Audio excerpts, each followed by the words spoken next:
well, I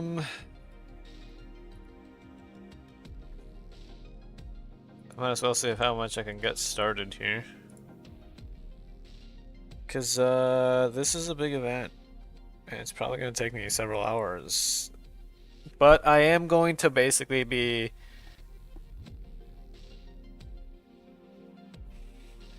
what's it called? I am going to basically be doing, why can't I think right now? So I will be using a guide just to get through the levels as fast as I can. Because the main thing I care about is the story. The levels are like whatever.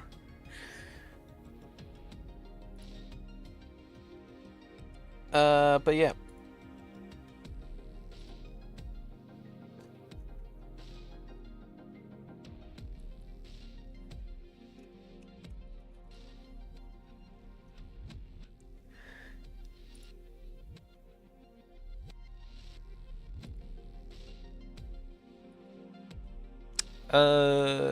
You know what? Yeah. Sure. First, let me see. Is it looking good alright on the screen? I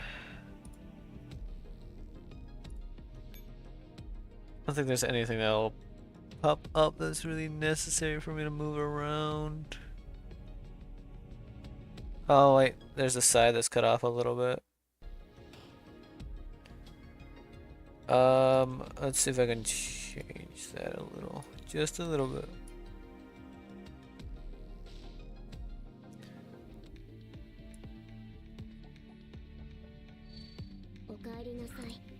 Yeah.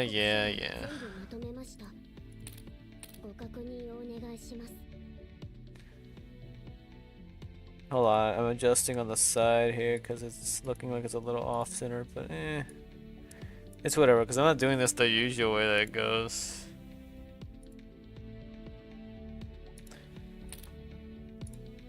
This was where it all started, and now this is where it's all ending. Let me just do the usual.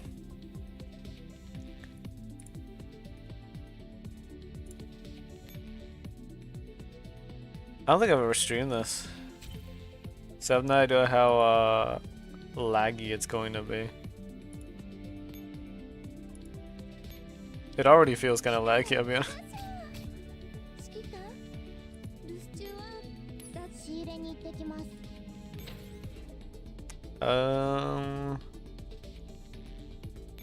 I could do a lot of these things real quick.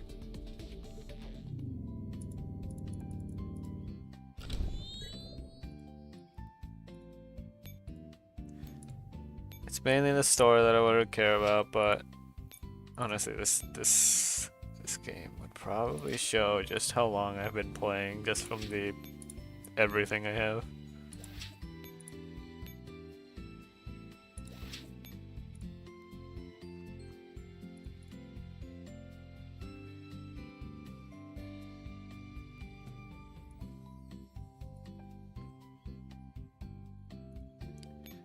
Did I do? No, we're good.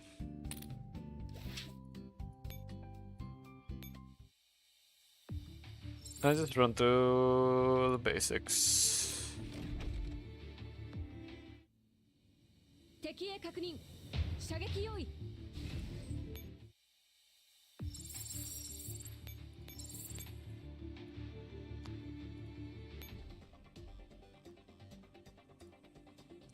It feels weird. It feels weird to stream this.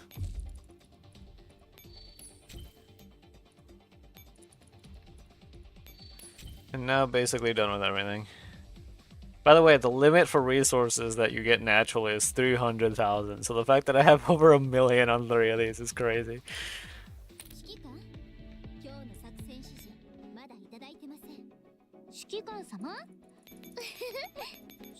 Just gotta spam this real quick. Yeah, let me lower it by 1.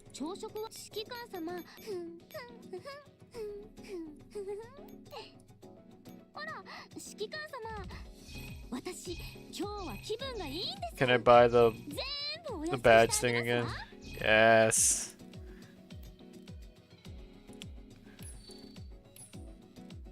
Oh.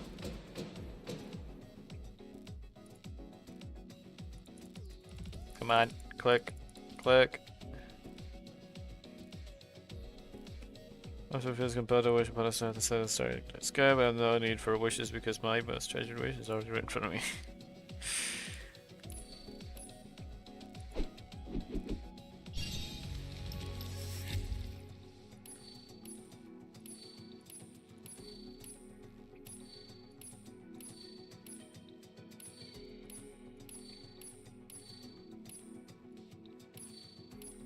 How much? Can I get all this?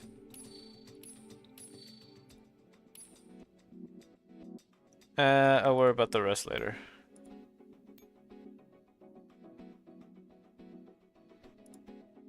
But I do gotta finish this ASAP. I think that's most of everything done, so I think this is going right in.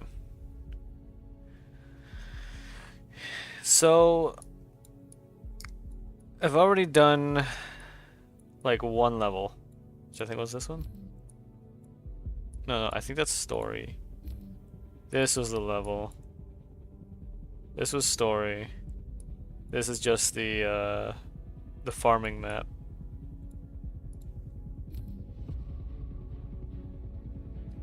I don't know if I should do story though, cause like, okay, I think this is also story. Yeah.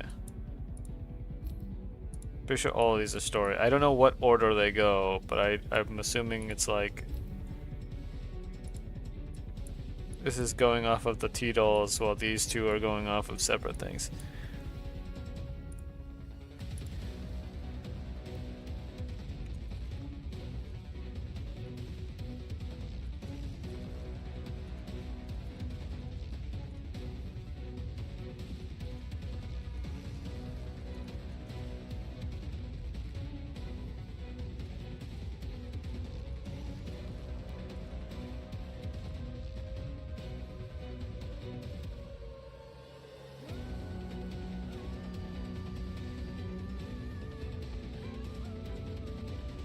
Forgot about the music in this game. Should I lower the volume a little? I don't know. I don't know how it sounds. Only have 4 days, 4.5 days. Okay, it's 36 of these. A lot of it's gonna be story. I don't think there's gonna be that many.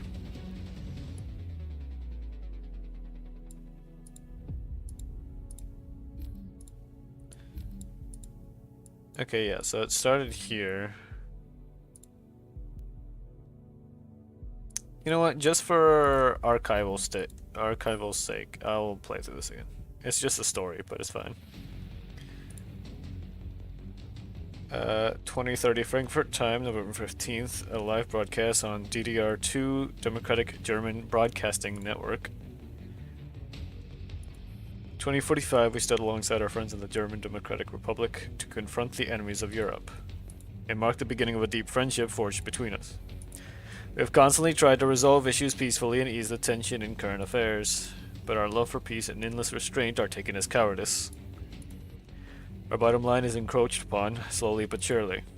The forces behind the push for a disastrous union deliberately destabilize the situation in the Neo-Soviet Union to achieve their goals.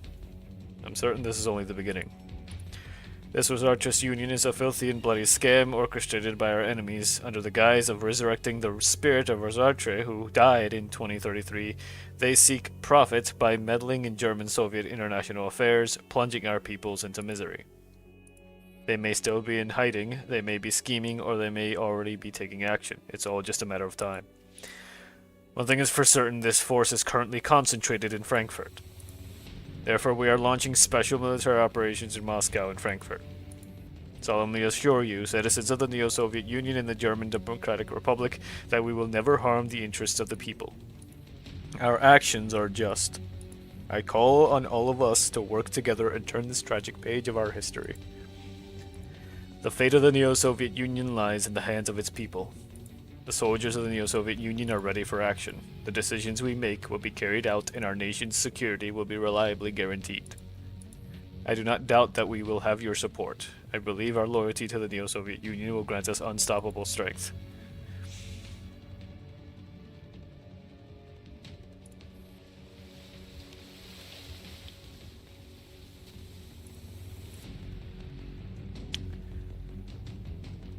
Early warning radar station, 76th Air Defense Battalion, 2nd Guard Regiment of the Frankfurt Garrison. Night paints the grass and trees a dark green. Nestled among them, the early warning radar looms like a giant, its compound eyes of antenna arrays gazing towards the horizon. Suddenly, the previously steady radar echoes grow restless. Inside the radar control room, the screen lights up with numerous red dots marked unknown target. The alert sirens cause everyone present to tense up immediately. Instantly. Radar detects numerous aerial targets. There's a lot of them. Something's not right. Report this to command immediately. The call connects. This is the 77th Air Defense Battalion Command. This is the early warning radar station under the 77th Air Defense Battalion. We're detecting a large formation of aircraft in the eastern airspace, 210 kilometers from the capital's air defense perimeter, 6 degrees northeast. Course unknown. Please provide target details. Radar echoes are chaotic, possibly due to interference. We tried hailing them, but we've received no response. Radar is still picking up new targets. The total number of incoming aircraft is over 700. We will notify all missile sites to activate fire control radar to lock on and issue warnings. Make it your top priority to drive them off while we hear back from the higher-ups. Keep track of the targets and sync all current intel with Air Force Central Command. Understood.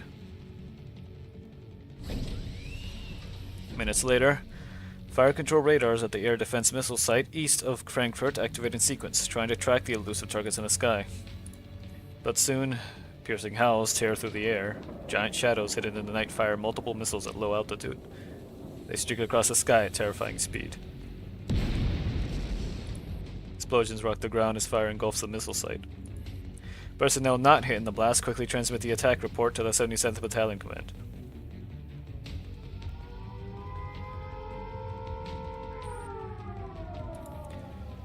Command, the 102nd Air Defense Missile Site is under attack by unidentified targets. Severe damage to both missiles and fire control radars, casualties yet to be confirmed. Before command can respond, another report arrives from the early warning radar station. Report, the target group in the eastern airspace has vanished. New group has appeared in the southern airspace. They've breached the capital's air defense perimeter. It's electronic deception. Contact Air Force Command immediately. We are under invasion. Unknown forces are launching an air raid. The enemy is right at our doorstep.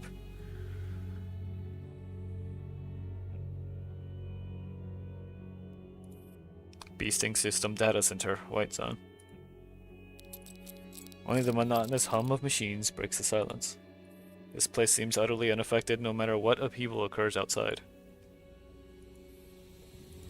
While waiting, Q tries to estimate how long she has been down here and wonders what's happening out on the surface. But she senses nothing while separated by such thick, reinforced concrete. The red light on the storage card turns green. Q pulls it out and walks past the guard.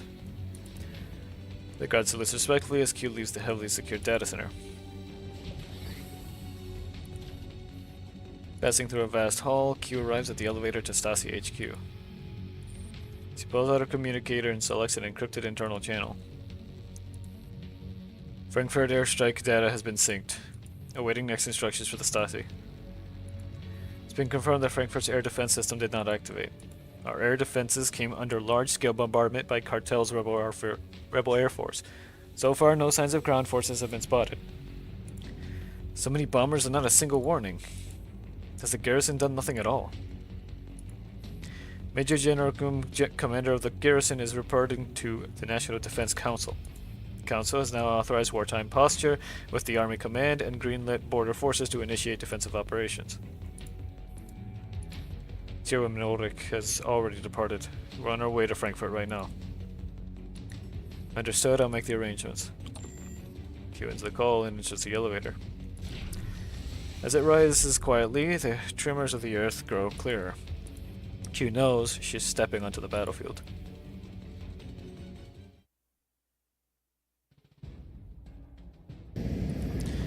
Up in the sky, fighter jets survey Frankfurt from above like a convocation of eagles. I think I can lower it a little bit.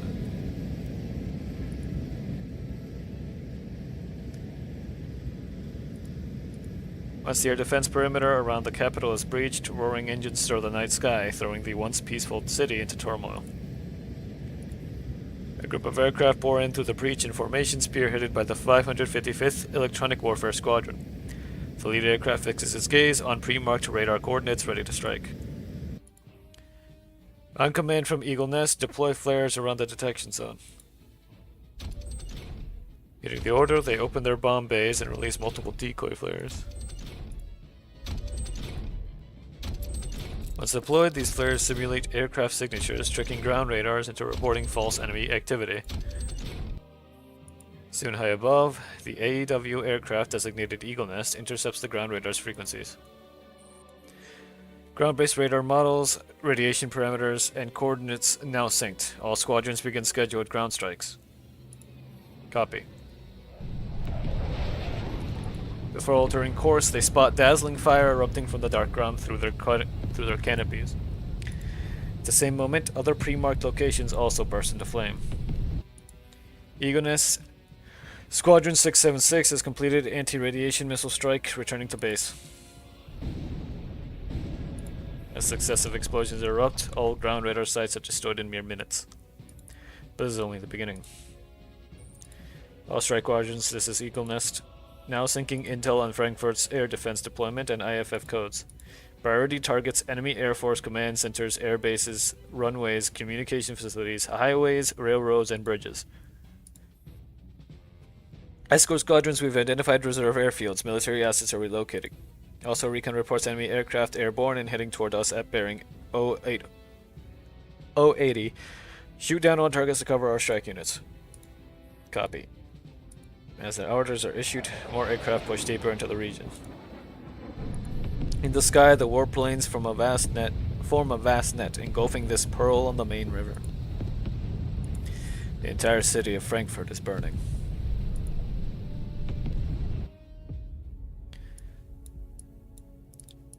Oop.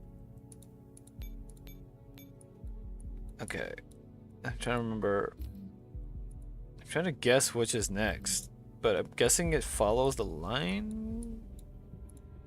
So I guess I can go with this one.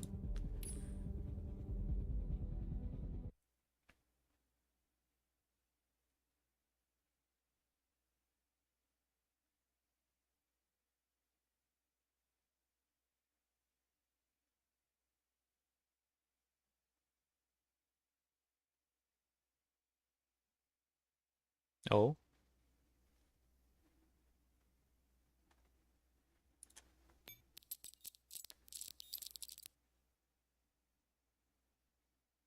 File Nusra 2647387296451126 decrypting. Alexei mail.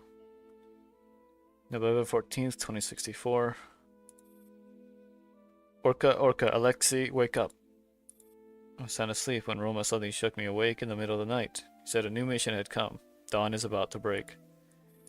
Followed him to the secret base, which quickly filled up with people. Saw our captain, Dentist, speaking in hushed tones with his superior. A large map was displayed on the main screen. I instantly understood what's about to happen.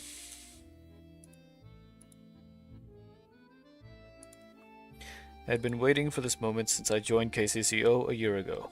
I just didn't expect it to arrive so abruptly and without warning.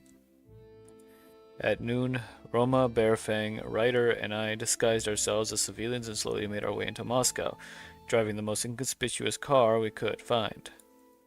The streets were calm and cold, of course. I realized it was Friday. At this hour, the office workers would still be in their air-conditioned buildings, while my dad was probably in the shop baking pizzas. Honestly, I worried about their safety, but there's nothing I could say. Thankfully, my comrades are a bunch of trustworthy, principled guys. As always, we won't lay a finger on civilians unless absolutely necessary. When we passed Gorky Park, we got stopped by patrolling officers. Again. Murrah pretended to be annoyed, flashed his ID, grumbled a bit. The police didn't seem suspicious, said it's just routine. As planned, we reached a safe house near Bunker 42 and used passphrase to report to dentist. We received new orders, and the rest of the afternoon was uneventful. While watching from the window, I spotted Alice's candy shop across the street. A mother was teasing her child with freshly bought cotton candy. When I was little, some jerk once snatched my little sister's cotton candy, bought from there. I beat the hell out of the jerk. My sister gave me half of the cotton candy. It was sweet, fluffy, and delicious. That same jerk is now dating my sister. Screw this. Next time I'm gonna beat him up again. Anyway, I gave up on the idea of going down to buy some cotton candy. These guys would rag on me, and I'd never hear the end of it. So I just gamed for a bit. 20 minutes later, I was at 08. Forget it. I opened up a romance flick. Quarter into the runtime, I couldn't even remember who the male MC was. Then I thought about cotton candy again. Once the URNC is established, and those cheap pan-European Union candies flood the market, this store will probably go under. All the candy factories will go under. And the Neo-Soviet Union will go under too. Those behind the URNC and the corporations backing them will tear her apart, devour her completely, then wipe their mouths like gentlemen and say it was the will of the people, the progress of the times. We will never let that happen.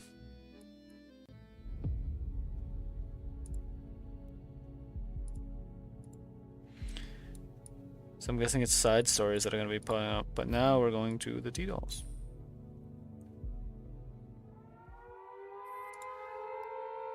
The air raid sirens howl mournfully.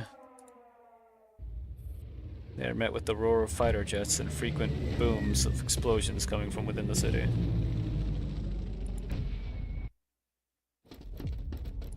In a corner of the Offenbach district, a squad of soldiers armed with FIM-92 anti-air missiles move in tight formation while keeping close to the buildings. Sir, we've lost communication with the other squads. It's heavy EM interference. Our electronic warfare units must be trying to counter it. The last message we received was 10 minutes ago. The airport and control tower have been destroyed. We've lost air superiority. But we can't just give up. This is when we're needed most. The squad leader orders his subordinates to shut off their comms. The screeching static is only adding to the tension. Nearby, along the ruined highway, various anti-aircraft guns and vehicles rotate their turrets, firing 30mm rounds into the pitch-black sky. Some of the vehicles are already destroyed, burning amid thick black smoke, surrounded by mangled metal debris. Prepare to counterattack. One of the squad members aims at a large shadow flying overhead. As the targeting system emits a steady beep, he pulls the trigger. The missile launches from its tube, drawing a white arc across the city sky.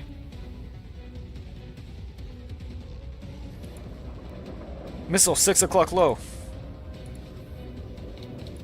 Warned by his comrades sitting behind him, the pilot quickly activates the electronic countermeasures, turns the aircraft, and releases a set of flares. A second later, the missile whisked past, barely missing their wing and trailing a streak of white smoke. Recovering from the G-forces, the pilot swears under his breath. Good news, we've got data on the enemy's EW unit. The weapon systems officer stares intently at the radar screen. There, marked clearly, is the Frankfurt electronic warfare unit currently giving them a hard time. Let's put an end to this nightmare. He presses a button on the side of the screen. The blip representing the ground EW unit locks in place.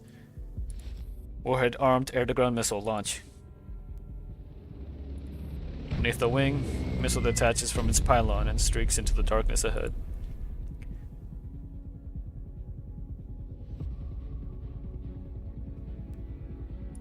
Within 10 seconds, a fireball lights up the darkness.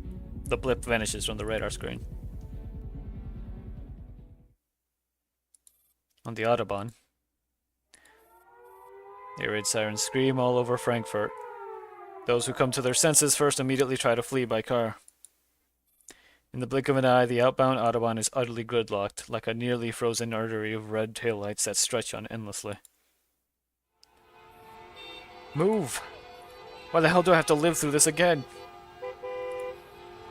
In the hazy night, panicked drivers blare their horns in vain. Like a spark hitting a pile of gasoline, the honking spreads like wildfire along the Autobahn. Air raid, take cover. Radio is overrun with static. The shrill noise quickly drowns out all speech. Then comes a deep droning rumble, but not from the radio. It's coming from the sky. In the back seat, a child wipes away the condensation in the window and presses his face to the glass, but he fogs it up again with every breath. He grimaces in discomfort. What's that sound? It hurts my ears. It's... Fighter jet whizzes past overhead, a tremendous noise stabbing into every eardrum. It is flying so low that the motorist can clearly make out the slender white missiles under its wings. All of a sudden, the night sky above the city lights up in an instant as if it's a lightning strike.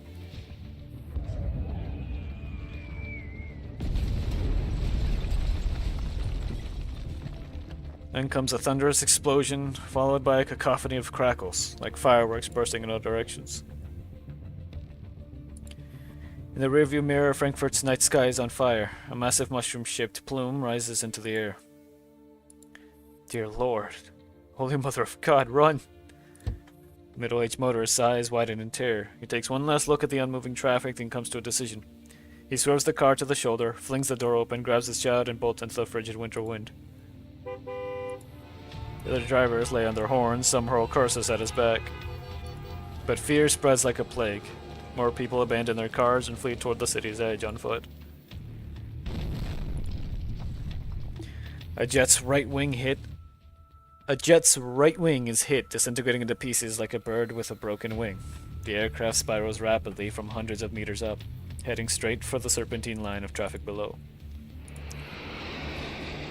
On the Autobahn, drivers see the monstrous burning shape falling from the sky, trailing smoke and flame, the sound of its descent growing louder and louder.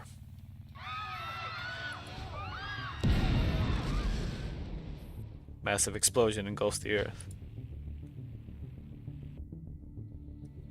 Flames roar at the crash site.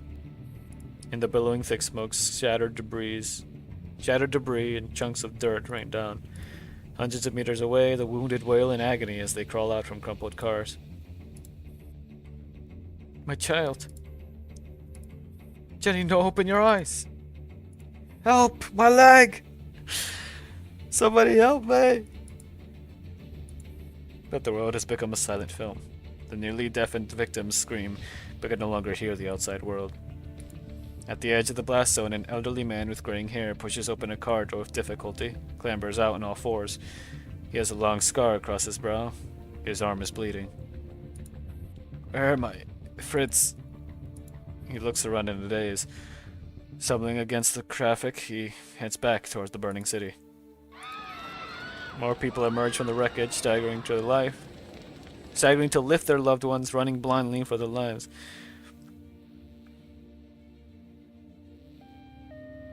This disaster struck without warning. No one knows when or if it would end. This one's still alive. Get the door off. Alright, I'm on it. Don't worry, we've got you. Apply pressure on the wound. We'll get her on the stretcher. 1, 2, 3. Saltu, don't be so rough. Okay. Hang in there. The medical dolls are on their way. You're going to make it. Stay with us.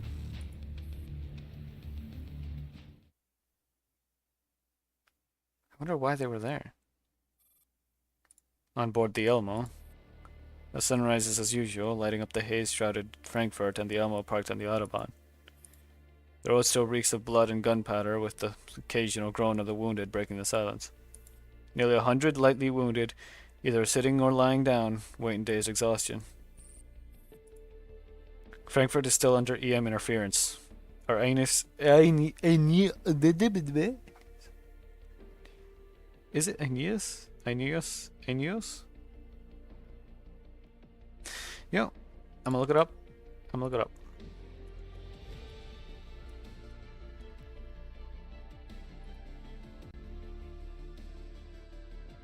How is it pronounced?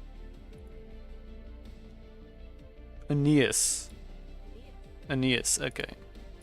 So it'd be our Aeneas conference room can only maintain communications among Griffin T-dolls. We're unable to contact anyone else for now. Got it. Any other news? It's been confirmed that Frankfurt International Airport, the military airfield to the west, and the air defense missile sites in the Taunus have all been crippled by airstrikes. No Soviet ground forces detected yet. Also, Chairman no, wait, I think it's Chairman Grover, right? Chairman, if I remember right, it was pronounced Chairman Grover or something like that, but I don't remember. The chairman has made a public statement declaring that the German Democratic Republic is now in a state of war. The commander gulps down the cold coffee in their cup, trying to quail their boiling, murderous rage. What's the situation in the city? How are the civilians? What about the Phi and 404? They're still hiding in the urban area. The surrounding residents have taken shelter in defensive structures. The Phi and 404 are also out of harm's way in safe houses for now. However, Commander... What is it? It's extremely likely for a recon plane to mistake the Elmo for a threatening military target due to its considerable size. Staying aboard puts your own safety at risk. I recommend you disembark and relocate to a safe defensive structure for now. I don't think so. Frankfurt has plenty of higher value targets. They won't come for an insignificant outsider like me just yet. Besides, Nemrun ventured out alone this time. It's a rare opportunity. I'm not letting her slip away right in front of me. Understood. I'll draft a few plans later. Please take your personal safety seriously. Ending the call, the commander turns towards RO-635, who's just walked in. Commander, we've given basic treatment to the lightly wounded nearby and moved them into underground facilities. As for the critically wounded, we don't have enough medicine. We'll have to wait for the hospital's response. Can the hospital still take them? From what we know, hospital beds are full. They're urgently seeking new locations to house more patients. But that's not the most pressing problem. What's the biggest problem right now? Because of the airstrikes, the city's main roads are either destroyed or completely jammed with panicked traffic. Ambulances can't get through at all. What about the police? We can't reach them through any channel. Can we escort patients to the hospitals ourselves? With the roads so badly damaged, we can't use vehicles either. We can only send dolls to carry them one by one, but there's no telling how long that will take. Do what we can. Understood. How are our dolls faring? Some need to have their parts replaced due to general wear and tear, but other than that, nobody's taken any serious damage. Oh, M99 did run into a bit of trouble. She removed her own right arm to crawl into a crushed vehicle and rescue someone. She's at the repair bay right now. Are we having trouble repairing her arm? We'll deal with that after we sort out this mess. It's not a problem with her repairs. R65 falls silent for a moment, unsure how to continue. M99's arm, along with her bunny plush, were picked up by one of the wounded. This person insists on staying with her, so we let him aboard the Elmo. I'll take care of this. You keep coordinating with the hospital and have STAR-15 assist you in handling operations of the Elmo. Yes, Commander.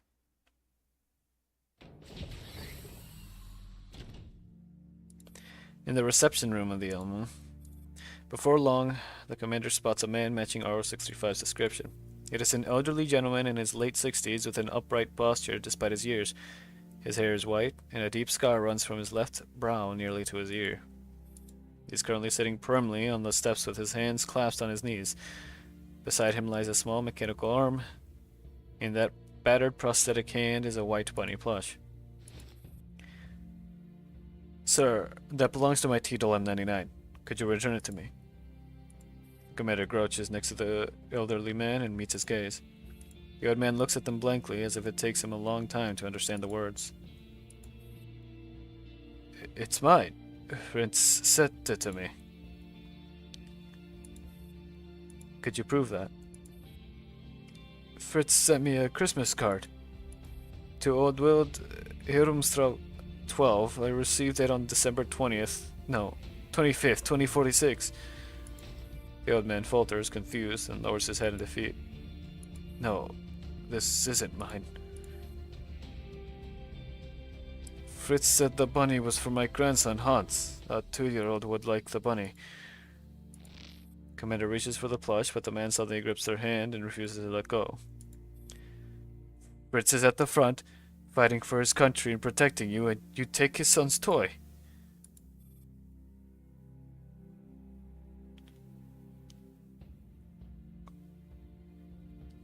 I used to remember what that was. Okay, hold on, let me look it up.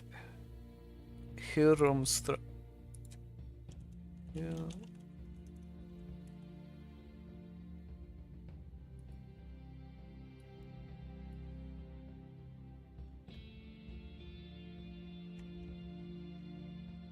Hold on, let's see.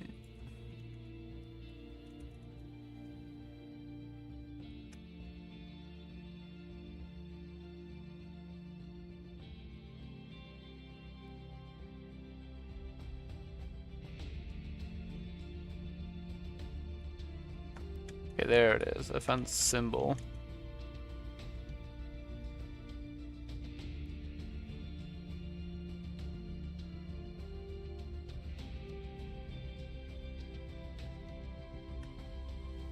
Is that a misspelling?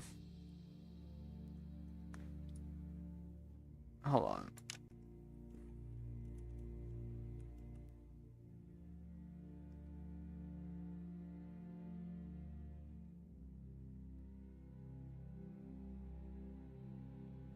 Ah, okay.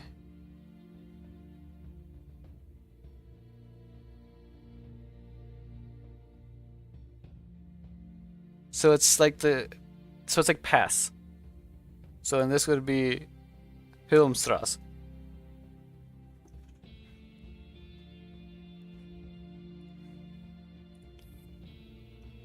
What was that again? Then should I contact Fritz or send you back to Hilrumstrasse? The man's eyes grow clearer as he ponders the question. Fritz has already come home. Suddenly, large tears roll down his weathered cheeks. He came back in such a small coffin. He wasn't killed by the Neo-Soviets. He died at the hands of his own countrymen. The old man drifts into his own world again. I still remember. He was born on Christmas Day, 2024. Such a tiny little thing. Later he decided to follow in his old man's footsteps and join the army to protect our country and our people. He was a good kid, but I didn't take good care of Hans. During the bombing, Hans got... I wasn't a good father or a good grandfather. He wipes the tears away awkwardly, but his back remains straight, a habit of a soldier carved into his bones. He grimaces in mild embarrassment. Sorry, I got confused again. Here, please take this back. No. Every soldier who protects their country and people is a hero. You're an old hero. You look like a soldier yourself. The answer is stuck in the commander's throat. They remain silent for a moment. Yes. I was a soldier, once. Thank you. You're a brave one. If Fritz were still alive, I'm sure you two would have been friends. Alvatido escort you to the underground shelter nearby. Can you walk? Yes. My home is close. The elderly man rubs his knees and jiggles his legs slightly. Thank you. Even though you're from the Neo-Soviet Union, just like those who bombed our city, I still thank you. My favorite film is a Soviet movie called Ballad of a Soldier. I hope one day you can be a hero for your own country. Thank you. Commander picks up M99's arm and leaves. If I remember right, we're not actually. Because I remember...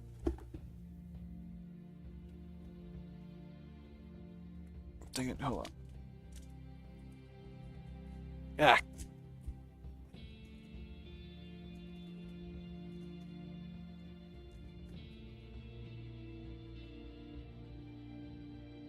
If I remember right, we came in from somewhere else. It's just never disclosed where.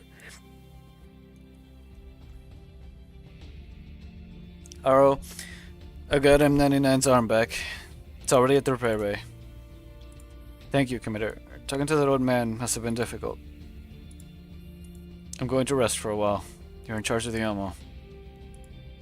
Understood, Commander. I'll take care of things.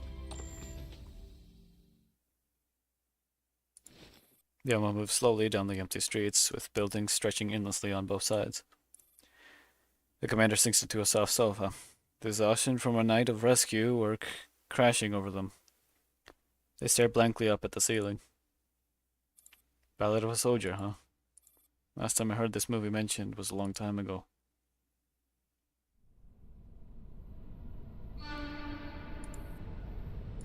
In a clamorous train carriage, the commander, still young and inexperienced, breaks free from the cheering crowd and boards the train with their luggage.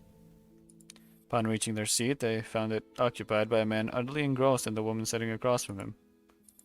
The woman was sharp and poised, dressed in a neat but slightly old military uniform. The commander places their luggage on the rack, then impatiently taps the man's shoulder, gesturing for him to move. Sorry, didn't mean to take your seat. I'm Roman. Judging from your uniform, you're also heading to military school.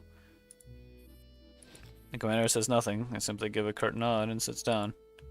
The man scratches his head awkwardly, then turns back to the woman. Sorry, where were we? You were saying there are also our compatriots just lost in the dark forest. Ah, yes, that's an interesting viewpoint. The popular opinion these days is to completely deny our enemies. To not see them as our own kind or even as human at all. It's an inevitable stage in war, dehumanizing the enemy, portraying them in the worst light possible. That way you wouldn't feel so much guilt about killing them. But killing is still killing. That never changes. You're absolutely right. Commander sets their travel mug down on the table heavily with a scowl. Looks like our new friend here doesn't like my opinion. The commander stares out the window, still ignoring him. The train lets out a few whistles, signaling its departure. Train's leaving. I'd better head back to my seat now. Sergeant Marina, I'll come talk again later. Alright. Roman returns to his seat, and the cramped carriage finally quiets down. And the commander could clearly hear the noisy send-off going on outside. Ivan, my dear Ivan, you must come back alive. I'll be waiting for you. Chad, remember to write home often. Get off the train, come back! Commander looks away in irritation, only to find the woman smiling at them. Hello, what is your name? Looks like you've got no one to see you off either. This might be a bit forward, but are you mute? If you sign, I can understand a little. The woman actually starts signing. The commander reluctantly stands up, heads off to the water dispenser with their travel mug.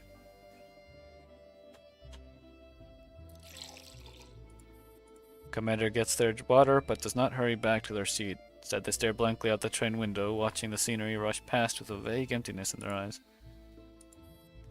Oh, could you please help me open the lid on my water bottle?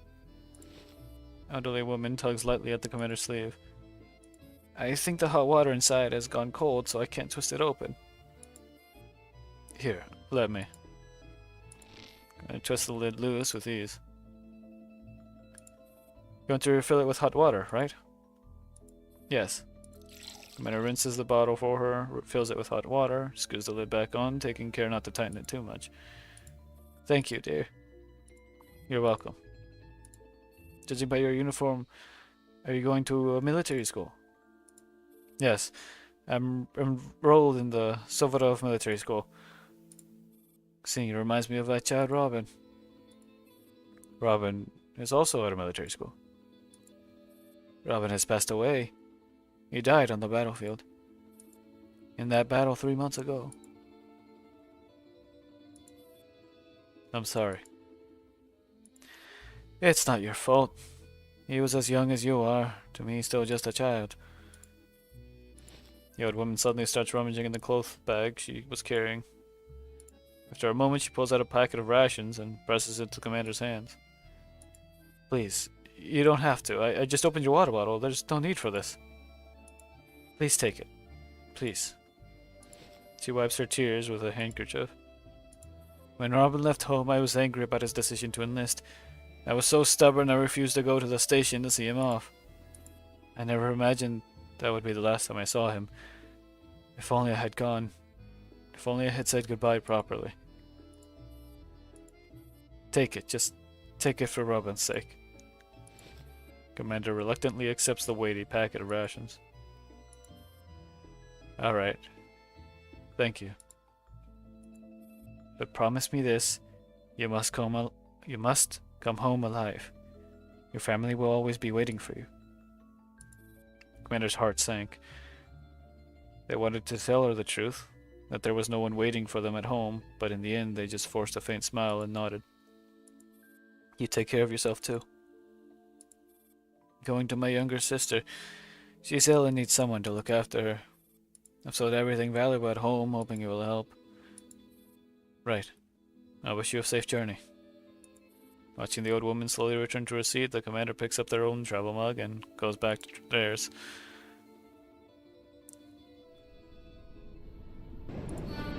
The train sped across the spring plains, rushing toward the horizon.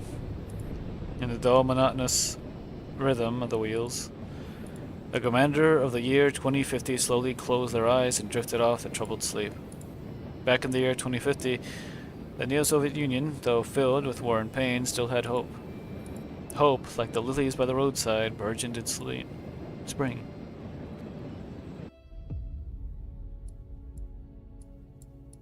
Alright, so it's mainly going to be story then for now. Oh, it actually does tell us the order. It's just that this one was unconnected, I guess. Silent folds. Suddenly foreign to everyday life shatters the air. And this crashing, and it's impossible to tell if it's near or far. On both sides of the street, faces twisted in terror let out shrill, inhuman screams. Like rats trapped in a cage, scattered in pain. Scattering in a panic. Now it feels as if the world itself is rapidly falling apart. We're getting bombed! Haze of unreality clouds her mind as she stands dazed at the curb, jostled again and again by the stampeding crowd. She had stepped out of that desolate, abandoned castle only hours ago. Beside her, Amaris clutches her arm so tightly it almost hurts. There's no time to make it to the underground shelters. We have to hide somewhere. Being out in the open is too dangerous. Right.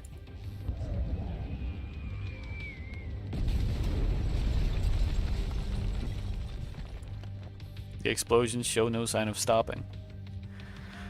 Amaris shoves through the panicked masses, heading straight for a shop by the roadside. Get inside, now. The world sways violently. But not for Amaris' grip, Nella would have been knocked off her feet by the sound wave, rushing in from every direction. They stumble through a doorway while flashes of terrified, contorted faces sweep past her vision. Amaris shoves nearly under a heavy, solid wooden table. Stay in here, protect your head.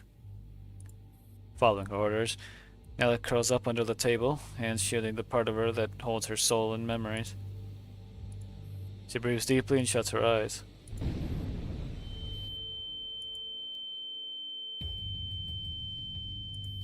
Feels like a century has passed before the crashing dies down, and his heartbeat begins to steady.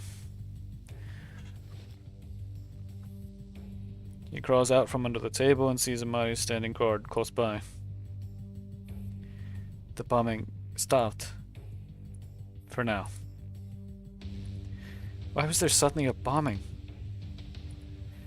According to the latest intel from the commander, Frankfurt and Moscow were both hit by surprise attacks from the Neo-Soviet rebels. Now the war has come. War. A word that feels distant. But now that she thinks about it, she realizes it has never truly been far away. Glancing around, Nella notices they've entered a bakery. It's small and it's now packed with people crowding around the bread display to take shelter. Shop is in ruins. Soft, clean loaves lie crushed across the floor, and the front window facing the street is filled with unsettling cracks. Low sobs drift through the air, Some people are trying to establish contact with the outside, while others converse with each other in hushed tones. What's going on? Who's behind this? No idea. Signal reception is terrible. I can't even get online. I want to go home. Fenced in by the crush of people.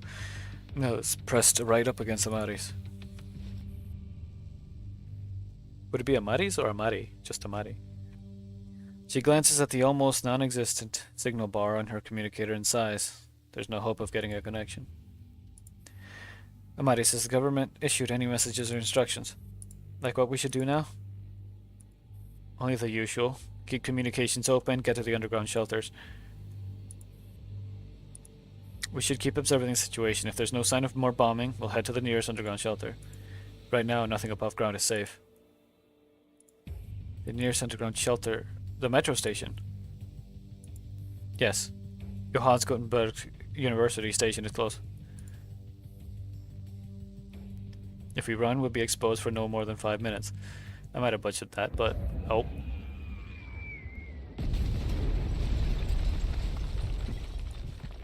Violent explosion erupts in the street. A car flaming and out of control barrels straight toward the bakery. In a chorus of screams, the car slams to a stop, blocking the bakery's entrance.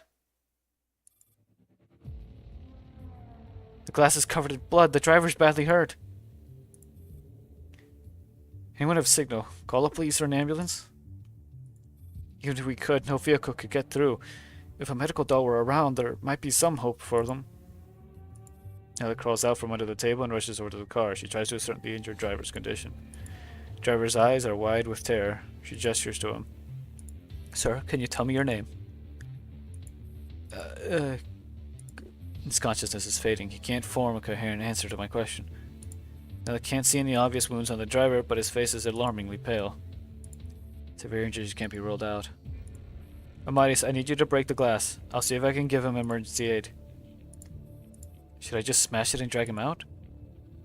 No. Ease him down carefully.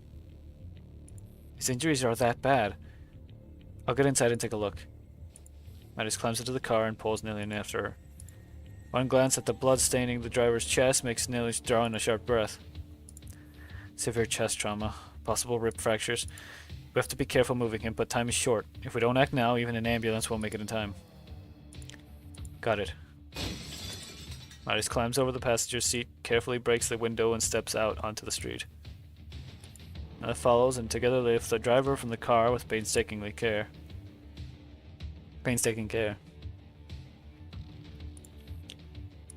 Driver lies flat by the curb. His face is covered in blood and tears, making it impossible to determine his facial expressions. Don't speak. I need to check your injuries. I gently lifts his shirt. His abdomen and chest are a mess of mangled flesh. Several broken ribs are clearly visible. She pulls out some gauze out of her bag, but doesn't know where to start stemming the bleeding. He's beyond saving. There has to be something I can do.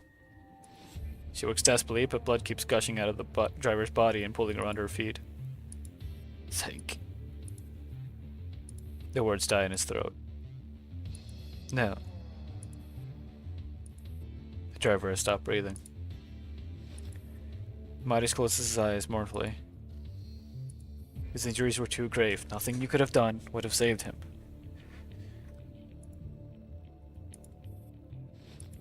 Now stares at her blood-soaked hands in a daze.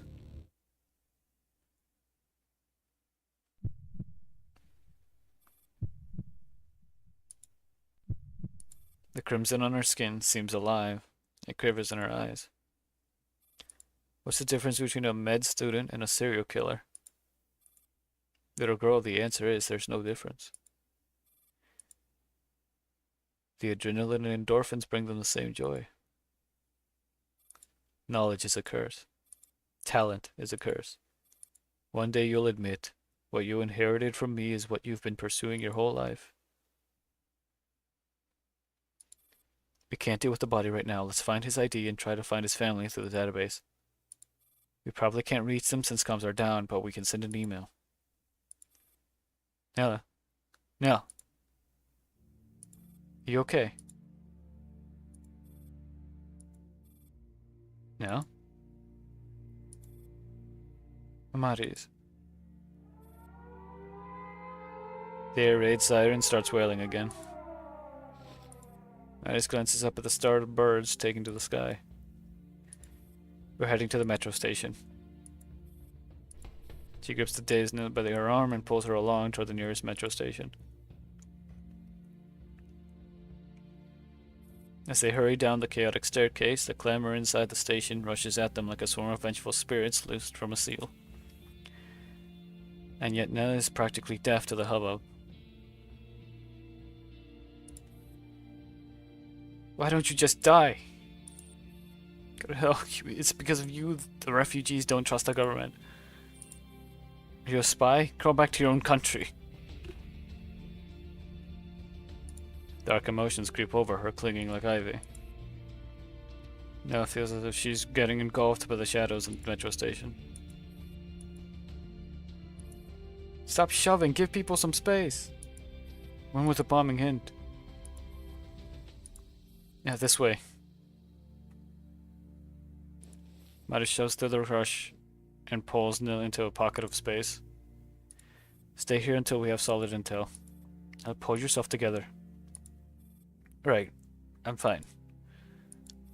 Even in the jostling crowd, the blood on her hands and lab coat stand out. The dull blast echoes to the tunnels. Like crickets trapped in a cage, the crowd is forced to confront an unseen enemy in the dark.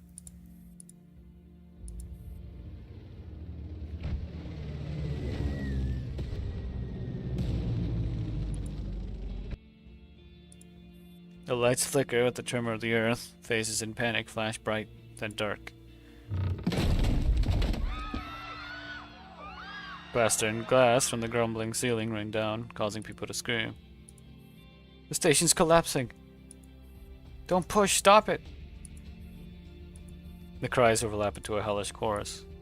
Voices cut short, sighs swallowed, screams shrill and sharp. There is no escape. The cacophony of despair assaults into the senses, threatening to overwhelm her. Marius tries to shield her from the worst and blocks her view. The bombing finally ceases for the time being. The hysterical cries soften into whimpers. Only then does Marius allow herself to relax. Now this chaos won't end anytime soon. How long will the bombing last? That's the question on everyone's mind. Just like back in World War III. Everyone was asking, when will this war end? I won't give you false hope. So just endure. Live for every single moment. But we don't know anything. We can't do anything. This war didn't start because of us, and it won't end because of us. The only thing we can fight for is to see the next dawn. That's all. Can I really hold on? You can. You're the strongest human I've met. You're lying. Fine, but even the strongest human needs to eat. I've got to get you some food and water. You've gone over 12 hours without any sustenance. Only then does Nell feel the weight of her fatigue and hunger. Amada sits her down in a corner. Stay here, I'll be back soon. Don't get hurt. There's no repair point to fix your frame right now. Don't underestimate a doll. Right. Now watches uneasily as Amaris leaves the supplies with her. Be careful. You be careful. Listen to me now. Don't speak to strangers, even if they ask for help. Don't answer.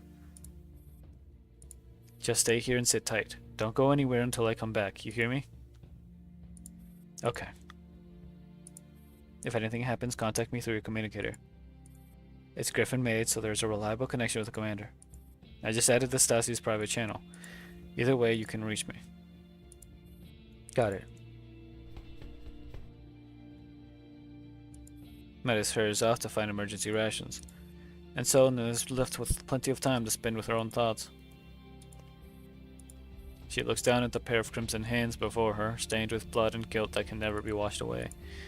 That dried blood is not just on her skin, but also in her heart. Once you have blood on your hands, they will never be clean again. This is the mark of sin. Knowledge is a curse. Talent is a curse.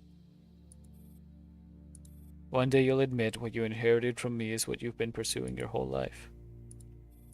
This isn't what I wanted. The urgent call tears her from her thoughts. Yeah, where are you and Amaris? We're at the Johannes Gutenberg... would it be Gutenberg?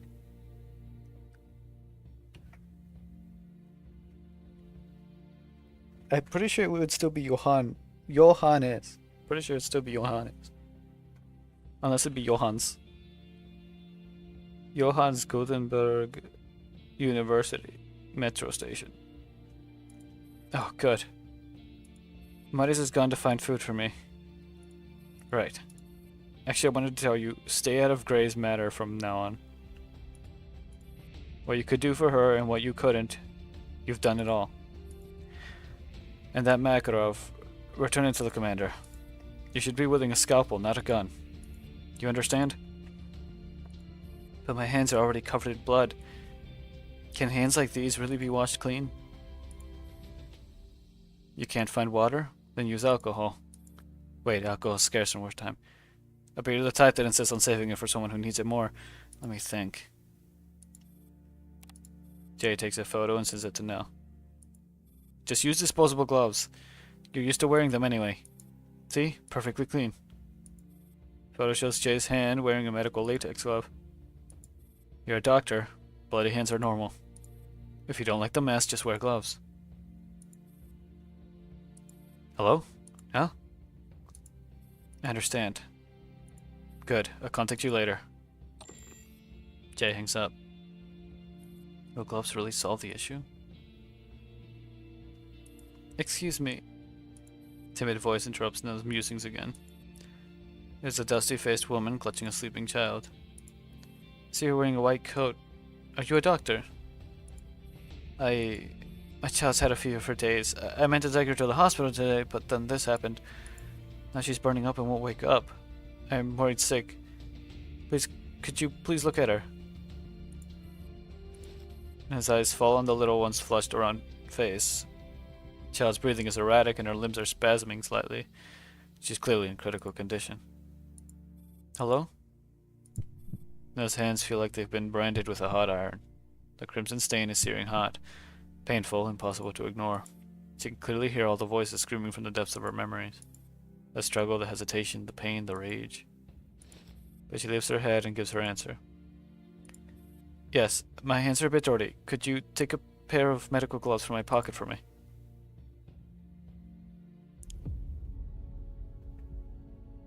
Feudal path? Feudal the silent fault. Why is it still saying this one then? Oh, wow. Right, I forgot. Spaghetti code.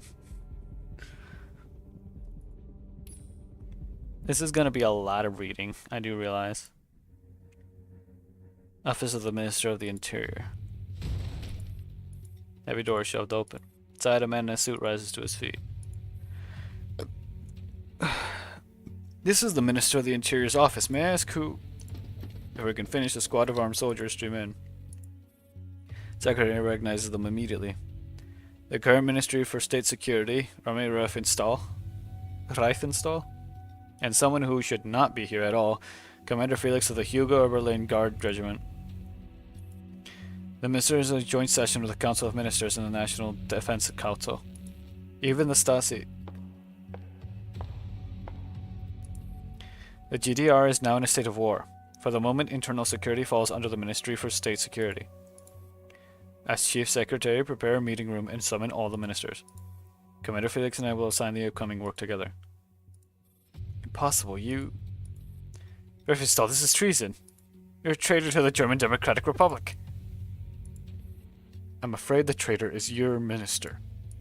Since you are unfit to carry out your duties... he taps the shoulder of a stunned deputy secretary. From now on, you will take his place. Now get all the ministers to gather.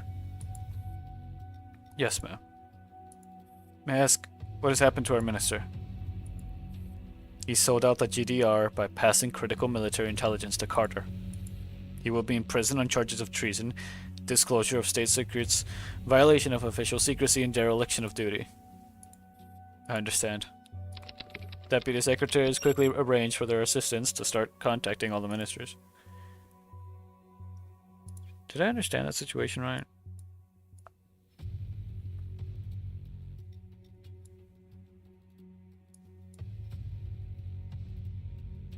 Okay. Basically made the deputy secretaries take the place of the chief secretary. That's what happened. Hoffman's office. Communicator buzzes. Hoffman stirs his coffee and answers the call. Agent K, turbulent times indeed. Just a few days we've spoken more than in all of last year. But chaos is a ladder. How well you know me, Agent K. If that's the only message you have, I'm hanging up. Of course not. We've all been working around the clock. We could use a lighter topic to help ease our nerves, you know. Hoffman sets down his cup, straightens his tie, worn through an all-nighter, and sits upright. There's news from the minister. Good news? Yes. We've secured command of the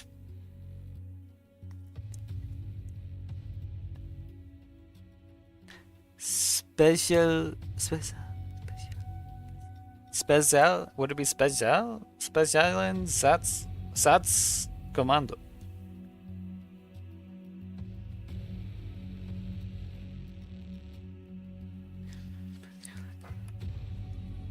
Specialen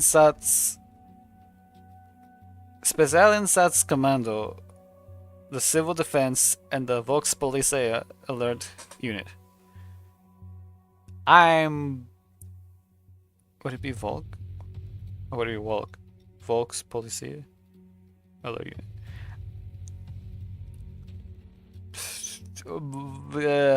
I probably butchered it, but you know. Commander of the Rapid Forces Division has also pledged cooperation for our next moves. Things are going smoothly, it almost feels unnatural. What about Chairwoman Ulrich's position? She's declared within the... Okay, so it'd be Gross then. She has declared within the party that she stands firmly with Chairman Gross. Excellent. How far are you from Frankfurt? Line may be tapped. I can't give coordinates, but we need more time. On the way to Frankfurt, multiple attempts on Chairwoman Ulrich's life have been made. We've dealt with 6 so far. Did you interrogate the culprits? Never got the chance. They all committed suicide when they failed. And Chairwoman Ulrich's condition?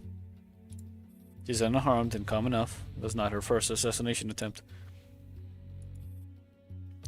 Regardless, you must reach Frankfurt before this war ends.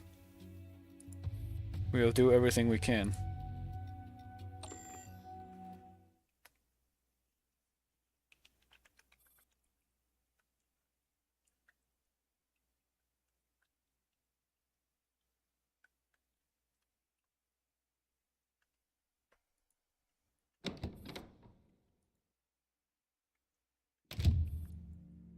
Secretary enters the meeting room. After putting down 2 cups of coffee and some pastries, he withdraws promptly. Lavishly decorated room, currently occupied only by 2 men, feels eerily hollow. One of them breaks the silence. I didn't expect you to choose this room. Last time we spoke here, it was to congratulate you for becoming General Secretary of the Socialist Unity Party. I chose it not for provocation, but for reconciliation. The party needs both of us. The GDR needs both of us. Enough with the false face, Gross. Your ambition will destroy the GDR, and yours will destroy humanity itself. The relics exist whether you use them or not. Earth does not stop rotating just because man closes his eyes. Technology is the true lifeblood of the age. Herr Oberstein, you can't keep living in the past. Oh, it'd be Stein, wouldn't it? Oberstein. Look at the world today. The world today is nothing but the continuation of World War III. I and my comrades defended Germany then. Yes, no one can deny history, Herr Oberstein. But now your eyes see only the past, not the future. You will never reach the future. I'll say that right back at you. Relics are just tools. Tools for obtaining power, not for causing humanity's annihilation. I wholeheartedly agree, but who is our enemy? They aren't in distant Antarctica. Our enemy is right here.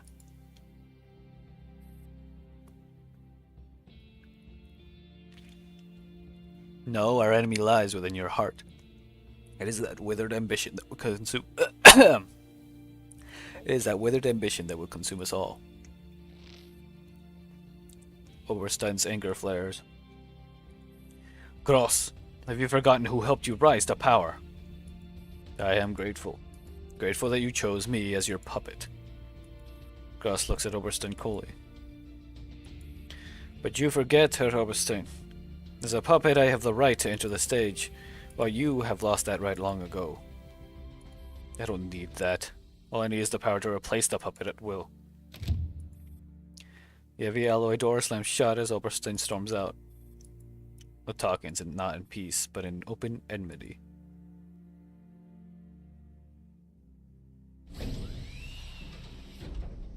Back at his own office, Gross nods to his chief secretary. Contact Lord Griffin Lyons. Lions? Lyons? Lions? You want? I'll look it up.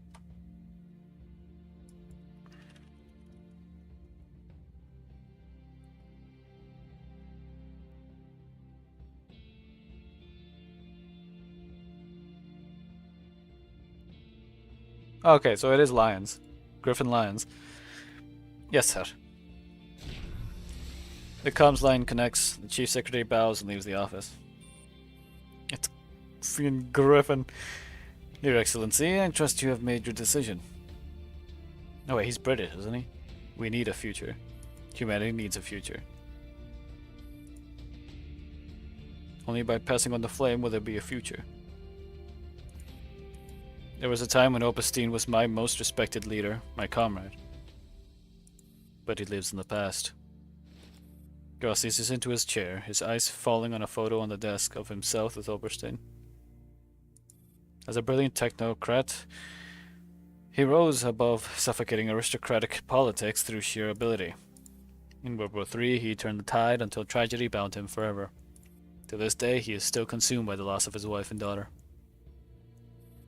He is only human. He has grown old. Because of that, he betrayed his family. His own name, he could neither stay in his position nor let it go. I've been sent something, hold on.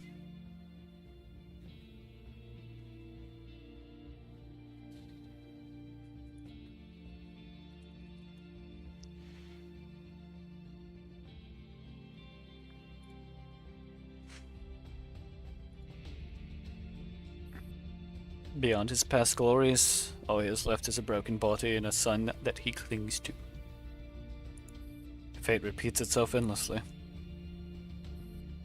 So your answer?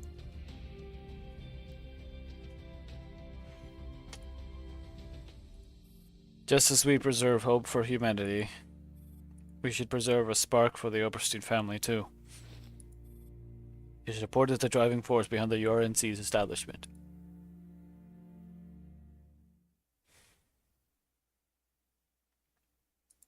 Socialist Unity Party headquarters. In the White Zone, the bombing is barely felt. The highest defenses stand here, along with the most valuable lives. Some people are born worth more than others. Not because of the good they do, but because of the despair they bring. Are you going to keep waiting? Your identity must not be exposed. Tell him he is about to lose. I cannot deliver that message. I know, it doesn't matter. Nemrod leaves the office. She must return to her own domain. There, she has chosen the most fitting end for herself.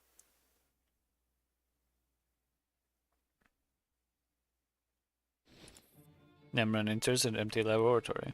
Fingertips brush across every familiar surface.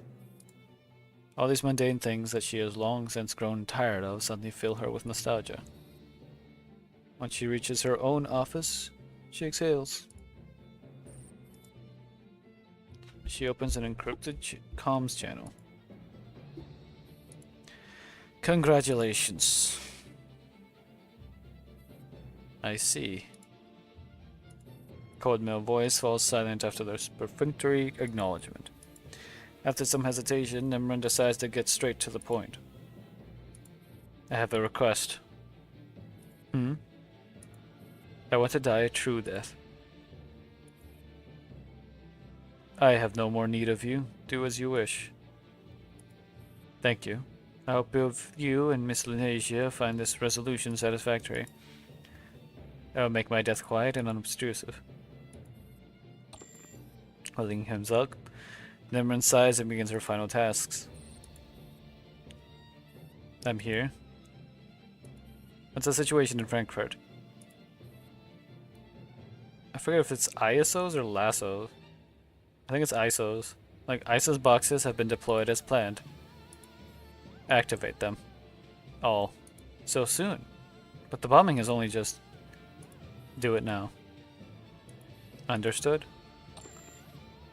Nimran severs the comms link with him, then immediately opens another. Brahmith? No answer. Is the matter still unresolved on her end? Nimran leaves a message for Brahmith, telling her to handle the last shipment from Avernus. And she activates the beasting system one last time.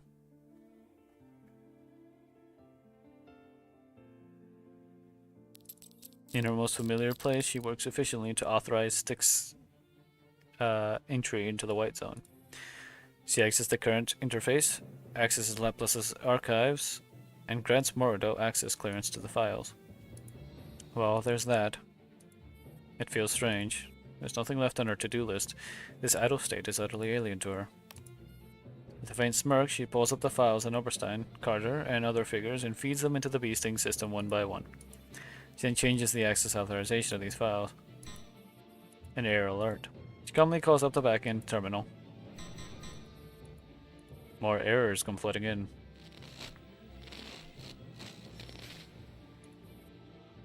She watches as the system collapses, but instead of panic, Nimran feels relief. At last, the end has come. Beasting system wails with intrusion warnings as information on the hacker is compiled and displayed for Nimran. She dismisses them all without even a look. Her eyes remain fixed on the horizon in this digital space as she patiently waits. So she has waited for her whole life. For this very moment.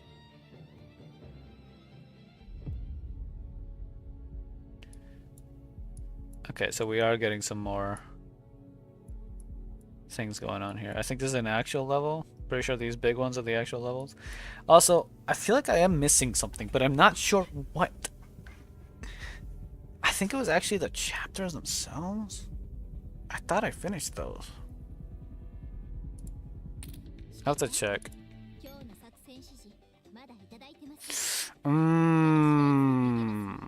Not completely. Okay. I was 4 off. I forget what conventional kernel is considered, but I might have to just look it up here real quick.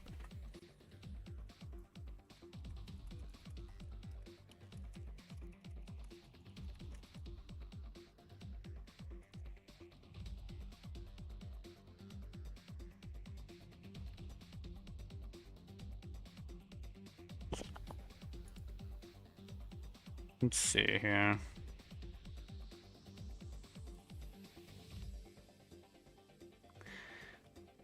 It must have been something I missed in the past, but I remember doing slow shock.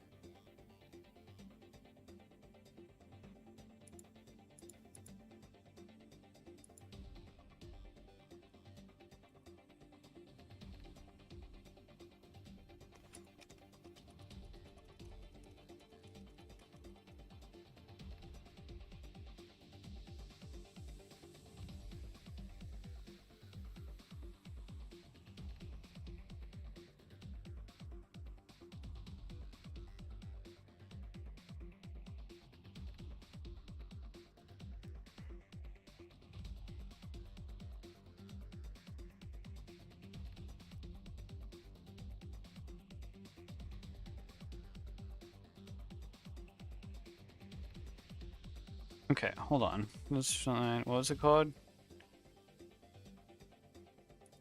Convolutional.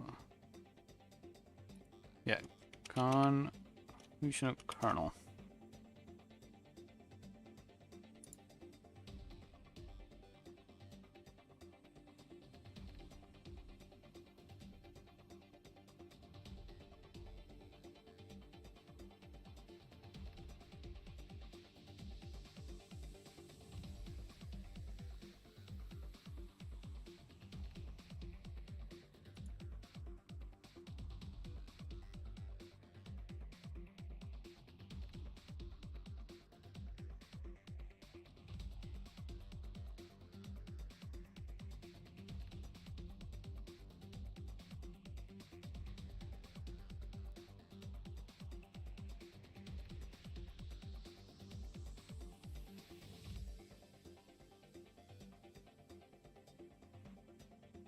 Give me a second.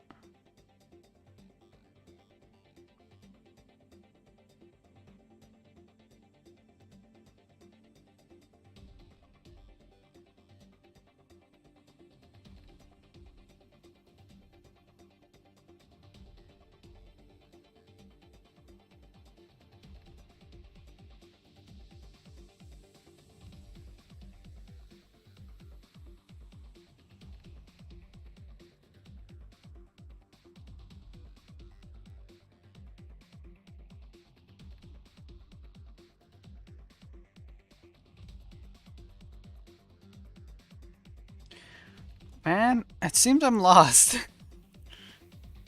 It seems I am lost. I got lost in the story at some point.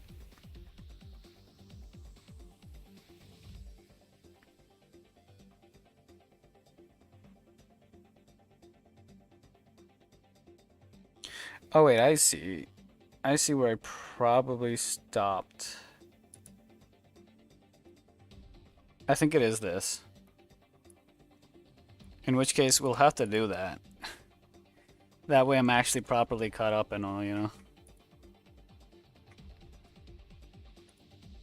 Okay, let's see.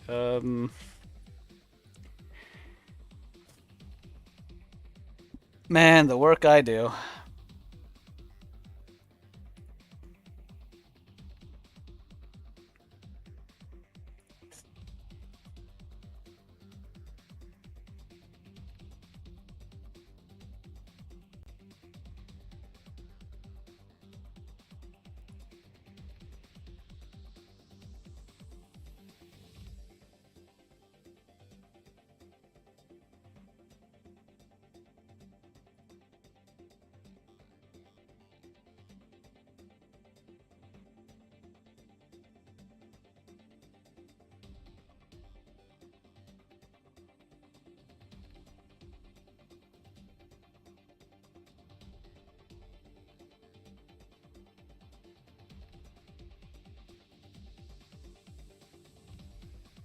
Hmm.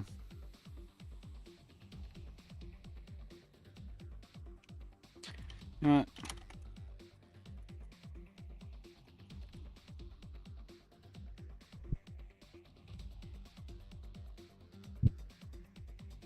I have to look at Sergio's guides. I think Sergio was always pretty reliable. No, I'm pretty sure these will tend to most likely be very straightforward, so I probably shouldn't be worrying. But just to catch up, so that I'm not 100% lost too much, and I at least get a little more context for certain things, I'm gonna quickly finish up chapter 13.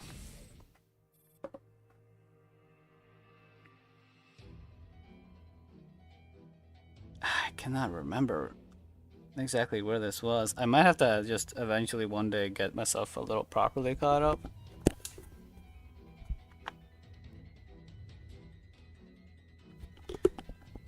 Okay.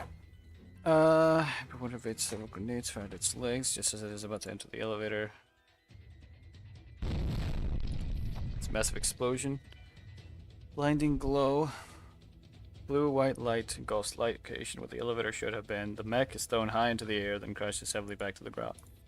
Smoke and dust below in the air. They all perish in the inn. Can't count on SF for anything. Is that? Oh, it turns, and the stiff look on M4's face confirms her suspicion. The one who spoke is none other than...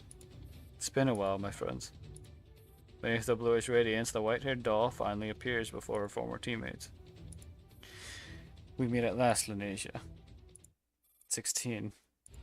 Stand face to face, gazing at each other. The air grows poignant with words unsaid. Other dolls also pause what they are doing. Battlefield allegedly filled with gunfire has suddenly fallen silent. Only remaining sound is the crackling flames and gunshots coming from the distance. This isn't time to talk. I was going to kill that big guy on the spot, but I ended up pushing it off the elevator shaft. Looks like I'm getting a bit rusty. Sacking in training leads to fatal mistakes. You taught us that. Indeed. Just look at me and the countless mistakes I have made. So I've already gone this far, I must put an end to everything. Whoever gets in my way would be eliminated, no exceptions. I'm going to finish off that one. If you don't want to die, don't go any further. I said my piece, but I doubt you'd listen. If I said I wish you would come back, you wouldn't listen either, would you? You're right. This ending has been written since the moment we were created. It is inevitable. Timine backs away and shakes her head lightly as she takes in the sanguis remains littered all around. Figure vanishes over the edge of the elevator shaft, leaving one last sentence to echo through the cavern. Lanesia, I'll be waiting for you on the other side. Should we pursue? Hold on. Agent, do you copy? Yara's wingman and M16 have both descended to the bottom. I haven't been able to locate Jaeger's mech. I'm guessing he's headed in the other direction. He's after the main control room. We're going to intercept him. Should we link up with you? Send our 2 other members. You stay with M16. According to 404's latest report, Sanvis Mastermind is about to activate the Starfish system on our own. We'll each take 1 target. We must prevent both of them from activating it. Acknowledged. I'm trying to remember at what point this is. You heard, Anjit. Okay, so this was before RPK-16's thing. Okay. Short-lived but rewarding partnership has come to an end. Thank you very much for your support. Leave this side to us. 5 new members bid the AR team farewell with a nod and depart for Anjit's position.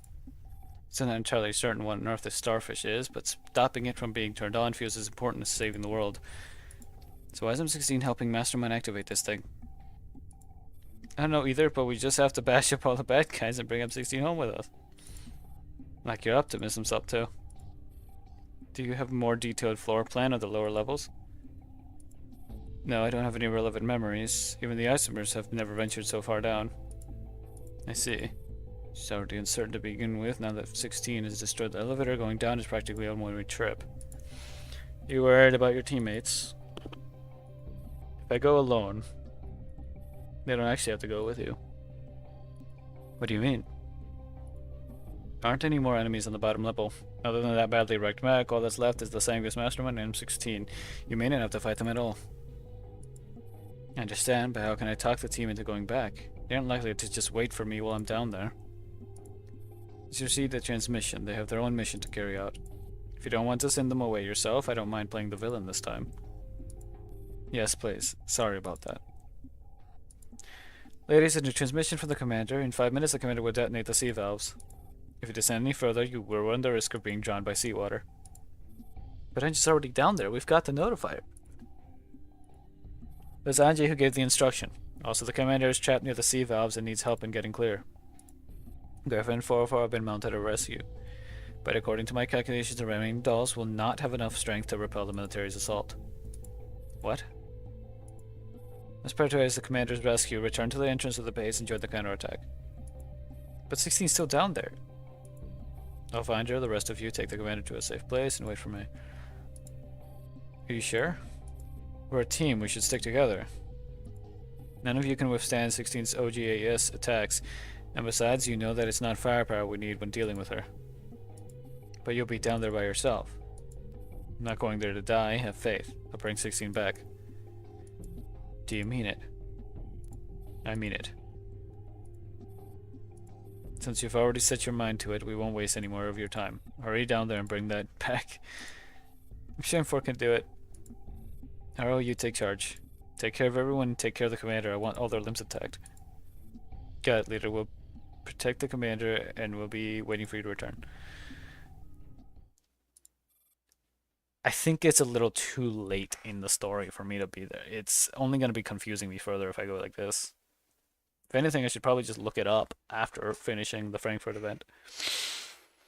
In the wars, our team rushes to the commander's position. Meanwhile, Info appears down the elevator shaft, when she suddenly feels Dandelion's consciousness return to her neural clock. Dandelion? Don't worry, I've merely transferred part of my processing subroutines back to your neural cloud.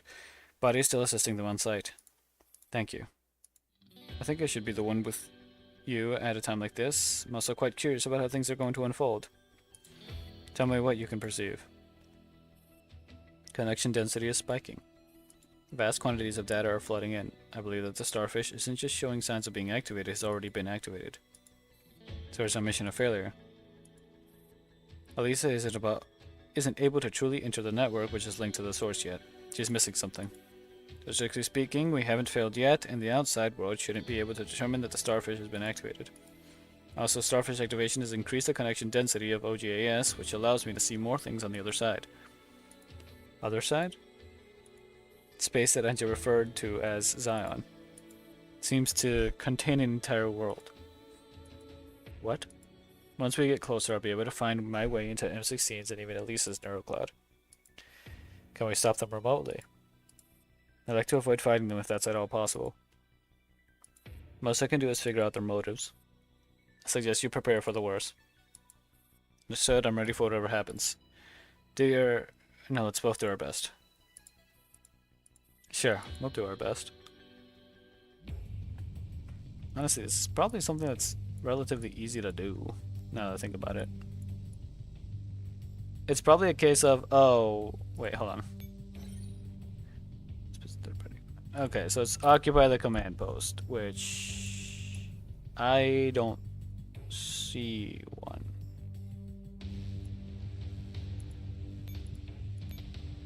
Never mind, it's right there. Okay, this shouldn't be that bad. I mean, what are these guys, huh?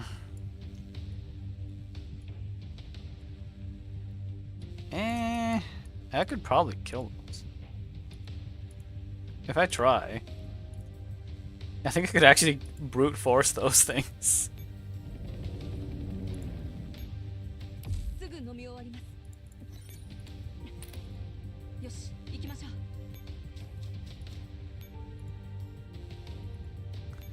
You know what, we'll give it a shot and see what happens. Also, this team, I want to give them a different...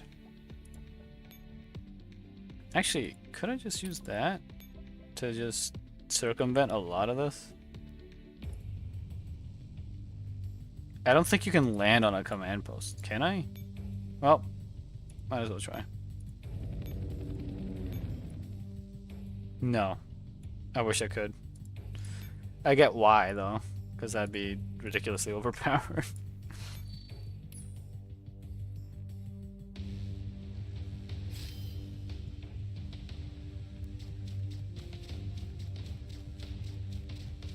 I want to see if we can actually handle these. If we can, that'd be hilarious. It's a death stack, but like...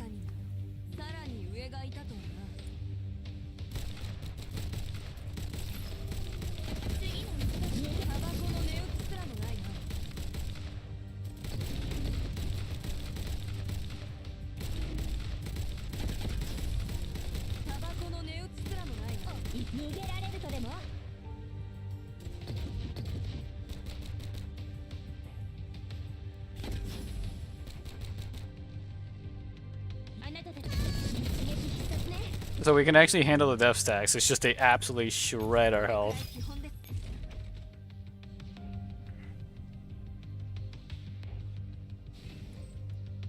Okay. So that's good. But... hold on. Okay, yeah, we get a slight repair each time. What counts as S rank in this?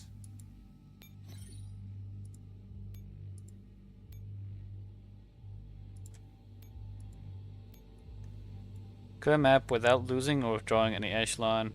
Within 8 rounds, eliminate at least 4 enemies. Okay.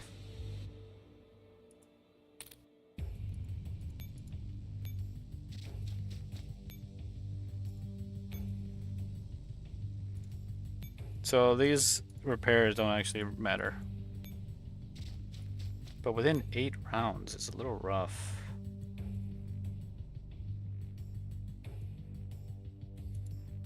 You know what? Hold on. Pick this up. Move them up. Deploy a dummy squad.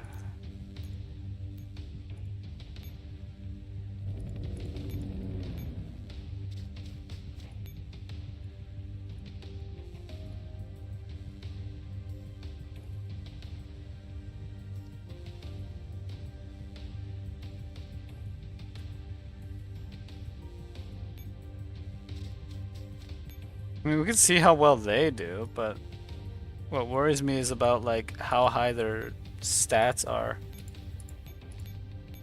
I might not actually be able to take them out unless I use specifically this team, so.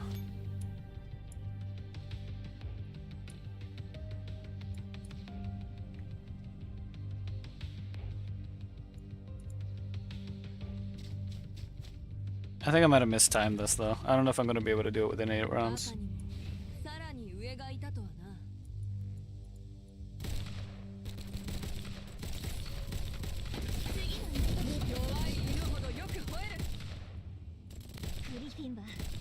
Ooh, that was... hold on. So do that.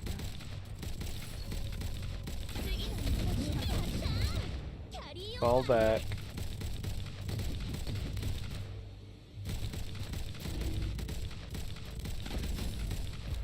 They killed that.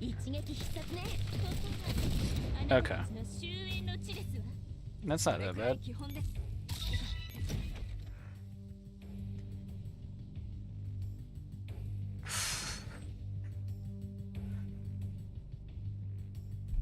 It's getting hot in my room again.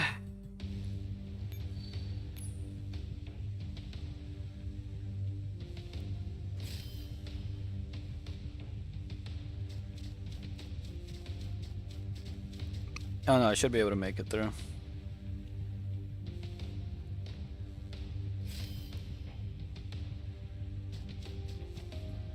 Don't tell me I was supposed to make it before she could. If that's the case, I'm screwed.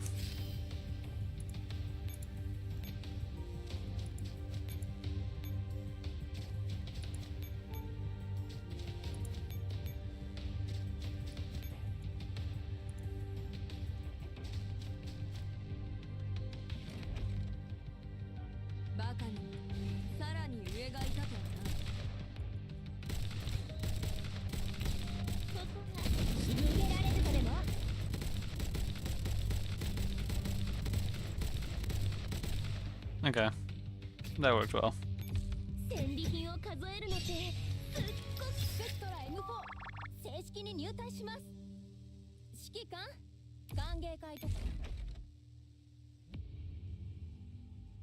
I get another quick repair because of this.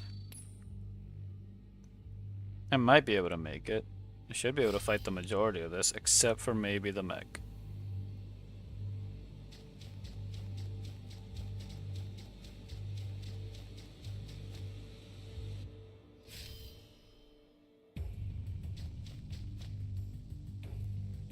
Are they? Oh, right. No, she's trying to get this guy.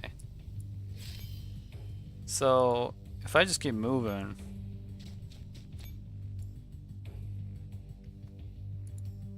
I think I could make it if I go this way.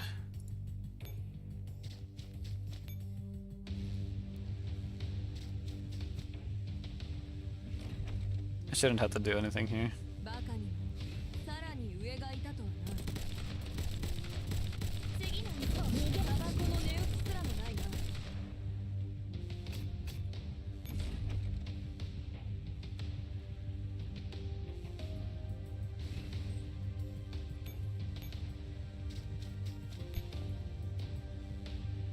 Okay.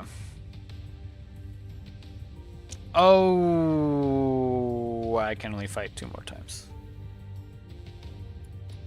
Hold up. I have a plan.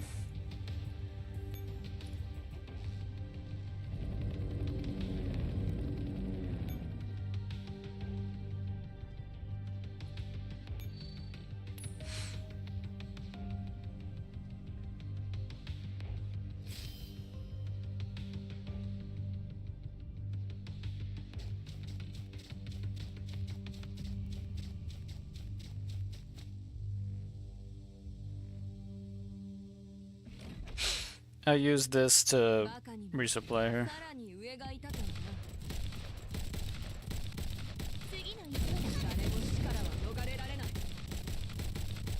I forgot about how annoying their shields are.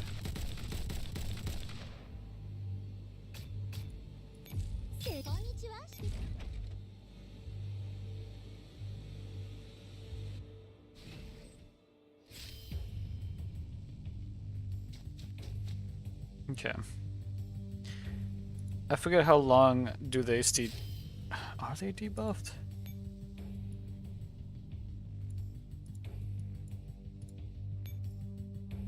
Wait, which ones are these? Ooh.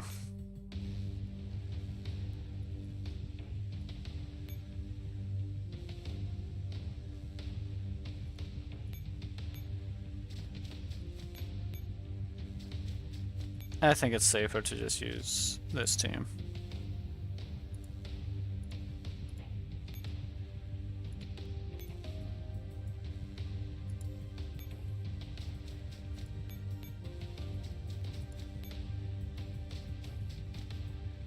And if M16 reaches that spot before we can, then we just...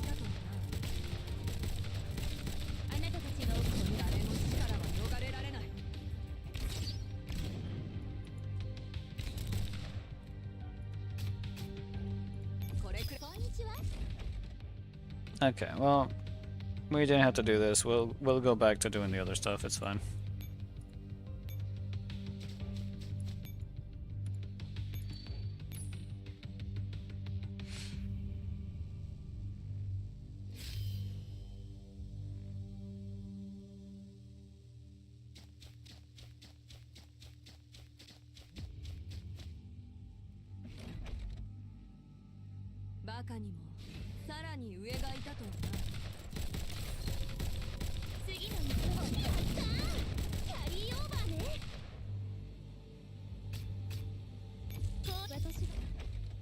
Alright, we should be fine.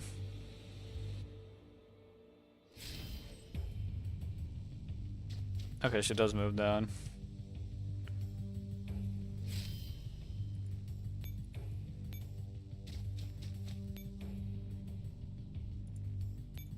Nope.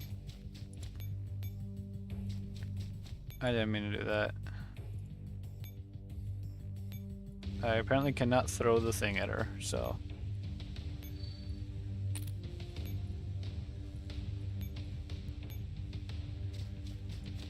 Just in case something goes wrong. In front of the elevator. Estimate is waiting for you, don't waste time here. Thought you were going to betray us, but you didn't. Why? Fairy was never my enemy. We are all nothing but pitiful sacrificial lambs. Why would one sacrificial lamb betray another? Master will succeed. Then good luck to you. Agent turns to head deeper into the base, but then she pauses. You've read my moves ever since the first time we met, haven't you? Though I didn't realize the significance back then. Knowing that I only lost to you because you cheated makes me feel better. That agent turns and leaps off the platform. To taking stock of her gear, M16 looks up at the mech that's struggling to find its footing. Hello, Jiu. How are you? You not belong to this stage, get lost. No help on pain. Oh no. M16 nimbly slips into the blind spot of the mech and stuffs a grenade into its joint. She evades the mechanical foot that seeks to crush her and leaps out from behind the mech. This is an older chapter. I need to go back to the actual event. I thought I could get a little context but then I forgot that the chapters in the story are way behind where the event story is. Explosion, mech shatters and lifts to one side. Still not enough. Number 3's movements are impeded. Hang in there, suppress the enemy ahead, I'll cover you. Yes, sir. Pilot, the plasma cannon blasts the place where M16 was standing a second ago. However, she's far more agile than the mech and avoids the shot. Adjutant's mech uses this opportunity to position itself in front of its fallen comrade.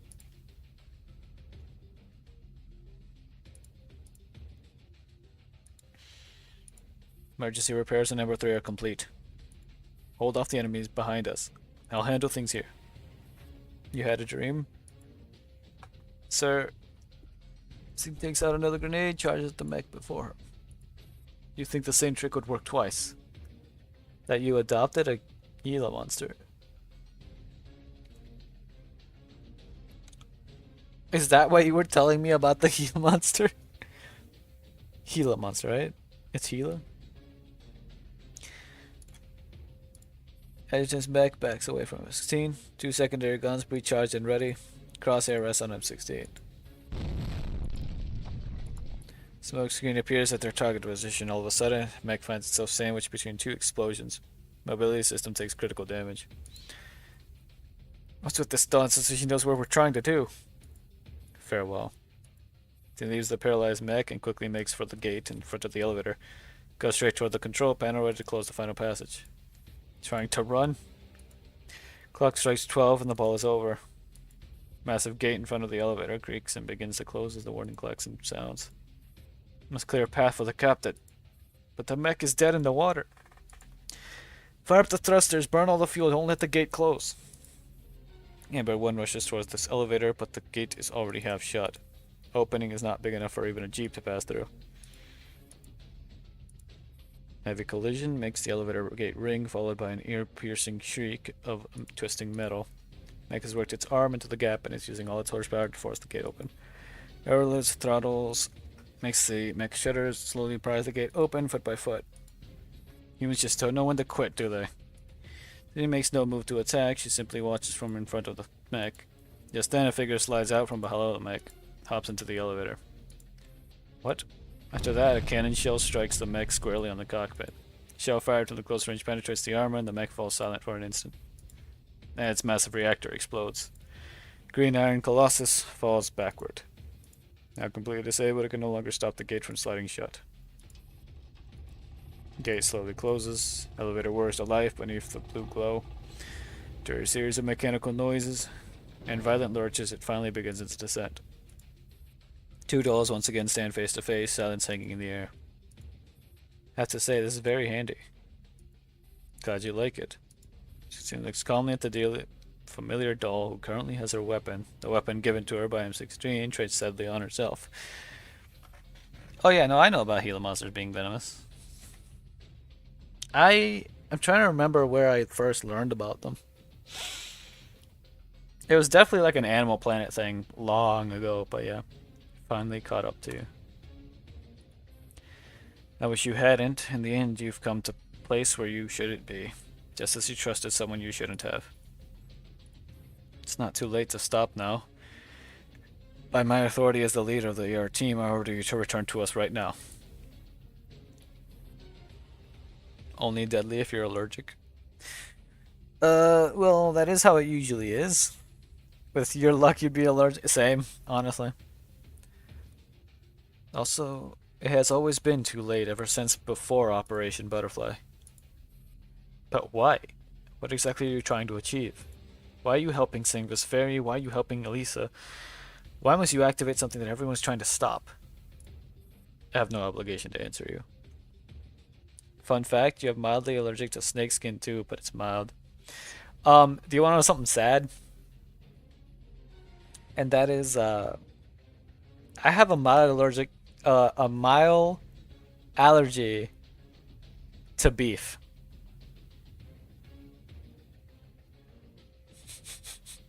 So even the foods I can eat, I'm still allergic to.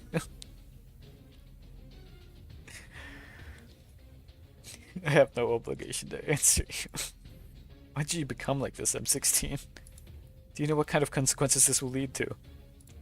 That's fine, I'm willing to take full responsibility. It all started because of me, and it's oddly heartening to know that it will also end with me. You want me to stop? to defeat me here and now. Prove your strength with iron and fire. Use that strength to prove that you're right. Blazer, no. Yeah. Yeah. Don't think I can't do it, M16. M4, the firewalls in a neural cloud are as powerful as ever. Her OGAS is probably protecting her. If you can attack her now, you can force her to split up her computational power. That way, I might get a chance to take control of her body. Can I eat anything? I don't know. I'll try. First finger slowly tightens around the trigger of the weapon on her shoulder. Trigger of the weapon which M16 gave her. No, I know you can do it. After all, this isn't the first time we fired at each other. Come on, then try and stop me. Does Kung Fu know this? I think so. He probably forgets, though. What? Excuse me? That was not a bronze, that was an S.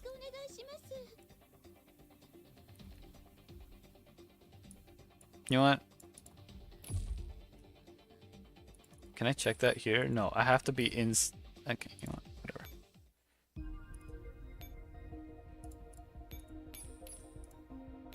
Anyway, back to the actual event. So this is an actual mission, this is story. But this is the side story. I'm broken? Okay.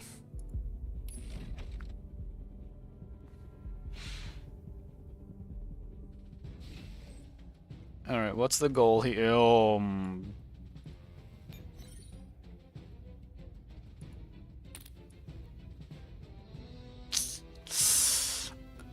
You know what? I'm glad I decided I'm going to use the guide regardless.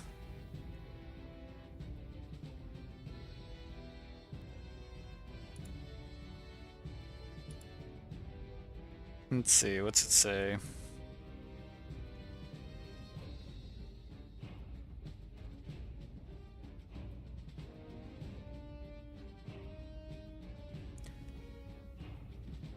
You want a lizard? But you have a lizard.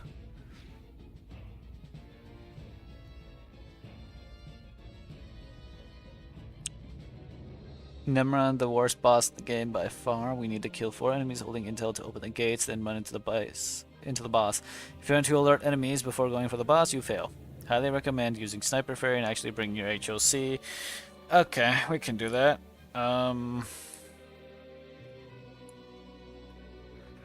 So I cannot be running into these dudes, is what I'm hearing. The alert type enemies. Otherwise it's an auto fail. That's fantastic.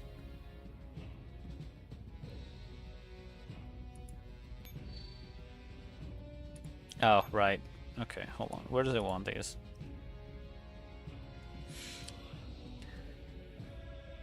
Let's see.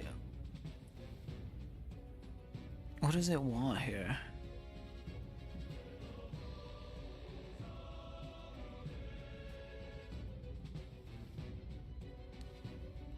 Sniper Fairy. I can use that. You want a log with legs? Wow.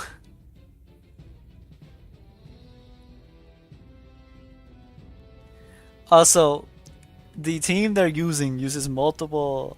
Well, uses a specific...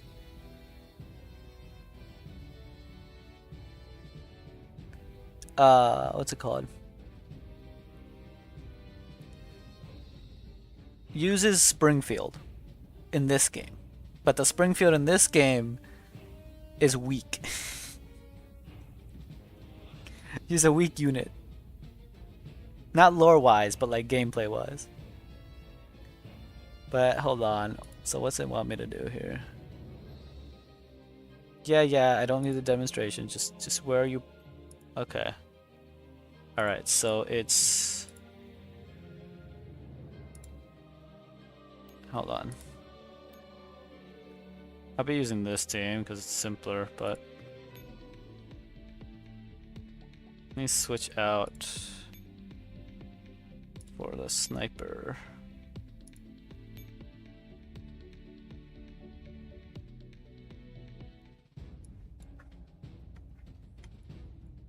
Okay.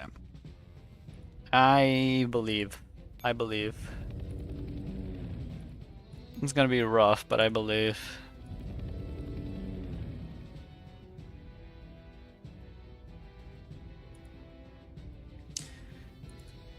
Alright. Well, let's just see. Oh, dang. I see what needs to be done. So it says preferably mortar.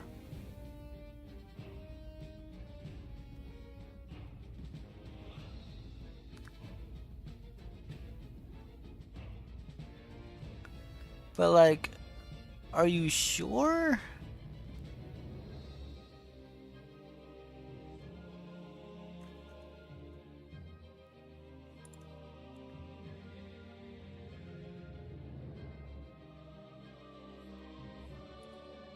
Whatever, let's just get started, start getting things going.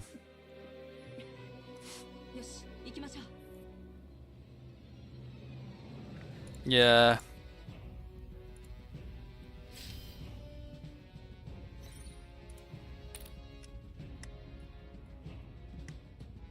So these guys are the ones with intel from the looks of it.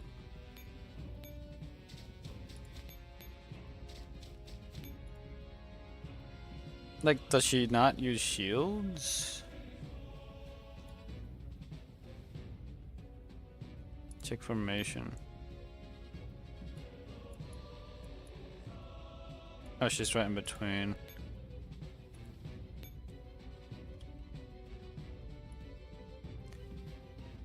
Listen said.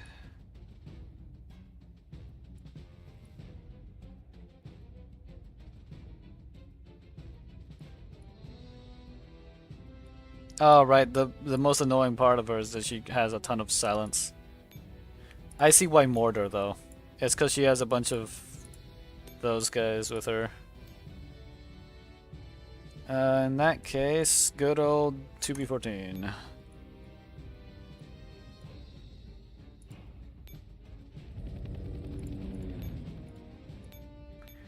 Alright.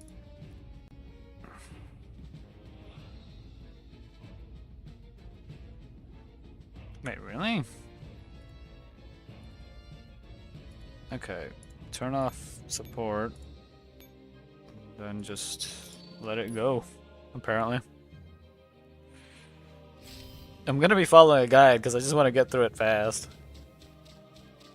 Otherwise, it seems like a lot of running around and killing things, which is eh.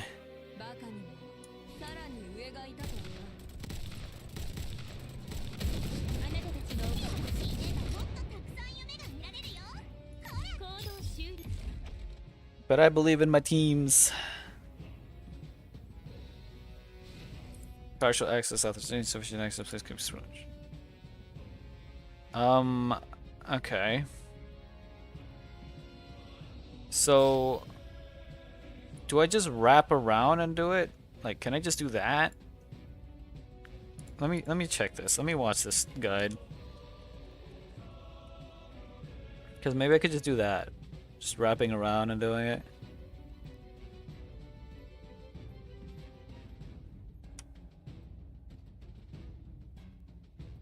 Well then. It already gave me a very long, like, it wants me all the way over here. Which I guess makes sense, yeah. I have enough for that many fights, I think. I think I get, okay, yeah, I think I get the idea here.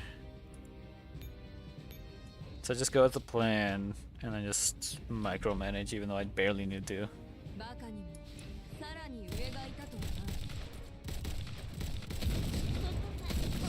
Yeah. It's gonna be super easy stuff going on here. If you see, this is the gameplay of the first GFL, which is, this is why it was such a,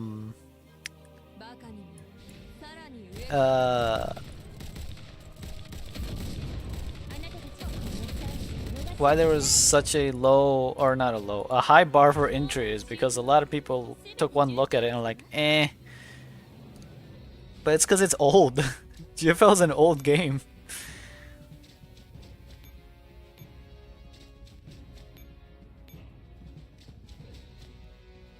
I am on the difficult one, right? This isn't like actually super... Okay, we got him that time.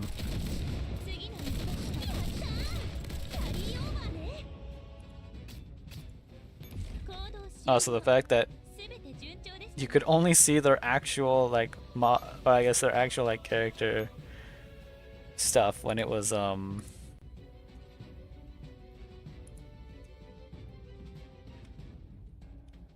up.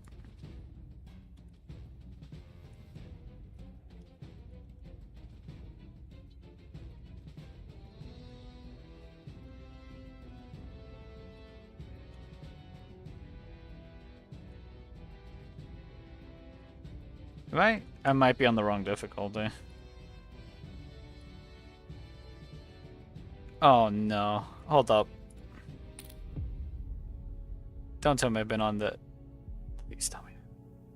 Please tell me I haven't. Oh no. I should have known.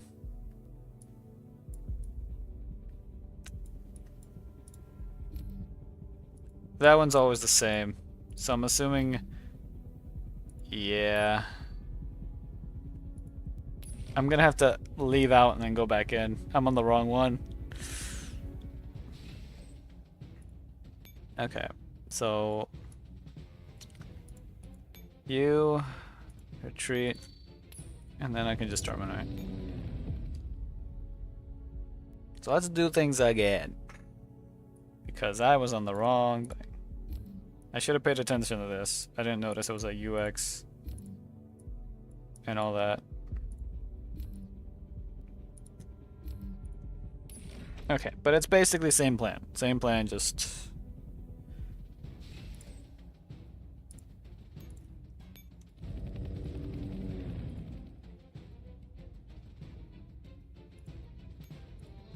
So I was wondering, because it felt a little too easy, like too quickly I was killing everything, so... So it's gonna be even more hell, okay.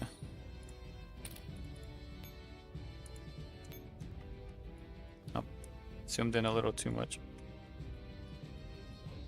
There we go.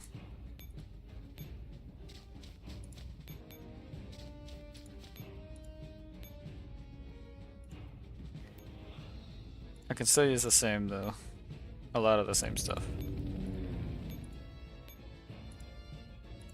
Turn off fire support in the meantime. I don't think this will proc in time, so I'm just... No fairy.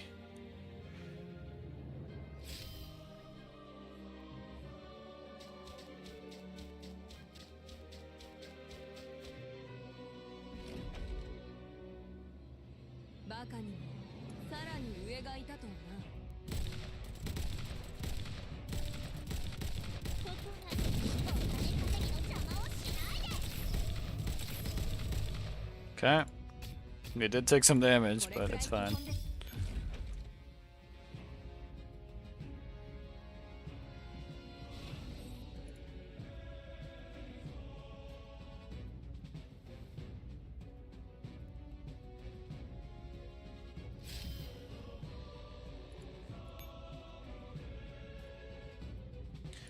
So it wanted me to go boop, boop, boop.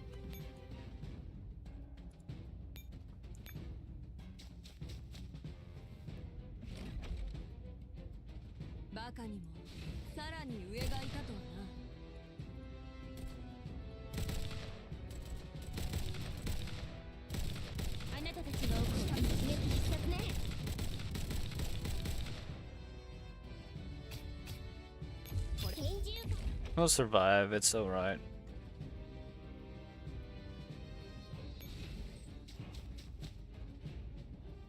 I just have to control things a little more carefully.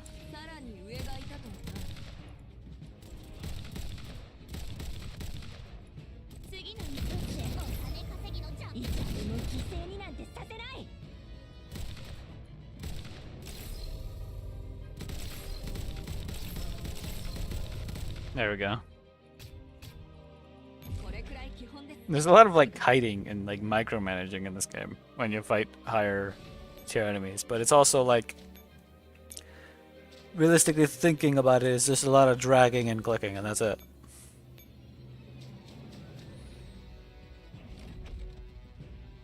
I still love the game though.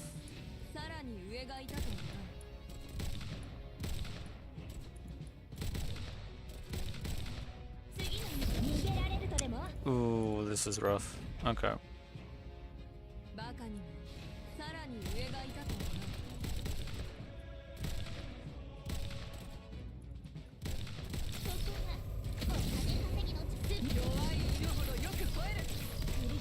Nope, nope, I'm taking too much damage there. I'm gonna have to do a...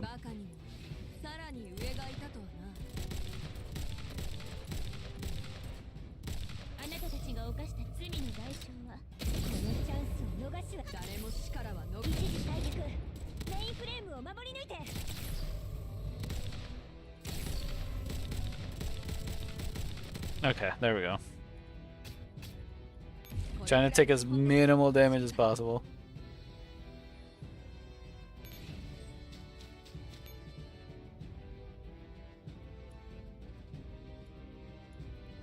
Okay, in this one, I think having the fairy up is probably a good idea.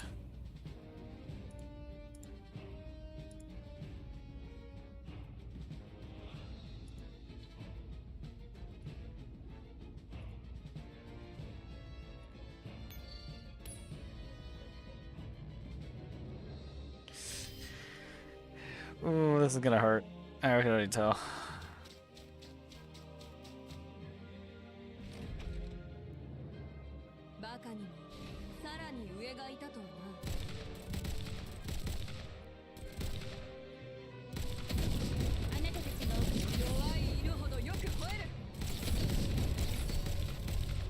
Okay, never mind. We're good.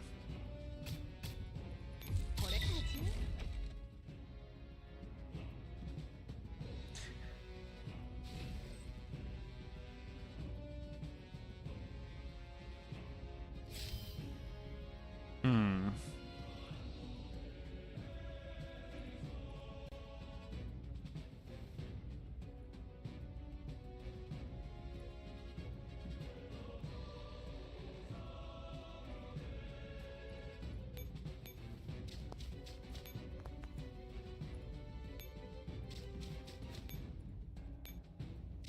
Go here, do both of these. Give her the thing, because Stetchkin barely had any damage.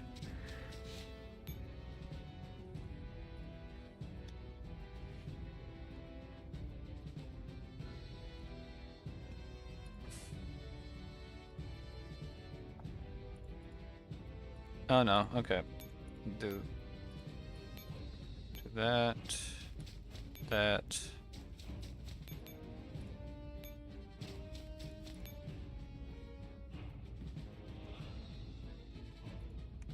Oh, I get it. Okay.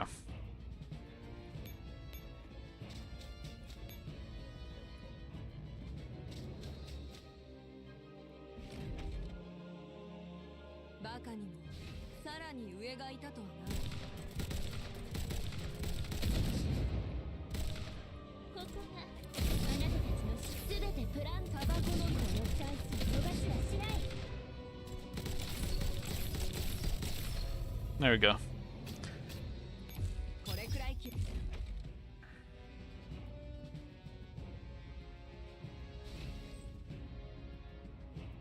Hmm.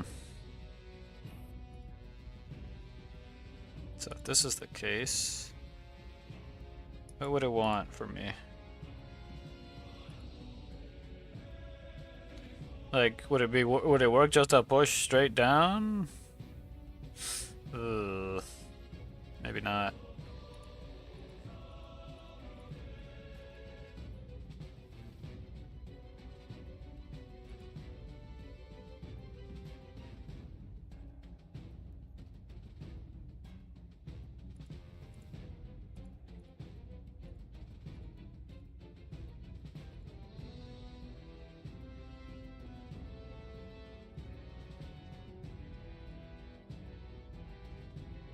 Okay, well, this is where it's really gonna test me.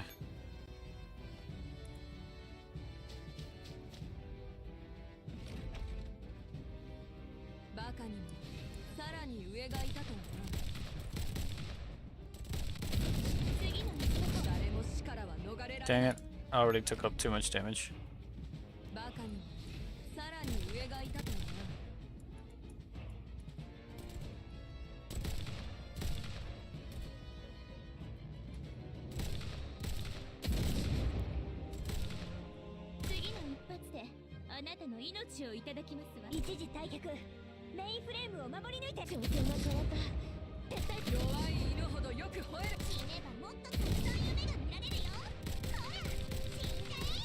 Okay, that worked.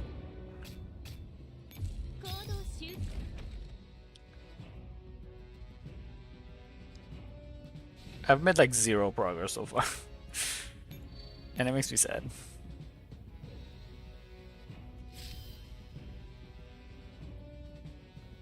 My question is, how are we supposed to get them? Oh wait, no, I see a strat.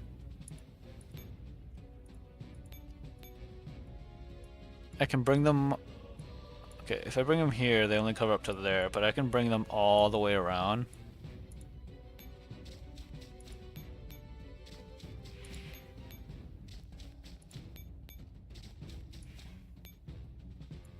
And I'll do setup currently rather than...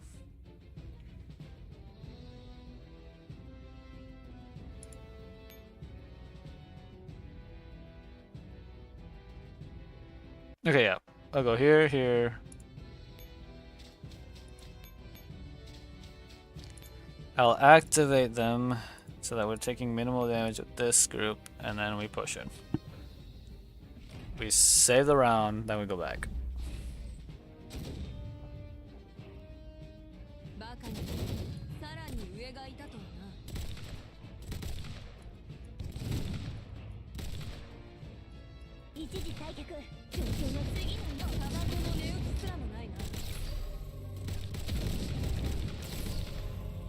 Okay, I might have done a little late.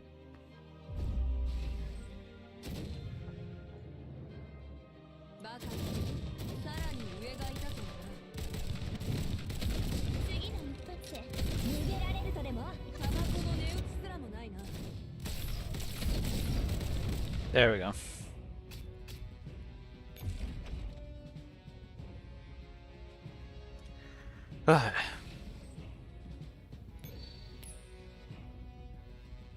And then we'll push down together.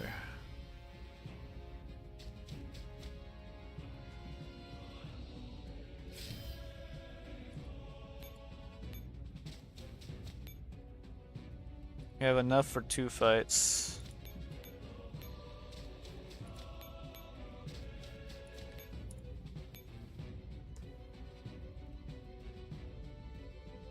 Hold on. Do they cover? Okay, they do.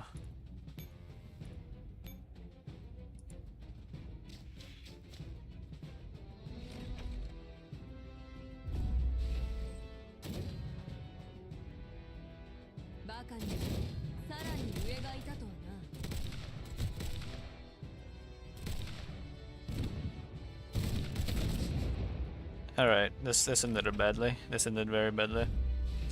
I didn't notice I had snipers. Let's push up and then fall back immediately. There we go.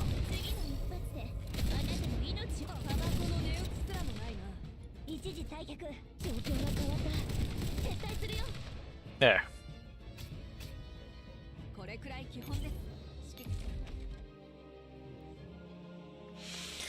And now, here comes the hard part. As we'll see what it is that we are recommended to do here.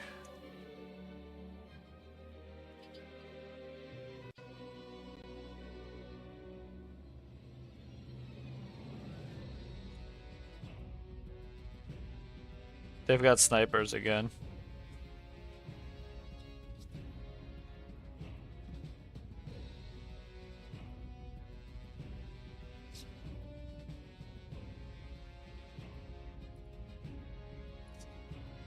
Okay.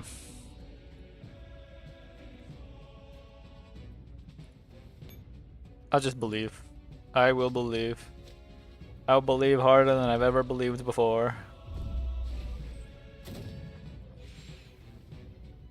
バカにもさらに上がいたとはな。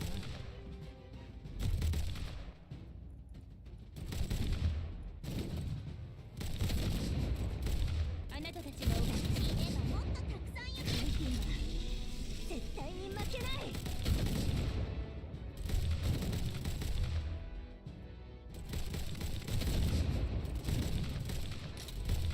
一時退却。メインフレームを守る。誰も死からは逃れられない。 Wait, what is hitting us right now? キャリーオーバーね。 I think we screwed up. バカにもさらに上がいたとはな。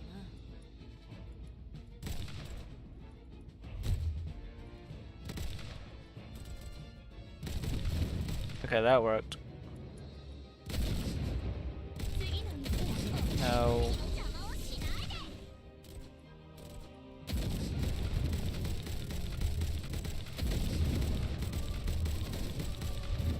タバコの値打ちすらもないな。お金稼ぎの邪魔をしないで。誰も犠牲になんてさせない。弱い犬ほどよく吠える。死ねばもっとたくさん夢が見られるよ。ほら。 Okay, there we go. I forgot about that move. 基本です。指揮官。こんにちは、指揮官。 Almost lost Stechkin. Because I forgot about the move where she just tracks. 保険会社をごまかす言い訳を考えないとね。じゃあよろしくな、前指揮官。 Okay. So that gives us the ability to freely go back to actual reading.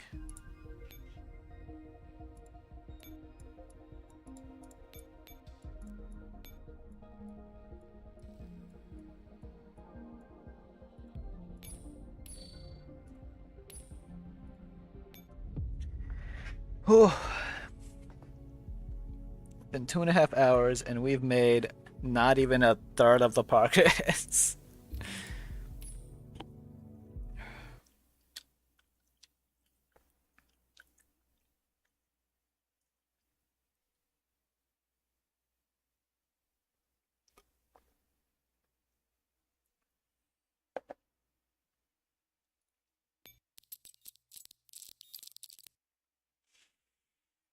Another file being decrypted. November 15th, 2064. Dead tired, we worked from midnight to midnight and pulled it off in the end. This is the craziest, boldest mission I've ever done. Felt like some colder version of me was floating just behind my head, barking orders one after another until the job was finished. When we cornered that phony wolf, he dropped to his knees in a flash, begging us to spare him. Turns out the big shot who skimmed our supplies and barked at generals was nothing but a wrinkled, cowardly old fatso. Funny, really. How did we ever let ourselves be tormented by the likes of him? Honestly, I can't stand to even recall the rotten food, the clothes that ripped after one wash, the boots that fell apart under our feet. Bearfang nearly shot him on the spot, grinding his teeth with rage. Roma and I had to hold him back. Still needed to find out where the rest of the big shots were hiding. Once we got the intel, Ryder tossed a new weapon down beside the corpse.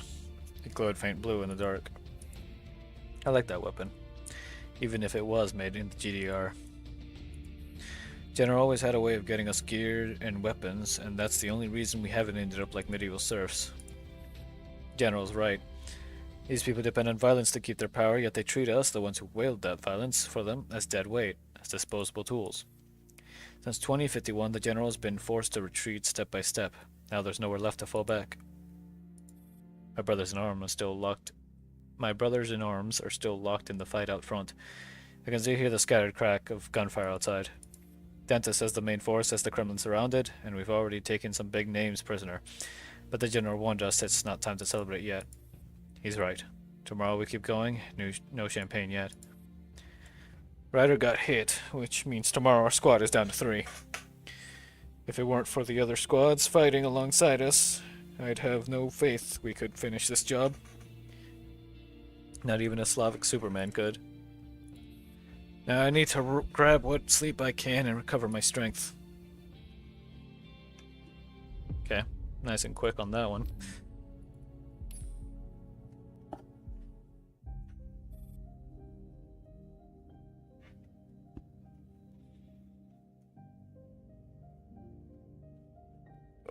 Okay.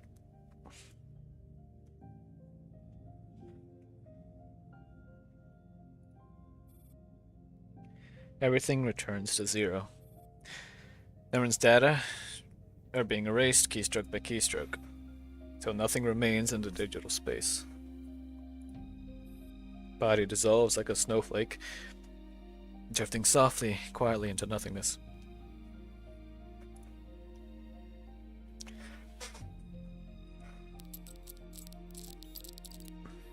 Frees her mind from the virtual cognition image and returns to reality. The falling snowflake has landed on the ground. Although Nemrin walks towards the laboratory where the incubator is placed. That is her place of origin, so it should also be her final resting place. She caresses the cold surface of the incubator, the womb that gave her life and the tomb that will mark its end. It is currently filled with nothing left but a murky fluid. Staring at the emptiness, she tries to find a definition for her life, a summary. Some words that might remain upon her headstone. But nothing specific comes to her. Only fragments, shattered, fleeting glimpses of meaning. Looking around at everything, retracing the short span of her existence, she suddenly realizes that she has never truly owned anything. Born as a conventional tool, she will now cease existing as a tool that has lost its value. Tools do not deserve to have a sense of self or any worldly possession, except brief intersection with a fellow tool. In the blankness of her life, Nemran sees a sudden flash of color.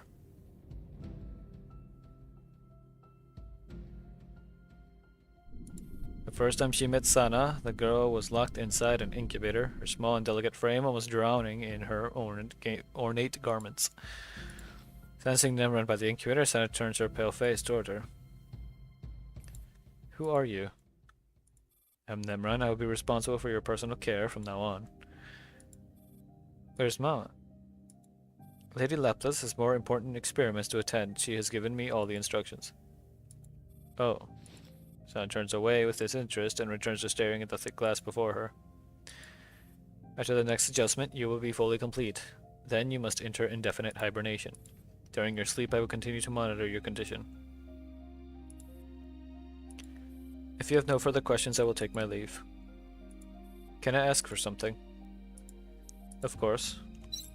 Aaron pulls up the Avernus inventory, preparing to log an item for withdrawal. I want a daisy. A daisy? I keep dreaming of it. In my dreams, it's pure white, opening petal by petal. And when I would walk through fields of them. Oh, its Latin name is Bellium Minitum L. There is no such item in Avernus warehouse. So I can't get one. Aaron looks at Sana through the glass like the girl she used to be confined in the same way, gazing out curiously. At that time, no one answered her questions. I will look for it, but do not set your hopes too high. Okay. Sana smiles a little inside the incubator. It's a small smile, like a firework that vanishes in an instant.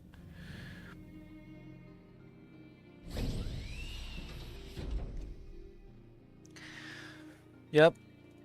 Pretty but tragic, as are like 99% of the characters. I say 99% because there's a lot of female characters, but there's a handful of male characters. So it's like, those are the ones I have to say. Except Kruger. I mean, Kruger's a beast. Also, what do you mean spray? What did I do? Make sure that no one is watching. Nemran quietly opens the incubator as usual and started recording all sorts of data. Oh no. What now? What am I? Ah! What?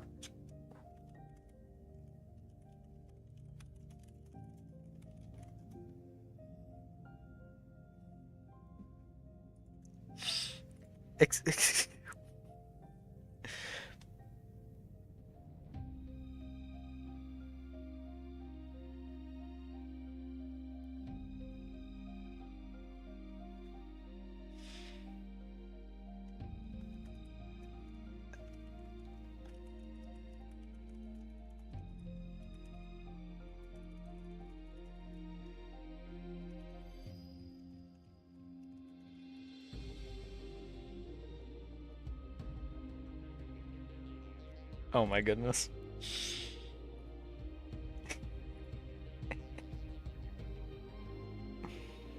Oh my. Okay.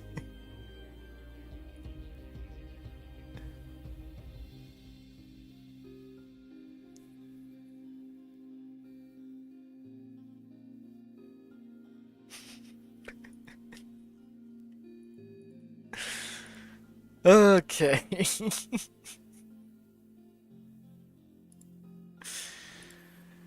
When checking the connection between the incubator and Sana, Nemran flicks her sleeve, dropping a flattened, dried flower next to Sana's hand. Sana opens her eyes and meets Nemran's ever impassive gaze. She smiles faintly and hides the flower away. Thank you. Nemran does not respond. She finishes making her notes and leaves without another word.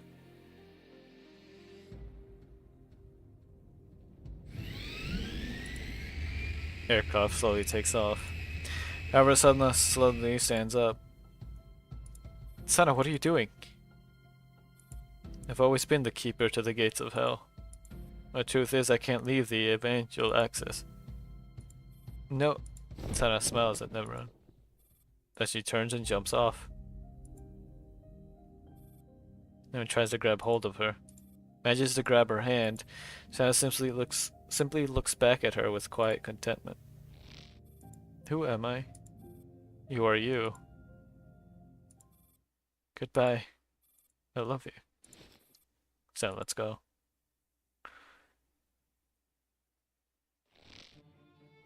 So if I remember right, the reason for that is because the technical quote-unquote mother for Sana just saw her as just another of the experiments. While Nemran, I'm saying Nemran because I never really learned how to pronounce the name, but Nemran, she was the only one who actually showed any sort of care for Sana. And at the end of the last main event, it was Sana and Nimran who got into an aircraft and were leaving Avernus because we had basically taken it down. And we never knew what happened to them, so now I know. I also have a strat for my lizard so she doesn't kill me attack on gecko style.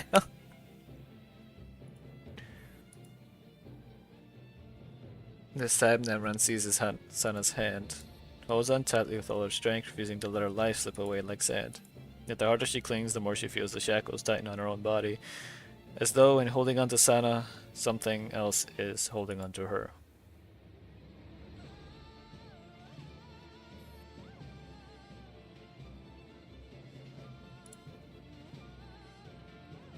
Okay, you can tell me the strats, yeah.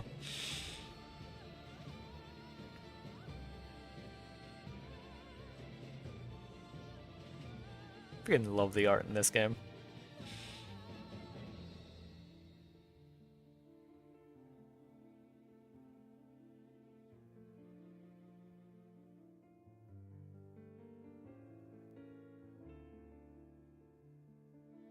I'm waiting for the strats. Oh.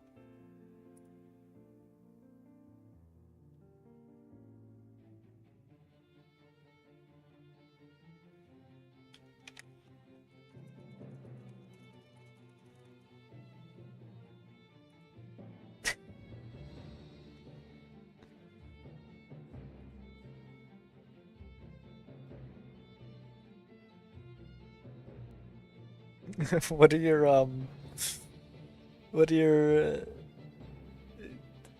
lizard strats?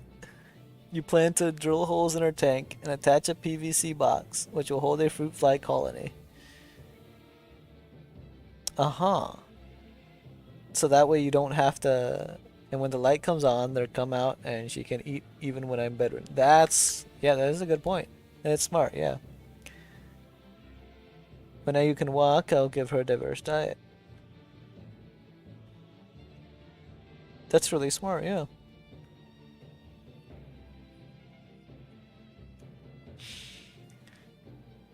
That, and eventually it will be good to get to the point where you won't need to... What's it called? You won't need to do the fruit flies anymore. So you won't need to have the constant allergic reactions to them.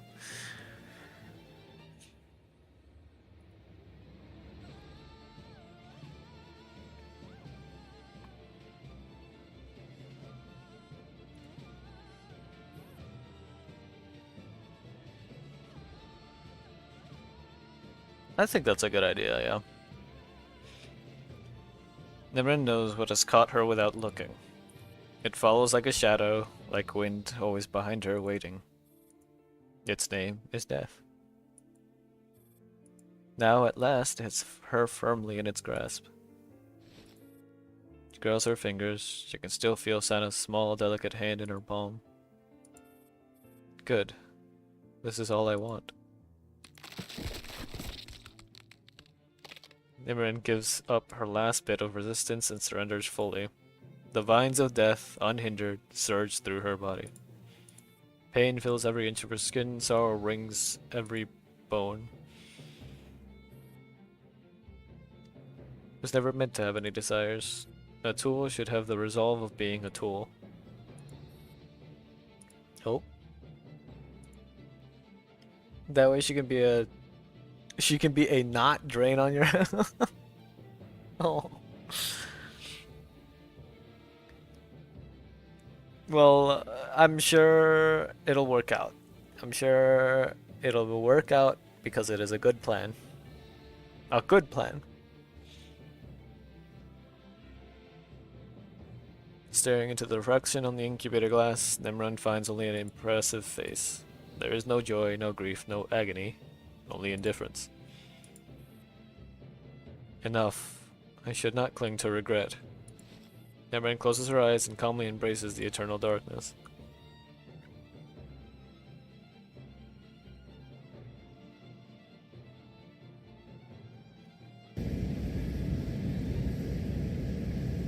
Alright, I forgot how loud these engines are.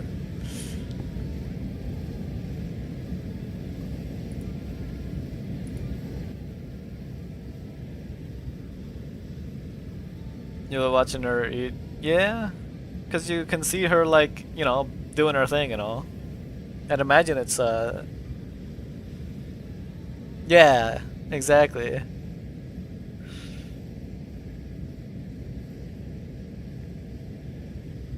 Squadron of strike aircraft circle overhead. From the cockpits, they see Frankfurt in chaos after relentless bombardment. Their priority targets are burning. The roar of their engines cuts through the clouds. In response to their presence, surviving anti-air vehicles hidden in the city fire upward.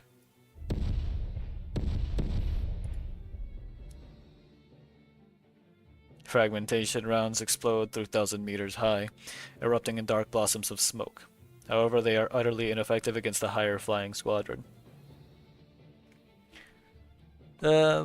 She does not appear to know she's a gecko, though. She's supposed to quietly wait for them. She does not do this. Does she just go after them?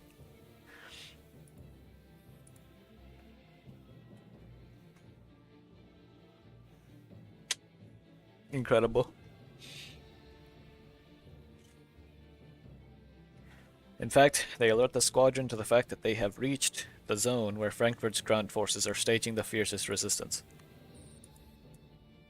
Egonest key segment of Audubon now in range, preparing to strike. Permission to engage. Roger, commencing dive. Copy. Having been given the green light, the squadron begin their descent. With their flaps open, the aircraft dive toward the target Autobahn. She reminds you of a chicken combined with a kitten.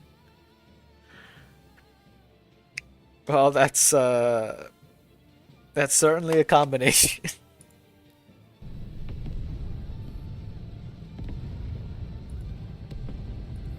Following the violent explosion, a chain of fire blooms along the highway, and black smoke surges toward the sky. Eagle Nest bombing complete, target destroyed, enemy aircraft no longer able to land. Copy, return to base.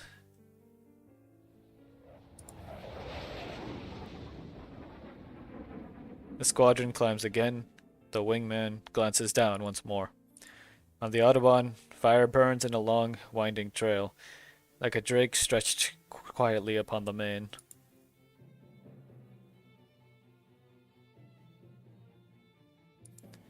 Inside the underground fortifications of concrete, Frankfurt's 1st Guard Regiment is struggling to maintain its operations. Everyone is praying for good news from above, but all that comes of the wounded being carried into the shelters and reports of depleted weapons and supplies. According to the latest intel, the western section of Autobahn 66 was destroyed by an enemy strike. We need aid. Anyone, anything, a weapon, a shell, most of all soldiers. Without them, all we can do is pray to God.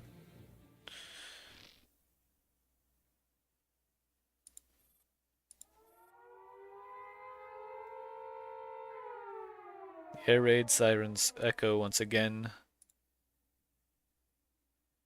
across Frankfurt's night sky.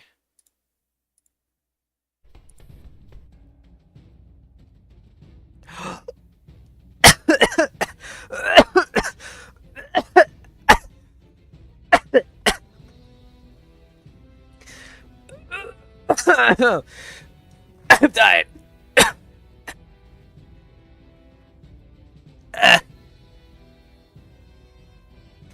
Alright. Addressing chat. Like she tilts her head like a chicken, but she jumps like a kitten. Please don't do that. First off, I see what you mean now. Second off, I'm trying not to. It's just I got excited, okay? I gasped, and then I accidentally gasped in my own saliva and started dying.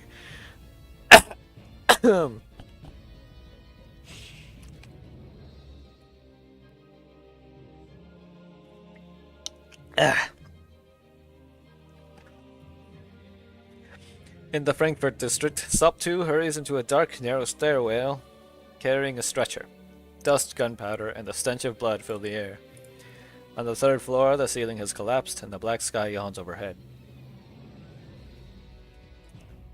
She steps into a room and hears the commander's voice. How are you both very military coded, but also very soft, gentle, bean coded? What do you mean?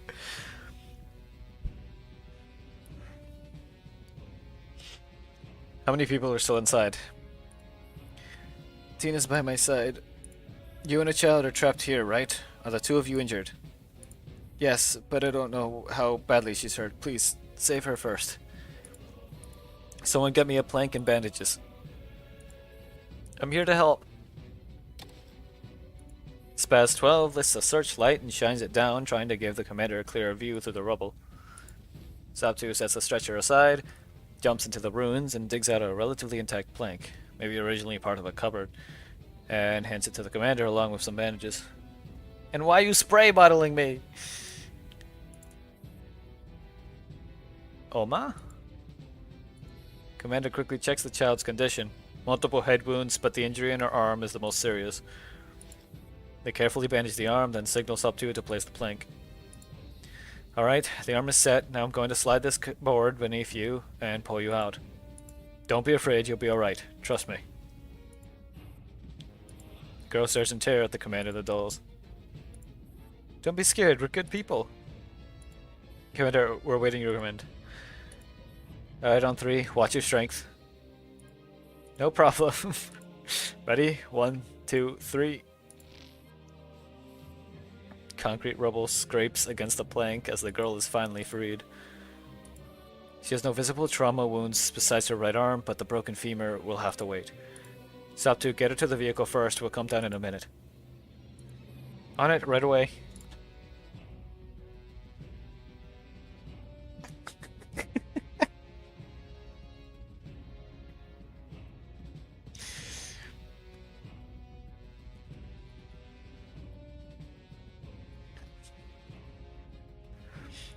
Saptu lays the stretcher flat, and the Spastov's help carries the child out. There's no time to breathe a sigh of relief. Ignoring the debris grinding into their knees, the commander gets down on all fours again, leaning further into the rubble to check on the old woman trapped within. Yeah, it's Saptu. This bodes very badly. Excuse me? What was once a bedroom is now unrecognizable. The old woman lies pinned in a corner, while the bed in the middle has been crushed by a massive slab of concrete, with blood seeping through from underneath. The air raid sirens outside cease abruptly. The city falls into a chilling silence. I mean, Spaz 12 is being mentioned right now, and she was in the game in launch in GFL 2. Also, there technically is one more event after this. It's just that event is the like epilogue type thing. The Elmo was mentioned in this event already. I don't know how he gets the Elmo though, so I need to figure out where that happens. Also, her design is too cool. Sorry. No, you're fine. You have too good of seat.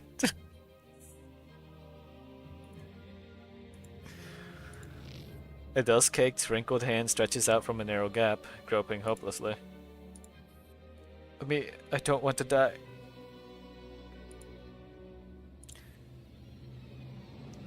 In the flashlight beam, the old woman's clouded eyes glisten with tears, filled with the human's primal desire to survive. I'll help. Commander shifts back slightly from the tilted floor. Tongue brushes something sweet. Lips are cracked and bleeding. From the western part of the city comes a sound like firecrackers. Now and then a flare bursts in the sky, though less frequent than yesterday.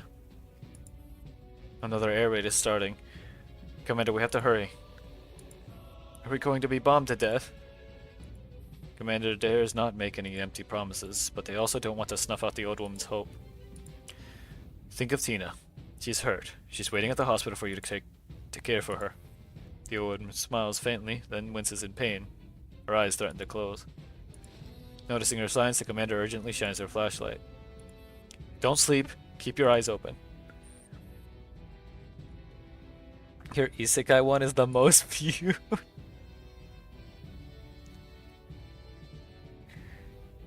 What did you send me?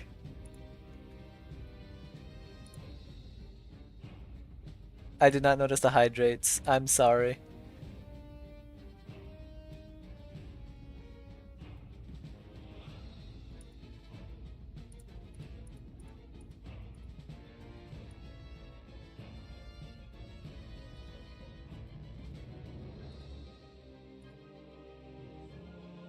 Their premise is a popular isekai. Wait, it's an actual premise? For an actual isekai? It wasn't a joke? I thought it was just a joke!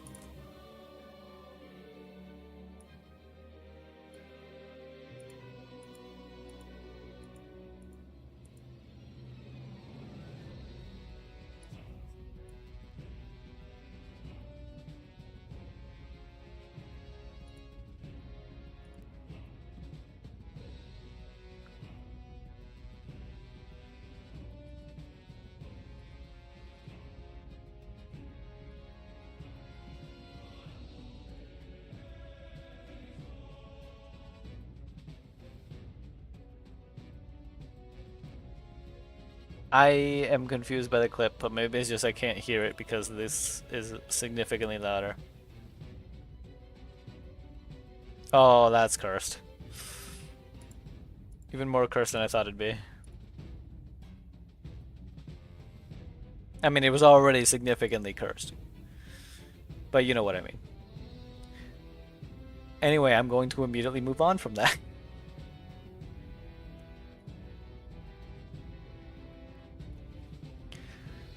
STR-15 suddenly receives AR-18's transmission. Commander, the enemy has begun a new wave of bombing. The situation is critical. Please evacuate to an underground shelter immediately. Alright, I'm drinking. I'm drinking water.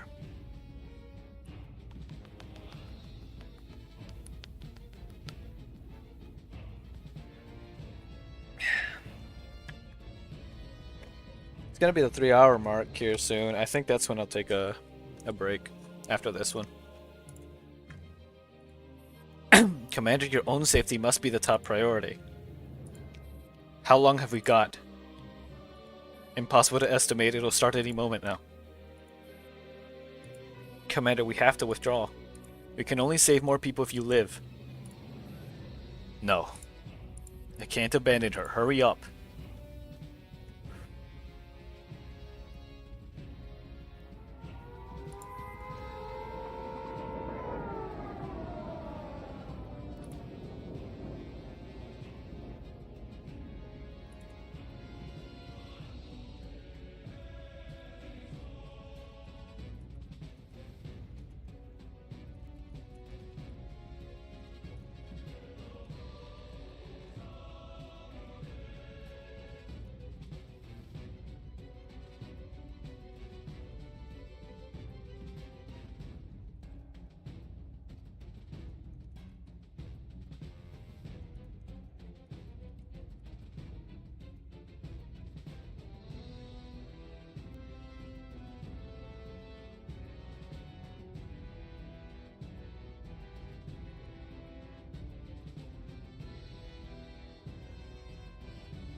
Uh, 10 minutes later, night sky thrums with ominous buzzing. For an instant, tracer fire lights up the darkness, revealing fleeting shadows of the aircraft above.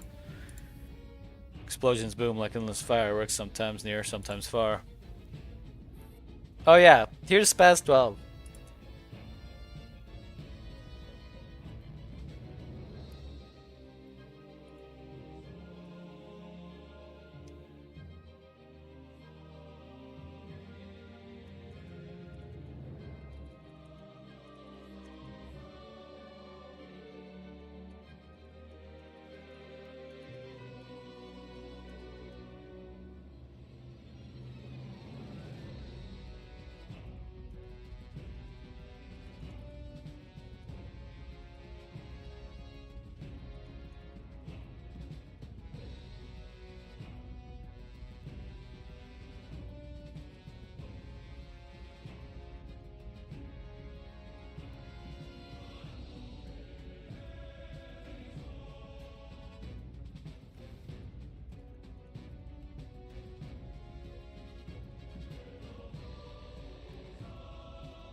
Give me a second.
Alright.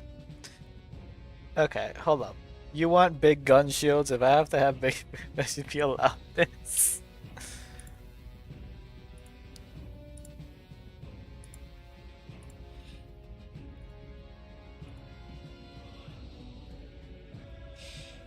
All I can say is there's nothing technically stopping you from having big shields, but people are kind of upset at the fact that she doesn't get the shields. Actually, none of the shotguns get their shields back in the second game as part of their actual design, aside from she has that shield wall thing. But it's so much cooler to have like what is basically an exoskeleton of shields that will automatically react to protect you from fire. Like, it's so cool. She's out. Careful. How is she? Commander, she's bleeding heavily. The wound must have been compressed before. Moving her made it worse. Commander looks down. Her thigh is bleeding profusely, while her lips and cheeks are pale to the point of bloodlessness. Help me. Get her to the vehicle now. At least tourniquet her. Like, come on. They'll shield the commander as they sprint together toward the rescue vehicle. Load her in. Go. Through ravaged streets, the vehicle races for the nearest air raid shelter.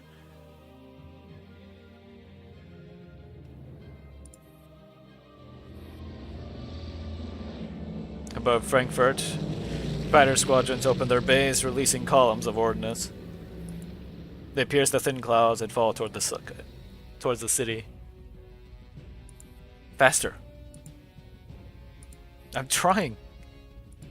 The accelerator slams down. The underground parking lot is in sight, right there at the end of the street. Something is falling from the sky. A bomb? We can't make it. Commander's heart sinks. Star 15 breaks heart. The object bursts in midair. Commander! Star 15 dives across the seat, trying to shield the commander from the shockwave.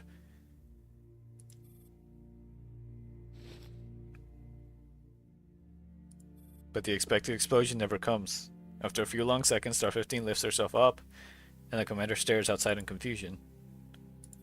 Commander, we're alive.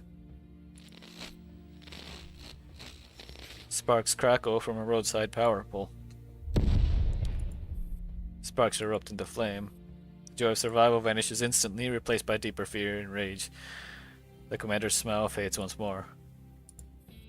It's a graphite bomb! The street lights wink out, plunging the entire street into darkness.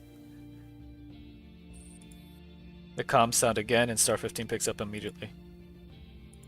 Commander, a residential area in the Frankfurt district was bombed. At least 10 people are trapped and are requesting rescue. Have we dispatched anyone? Apart from the essential forces guarding the Elmo, every squad and vehicle has already been sent out. Commander, we have no more manpower. Oh, hold on.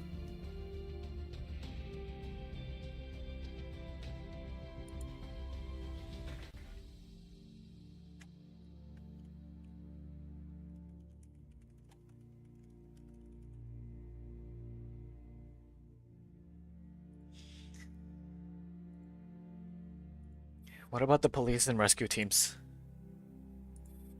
We've relayed the request, but Commander understands what RO-635 leaves unsaid. In the face of such catastrophe, the police, rescue teams, or any other spontaneous relief efforts are woefully insufficient. When the rescue squads return, reorganize the units. RO, we must immediately check all major highways. Oh, accidentally double-clicked. RO, we must immediately check all major highways out of the eastern suburbs. Remember to sync the data with AR-18. Understood, Commander. I'll arrange it right away. Do you have any injured dolls over there? Do you need support? Commander? I'm okay. But you sound like you're in pain. Are you hurt? The enemy just dropped graphite bombs. RO, Frankfurt's power grid is finished. A modern city without electricity is nothing but a concrete tomb. The commander closes their eyes in anguish. Every time I think I could make a change, reality strikes me down. 6 million lives. 6 million. Commander, you've already done so much. The rescue teams you organized alone have saved hundreds, and those inspired by you are beyond count. In this disaster that no one could have stopped, you have already given countless people hope. It's not enough. If that's all I can do, it's not enough. No one knows how much longer Frankfurt can endure, yet every moment brings worse news. If what happened before was a series of battles, now it is an outright disaster against civilians. At the very least, there should be a corridor that lets civilians leave Frankfurt. No one is better positioned to do this than us, Commander. I'll regroup the dolls and draft an initial plan. Good. Commander, please also take care of yourself. The call disconnects. The commander glances at the rearview mirror. The girl, her face streaked with blood, shrinks back on the flatbed, staring at the armed dolls sitting across from her with wide-eyed fear. Sabtu looks back at her. He tries to flash the girl a friendly smile. Hey there. Here, watch this, I'll show you a trick. Sabtu makes a goofy face. The girl, as expected, bursts into tears. Huh? Why are you crying? That's weird, this trick always works on 15. Sabtu, you'd better calm her down fast or I'll twist your head off and then let her kick it like a ball. Alright. I've still got my secret weapon. Two pulls out a can of beef and hands it to the... You have a can of beef on you? Okay, you know what? This is another reason why I love Sabtu. Here, take this. This is good stuff. Seeing her sub soften, Sabtu quickly pulls open the can and offers it. The aroma of beef instantly fills the air. Beautiful. Beef rations. They're just ordinary supplies, yet they stir a long-buried memory in the commander.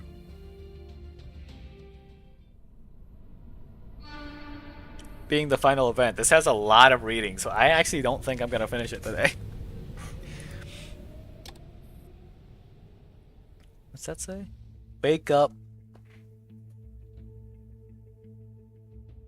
Wake up, smell the...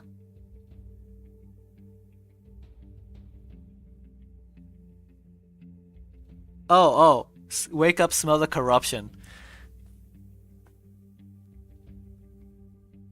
To leave and something, and then it says something will march.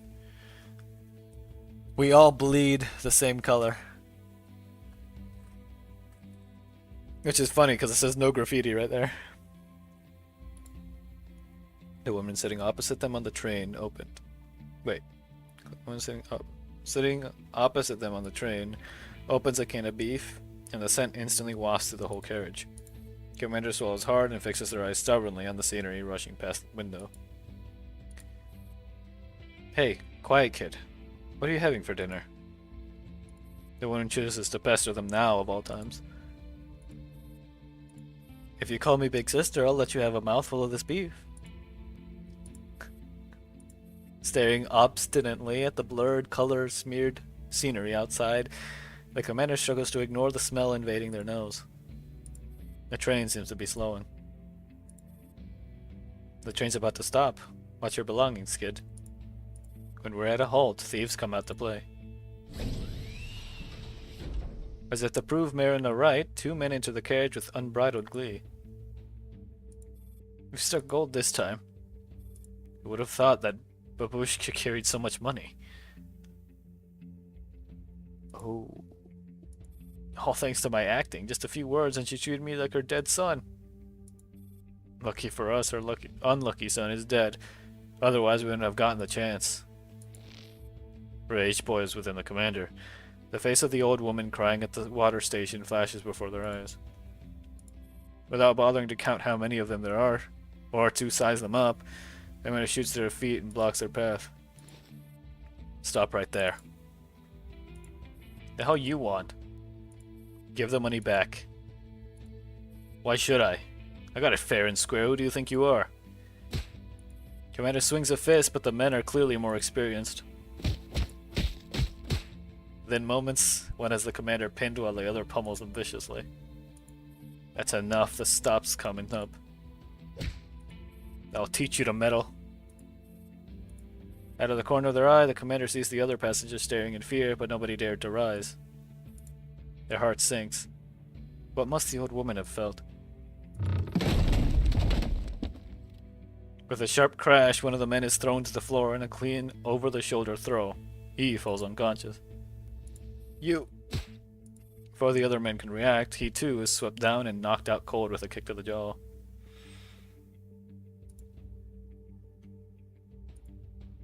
Blazer, I'm a good artist. Yes, you are. Commander, sweet, you don't need to be strong, you just need to know where arteries are. See, but like, that's how people die, and he's not trying to kill them. Because it implies that the old lady is alive, it's just she got robbed. While this is on a train, how is anyone gonna deal with like everything that comes from him killing the two? Also, this is before, by the way, for context, this is before he went to the military school. So he was basically all uniformed up and everything.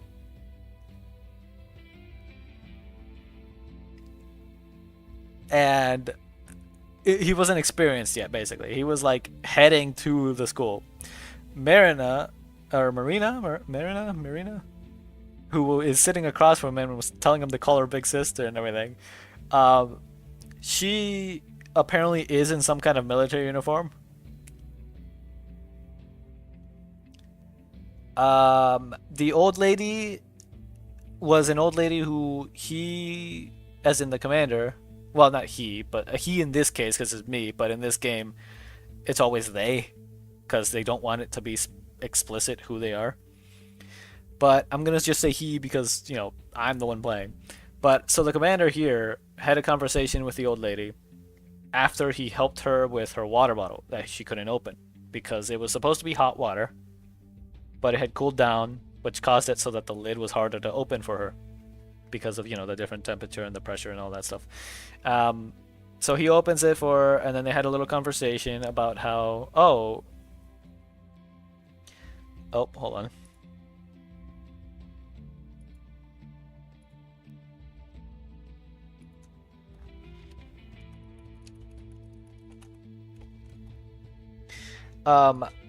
So, well, yes, he could have done that, but he was more focused on the whole rage thing, so he didn't think of that. He didn't even bother to size them up, as he said. So what happened was, right? Old lady notices his outfit, says, "Are you going to are you going to a military school?" Which, he said yes. That's where he's going. Then she talked about her son, if I remember right. Yeah, she talked about her son. And then when he asked, "Is your son in military school too?" she responded with, "My son is dead. He was in the it's like he died 3 months ago at the front lines." So, and then she was saying about how she heavily regrets it because when her son first told him, when her son first told her that he was going to go off to the military, she was extremely angry and like stubborn. So when he was actually going to go, like, instead of like seeing him off at the train stop, at the train station, she just didn't go. So he went off on his own. So she's obviously deeply regretful because of the fact that she never got to actually have a proper goodbye with him. She was mad with him, and that was the last thing. That was the last interaction between them two. So then she gave him a ration that she was holding on to, and said to take that for her son, and that to whatever you do, come back alive. You have people waiting for you. Which he said, all right, and then wished her well once they separated. But He didn't tell her that there was nobody waiting for her. As in, the commander has no family left. But yeah. Before the other man can react, he too is swept down and knocked out cold with a kick to the jaw. Which, it's funny seeing the commander in this state when we know that currently the commander is capable of some stupidly overpowered stuff. Like realistic stuff. It's just peak human type stuff though. So it's overpowered in that sense.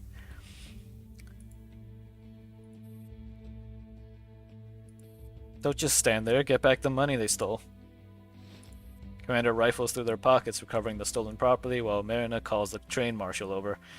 The robbed old woman rushes over, showering Marina with thanks. What are you thanking me for? It was this kid who did it. It's you again. Thank you, you're such a kind soul. Don't mention it. A teary old woman follows the marshal off the train. Train departs once more. Through the window, the commander sees her lingering on the platform, waving. Thank you. May you return home safely.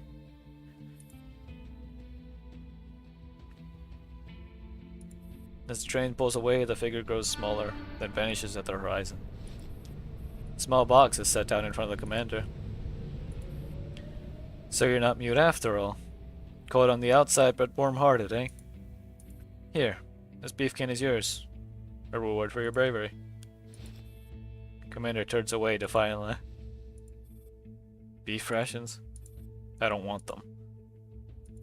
What? This is wartime currency. Looks disgusting. The one wags a finger and pushes the open can closer to the commander. The rich aroma nearly breaks their resolve. When you're on the battlefield, you'll see. Eating beef rations is happiness itself. There you go, acting like some elder again. Look here, kid, this isn't for free. When you get your first beef ration, you'd better pay me back. Fine. It's just a can, what's the big deal?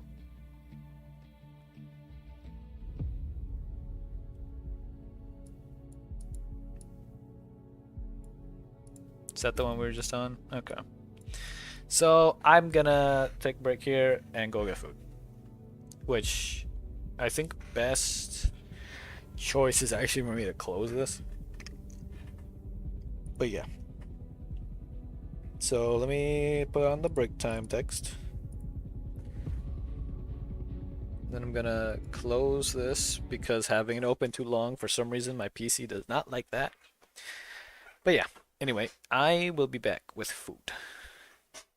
And then we'll watch some stuff, probably, and then back to it.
Okay, I'm back.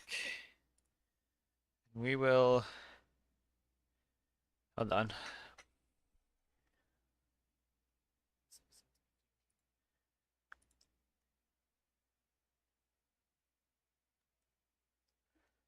We will watch more Rubik's. That's what we'll do. While I eat. So do this. Let's see.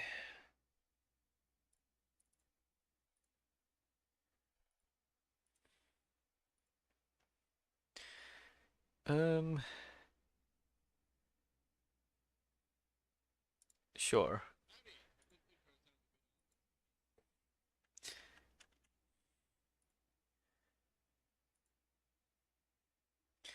All right. Howdy! If this Just relax intro for a little sounds a bit bit while I off, eat it's food. because I have COVID, and it feels like I am dying. However, Liberty waits for no man, so we're back with another Helldivers recreation in Arma. Some of you may remember us doing this a few years back when Helldivers was a small niche isometric game, but since then, Helldivers 2 has come out, and that's just made us want to do more large-scale battles in the universe even more. On top of that, our favorite line infantry, the Sief, now have much more of a spotlight, so today we're experiencing Helldivers from their perspective, in no small part due to a lot of talented modders. Notably, we'll be doing this while there's also a group of 4 players taking the role of Helldivers who perpetually blew us up with stratagems. We're also going to be doing 2 missions for this one, one That on sounds a gray amazing. planet against the automatons, and the other is going to be the defense of Super Earth. You forgot to Also, order. before we start, Get GamerSubs food. just started selling canned carbonated energy drinks, so if you want a pack of caffeine delivered to you, link in the description, code Rubik's for 10% off. Hope you enjoy us getting obliterated by our— oh my god, I'm dying. I hope you enjoy us getting obliterated by our own ordnance, and I will see you around. You should not be shivering, no.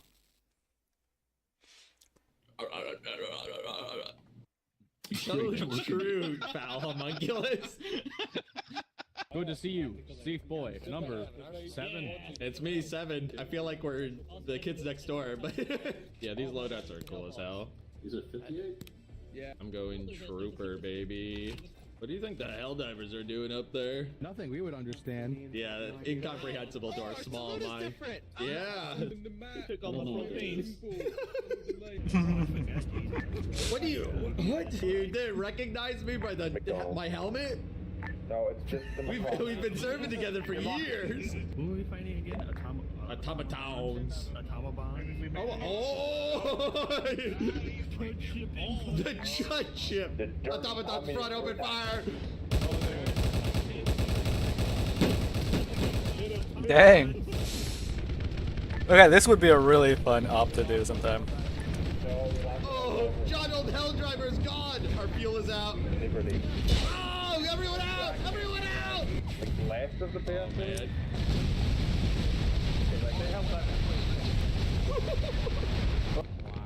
Wow. Battle squad, focus your forces to the southwest side of the base. Cleanse those hangars. Here. Helldiver, it's an honor. This box. Why are you so yellow? Making sure, how was it yet decoding the supply? Yeah, don't look directly into the flames of democracy. It will scorch you. Look at those Helldivers go. They're truly Earth's greatest warriors. Holy moly! Wow! How did they do that? That's crazy. Oh. Automaton. Enemy through. Drop down. Afternoon, make sure we can bring your troopers up. We did it. To the northeast. That's Oh. We're here. Oh. Is this safe? Oh, we're dead. you know, you're talking like an old-timey broadcaster. Ooh. Roger. Yeah. They're outside. I'm inside. There's bullets going through the walls, Cypher. There's bugs. Oh. Oh. Oh no! Run! Get into this base. Jesus God. Oh.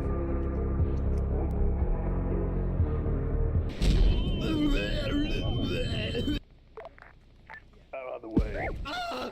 Why? Tower is destroyed. What the fuck, Jonald? Stratagem.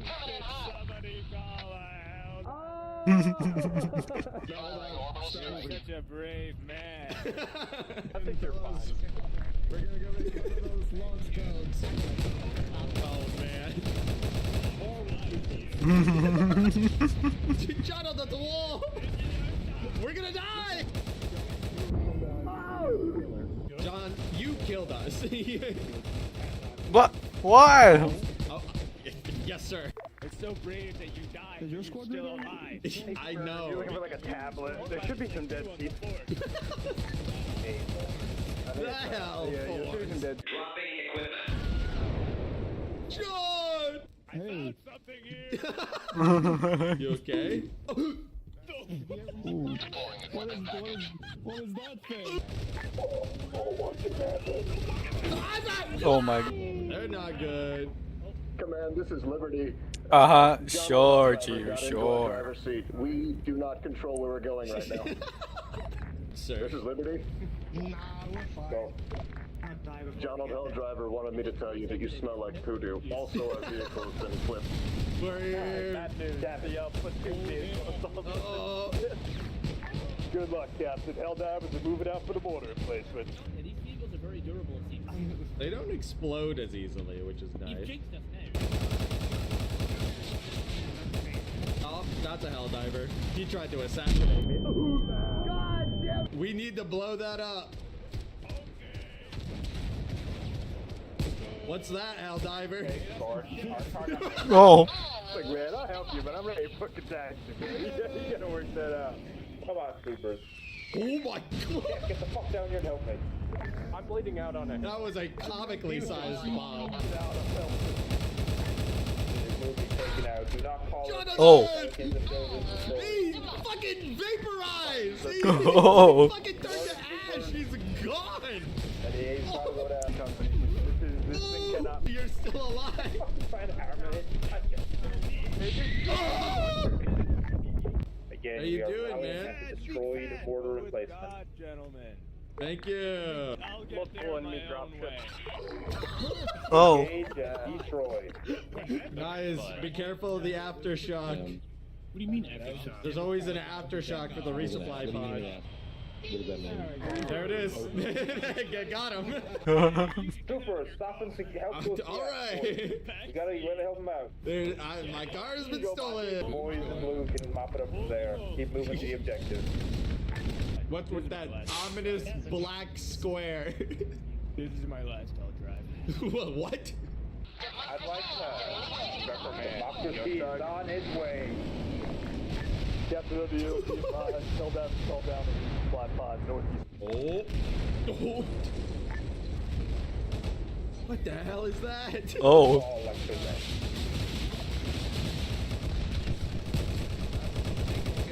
Hey man. Whoa. Hey, there's a factory.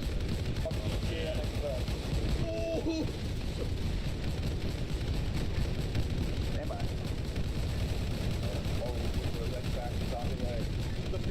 It's clearly much stronger than a factory strider. What is this?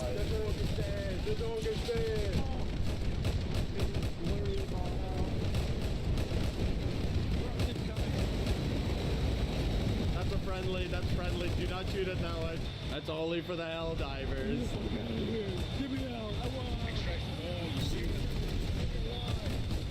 For Super Earth. Oh my.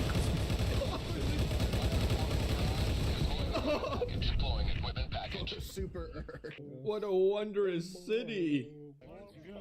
Oh, the hell divers are here.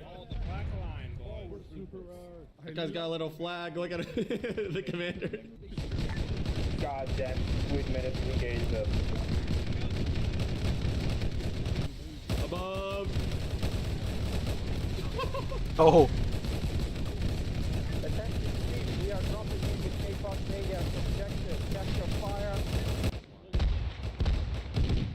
Alright, This is cool. up behind you guys.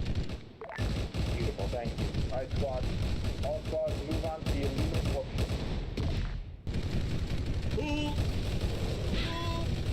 Oh my god!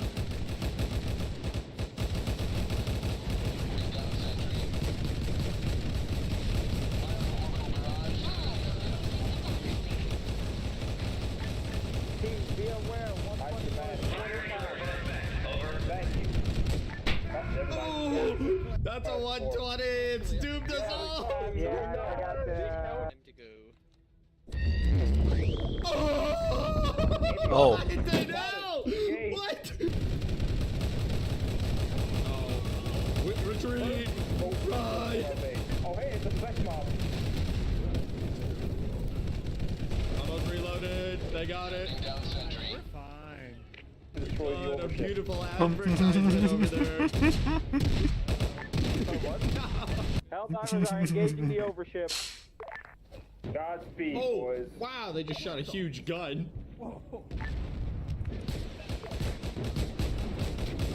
They have a fucking cannon over there. They got it. Illuminate overship destroyed. Uh-oh, you're fine. It's not down! Helldiver! Helldiver! Your legs are bent sideways!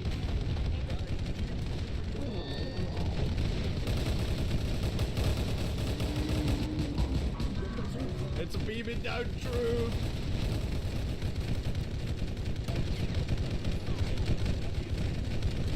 Oh. I'm on a kill and I'm going out. Why? They are the greatest. That was on screen too short. I wanted to see what it was. Oh. What in God's name? I don't know. I couldn't tell you. What was that? It wasn't a 500 kilogram, it was a 5,000 kilogram. The city is red now for a little bit. Oh, hey, Helldiver. What the fuck was that? Yeah, sorry, you fucking caught me at a I just burned to death.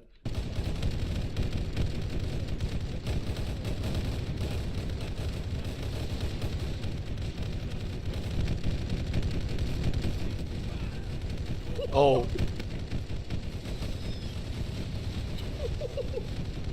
I'm just saying, maybe after the Helldivers burned us alive twice, maybe we should get on though.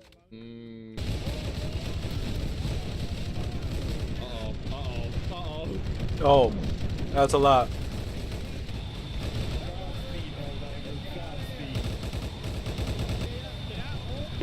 Oh, I died! Extraction complete. Pelican 1 beginning ascent. They're leaving.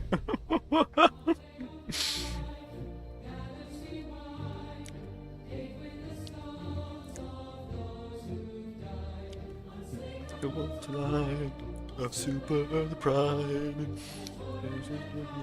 To be satisfied. My power gosh.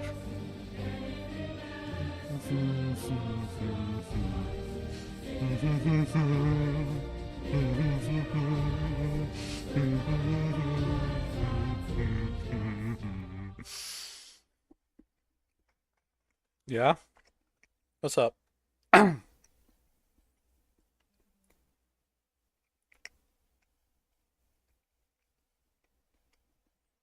I'm almost on my food. Oh, excuse me. Ugh.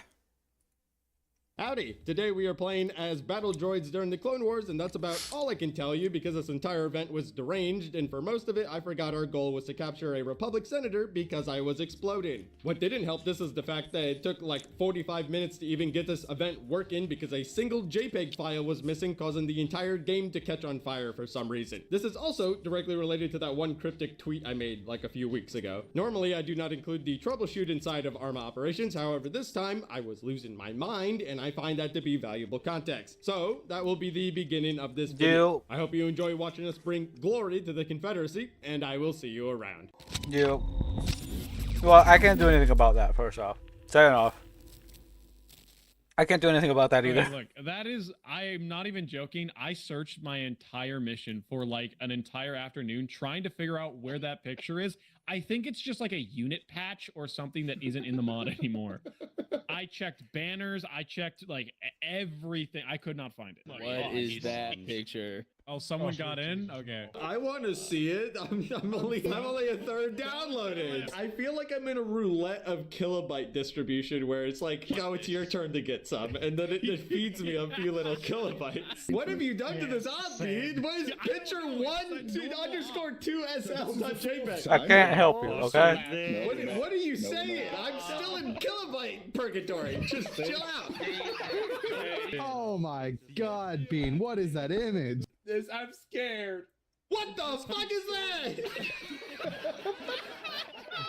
Well-known Magnus member Darren. But I can't choose a slot. Yeah, right now I'm just staring at the map screen. What the fuck did you do? I don't know. Okay. Okay, there it is again. I have to look at it. What was that? This will be the one. I feel it. I can't help you. What do you want from me? Stop showing us that picture. You're missing a fucking picture. It won't load without that goddamn texture. All right, do I just get an image of a coconut, put it in the mission file, and name it that? All right. Put a billboard there and make it the. Yeah, you know I'm gonna do that. Hold on. It's still an objective to capture, but it's just a billboard of a coconut. Wow. Wow. What the hell is that? Don't do it. I'm gonna do it. Don't. We're all right here. What's he doing? I'm your squad leader. You should do it. Don't listen to that guy. Oh, you motherfucker! Greg is gone. At this point, right before the attack, we actually had some players playing as commando droids tasked with destroying a Republic communication center. If they did not accomplish said task, the Republic would be given a lot more reinforcements, which they definitely didn't need, but you'll see what happens because I was playing as one of the clones that was quote-unquote tasked with not letting them do that, but you know. Make sure that nobody comes to kill the senators or kidnap them. Oh, Hey, sir. the senator. Hey, sir. All the explosive barrels placed right where you want them, sir. Yeah, that's perfect. That's Yep, they're all lined up for you. not stress is absolutely What was that? What was that? What? Whoa!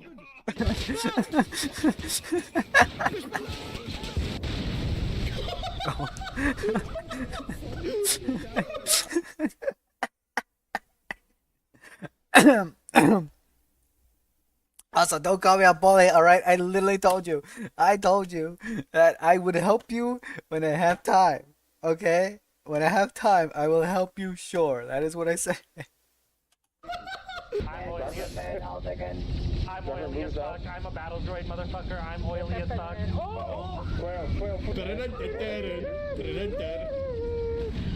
What do you mean you're leaving? We talked about this.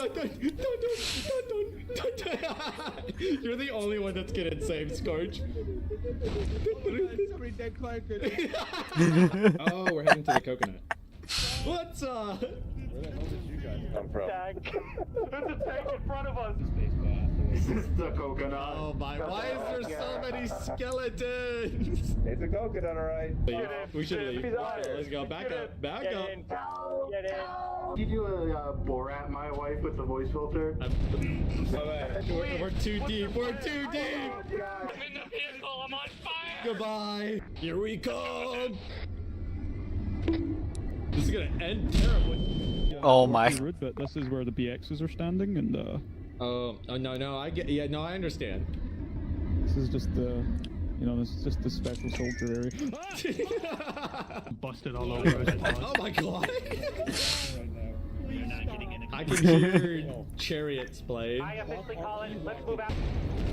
Hey, you guys okay over here? Scorch, you good? Oh my god! Hey, behind him!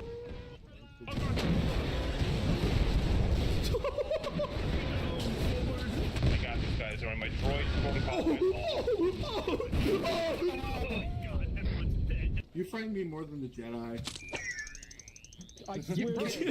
Thankfully, that was my last thermal detonator, so you're fine now. Don't believe him, because he said that like 5 minutes ago. I said, You fucking agent of chaos. no. I haven't killed anyone yet. Oh, that wasn't me. I didn't do that one. That wasn't me. Oh, run. I got there. Oh. It just drove over the entire squad. Hey, they got like a machine gun of death inside that ray shield. That could be a problem. They killed our big too. If we all run at it at once in a big slow line, I think that's how we defeat the That's a cons. great idea. You should do that. They can't shoot them all. Yes, I think it's reloading. Yeah, I think it's reloading, guys. It stopped shooting. It's really bad, guys.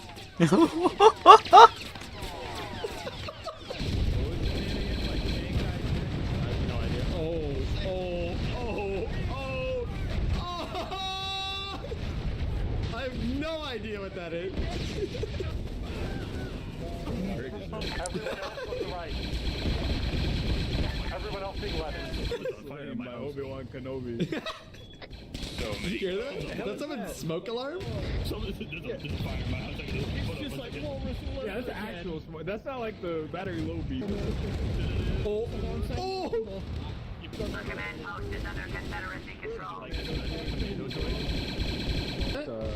Don't look up. Don't look up. Don't look up.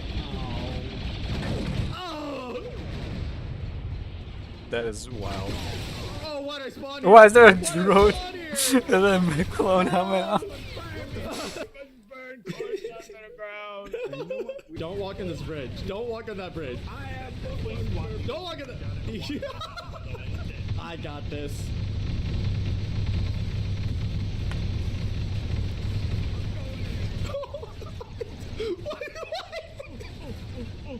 He's dead.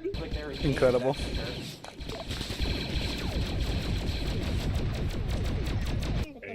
Everyone back to the spaceport. Oh. What is that? Hey guys, I think we fucked up. Hey, let the cruiser know that we have a hostage. If they shoot at us, we're gonna do something really bad to him. Rush the fucking beast. Get across the bridge before they close it off. Rush, rush, rush. Man. Joint gunships are coming in. Give up the rock sniper.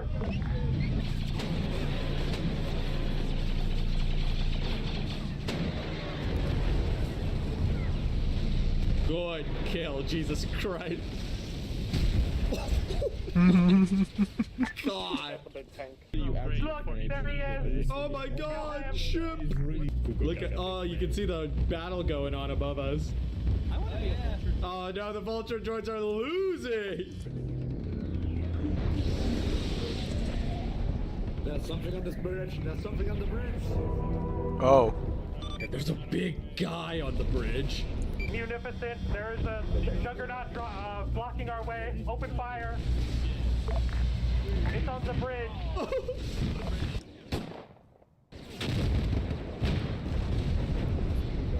A heroic vulture droid sacrificed himself Dang. to play at Juggernaut.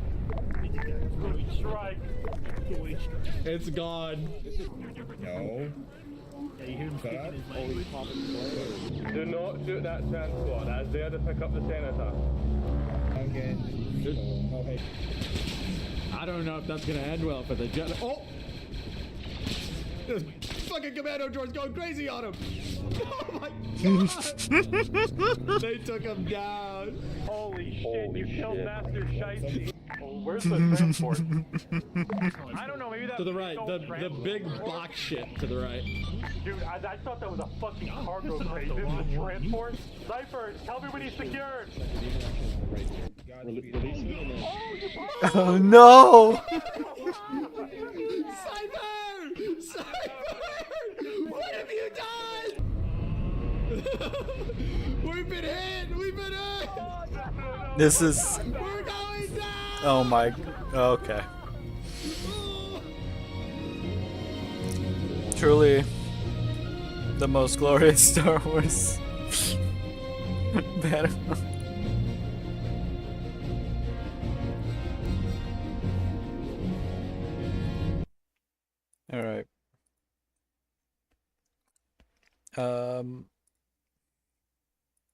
Let me switch back to loading stuff up.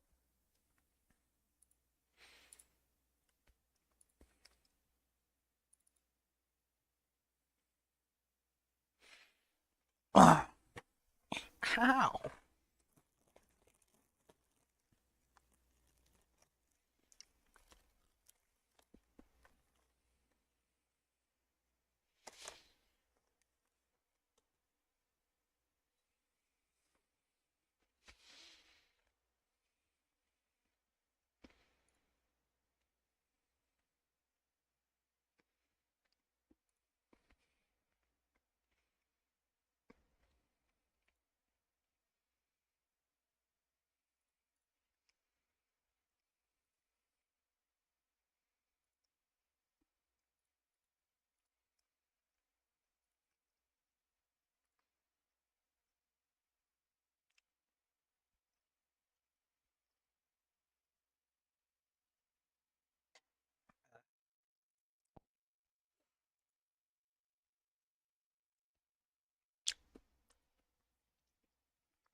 Alright, I'm loading back up. Give me a second.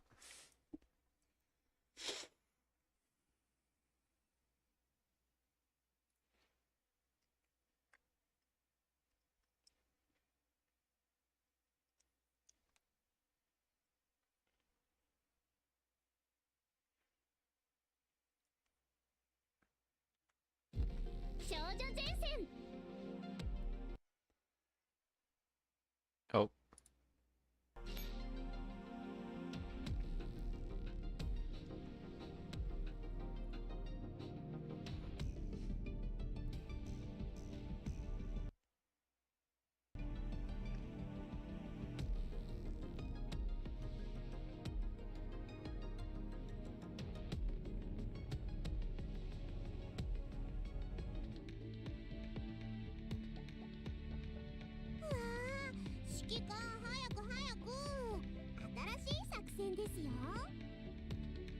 Okay. Let me collect all this real quick.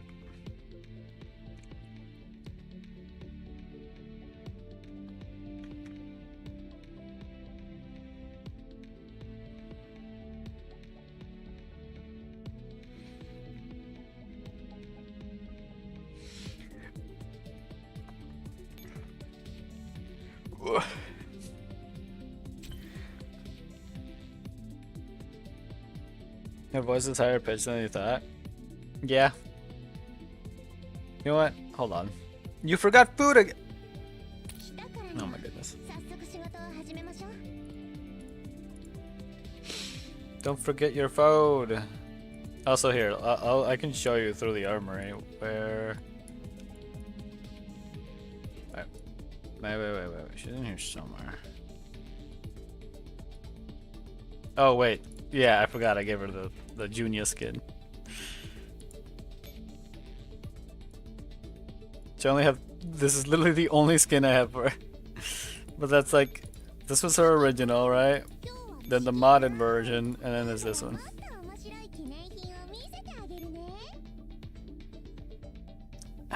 Is it in the index that I have to? I think it's in the index, yeah. What's that do? Collected? What? I don't know what that does.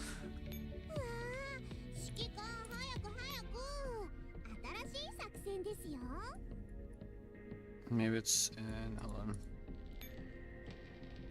Oh, if I start now.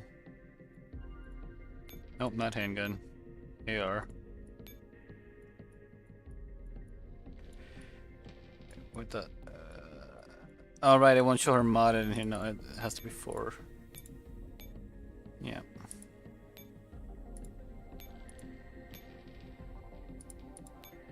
I forgot about that. Her lines and stuff are here. Somewhere. Ah, here they are.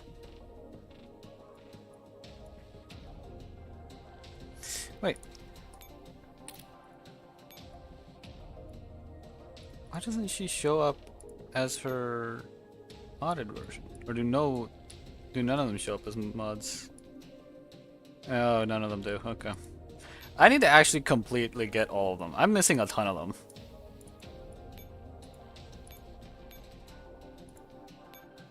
Also, you shouldn't forget food, but also... Which one is it? Is it the enhancement line?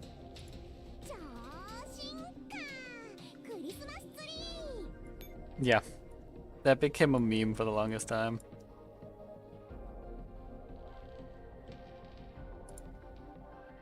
Oh.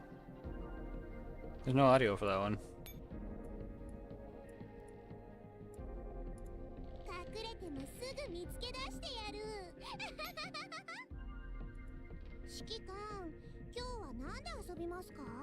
She has more lines in her mod though. So that's odd.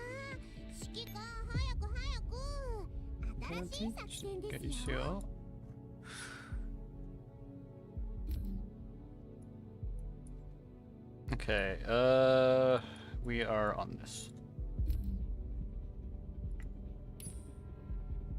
The rain that never ceases.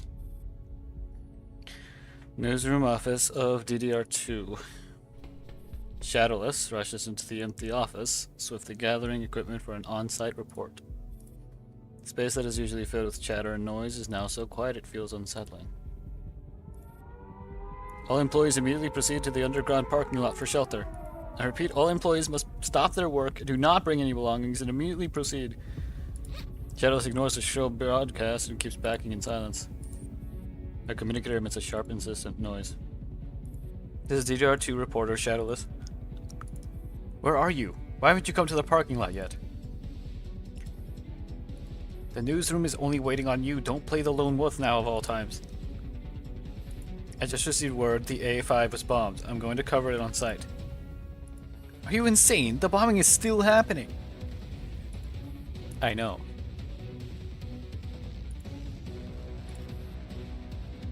Good. Good that you have food now. You're just a civil affairs reporter, not a war correspondent. Stop this madness and get down here. I'm still packing. By the way, I can't find my microphone. Ask Falk if I could borrow his. You know our office isn't safe either. TV stations are always one of the top bombing targets. Fine. I'll assume Falk agreed. Anything else? She really... I knew there's something wrong with you when you transferred here from Berlin. Turns out you actually got a few screws loose. Shadowless hangs up. She shoulders the camera and microphone and steps out of the office. She collides with Falk, who is making his way back. Shadowless?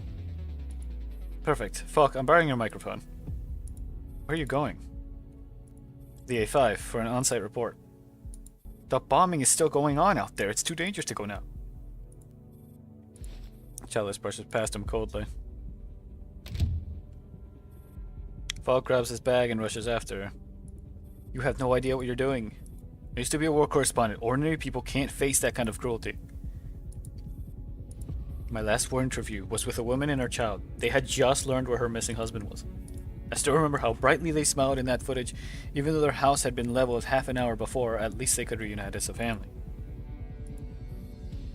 I watched them leave, the woman slowly lugging her bags, the child darting onto the bus ahead of her. Then boom, the bus exploded. There wasn't even a trace of that child left.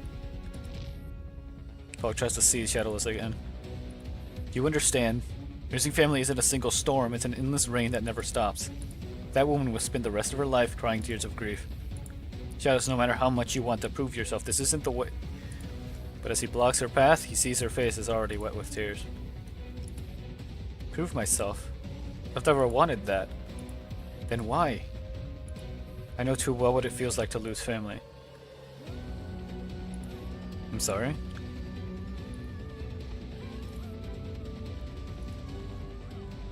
Shadowless wipes her tears away, her face hardening again.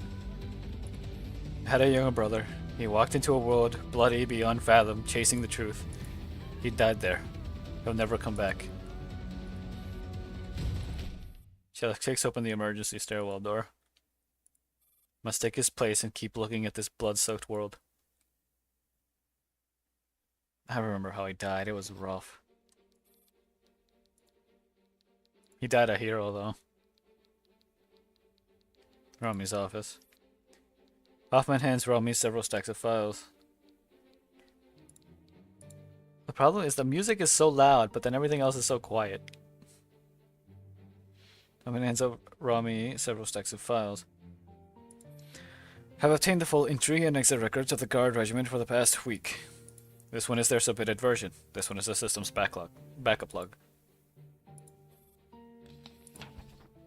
Rami flips through the papers, circling certain departments. Compile the concealed personnel list and restore all the erased entries. Yes, ma'am. Can you get their munitions inventory records as well? No problem. Plenty of sharp-eyed youths in the guard regiment are willing to serve you. Good. Once you have it, compile it and submit it to the State Council. Should I attach any specific charges? Highlight all data related to the air raid. Understood. Collusion with rebels involving a Frankfurt air raid, treason. You already know how to write it.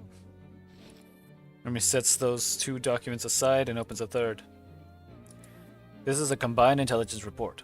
According to our informants and military observations, no transport planes have taken off from the Soviet side. So Carter is cornered, fighting alone. At least this air raid will soon burn itself out. A lifelong soldier deserves respect at the very least. And the other one? The party has already organized a vote to strip Oberstein of all his posts and duties. As for General... Would it be Schweinsteiger? Or Stager? Stager? As for General Schweinsteiger, that matter won't remain a secret for much longer. My point is, we could seize this opportunity. The General's case is absolutely crucial. We need the right timing. Understood. Let me stress it again. We are cutting out rot, not severing the limb. Right. Ram lays down the file and sips her coffee while pondering in silence. Every report she holds should have been cause for triumph, yet her face remains calm. By the way, how are things on Q's end?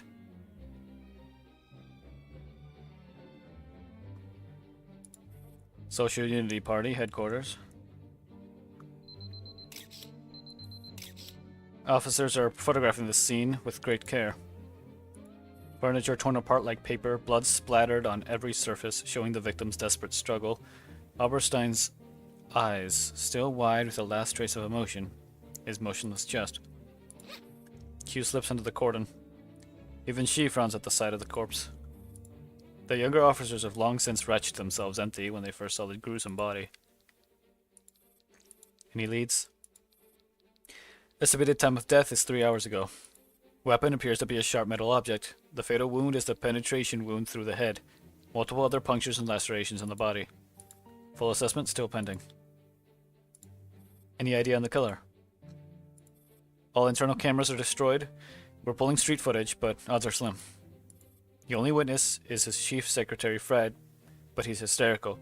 Keeps repeating something about a woman turning into a spider. Morido. Right, I see. There's no further useful intel at the moment. Thank you, nonetheless. The officers exit the room, leaving Q alone with Oberstein's body. She looms over him and gazes down into those clouded eyes. Minister, Oberstein is dead. Confirmed identity, confirmed deceased. Dead? Yes. Looks like Paradeo's work.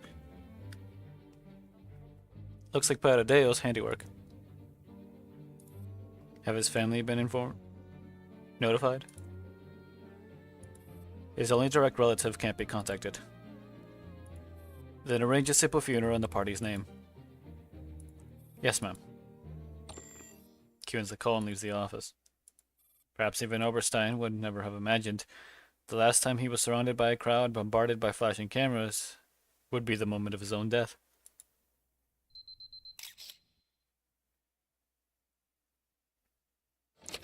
An emergency broadcast runs across every channel. Static interference occasionally breaks the feed. Ah, it didn't fully translate. This is a message from the National Defense Council, the Socialist Unity Party, and the Council of Ministers of the German Democratic Republic. In deepest sorrow, we would like to inform all citizens of the GDR. Herr Rudolf von Oberstein, Vice President of the State Council, Vice Chairman of the Council of Ministers, Minister of Science and Technology, Member of the National Defense Council, and Deputy Secretary of the Socialist Unity Party, and General Heinrich Schweinsteiger. I think it is Steiger. General Heinrich Schweinsteiger, First Deputy Minister of Defense, Chief of Staff of the National Volksarmee, and Secretary of the National Defense Council have both been assassinated. As leaders of great achievement, they will live forever in the hearts of the German people. The orchestrator has been identified as Karder Petrovich Neustadt. Or Neustadt. Former member of the Neo-Soviet Army General Staff, Army Group Chief of Staff, and the initiator of the ongoing Frankfurt air raid. He seeks to kill our people and tear apart our unity through violence, but we will never yield. At this critical hour, we have exchanged information with the Neo-Soviet leadership and received their affirmation. We will stand together as always, bound by the true will of the people.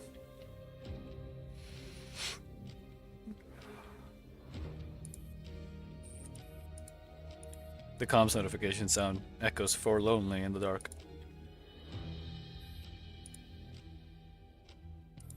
So, do you like this gift I've given you? So this is the altar you chose. This is the altar we chose together. What we failed to complete back then can now begin anew. Will everyone die? Except for the lucky ones who board the Ark.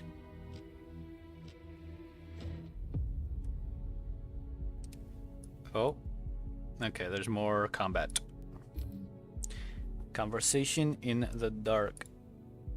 Oh, that's an easy one then, because it doesn't have the whole rewards. There should be another short segment. I can just go through real quick. I don't know why there's no audio playing in these.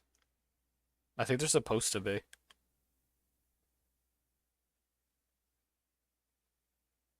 Breaking news.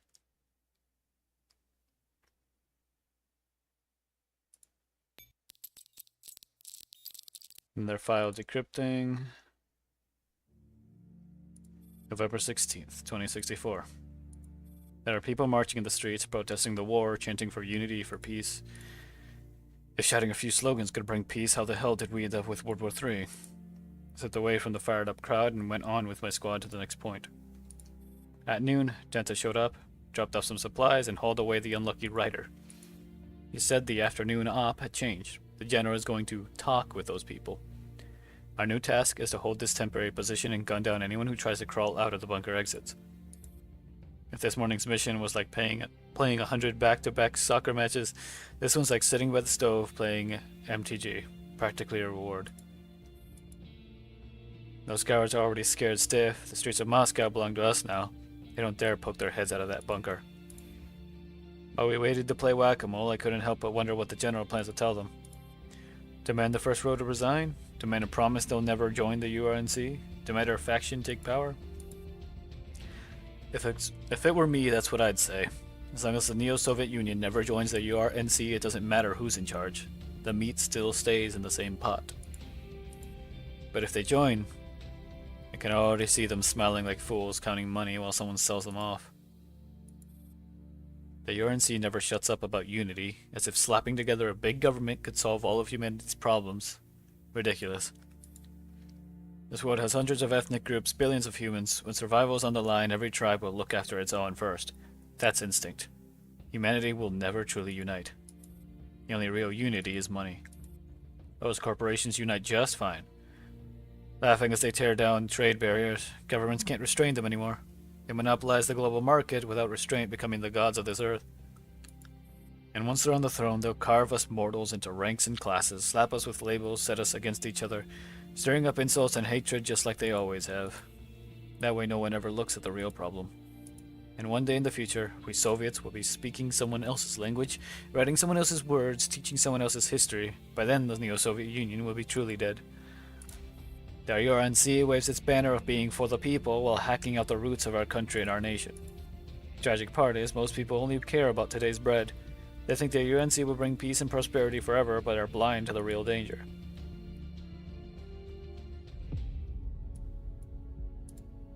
Those were basically the, if I remember, I'm pretty sure that those couple missions for that perspective are of the, they're like the neo-Soviet fanatics. The ones that are like the ultra-nationalists. Alright, what do we got here?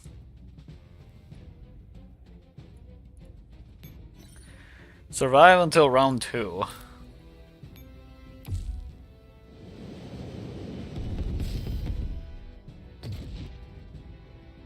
Oh.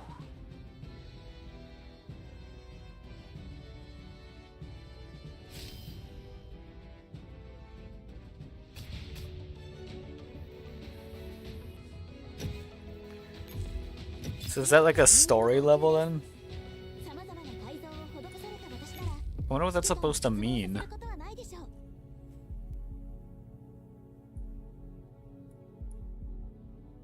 I'm hoping to at least get halfway. What's this conversation in the dark?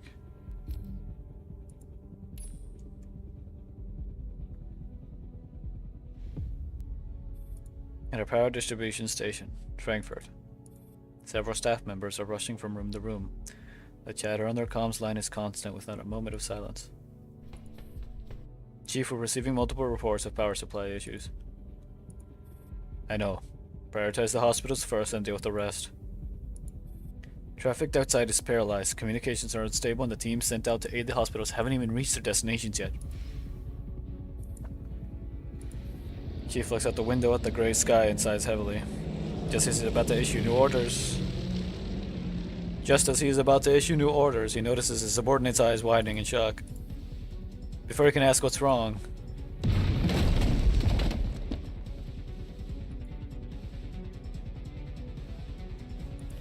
the chief, covered in blood, crawls to the communicator and, with his last bit of strength, sends out a distress call.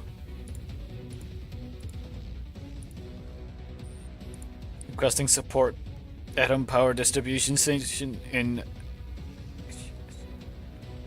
Eschborn? Eschborn? Eschborn? I think it's Esch. Oh yeah, Esch. It would be Eschborn. Eschborn. District under attack, requesting support. Repeat it. Hot blood surges up his throat, drowning the rest of his words. He collapses in front of the communicator.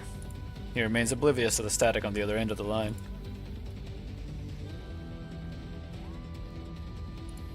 Near the distribution station, thick black smoke hangs in the air, while small explosions continue to erupt from time to time in the wreckages all around, causing more debris to fall. Shadowless adjusts her microphone and smooths down her hair, tousled from rushing to the scene. Before stepping toward the station, she looks back at Falk, who's carrying the camera. You really don't have to come with me. I can use the tripod to get the footage. I'm doing this by choice. No more discussion. Let's begin. We have more sites to cover. Faced with her stubborn colleague, Shadowless can only nod. Then she walks toward the burning building. Once the camera's in position, Falk signals that filming can begin. This is Shadowless from DDR2. Right now we are standing in front of Atom Power Distribution Station in the Eschborn district. Hit by a missile in the latest air raid, the station has ceased operation entirely. According to workers who escaped, the inside has already turned into a sea of flames. No estimate exists for when it can be repaired. Additionally, the Arctic Ocean No. 1 oil pipeline and several key highways were destroyed in the air raid. The Europa Tower has also been leveled. Frankfurt's power, fuel supply, and communications are now in total paralysis. There are multiple casualties among the staff here. Medical teams and firefighters are urgently needed. Collapsing structure comes down. Shadows flinches but holds her ground. She looks resolutely into the camera. War has brought endless ruin upon Frankfurt. Its flames have touched every civilian's lives. Death and tragedy are upon us once again.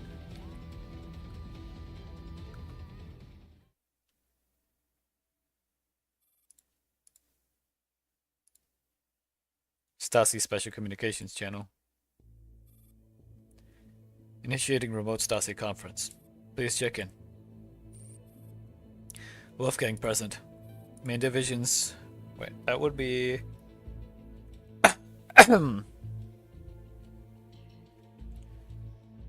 Okay, so XX is 20, right? Or is it? No. Yeah, XX would be 20. XIX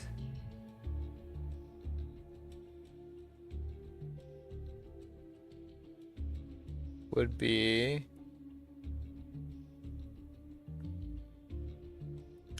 19. Okay. In divisions 19, 20, and Ministers Task Force E on standby. Delta present. Main divisions 1 and is that what, 17? And the Central Coordination Group on standby.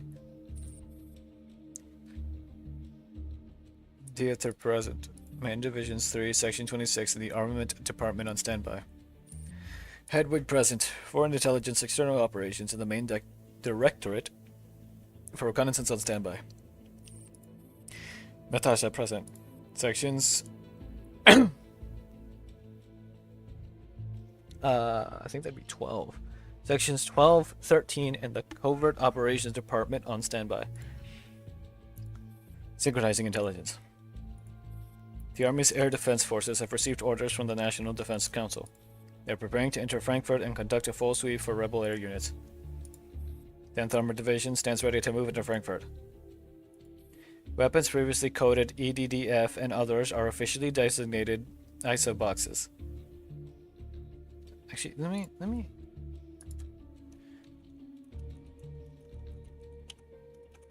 look it up. How do you? I'm pretty sure it's ISO, but maybe not. IASO. Oh, it'd be IASO. Okay. At least if this is correct. IASO's boxes. Current stockpiles are mainly located in Frankfurt, Berlin, and Moscow. Acknowledged. I require a list. Submitted to the State Council under the authority of Main Division 1. Loaded copies. Military counterintelligence records have been uploaded. Access rights now granted to Finn and Natasha for review and editing. Permissions confirmed. What's the status of the Central Evaluations and Information Group?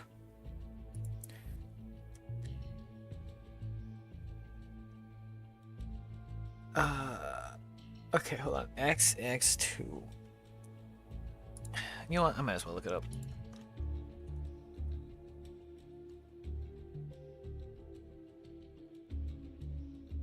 Okay, so that would be... Oh no, okay, that's... Is that 22nd? Is that what that is?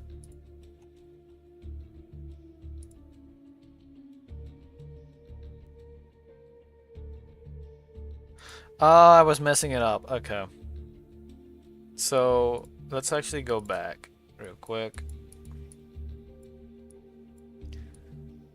Okay, so this would be 19. This would be 20.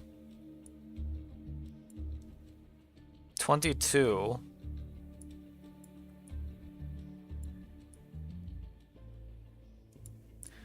I forgot that it's not like... How to put it?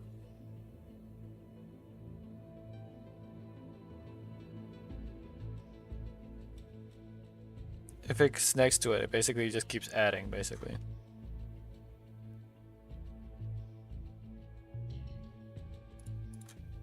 It's not supposed to mean in one combination, it's added together. So that would be 22. Section 22 has completed backup of the beasting system. Section 13 is processing hidden administrative keys and encrypted files. They'll need roughly another 15 days before they can conduct the first test. Let the agents at Covert Operations handle the ISO's boxes. Their objective is to match Main Division 1's list with the intel on said weapon. Covert Operations copies. Military counterintelligence records verified. Based on past performance, we can guarantee at least 60% correlation. That's acceptable. The remainder goes to the Foreign Intelligence. Use the list from Covert Operations. Foreign Intelligence copies. We will ensure precise synchronization between political and military intelligence. Covert operations acknowledged. Stasi Special Communications Channel closes.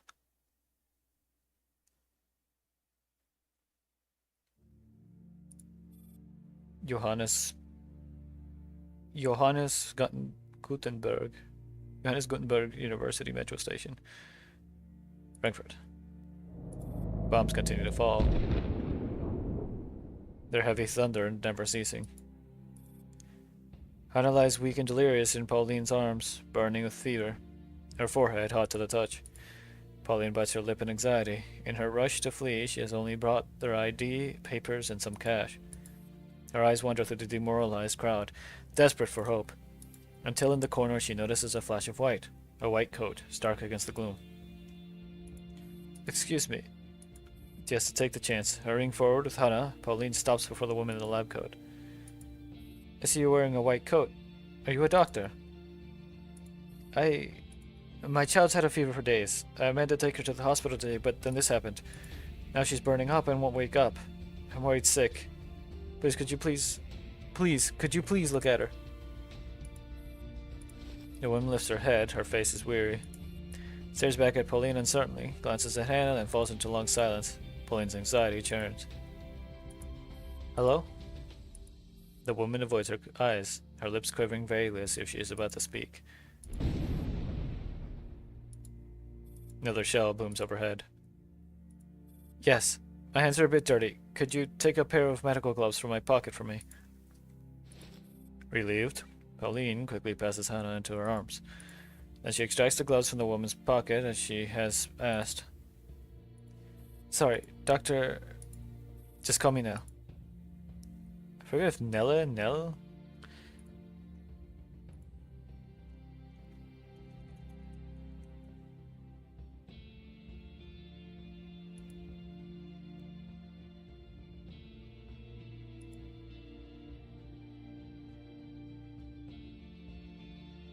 I don't know how to pronounce it.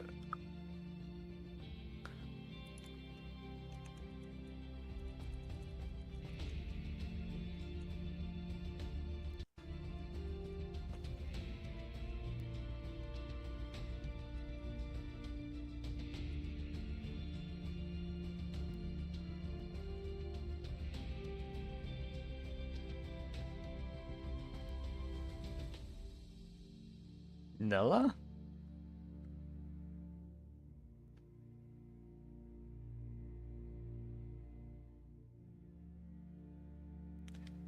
Okay, it'd probably be Nela because it says that Nela is common in Germany.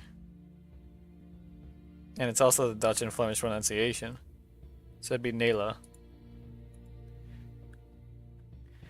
My name is Pauline. Thank you, Dr. Nela. Please take a look at Hannah. I feel something is very wrong. Nela checks Hannah's forehead with the back of her hand, then opens her bag, producing water and a towel to cool her down. Dr. Nela, is there anything I can do? Her name is Hannah, yes? Tell me her age, allergies, and details of her fever. She's 4.5, no allergies. Fever started this morning, 38.5 Celsius at home. She could still walk when we left, but after the bombing she collapsed and hasn't woken since. Unconscious or just sleeping? I'm not sure. Has she taken any medicine? No. Then try to find someone with paracetamol or ibuprofen. And you'll need a large supply of cold water. There might be some in the station's infirmary. Got it, I'll ask around. Pauline rushes off into the crowd.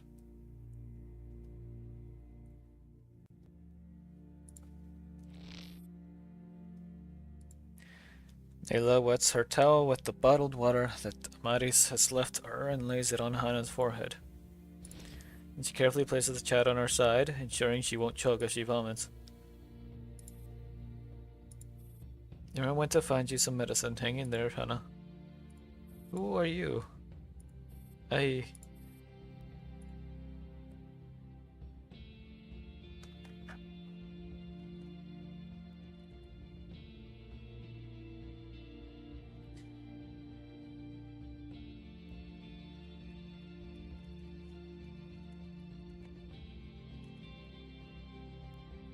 Oh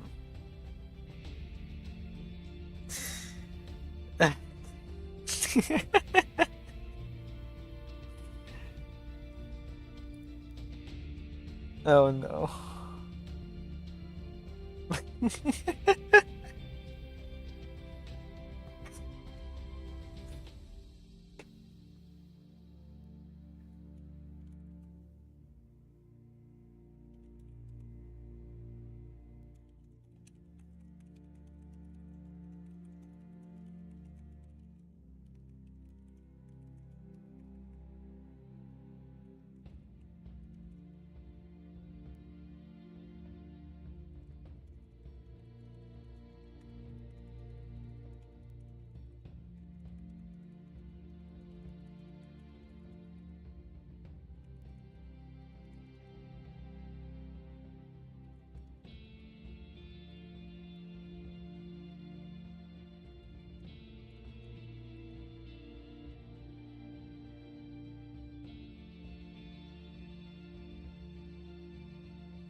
Did I watch the video?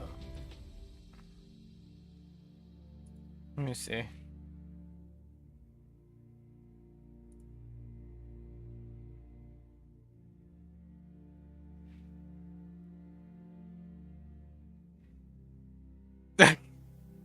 Incredible. Okay, I watched it now.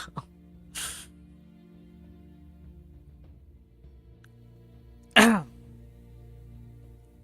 me take another swig of this.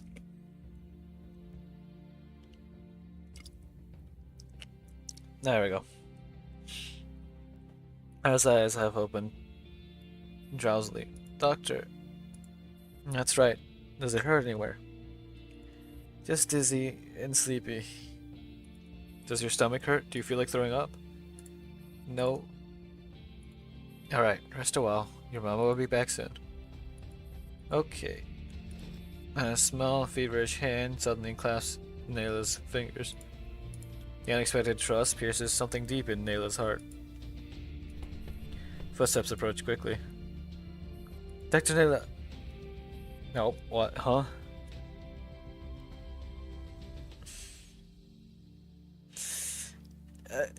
You. Hold on. We might need to get. We might need to get you to. to remember to like remove the 8-month subscriber current hype train conductor sections. Cause this is. Hold on. I'm trying to. Okay. Shiki no me. Hype. Oh wait, no. The hype train's part of the. Can you guess my favorite window?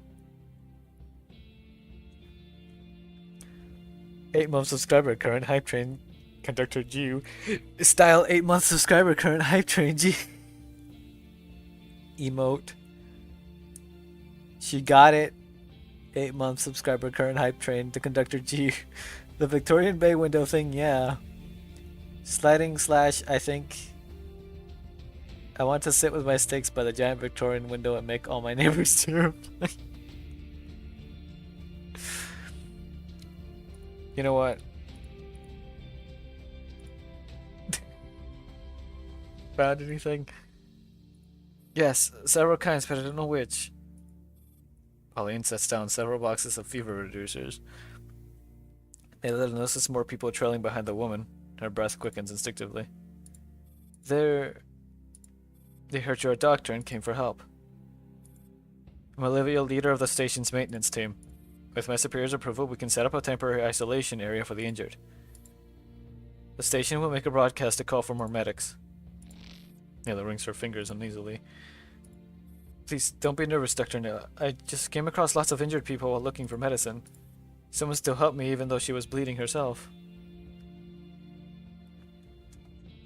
Olivia looks like how you look if you aged. I thought it would be great if we had even a small clinic here. You believe it's a good idea. Too many are wounded. It's bad for morale when we're all stuck down here. We need some tangible hope. Hope. Please don't misunderstand. We aren't forcing you. If you choose to help, wonderful. If not... Oh, gee.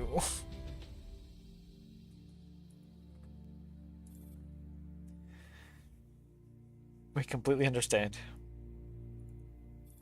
Practicing outside a hospital means carrying all the risk yourself. If something goes wrong, it could damage your career. Nayla lowers her head. Anna's tiny hand is still clinging to her own. I have nothing left to lose. How do you feel about it, Dr. Nayla?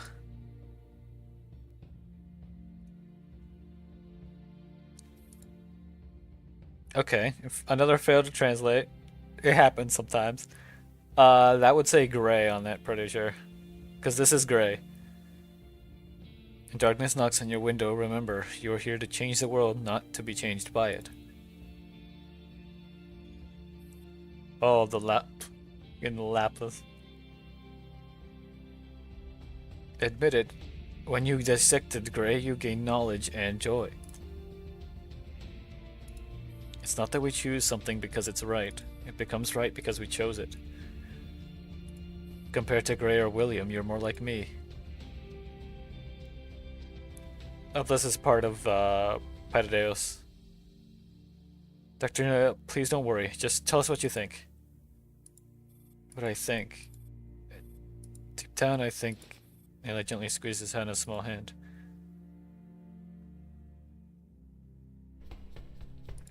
A few minutes later, Amaris rushes back into the metro station and dusts herself off.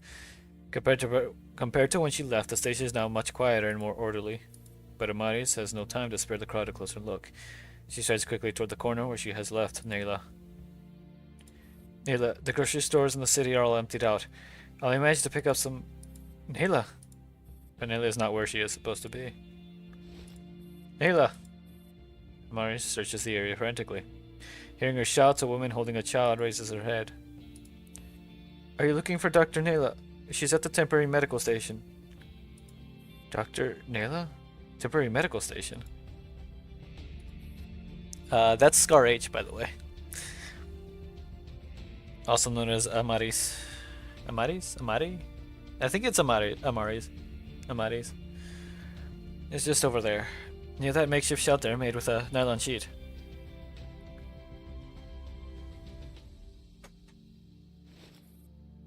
Maurice pushes past the long line and slips into the strange little shelter that suddenly appeared out of nowhere in the station. Several medics are busy among the wounded. Maurice immediately recognizes Nayla.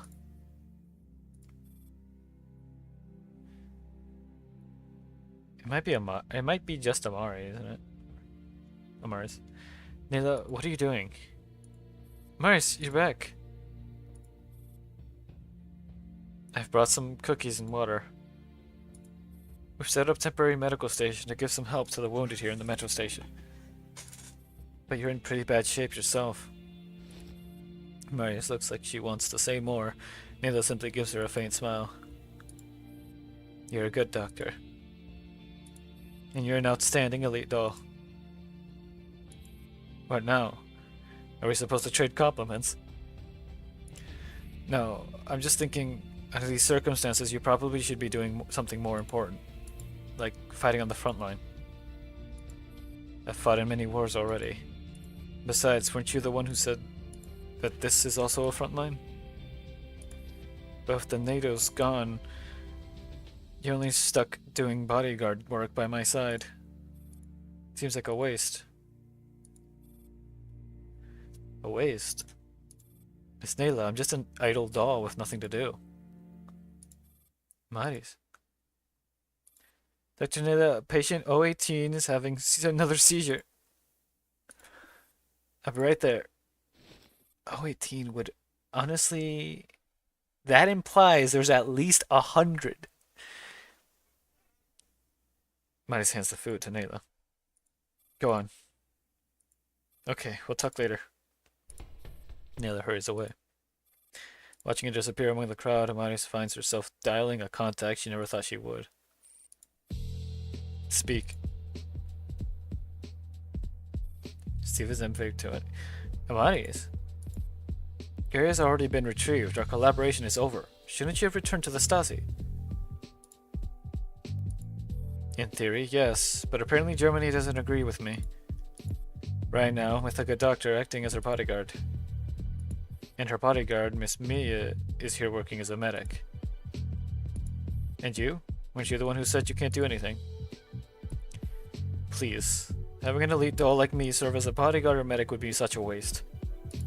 I only agreed to help you last time because AR-18 begged me repeatedly.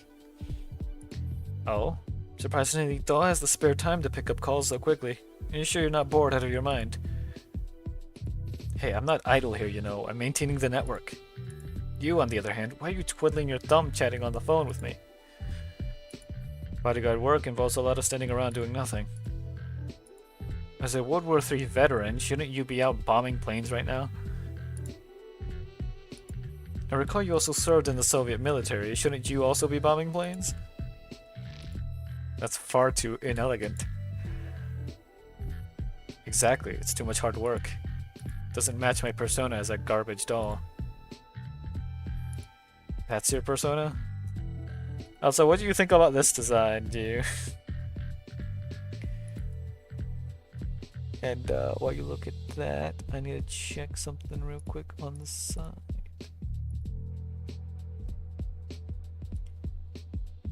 Where was it? Where was it?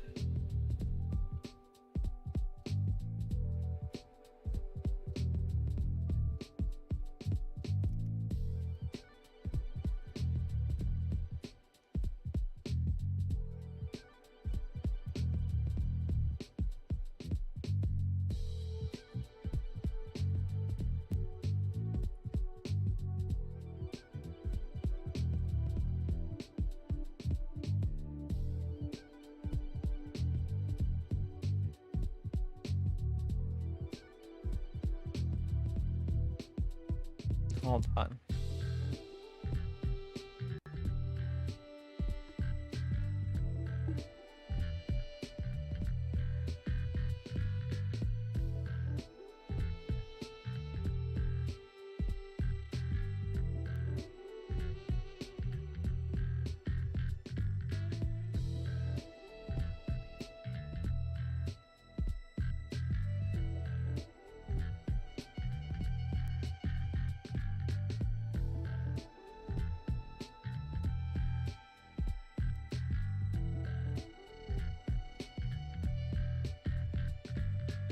There we go. It is. My mother is dead, my whole family is dead. Finally, no one is pushing me to improve anymore. Now I can idle away in peace. You're way too complacent. My mother's dead too, and so is my whole family. But I inherited their estate, and I'm still hard at work. How could the Stasi even allow you to laser on like this? Truth is, the Stasi doesn't actually want to pay me. Mari's bank account pings with a transaction notification. Startled, she opens it. Stevens M520 has just transferred her a sum. What is the meaning of this? You're asking me for money, no? That's what Irma would say whenever she wanted some pocket money. Mother never gives me an allowance. Anything else you want? One more thing. As I recall, AR-18 is also a Hume doll, isn't she? You lied to me last time. Not exactly. She just doesn't admit it herself. And besides, she never asked me for money. So what's your plan next? To see how things end for the commander, for Irma's sake. I thought it was for AR-18's sake. Her too, I suppose. Whatever. Sounds boring. Exactly. For dolls like us, wealthy, powerful, and without masters, the only worthwhile goal left in life is fighting boredom. Then give me some more money. I'm wealthy and powerful, not stupid and wasteful. I'll sell you a tip. Jay just passed me some intel. The location of the ISO's boxes. Mari smirks as she sees more money arrive in her account. And the intel? Oh, I forgot to mention, this info was going to the commander anyway. It's actually free. Oh. The other side hangs up furiously.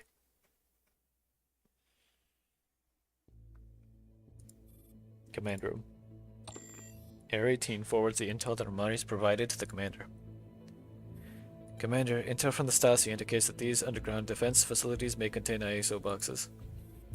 Amaris can help inspect the section of the Johannes Gutenberg University, JGU, metro station, but we'll have to send squads to investigate the rest.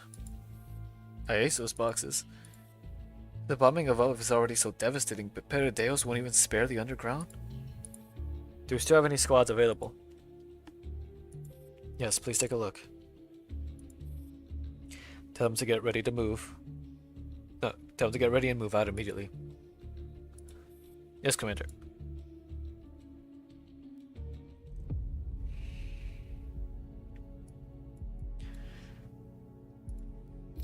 Actual mission? Actual mission. Okay. What's it called? Dazzling in white?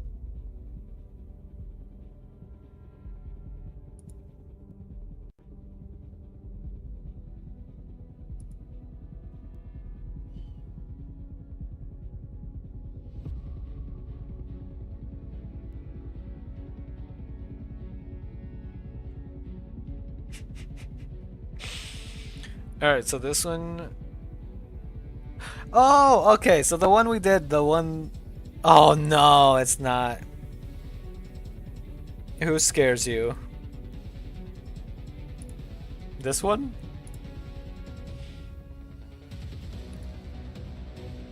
What was her name? Nebe or something like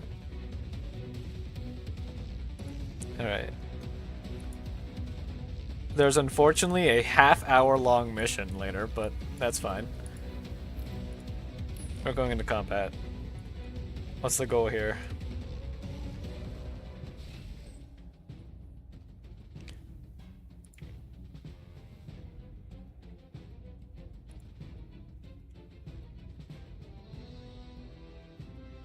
Don't tell. No way.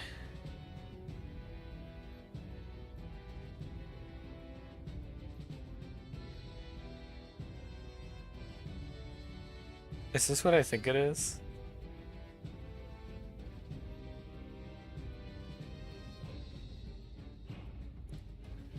Alright. So apparently it seems like this is actually a surprisingly easy level.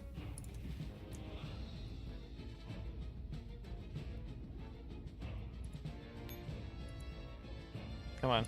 No, no, no, pick it. There we go.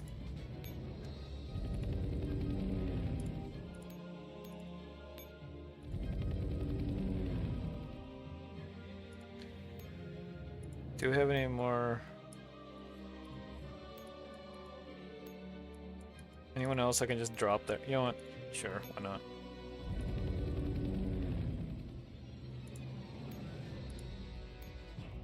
Sure. You know, this team is ridiculously strong. I don't need them though. 編成完了。進軍じゃ。 I just need you to go down here.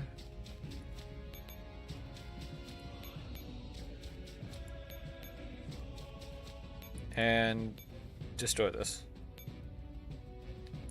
Now, what else we got?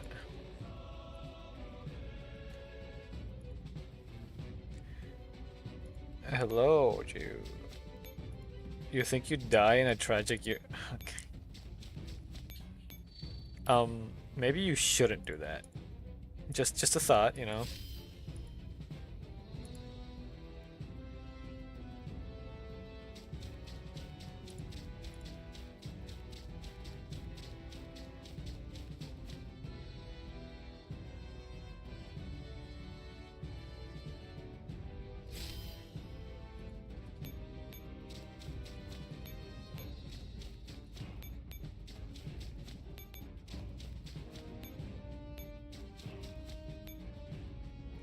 Guessing pick that up. What, do we bomb the spider? Oh wait, hold on. Apparently grab this, stop here. Go here.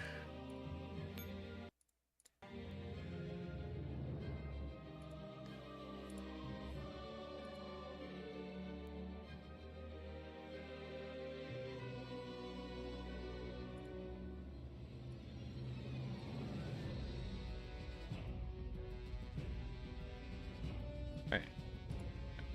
So we don't blow that up yet. We just move you here.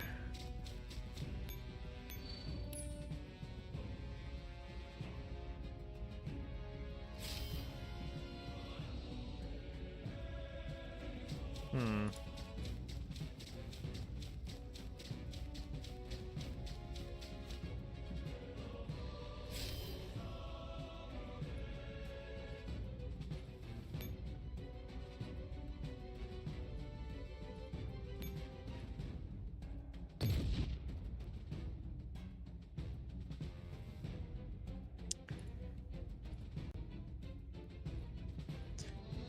Okay, that's pretty simple anyway.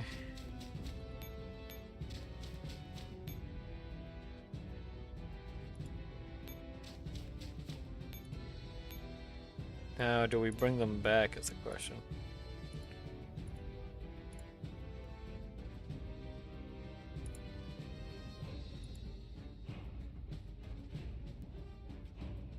I do not understand.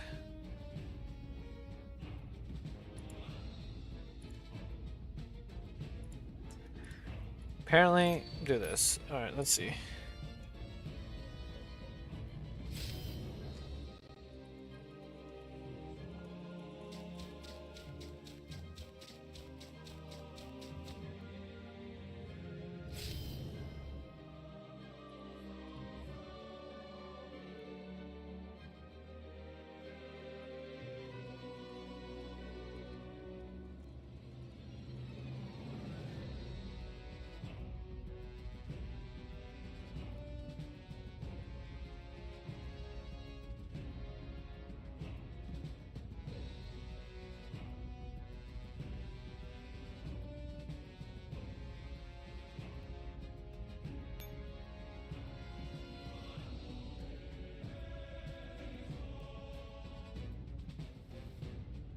So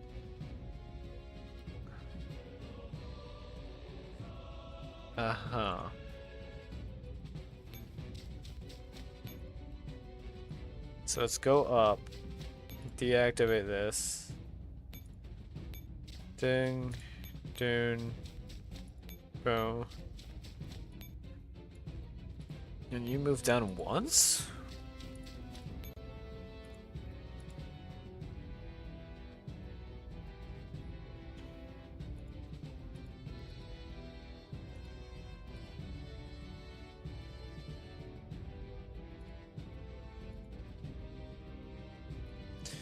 Oh, wait, I get it. Okay.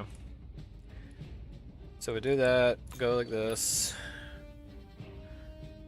We're gonna push them here, grab this, probably use it on this enemy, and then go in and take it out of. Okay.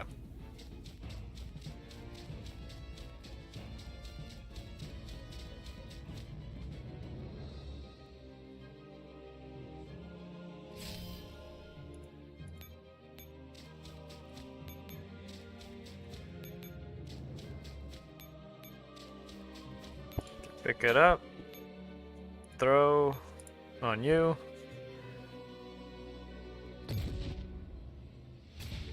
Oh, never mind. That's all we had to do.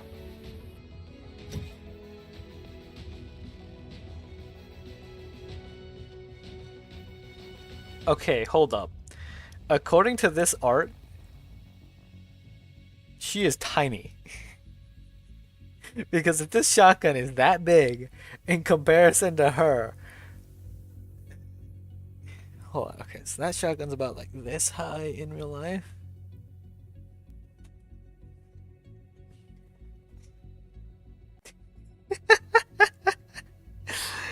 Oh my god. Okay, so realistically she'd go up to my waist if it's accurate size. 研究会の希望の星ブレンステンただいま参りました指揮官私の初陣を楽しみにしててくださいね Alright, hold on. Before we go that way, is this more of the side story? It is. Okay. Also, you never answered me about what you thought about that character. I don't even know if I have them. 話そう指揮官ルスタスピターニ Ignore that.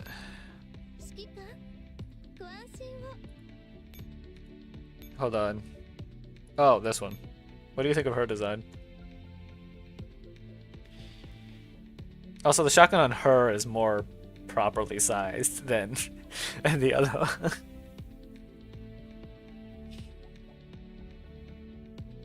You wish you looked like this.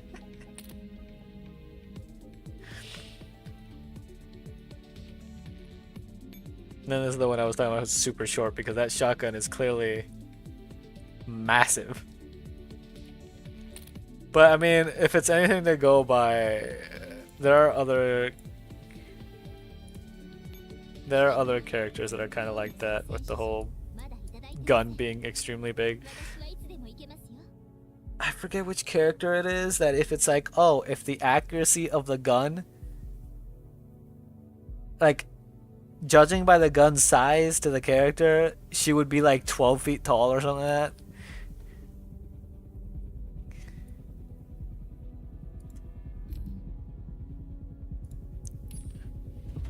Okay, we're almost at least halfway done. I still feel like there's supposed to be audio here.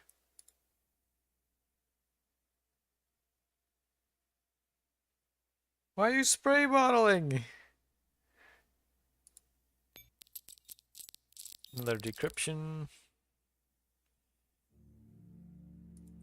November 17th, 2064.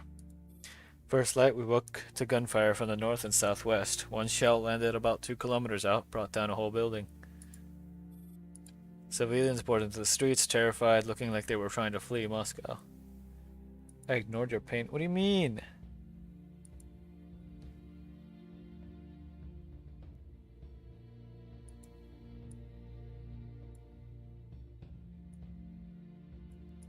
What pain? What pain did I ignore?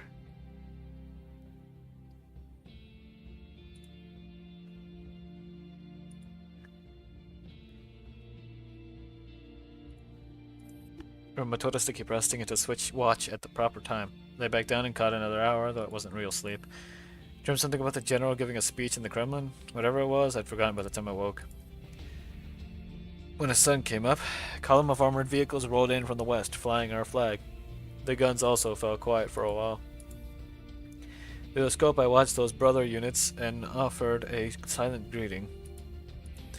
Every so often the radio crackled with a general's voice telling everyone we're saving the country. Civilians should stay inside and not cause trouble or else. Though of course the actual words were more polite. Other stations kept broadcasting their own messages. Moscow officials telling people to stay indoors, stay safe, and calling on us to surrender, to see the error of our ways, that kind of thing. Noticed a few windows where people were filming us with their cameras. Bet those clips will be on the networks before the day is over. That's the curse of the digital age. Hard to keep anything secret.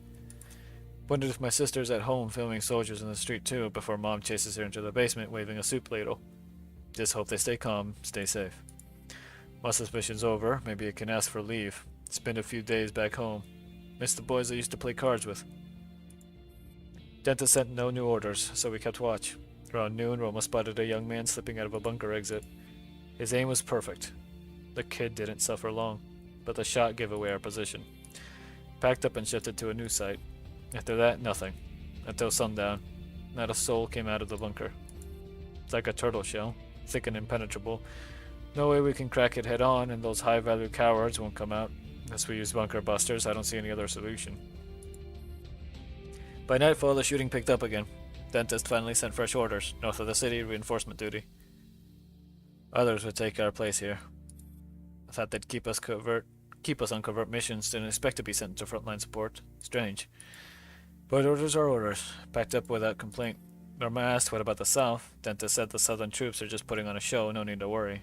Everyone chuckled knowingly. I wrote this entry while we waited to move. Bear Fang laughed that I'm more of a writer than Ryder ever was. Said no sane man keeps a diary. I cursed him back and kept scribbling.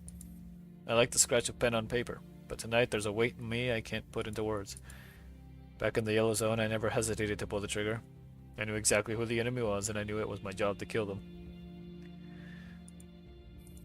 But now...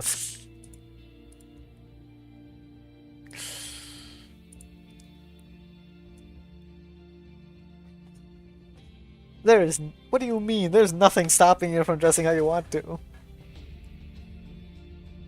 But now the comrades waiting up north, are they the enemy? No, they just ended up on the other side. They love this country as much as we do, only difference is they never met a commander like the general. You can dress how you want to. There's just slight modifications that can be done, that's all.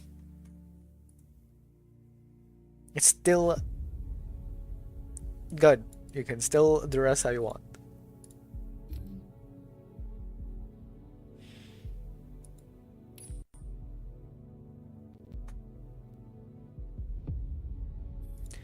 Mains power station.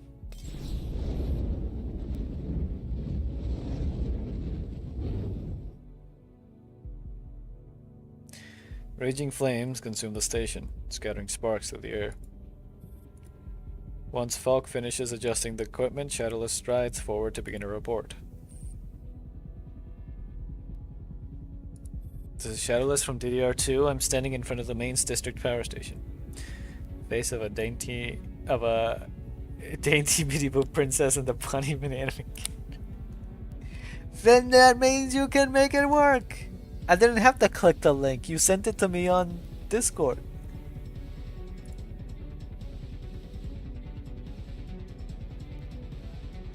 What do you mean?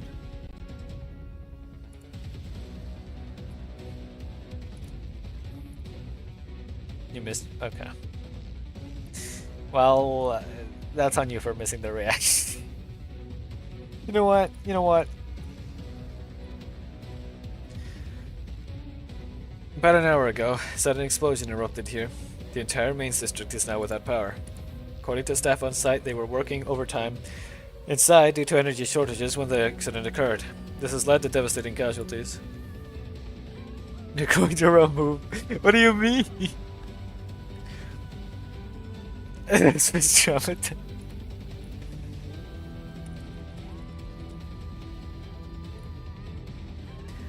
Preliminary figures show 78 dead, 237 injured, with many still missing. Nearby residents report that because communications are down, despite immediately sending representatives to the police and fire departments to request aid, no response has come. All staff seem to be already dispatched. As of this broadcast, not a single police officer, firefighter, or medic has arrived at the scene. Help is needed here. Camera pushes in, zooming in on the burning structure behind Shadowless. love you platonically and as a friend, please keep helping me with Monhan. My love is conditional. We will, alright? We will. We will help you. Just next time. Camera pushes in, zooming in on the burning structures behind Shadowless. You gotta understand, I gotta do a lot in this. A window frame, warped and twisted by the heat, breaks loose and falls from the upper floors. Additionally, surviving station workers confirmed that the explosion was not caused by an air raid but originating from the underground pipelines. Cause remains unclear. We will continue to follow this story. Falk nods and shuts off the camera. Shadowless exhales in relief. Just as she is about to walk away toward Falk, her eyes catch a man standing not too far away. Face both familiar and estranged. Falk, can you please give me a minute? You're gonna watch Vampire Guard? I'll be back. Okay. Good luck. Falk gives her a glance. He asks no questions and quietly steps aside from the camera. He stops at a spot that's close enough to keep an eye on her, but out of earshot. Man nearby slowly approaches. It's been a long time, Shadow. Why are you here? I was passing by and just so happened to see you. I really didn't expect to see you here. I'm surprised too, Kevin. Say, do you think Frankfurt, having been razed to the ground, can ever be rebuilt? It's got to be rebuilt. There'll always be someone to rebuild. Kevin, you're really not suited to be a special agent. Why not? Because you're lying. You didn't just happen to see me, you came looking for me. Maybe you just know me too well. Or maybe it's because our family has produced 2 Stasi agents. About Light. I still owe you an apology. He looks away, his face laden with guilt. It was his choice. From the moment our mother died, I knew he would take that path. Just like you. If you came only to say this, then forget it. I asked around DDR2, they said you're working as a war reporter now. I thought given the situation, I might find you here. Why? Because the power station is an obvious target. True, everyone knows that. Yet so many still choose to stay and work here. Already 78 dead, 237 wounded. Most of them will die from the lack of rescue. They'll die at their posts. Is this what the big shots, the ones in power, want? Countless civilians giving their lives for the whims of a few? To them, these are just numbers, necessary sacrifices. Right now, they're more concerned about winning the power struggle and purging their enemies. While the people truly in danger, their so-called voters, get absolutely nothing. I'm sorry. I'm not blaming you. The ones I'd blame wouldn't care about my words anyway. I know, but all I can say is sorry. Shadow, feels like I've only ever said sorry to you, and still I have nothing else to give other than my apologies. When we were kids, Light and I dreamed of being legends like your father Ulrich. Agents who died for their ideals. But this era has no place for idealists anymore. I know that better than anyone. This is the Twilight Age. People mouth empty words that even they themselves no longer believe. Do you think I've chosen the wrong path? Kevin, what's the point in asking me that now? What about you? Are you walking a path that you chose yourself? As a child born of a Stasi agent, I was watched from birth. When I was young, I swore that one day I'd break free, that I would be the one watching others instead. Later, I realized how ridiculous that was. Media is just a job. Most jobs in the world are just jobs. Only as children would we have the delusion that some jobs could change the world. Maybe from the moment we were born, we were destined never to be heroes who reshape the world. But since we live, we've got to do something. Something that we feel compelled to do, something that has to be done. Something that has to be done. What is that for you? What I'm doing now. I understand. So many stories going on, and it's just like me realizing how much stuff I gotta do.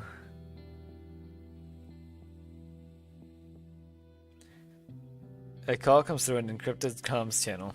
It's me, Commander.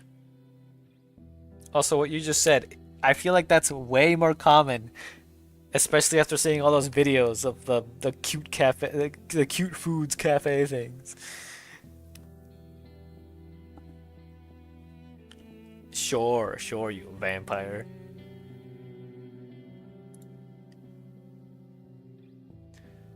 A call comes through an encrypted comms channel. It's me, Commander. I received the possible locations of the ISO boxes. Thank you. Now dispatch a team. When you pass you the information, you're the one who's doing the real work. What matters is you thought to pass it to me. I'm sure the Stasi has its own missions. I just thought there are some things that only you would be willing to do. Thank you. No, thank you. After all, this is my country, my people. No, Agent J. When they're in my sight, they're my people too. Why? Because this is something that I absolutely have to do. Something that has to be done? Yes, absolutely.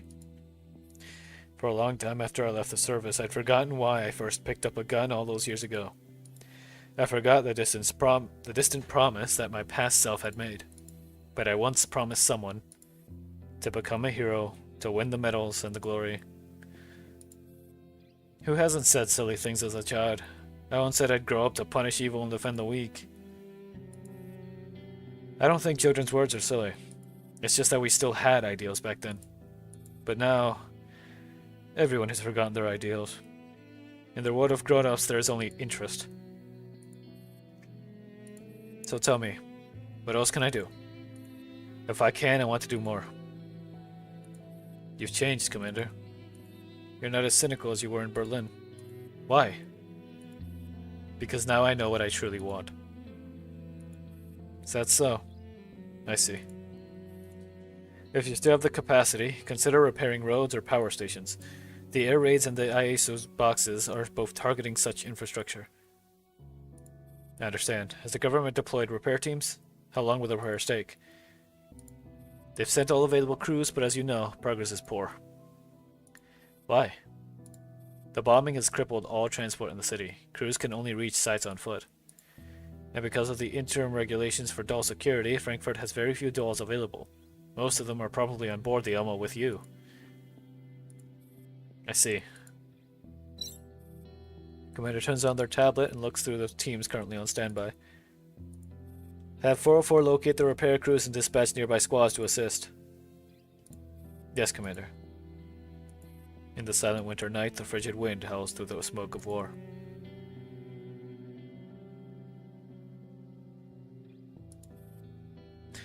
JGU Metro Station, Frankfurt. After a day of chaos, the people slumber deeply. They lie huddled on makeshift bedding, snores and muffled sobs rising and falling. Nayla, you should get some rest too. Now just check on the critical patients once more, then I'll rest. Seeing Nayla's exhausted face, now lit with unwavering determination, Amaris recalls their first meeting. It was just days ago. Why, Nayla? Nayla does not answer. Instead, she holds out her hands. After days of toil, they look dry and frail. Even after careful washing, stains linger in the lines of her palms and fingers. What's wrong with your hands?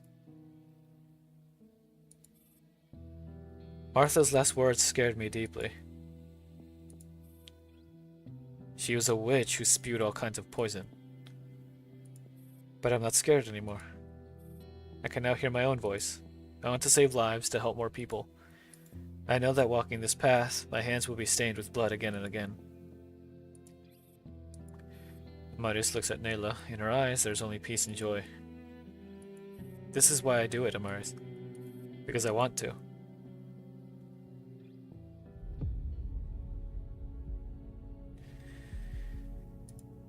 Okay. Let me take another drink. Cause my throat is dying.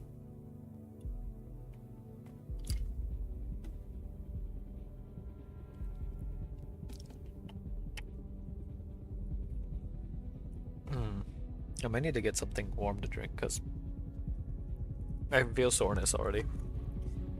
I mean, I've been talking almost non-stop for 5.5 hours.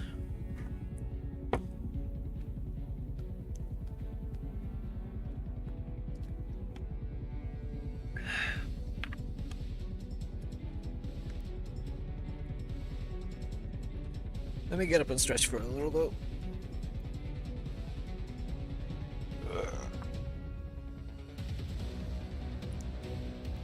Oh, my back. Okay.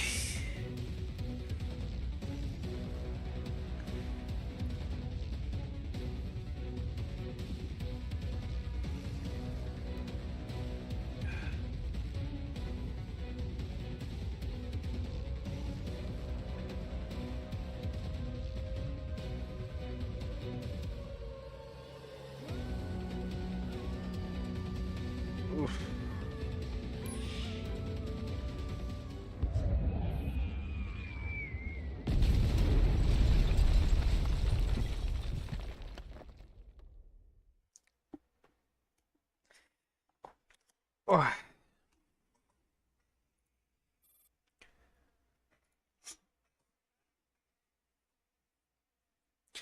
A precise bombing strike shatters the looming Europa Tower. Like a toy block castle trampled by a cruel child, it lies in pieces strewn all across the ground. Once destroyed in World War III and rebuilt as a symbol of Europe's glory, the tower now falls back into dust once again. Within the bee sting system, the destruction of the Europa Tower is meticulously recorded. New Supreme Administrator, Hebe, compiles and synchronizes the data into the system.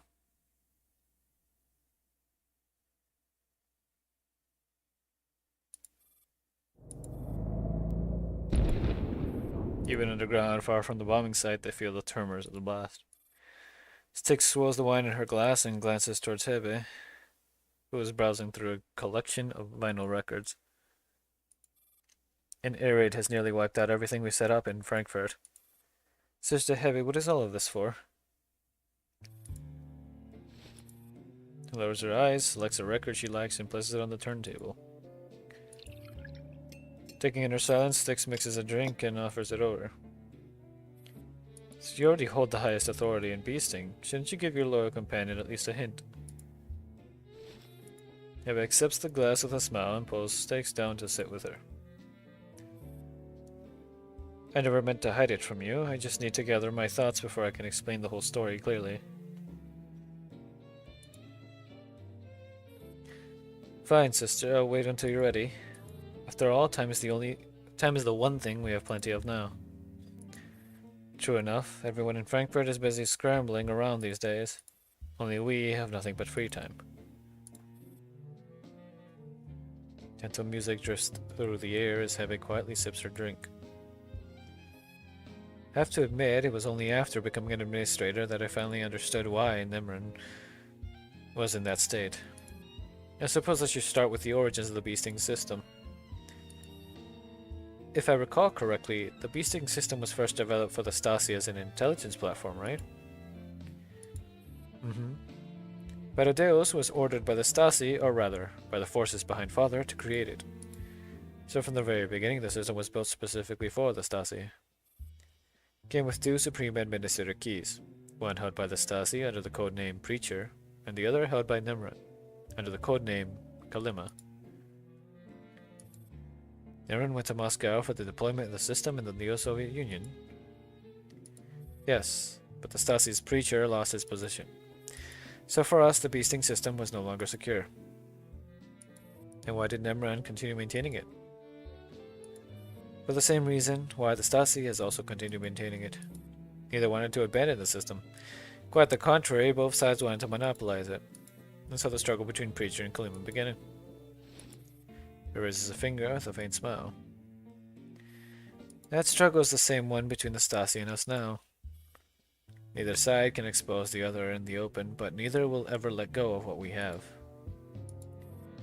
6 nodes in... Is it Stikes? Or Sticks? Sticks nods in understanding. That was also cause of the coronation storm. It played a part. When disagreements pile up to the point of being irreconcilable, war naturally follows. Isn't it simply humankind's insatiable greed that causes wars to erupt again and again? That's true. It was that man who sought to direct the coronation storm, hoping to reclaim the power position slipping from his grasp. But humans grow old, that is their weakness. And so he failed. So that man wanted to use the coronation storm to seize control of the German Democratic Republic. That's why he staged a show with Carter. No wonder they still dared to wage war on both fronts, even though the ISO's boxes that Bremed gave them was nowhere near enough to topple Moscow. Because those planes did not take off from the Neo-Soviet Union. What do you mean?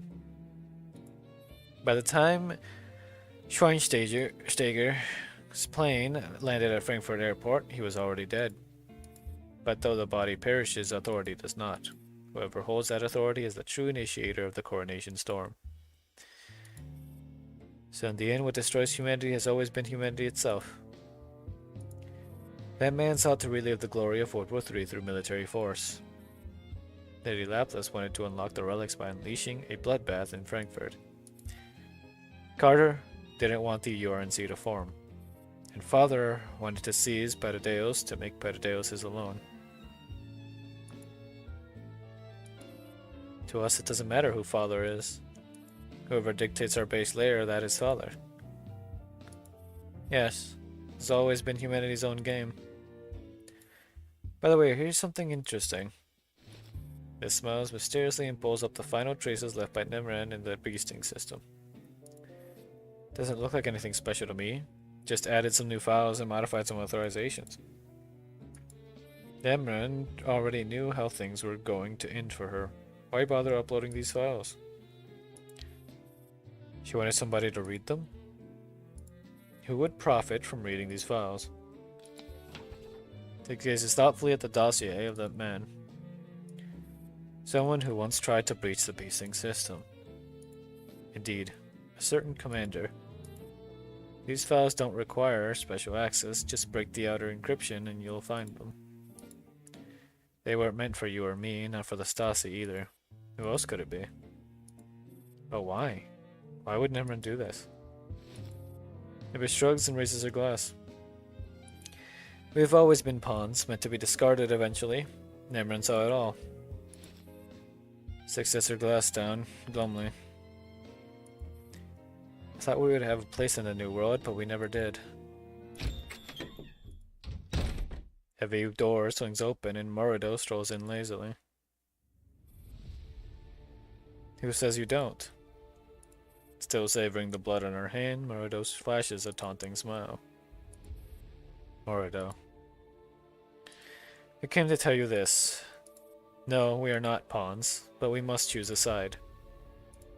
Which side? Lunasia's, because whoever holds Lunasia wins. It's still too early to say. At least wait until the blood in Frankfurt flows enough for her to be born. But isn't Lunasia on Father's side? Sister Styx, having disguised yourself as human for so long, do you really believe you're one of them? Lunasia would never see herself as Father's sister. Lunasia considers herself only as the key to the relics. Now she wants us to unlock them to wield their power. So we have a choice. Of course we do. If we guard the final procedure and make sure she is born safely, we can become her followers and enter the new world together. Merido sits down beside them. When does this war end? Very soon. That man is already dead. The army meant to back him has collapsed. And without support, Carter cannot withstand the Neo-Soviet military. That's humanity, always laboring in vain. Morido pours herself a drink as well. So who are the traitors? Who are the heroes? Perhaps in this operation it is we who are the heroes. Because only we remain true, from beginning to end, to the real father, the true key, the true emissary of the relics.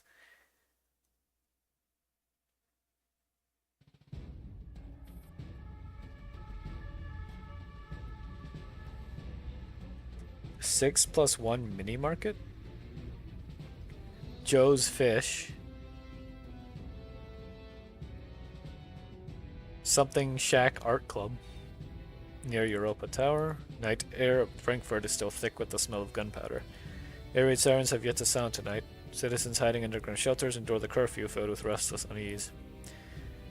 Meanwhile, on the open ground under the shroud of darkness, a group of people are racing against the clock and death himself.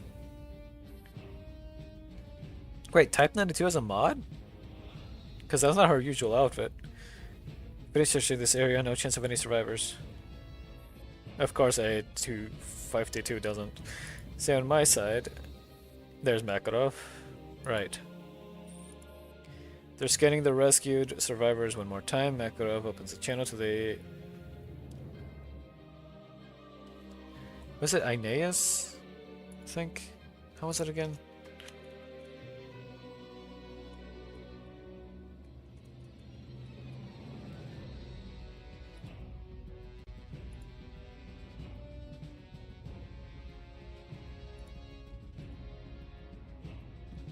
Oh, Aeneas, that's what it was. Or something like that. Aeneas conference room. Command of the last batch of survivors near Europa Tower has been accounted for. 13 in total, 3 unable to move. Please advise. Understood. Transfer them to the hospital immediately. Hospital coordinates have been sent to you. Copy that. Streets are silent and empty. Times when there is no air raid, one could almost be fooled into thinking it is still peacetime.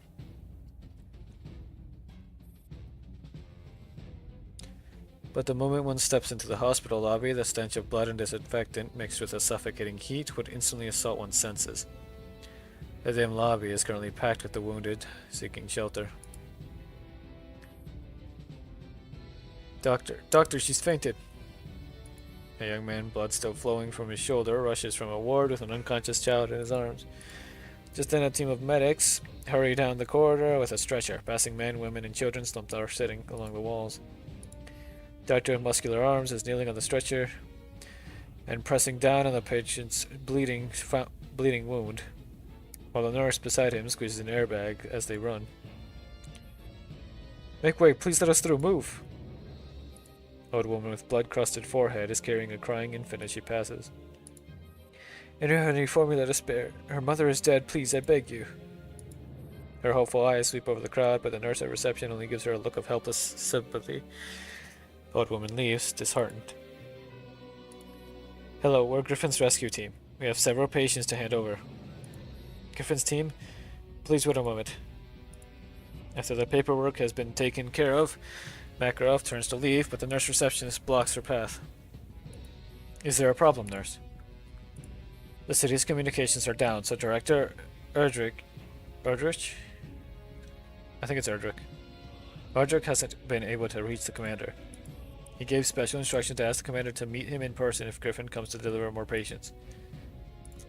I'm sorry, the commander is elsewhere transferring survivors, but I can contact the commander directly. Please do, it's urgent. The director is in surgery right now. It'll be over soon. Please wait, it won't take long.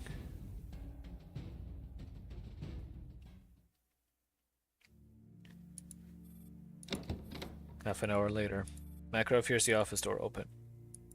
You must be Director Erdrich. Or be Erdrich? Forgive me, let me quickly eat something first. Gray-haired director pulls a half-eaten sausage roll from his drawer, chews quickly under the dim desk lamp.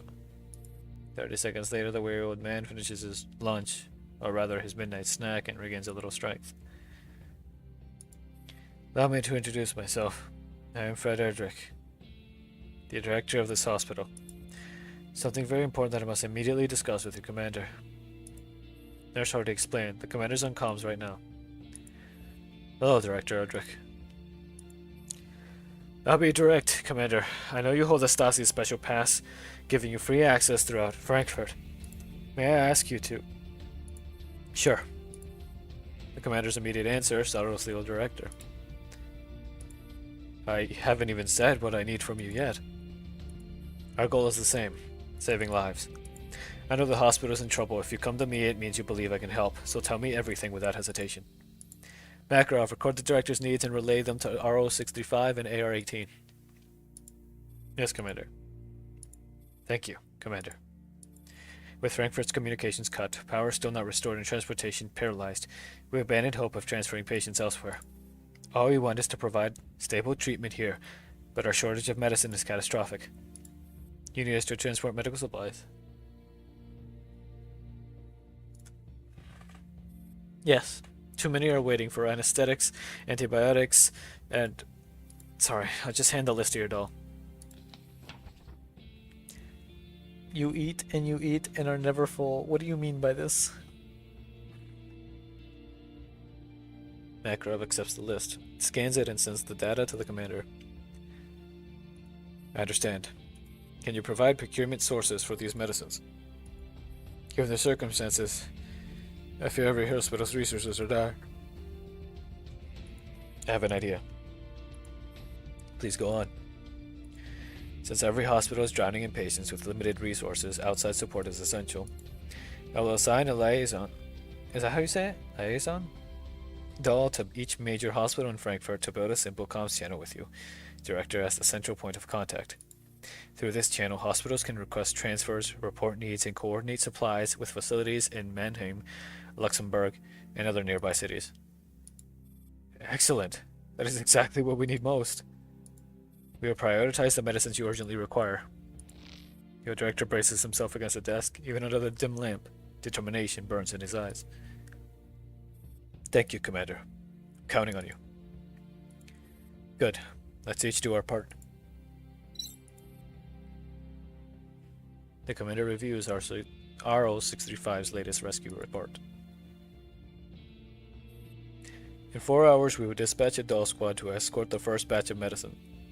Please assign staff for collection. This is a battle we must endure together, Director. Let us stand firm. Dang it, I should have known. I should have known. I should have known. I should have known. Also, I think... I will be back. I think I'm gonna get myself something warm to drink, like hot cocoa. So that my throat isn't dying too much, because I do not want to be like, oh, I'm gonna stream tomorrow and then I'm dead with my voice, I mean. So I will be back.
Okay, hold on. I did not fall asleep, okay? I was getting hot cocoa. How would I fall asleep while getting hot cocoa?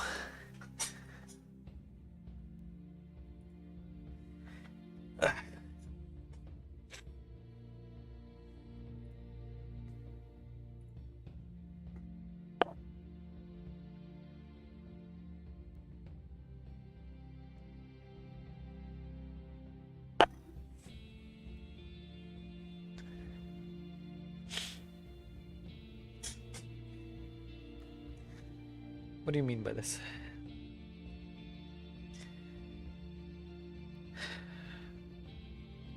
This is the battle we must endure together, Director. Let us stand firm. The commander straightens and raises their hand up to their brow in a military salute. You're a soldier too? I should have realized sooner. Your director also solemnly rises to return the salute with grave respect.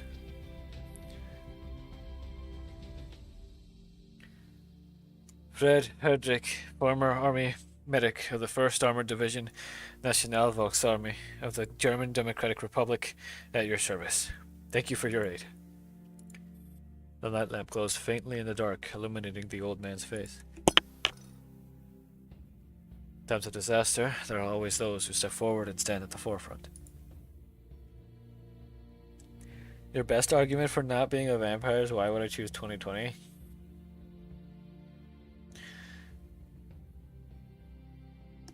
See, because you didn't realize. Like, how would you know? Because you were asleep, you know?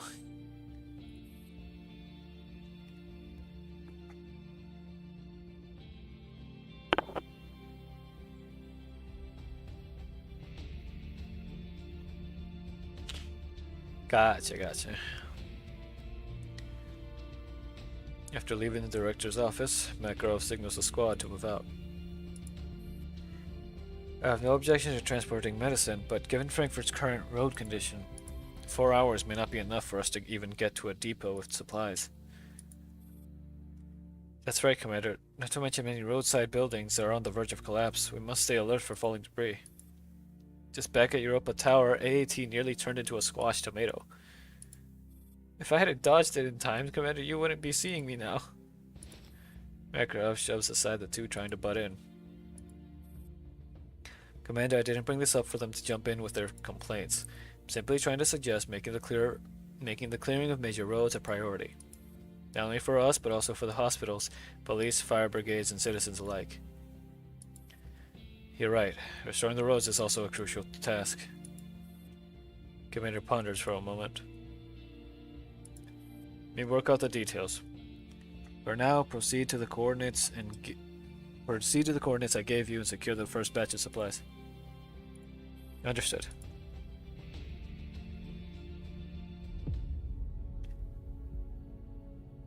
Well, 18 out of 36.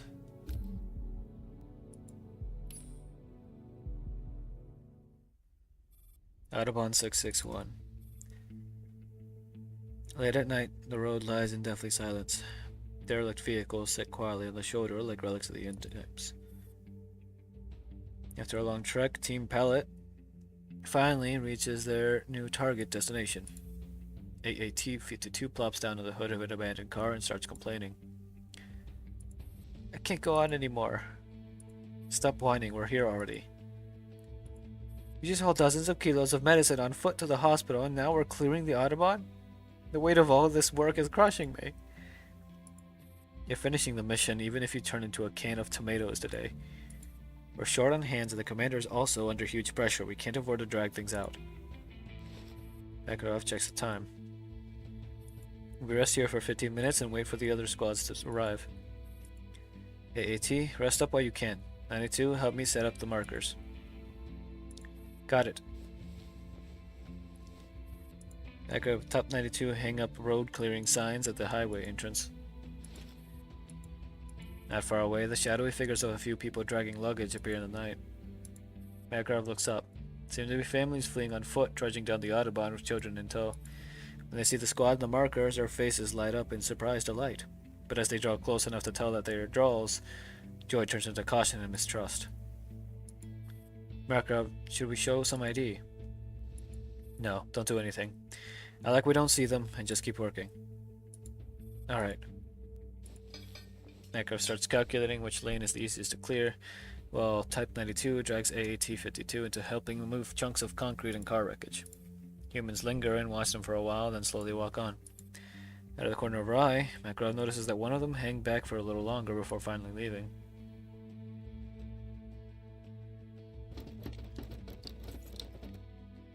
Sometime later, more squads arrive to help. Makarov finishes the mapping out the clearing plan. Just as everyone's ready to get started, AAT-52 passes the spot where the humans have passed through earlier and cries in surprise. Oh look, supplies just spawned here! Energy drinks and some canned food? Must be heaven showing mercy, dropping gifts just for me. Makarov calmly takes them. They were left by the group of humans that just walked past. I thought those humans hated us. Just a simple thank you, don't overthink it. Maybe it's because they thought I'm cute? No, get lost. Oh man. Great, good old Makarov. Quit daydreaming and quit daydreaming and get to work. Okay. Dog squad starts clearing debris off the road while Makarov contacts the commander.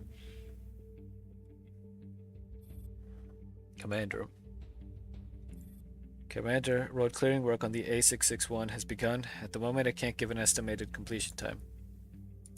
How long before you can give me a rough timeline? In about an hour, I'll have a clearer estimate. Need to make the projection based on actual progress and difficulty. Understood. Stay safe out there. Yes, Commander. Please take care of yourself too. After setting all squad assignments and movements, the commander sighs wearily and decides to rest for half an hour. Curling up on a not so comfortable cot in the corner, the commander is soon crushed under the tidal weight of exhaustion.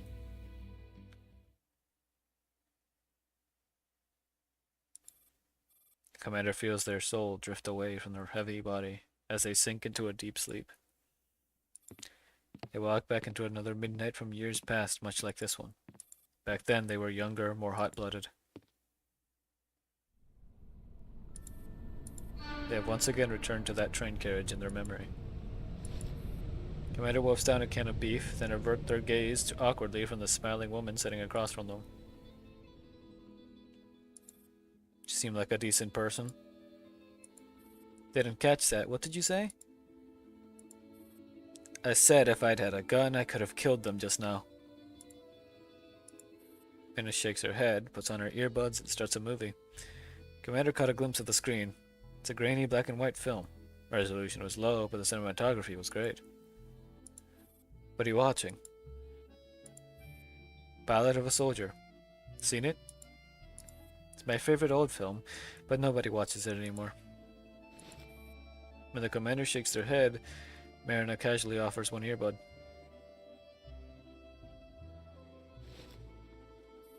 Half an hour later, the commander looked up at Marina, thoroughly unimpressed. This is your favorite movie? I thought it'd have huge battle scenes. It does.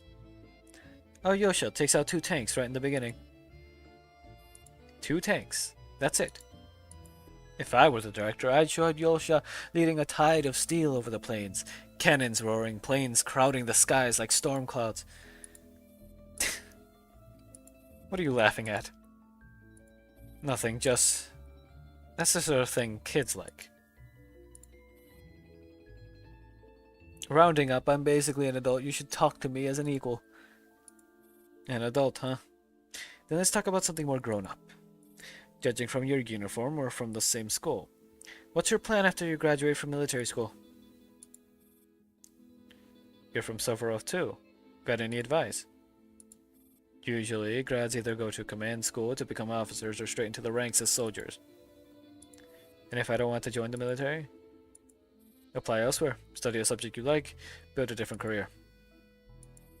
Honestly, I'm not really sure myself. I only got into cadet school through the benefits given to war orphans to stay off the streets. But I can't be sure I like the military or even want to be a soldier. You're just like I was back then. I don't want to turn into you. That's fine. You still got time. Not everyone finds the path they love, one worth giving their life to. The movie comes to an end. The sky stretches over the fields as Alyosha's train fades into the horizon. That's all we have to tell you about our friend Alyosha Skvortsa. No. Skvortsov? Yeah. Skvortsov. He could have become a remarkable man. He could have become a builder or beautified the land with gardens, but he was, and in our memory will forever remain, a soldier. That was Ballad of a Soldier. Okay. Sound of an urgent transmission. Having a jolt awake and sits up. Yes? Sorry to disturb you so late, Commander. It's fine, go ahead. An hour has passed since we started clearing the A661, but progress is only at about 10% of Phase 1. At this pace, it'll take at least 3 days to finish clearing the Autobahn.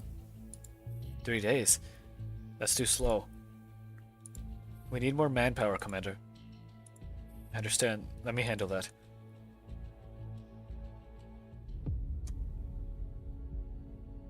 Combat? Yep, more combat. Fractured and reforged.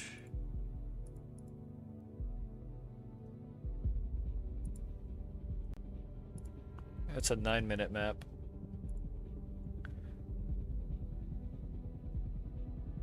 Yeah, let's go.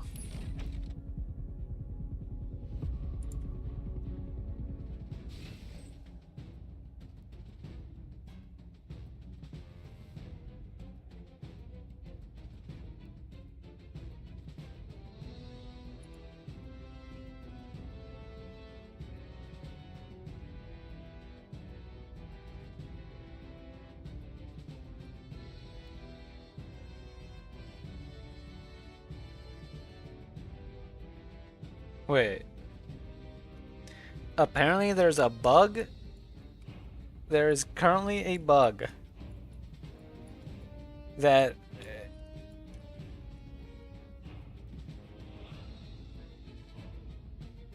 if you destroy the destroyed bridge with an HOC, the ones that look like rubble, it magically repairs the bridge, so you only have to get 2 supply 4. But should I do that? Is that technically shorter? Well, let's see. Okay, so Scarecrow, Phantom Step. Do we have a Scarecrow with Phantom Step enabled? We do. Perfect.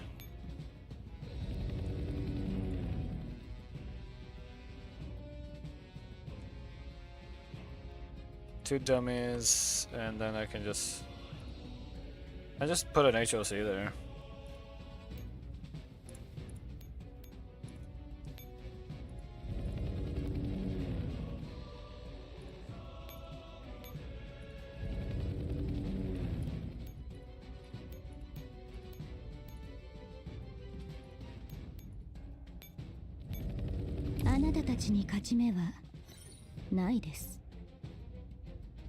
Repair all destroyed thoroughfares waiting. So destroying that one. Wait.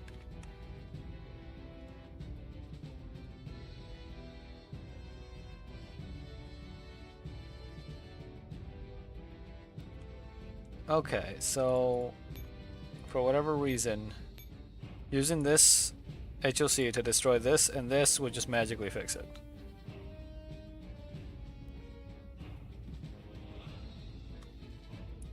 Is that what I'm understanding?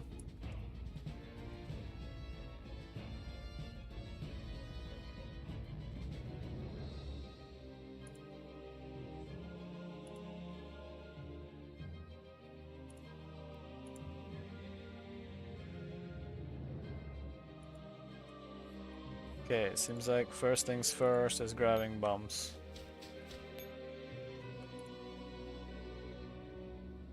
Or not?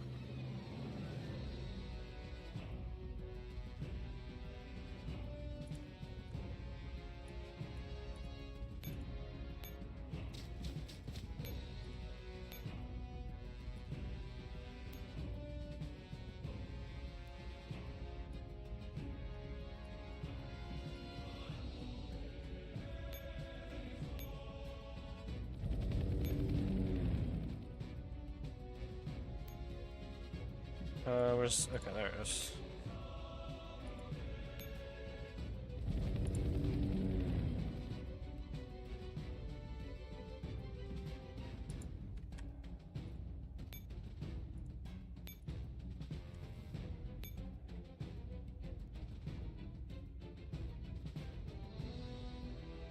I can see if the bug works still.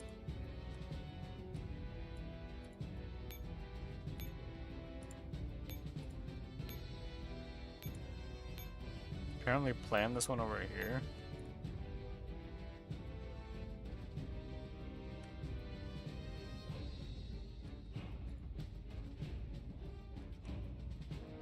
You know what? No.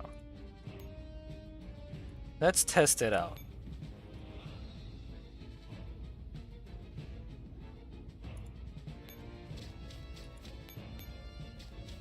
Because if it works, cool. If not, oh well.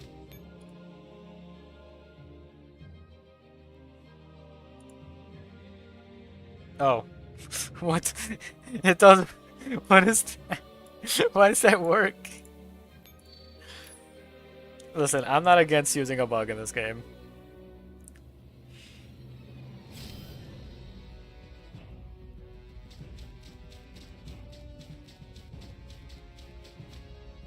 Do you think it only works on the robles?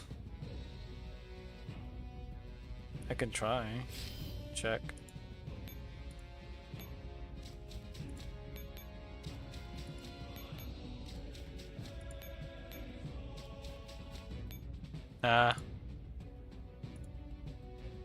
Okay, so it works for whatever reason.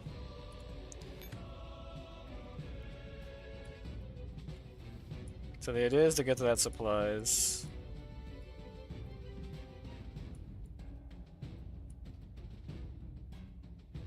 Okay.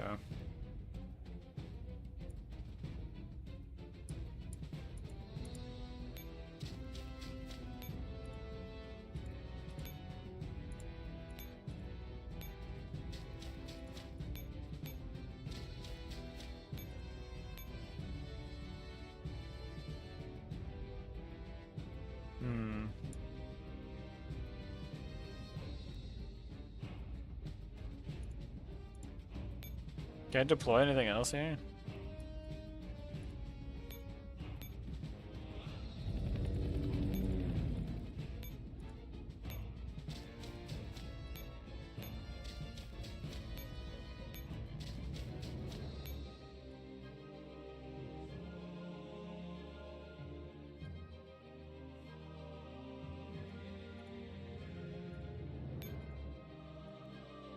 Can I just keep deploying more?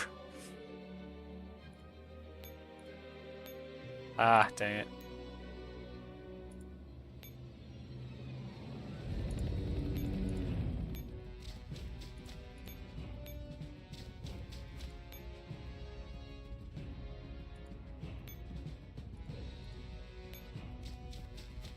Maybe it's not even a bug, maybe it's like a feature.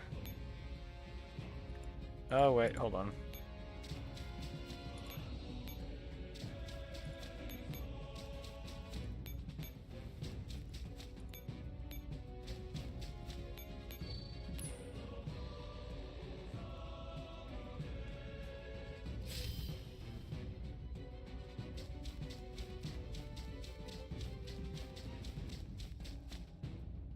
I think this one's coming over here.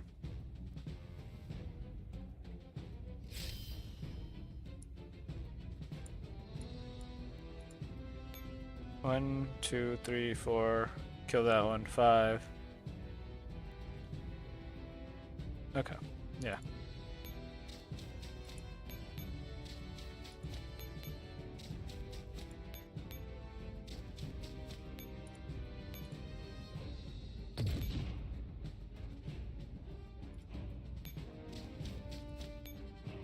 Oh, I don't have to do that? Okay.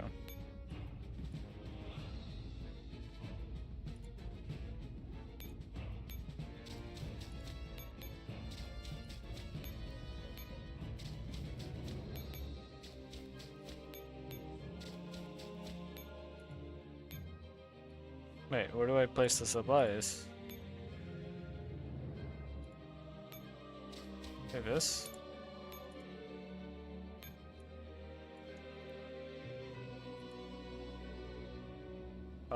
Did I just screw up?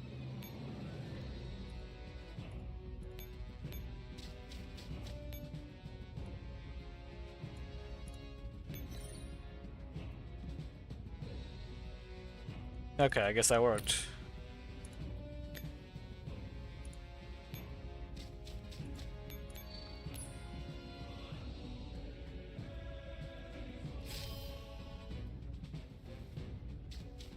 I should have moved her back. That's gonna be annoying.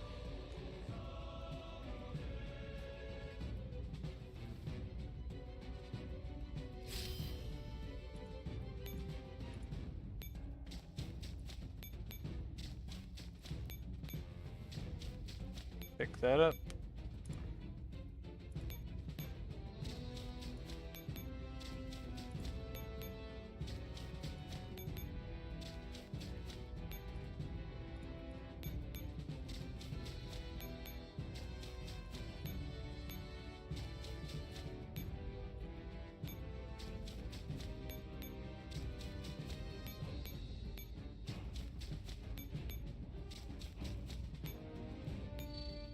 Yeah, what's up?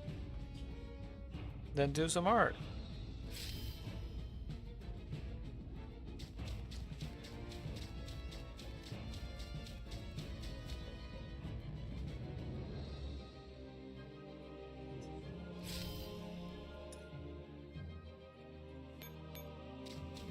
Honestly, this might have taken longer than if I just did it the other way.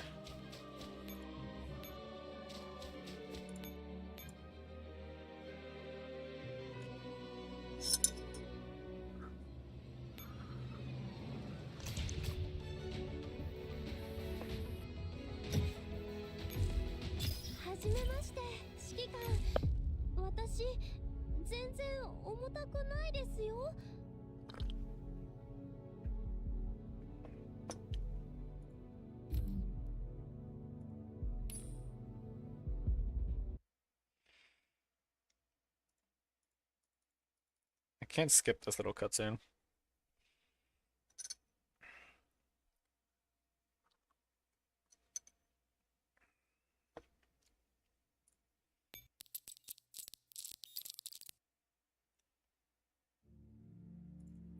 November 18, 2064. Bearfang is dead. We couldn't take him with us. At dusk we held the walls, bowling back southwest, keeping out of the drone's line of sight, but when we crossed the bridge there was no cover. Drone swooped in. Bearfang took the hit. He could have dodged it on another day, but the fighting earlier drained us dry. His reflexes slowed. His last words to us were run.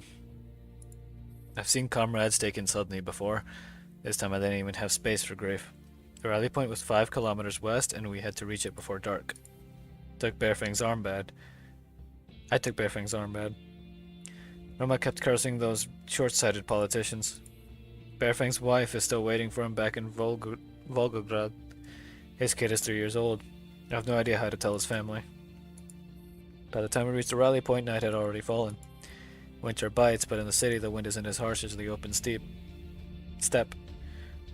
And the roads are smooth. If death wasn't always swinging his scythe at your neck, the march might almost be tolerable. Plenty of familiar faces had made it there, plenty hadn't. Ryder showed up with fresh bandages, looked ridiculous, but healthier than he had a few days ago. When he saw the bloodied armband in my hand, he asked if Bearfang suffered. I just shrugged. I tried to speak, but nothing came out. Rom and I scrunched food. Thank God, hot borscht. While eating, Roman's tears dropped into his bowl. Burly bearded slab of muscle crying into his soup. Looked almost pitiful, but everyone pretended not to notice. I just bent my head, grabbed another hunk of bread and crushed it into the soup.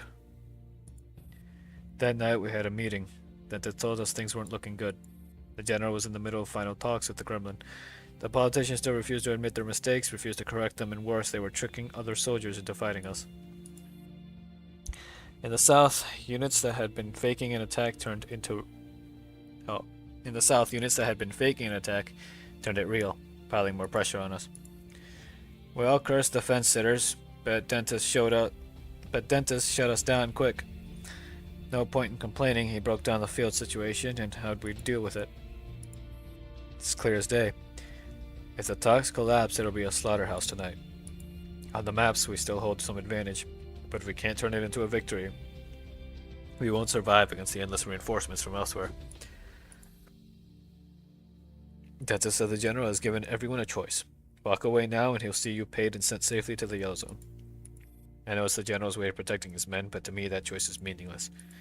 Sure enough, nobody chickened out. Anyone still here by now is loyal, brave. Proud to stand among them. This is our last chance to save the motherland. Either we give the Neo-Soviet Union new life, or we die as its burial offering. At least those are quick.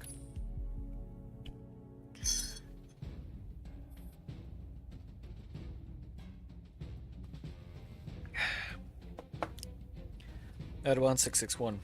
After the Doll's hard work, the road is now mostly open, with wrecked cars pushed to the roadside. On the withered grassland to the west, human corpses killed by the bombing are carried out by the Dolls and laid neatly in 2 rows, awaiting collection. 3. G41 jump scare, jeez. Dolls pushed together, straining against a twisted SUV. One more time. 1, 2, 3. The vehicle scrapes along the surface of the road and finally shifts aside. At this point, the major obstacles are gone, but the road is still littered with sharp debris, not yet fit for passage. Road maintenance vehicles arriving in 1 minute. On-site squads prepare to clear the way.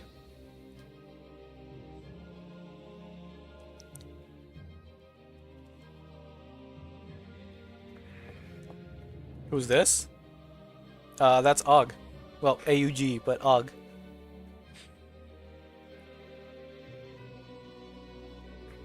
And yes, when I first got her out of nowhere, I had no idea who she was, but I immediately put her into my main team when I first had her. She is still fully built and everything.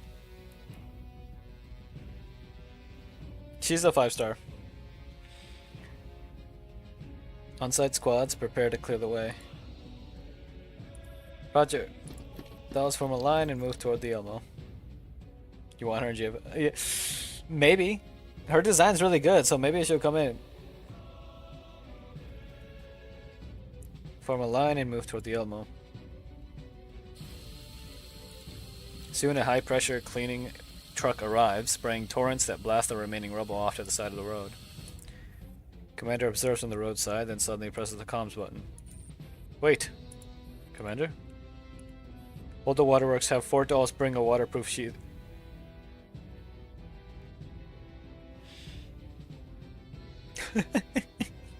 Gee. I mean, fair. Waterproof sheeting. Subject quickly arrives with 3 others carrying a huge roll of tarp. Cover them. 4 dolls pull it open, spreading it wide like a vast banner and carefully laying it over the bodies at the roadside. Water truck resumes, its spray splattering mud onto the tarp with sharp patters. Driver sounds the horn, like a farewell salute to the fallen.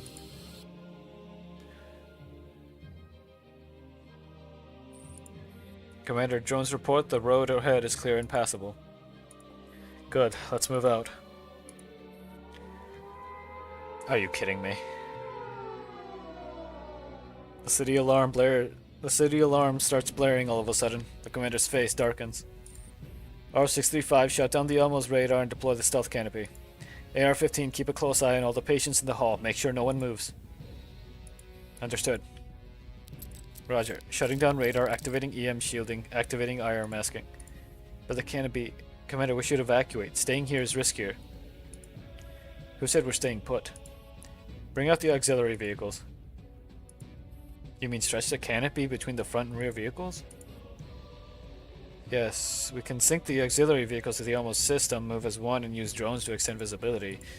Understood, I'll assign crews right away. I'll take point. I'll lead the Elmo through. That's too dangerous, Commander. You must remain on board the Elmo. And if EM jamming cripples your systems, the lead vehicle is the Elmo's eyes and compass. It cannot fail. But your safety is the highest priority. No time. Execute the order. Yes, Commander. Yeah, that one that you just saw there, the yellow girl, yeah, she's RO65. She is coming to the game. To GFL 2. Bluish gray canopy of radar absorbent fabric unfurls draped over the Elmo, pulled taut at both ends by two vehicles. Bomb-sized drones buzz alongside, feeding RO65 a full perimeter view. The air raid sirens cut off, plunging the city into suffocating silence. The commander grips the wheel, cruising down the empty highway. RO65 has remote control, but the commander is ready to act. The wind rustles the canopy, outlining the Elmo beneath the fabric. Still no fighter engines in the sky. The commander's unease only deepens as they glance constantly in the mirror at the sky above Frankfurt. Suddenly, white streaks cross the skyline. Missiles! Good, at least it's not bombers. Commander breathes a sigh of relief. The chances of the Elmo being struck seems far lower now. No, not good. Better if nothing came at all. Speculation creeps in. What are the targets? How many casualties? Memories of the rescue scenes during the last few days of tears and blood weigh heavily in the commander's chest. The world blurs. The sounds around the commander grow increasingly muffled. The world tilts, fades, and is plunged in endless black.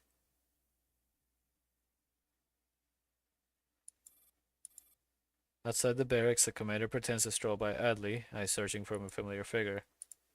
She appears at last, her stride brisk, her smile radiant. Kid, what brings you here out of the blue? Nothing big. I was on leave and remembered it'd be your birthday soon, so I bought you something. Thought of that while you were on leave 2 months ago?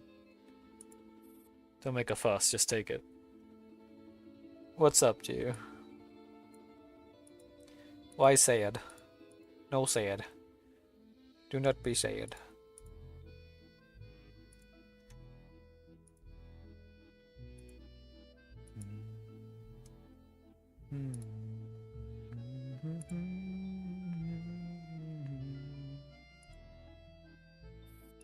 Let me guess. Canned beef?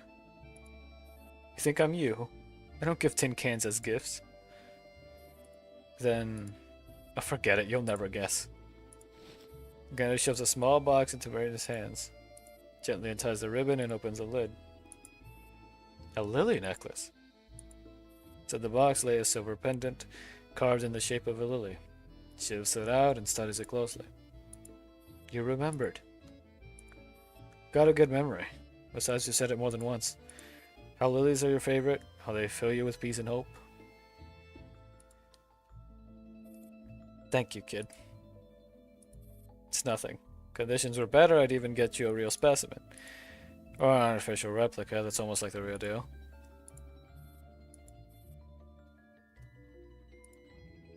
You don't want to go to inpatient? 5 days? Of being in a bed? Oh. When's that happening?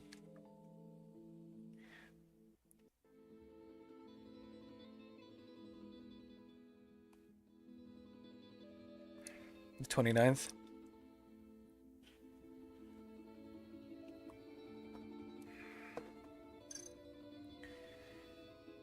Try not to think about it. You still have, what, 11 days? 10? Considering this one's almost over, but yeah.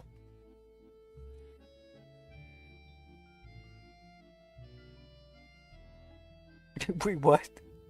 What do you mean they're going to cause you to have seizures? Did you?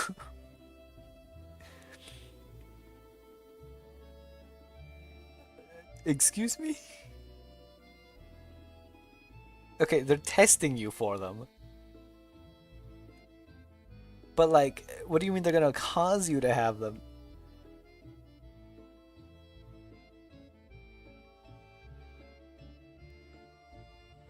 Well,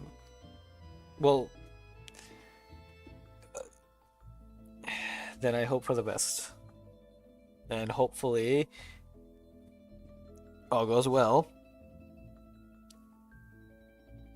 And whatever the results end up being are good. Because seizures are not good.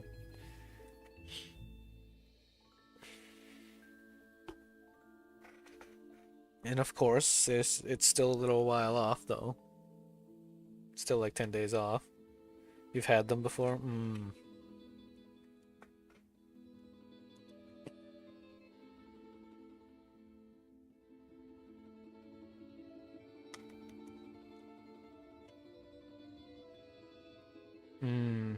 I see.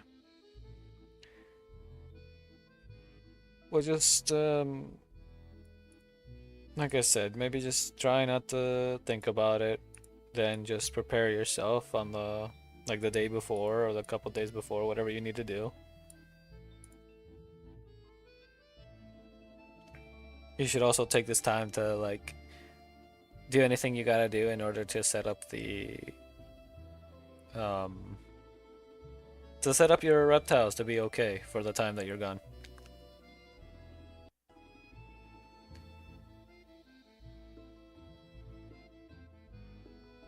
I know the snakes aren't gonna have that much trouble, but the dandelion's probably gonna be the one.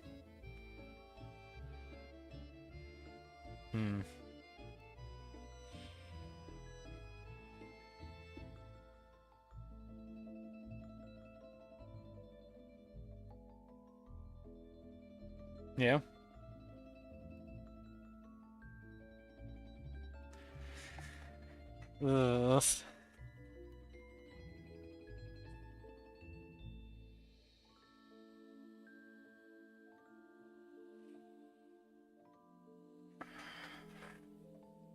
I'd say there are very few times I've been like bedridden for extended amounts of time.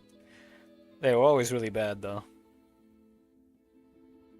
The one I can remember the best though is like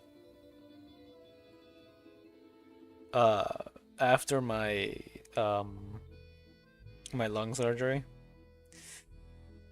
That was rough. It was really, really rough.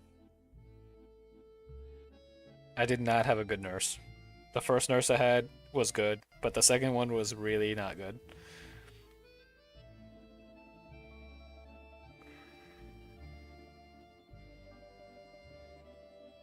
But enough about me.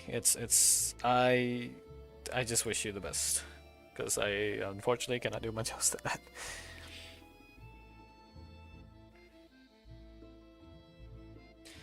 I mean, the nurses I've met, most of them, like 99% of them have been nice. Some are a little rushed, but they're nice.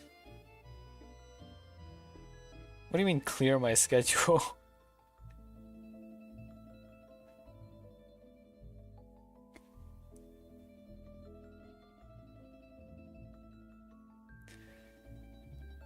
Normally, Marina would have flicked their forehead with a laugh, but she only struck the necklace silently, her eyes glistening faintly.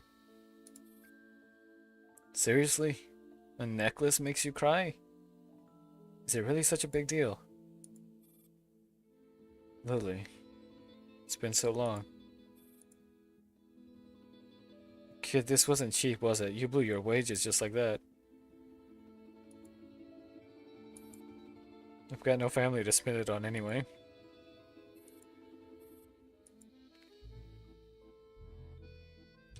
Back when my mother was still alive, she'd place lilies on the dining table. Only once a month on payday. When war broke out, the factory where she worked went under and she never bought them again. By the time I started making a living, lilies had pretty much vanished from the world. They're just flowers. If you like them so much, I'll get you some next time I go on leave. If you can't keep them at the barracks, put them in your home. They'll be the first thing you smell when you walk through the door. Marina hands the necklace back to the commander. I'd be in bed. Well, okay. I can't promise anything. That's all I can say. I can't promise anything, but I'll see what I can do.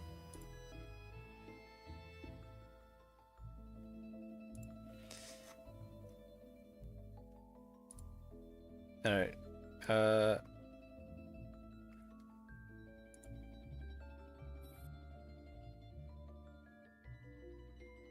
Wait, what? Hold on.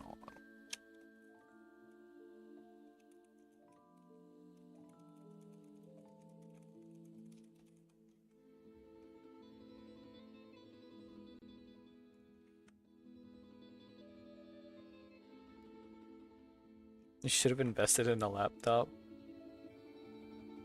You know, I feel like a laptop would actually be a good idea for you because then you wouldn't have to be like you could just stay in bed whenever you don't feel too good. But you could still be able to play games while on the laptop.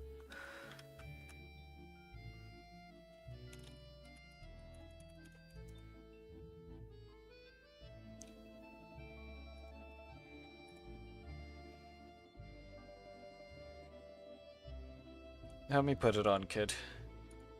Okay. Turns around, the commander carefully brushes her hair aside and drapes the necklace around her neck. Go home, kid. Home? I've got no family. What home? No family?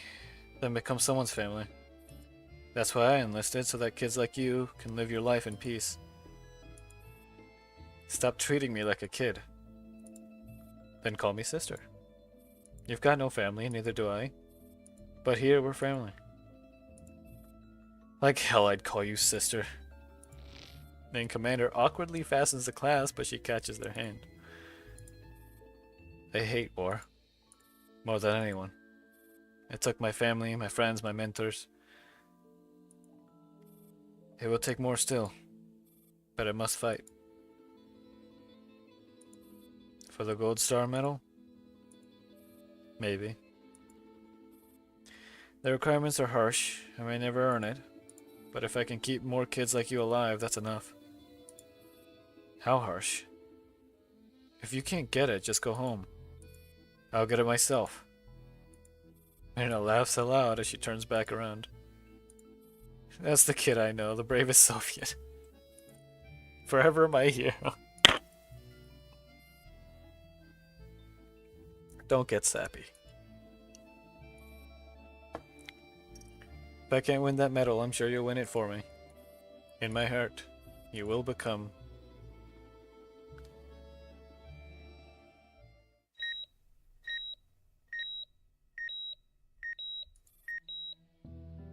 The monitor hums in a steady rhythm. The warmth of sunlight still seems to linger on their fingers and cheeks.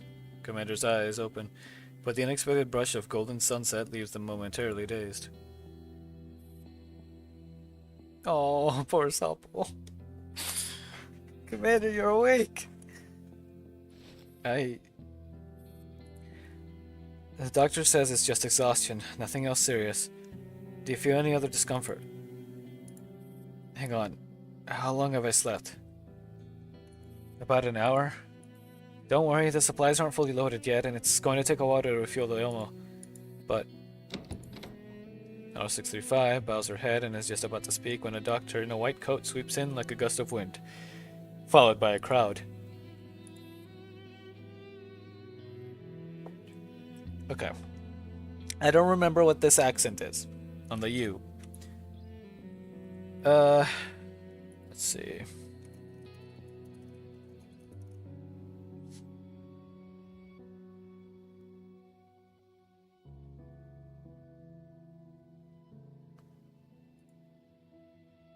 Okay.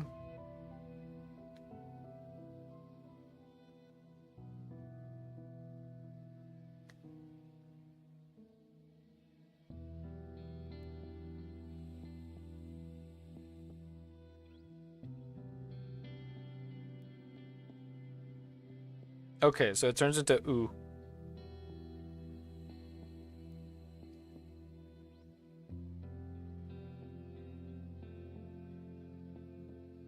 Because it says it's similar, pronounced similarly to the French you and tu. Like et tu. Oh no, not et. Like if you were to say tu parler, yeah, tu, yeah, it's tu. So that means this would be Brucher, which I feel like this is unnecessary, but Brucher, yeah. I'm Brucher, director of the Mannheim Hospitals. The Mannheim People's Hospital. Commander, thank you for setting up the temporary medical communication platform. It has helped us tremendously. Director Brucher shakes the commander's hand firmly. Thank you. But I need to go. I'm needed in Frankfurt for a lot of things. The commander starts pulling at the IV line. Don't rush. The medical supplies you require are being prepared. They'll be delivered soon. I promise we won't cause you any delay.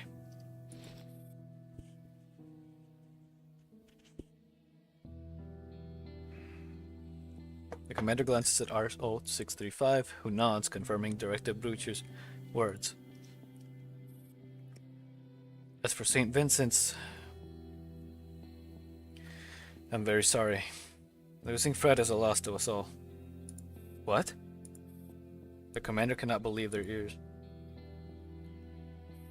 An hour ago, enemy missiles struck the Children's Hospital of Mainz and St. Vincent's Hospital.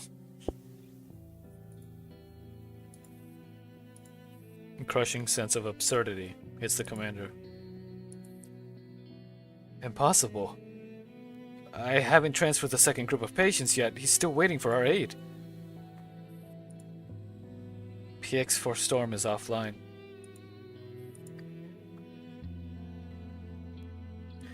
The doll stationed at other hospitals also confirmed it. St. Vincent's Hospital was hit and reduced to rubble. The enemy has launched multiple missile strikes today. Casualties in Frankfurt may exceed 2,000.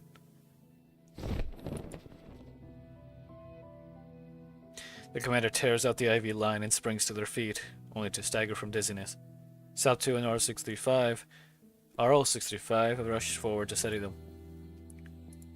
Commander, you haven't fully recovered yet. We return to Frankfurt. Now. RO! I'll make the preparations. Sub 2, keep the commander safe. But, alright. RO-635 leaves. Sub 2 props the commander up as they slowly head outside. Commander, you're not German. You don't serve in any government office. Why are you doing all this? The commander freezes in place.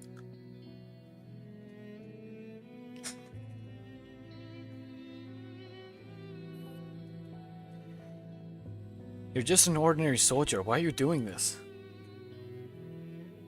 Does it matter why? It matters. I want to know. What's wrong with wanting more medals on my chest? You're lying.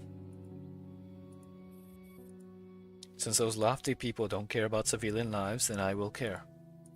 That is why a soldier picks up a gun.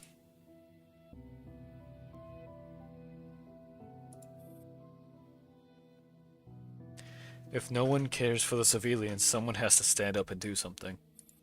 That is the reason I pick up a gun.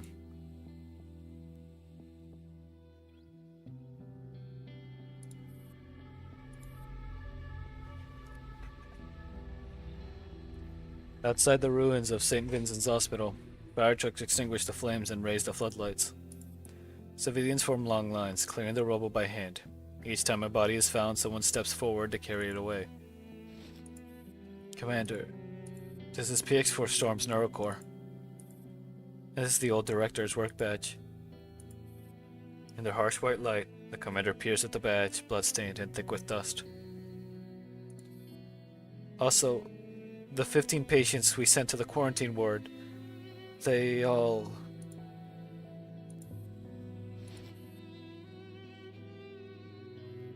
The commander's legs feel soft as dough. They sink slowly onto the rubble. Commander, the farewell from this morning still echoes in their ears. But now there is only rubble, hundreds of corpses. In the space between one sunrise and sunset, everything has changed. I'm fine, Aro. In a moment, we'll bring supplies to the other hospitals. Just give me a minute.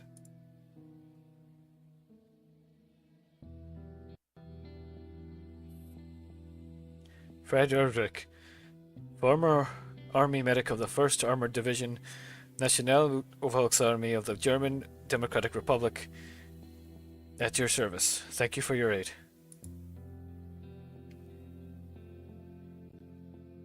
The badge and the neural core. The commander cradles them both in their palms. Tears quietly blur their vision.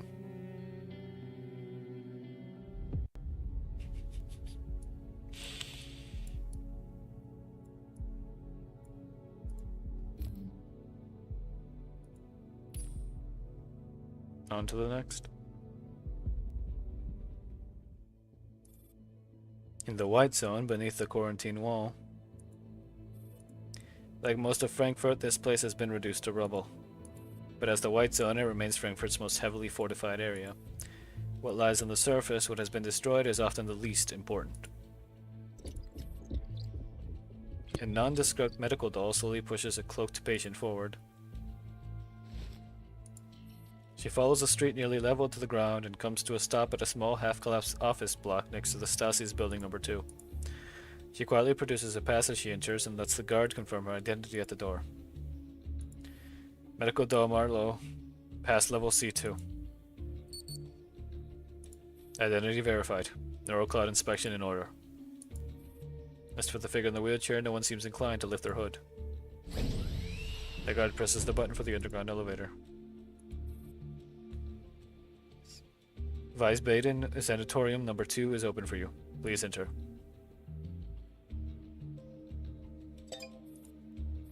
Marlowe swipes her ID card at the slot by the entrance.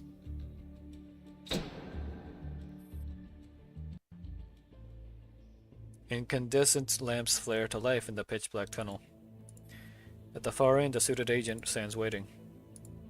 You're here at last, Chairwoman Ulrich. Chairwoman Ulrich. I hope you don't mind our cumbersome procedures. The patient rises from the wheelchair. Marlowe unfastens the cloak, hiding her face. No problem, Agent Q. I understand your protocols. These are extraordinary times. Everything must be handled with extraordinary care. Thank you for your understanding. Please follow me. Minister Riefenstahl is already waiting in the conference room. This meeting has endured so many delays. Thankfully, it is finally happening, thanks to you all. The minister is very eager to help bring this meeting about.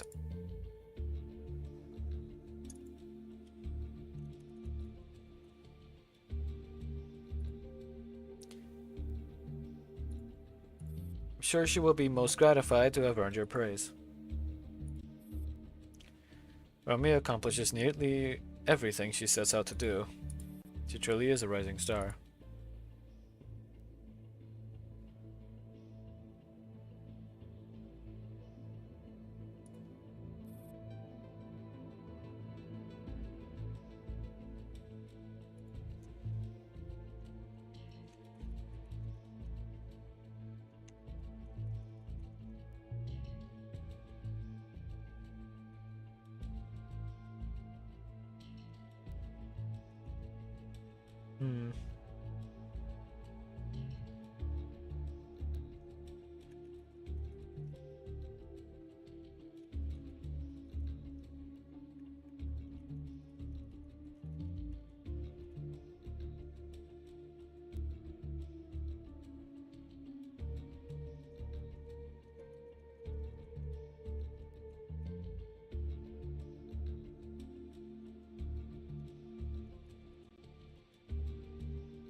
Oh, excuse me.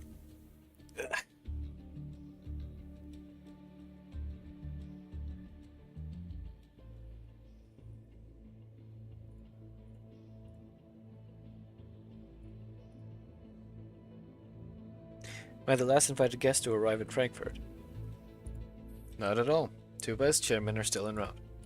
There are 2 days left until the meeting begins. We hope they make it in time. This time we owe much to Agent K. To evade pursuit, he laid out multiple decoy routes. When he reaches Frankfurt safely, please convey my sincere gratitude. He is a highly capable Stasi operative, isn't he, Marlowe? Yes, Chairwoman Ulrich. Rest assured, K's specialty is disguise and infiltration.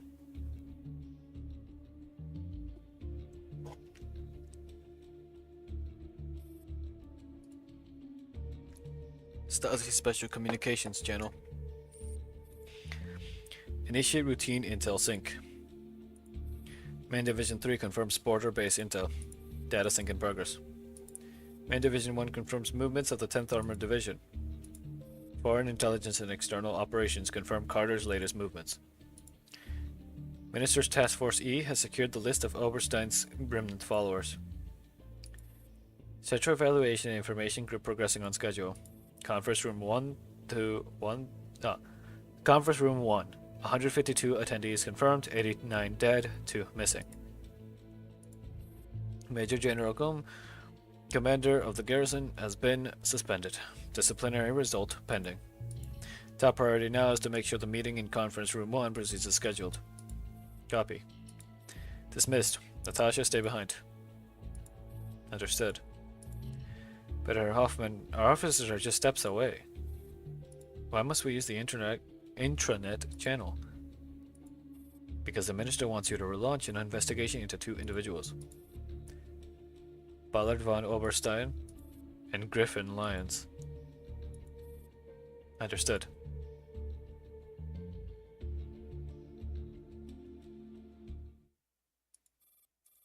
This is an operating theater, hardly a place for receiving guests. But inside, a young man is clearly waiting for someone. Slowly polishes the scalpels and other surgical tools, glancing now and then at the clock. Unhurried footsteps draw near. Door opens, the newcomer removes his hat in greeting. Sorry to keep you waiting. You're late. The man removes his coat unhurriedly. There are neither dolls nor NATOs present. Meeting of apparent sincerity. The Earl stands by William's side, staring at his profile and the scalpel gleaming in his hand. Mr. Oberstein, how many have inherited the code name William before you? That doesn't matter, Earl. William sets down the scalpel and leads him over to the table. You're not here for meaningless answers. You're here to witness the end of an old era and the dawn of a new one. I don't deny it. You're just not yet certain how much leverage this new era will bring you. Thought you wouldn't act until I fulfilled my promise. After all, we have no formal agreement. Agreement? Nothing but ink on paper. Since I dare to act first, I'm not afraid of you breaking faith. Were you satisfied with the fate of Laplace and Rudolph? All I need is the fall of the old era. The method doesn't matter. As for my promise, I will fulfill it. Once that meeting ends, once Frankfurt's fires die down, you will have everything you seek. Then I have no more doubts. When Valkyrie's conditions are met, you may proceed to deliver on your promise. Frankfurt has already been utterly razed for this very plan. Still not quite enough. The blood spilled is still not enough. Conversation trails off, both men sit wordlessly, letting the weight of silence fall.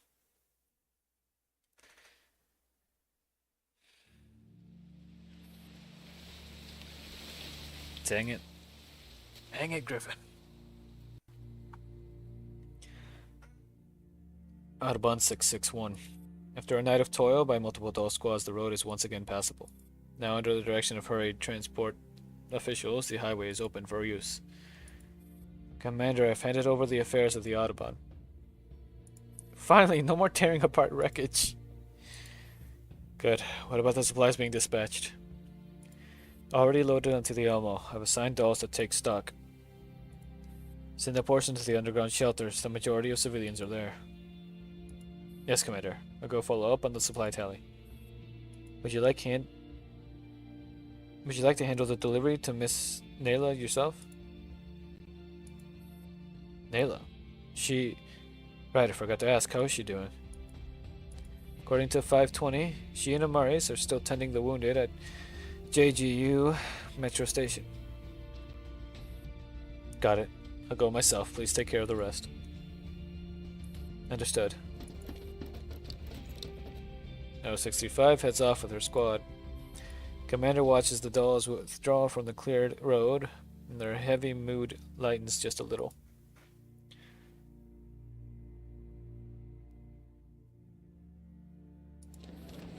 JGU Metro Station.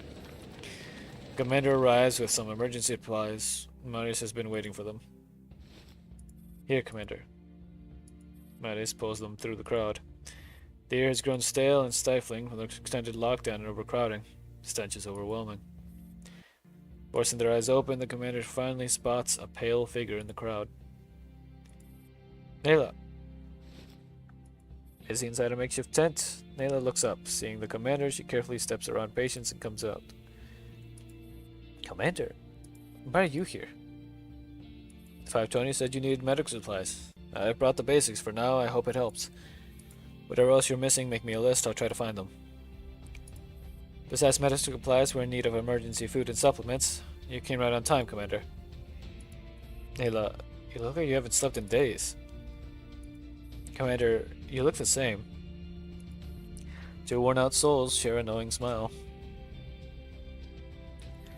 I thought you'd have left Frankfurt already. And I thought you'd have gone home. Honestly, I felt a little lost. I remember something. She digs into her bag and produces a tightly wrapped box. Here, your Makarov.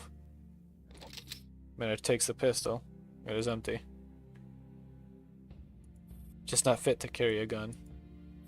Just before Laplas died, she said something to me and gave me a key. Maris will tell you. What did she say? Doesn't matter anymore. When blinded by hatred, I carry a gun. But once the hatred is gone, I would rather hold a scalpel. I want to save people, the more the better. I'm not a killer and I don't find joy in killing. You've done well. Sorry, I'm rambling when I should be. No, this is the time for such words, Nayla. Like you, in the face of this disaster I found my original aspirations. My true self. Why did you take up the gun? Why did I? You set it down to save lives. I hold it still, also to save lives. Our methods differ, but our purpose is the same. We walk the same path. Thank you, Commander. Revenge is a long surgery. A step forward is hell. Step back is also hell. The commander suddenly squeezes Nayla's hand. Then Nayla pulls out a storage drive and hands it over. Now there's one last thing I want to do. Inside is evidence proving Professor Gray's innocence. I'll testify as witness. Nayla, you understand what this means. You'll face endless retaliation even from those you thought were friends. I'm prepared. Nayla returns the squeeze in her hand with a faint smile. If Professor Gray's motto was only death cannot be avoided and only life cannot be let down, then mine would be Romain Roland's words.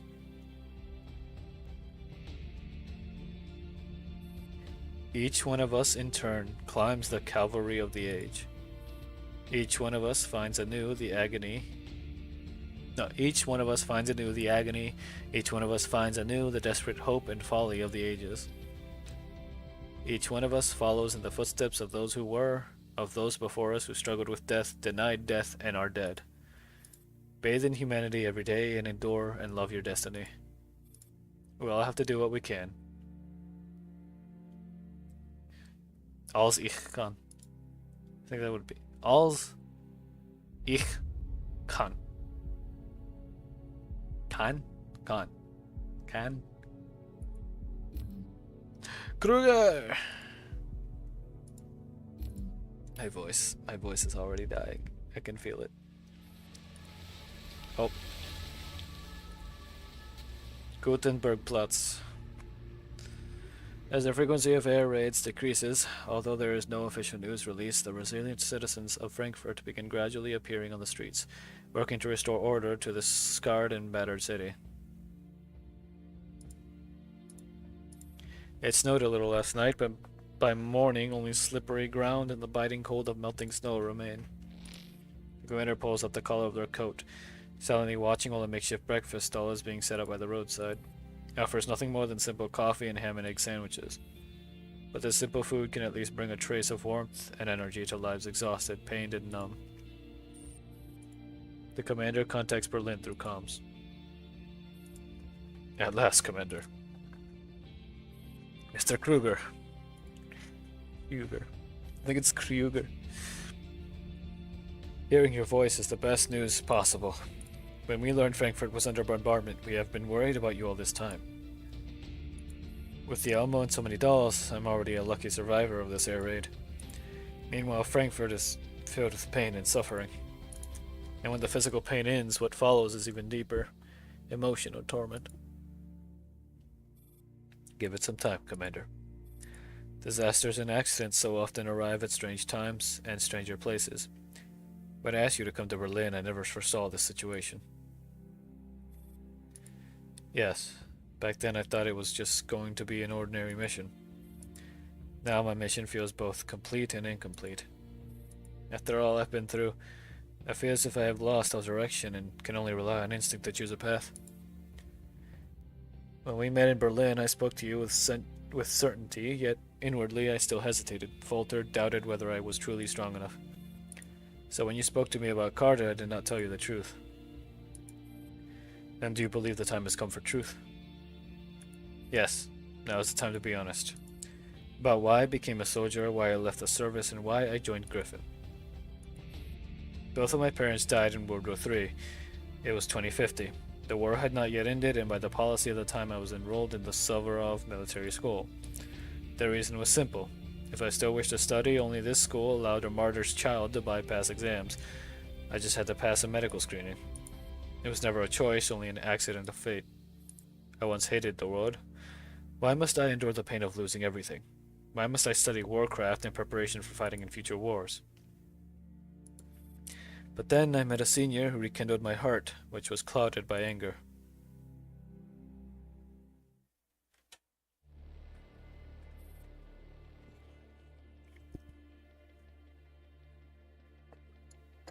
During the Great Disarmament in 2051, many decorated veterans also got discharged from the army.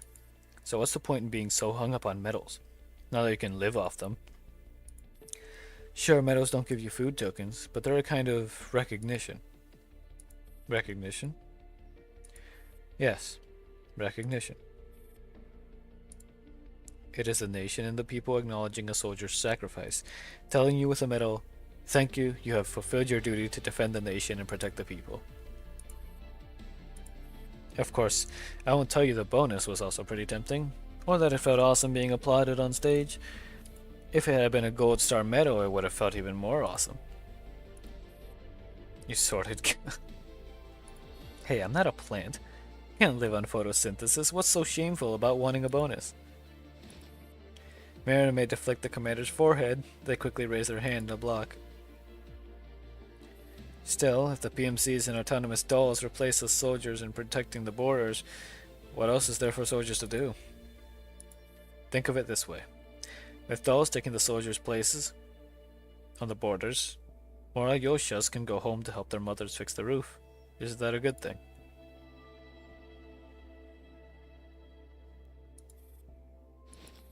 Bouquet of white lilies is gently placed before a gravestone. Commander takes out a handkerchief and wipes the dust off the stone. Why did you put me down as your next of kin? Did you really think you were my sister? Realizing they had subconsciously braced themselves for a flick on the forehead, the commander gives a wan chuckle, slowly sits down on the ground. When your death notice reached me, I was helping Robin's mother repair her roof. The commander who brought the letter said you died protecting children, even though you were about to retreat. Your squad mate said you were grinning, certain you'd earn a medal this time.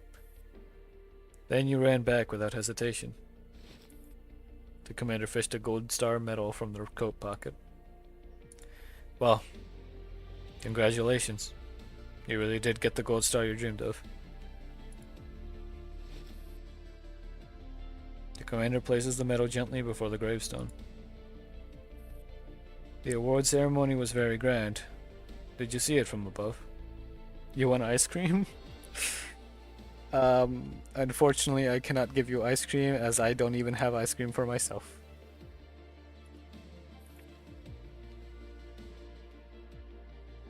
The parents of the children you saved asked me to tell you this. Thank you for fulfilling your duty to defend the nation and protect the people. The commander stands and salutes solemnly.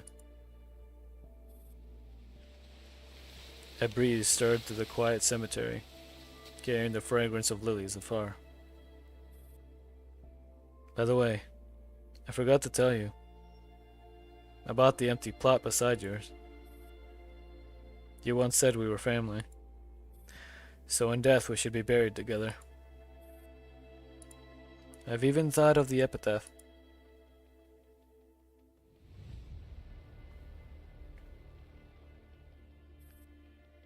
JGU University. Oh, JGU Metro Station. Commander shakes Nayla's hand in farewell, but Nayla suddenly looks up at them. In her letter to Professor Gray, Lapis mentioned a question that she had asked her student. If everything in life is futile, then what is the point in struggling? Ajay answered that she would spend her whole life answering that question. What about you? How will you answer it, Commander? I am a fool, but I am no coward. If one day I die, please write this on my tombstone. Here lies a brave soul.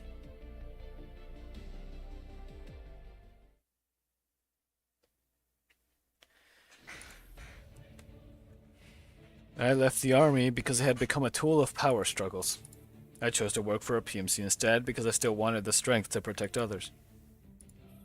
Mr. Krieger, I am always ready to fight and to die without hesitation. But only for ideals, never for anyone's personal gain. That is why I became a soldier, why I left, and why I joined Griffin. I understand. You truly are a brave soul. And you are a commander that I'm truly proud of. After ending the call, the commander gazes fixedly at Gutenberg monument at the distance. On the empty square, a woman holding a microphone is interviewing a police officer beneath the monument.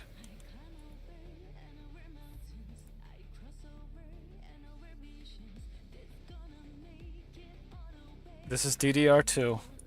Reliable sources confirm that the bombardment of Frankfurt has ended. Damage assessment is ongoing. Police, firefighters, and other public services are now being deployed in order, gradually restoring order. Citizens, please remain calm, move to safe locations, and wait patiently. Police spokesperson will soon explain the specific precautions to follow. Porter hands the microphone to the officer beside her. Today is a quiet day. Dang it, I cut off the song that was playing. On board the Elmo. This is the commander's long-awaited reunion with the dolls. Feels like returning to the days back at the base. Some dolls are gone, but some remain. With no time for melancholy, the commander immediately begins the day's work. AR-18 enters the command room after receiving orders. The wounds of Frankfurt will take time to heal, but our mission in Germany remains unchanged. Commander, I want to urge you to rest a little. You forgot your coffee? Gotcha. I've just been drinking my hot cocoa.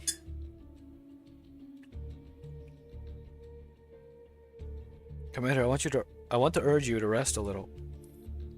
But I know no one can change your mind. Thank you for your concern.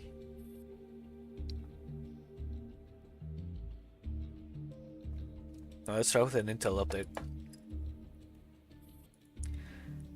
From the latest cracked data from the Beasting system, Coronation Storm is the code name for this Frankfurt air raid. As expected. Patadeus, William. They are the real culprits behind this disaster in Frankfurt. Carter was nothing but a decoy, a scapegoat. Also, we've obtained new intel on the NATO units, NATO units based in Frankfurt. That famous spokesperson of the anti-relic organization, Pandora, Styx, is among them, and it's very likely that she's gained access to the bee sting system after Nemron's death. What's the source of this intel?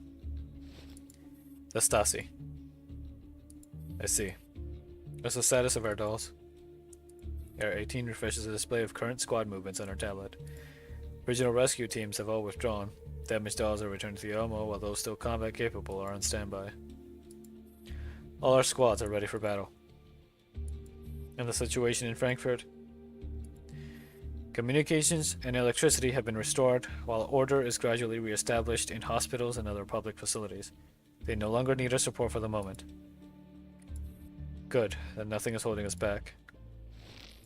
Commander slams a hand down on the dossier concerning the IASO's boxes. Their eyes flash with uncharacteristic murderous glint. It's time to put an end to Paradeus.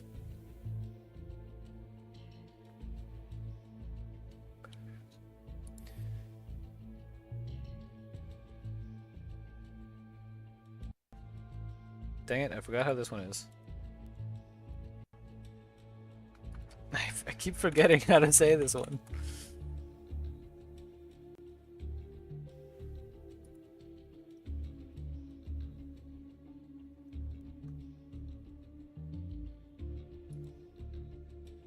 Aeneas, that's what it is. Aeneas conference room. Guaranteed compiles the intelligence gathered in recent days onto a map of Frankfurt. Placement of IASO's boxes, Patadeus remaining factories, and traces of activity. Flood of data nearly drowns out the map. Thank you all, especially 404 into 5, for collecting such an abundance of useful intel. No trouble, just make sure the reward is commensurate. They're filtering out certain irrelevant data. They are left with an almost unbroken line on the map. We have locked into Styx Trail. So our mission now is to pinpoint Styx's exact location among these targets? Correct. We have already conducted the first round of elimination. Only a few suspicious targets remain. Several coordinates and corresponding files appear on the screen. Now we need to dispatch multiple squads to investigate each one. Which means Styx is definitely at one of them, right? Yes. All units prepare for battle immediately. Deployment is imminent.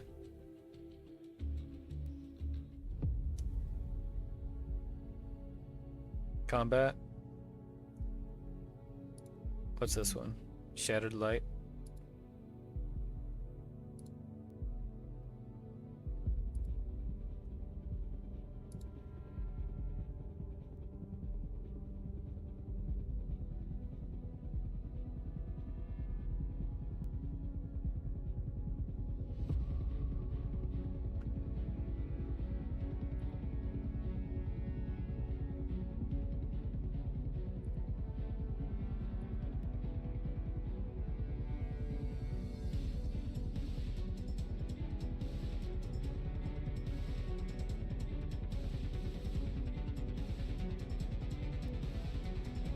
Okay.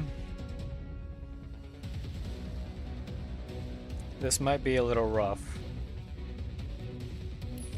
That's what I'm preparing for.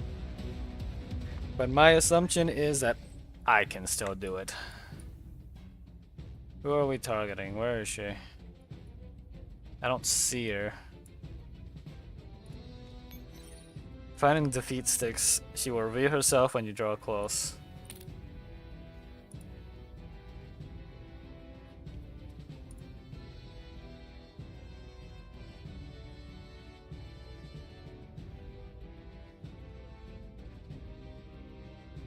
Patrol in the top left corner opens the path every 2 turns, so you could absolutely run back to the HQ and repair after the other enemy is defeated. Then come back a few turns later if needed.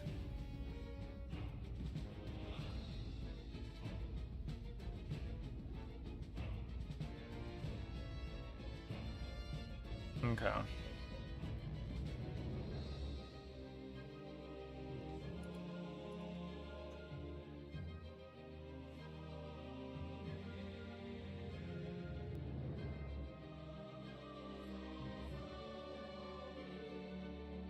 I think I can do it with just this team.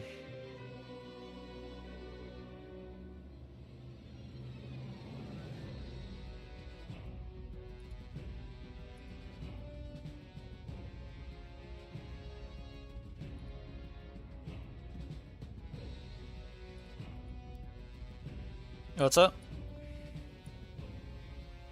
You got your coffee?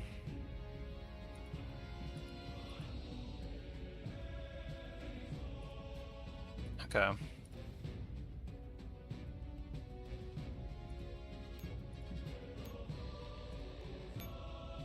I believe in them.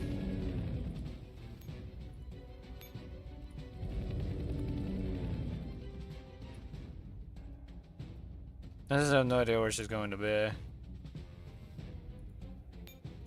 編成完了。進軍じゃ。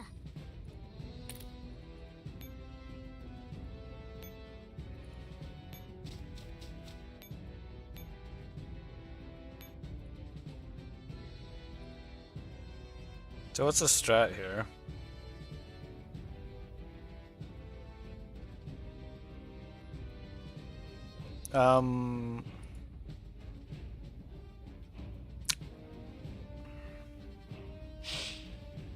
I'm not sure.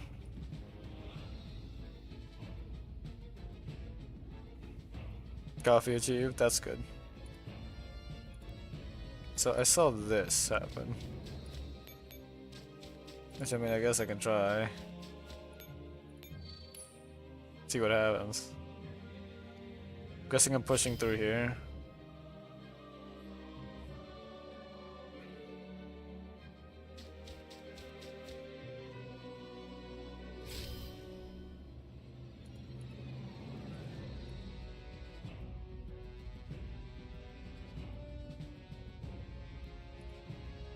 Conga line.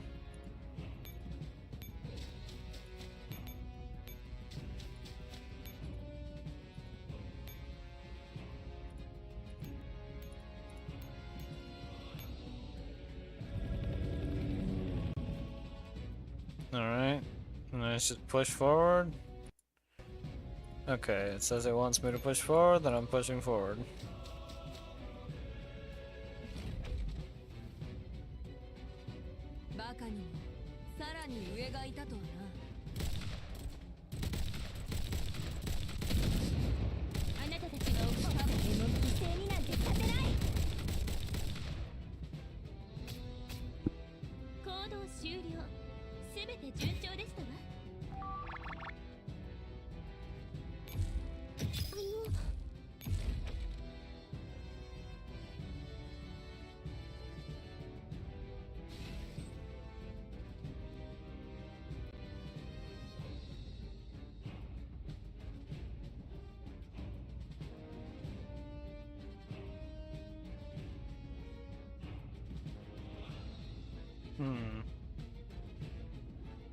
You think you'd be a revolver?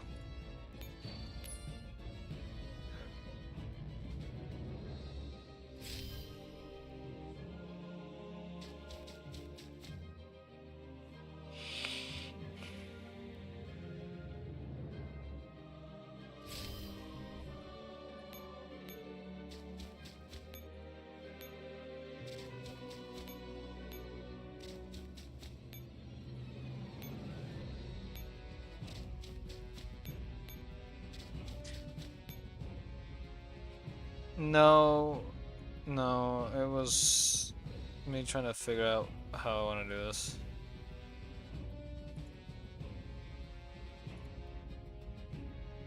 Do we push all the way forward or what?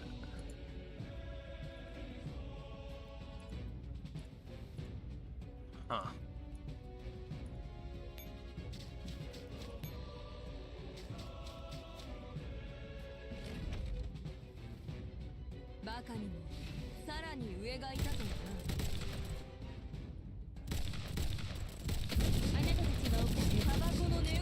一時退却。状況が変わった。撤退するよ。 Whoops, I was. Hold on. I messed up. バカにもさらに上がいたとはな。次の一発でタバコの値打ちすらもないな。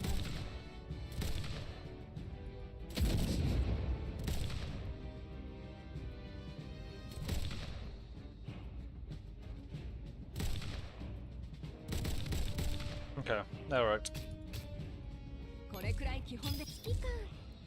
Also, she's in the stat kit. She's Xenia in GFL too.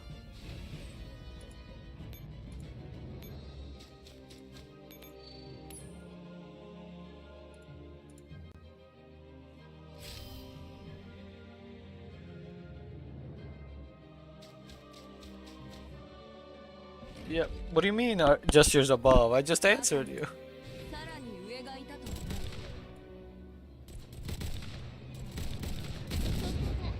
な。あな状況が変わった。 Oh, dang it. Hold on. I need them to stay as healthy as possible.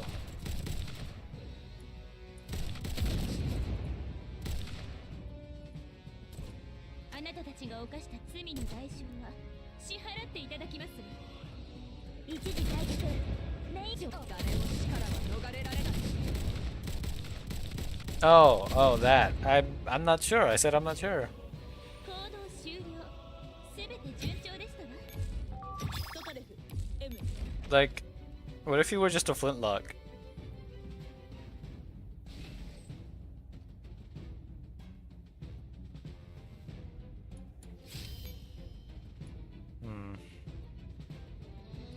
Oh, your explanation. Tiny, inefficient, lightweight, and they're from the Victorian era. So you're admitting you're from the Victorian era then? Because that's what it sounds like to me.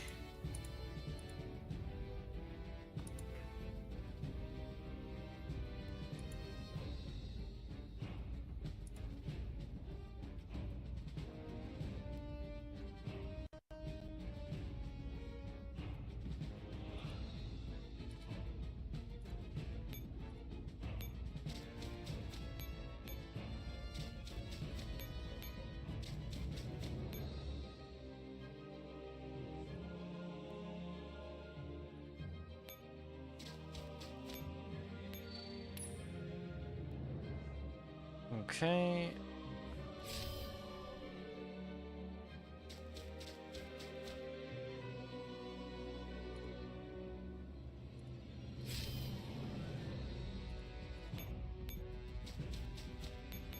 I have decent HP currently. Oh, there you are.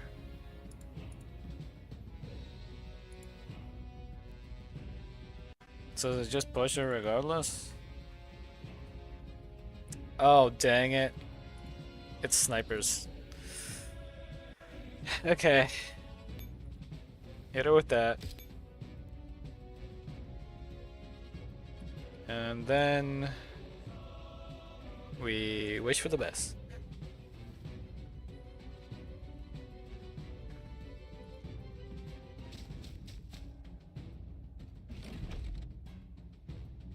Baka ni mo, さらに上がいたとはな。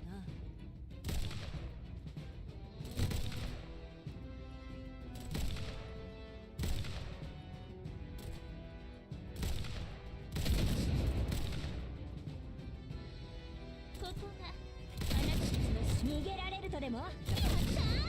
キャリーオーバーね。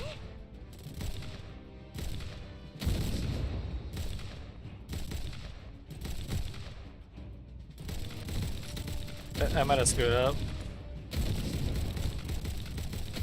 誰も力は逃れら。お金でやったー！キャリーオーバーね。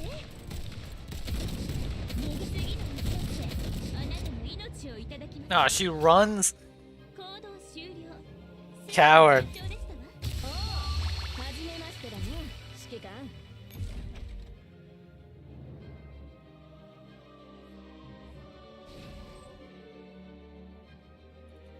少し離れるだけです。すぐに戻りますわ。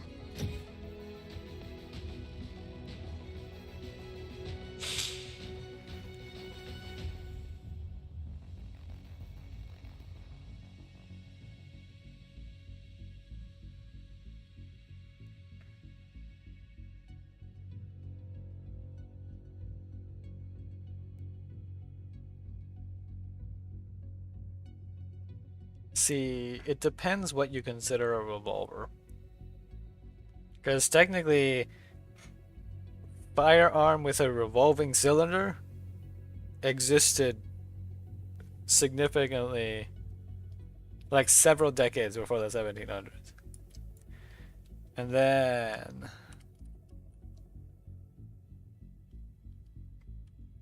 if I remember right,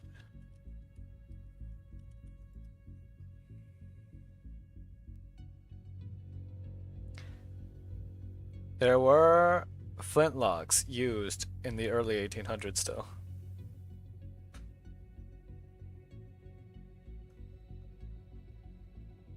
Like up to about halfway through the 1800s.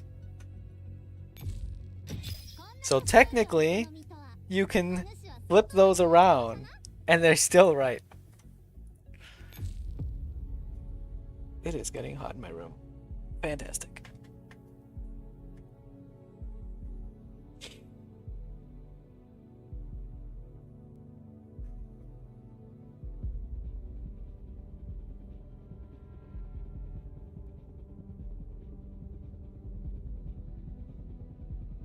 Wait, hold on.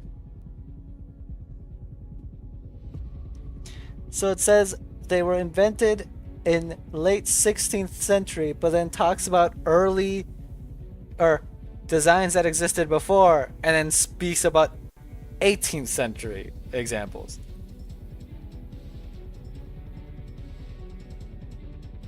What?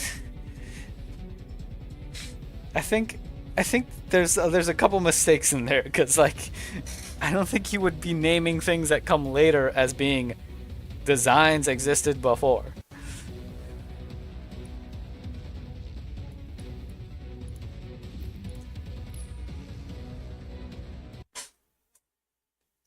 Why is there no audio? What was we know of today came to be the very moment the revolutionary happened. Pretty much, yeah.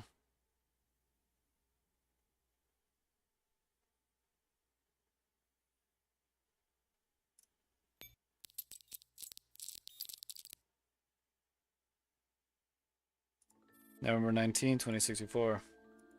Sheets of paper came fluttering down from the sky, surrender leaflets. The Kara's patriotic soldiers misled by Carter Petrovich Nostad. Oh, but no, hold on. What I'm talking about is how it says 16th century, though various designs existed before, including early 18th century.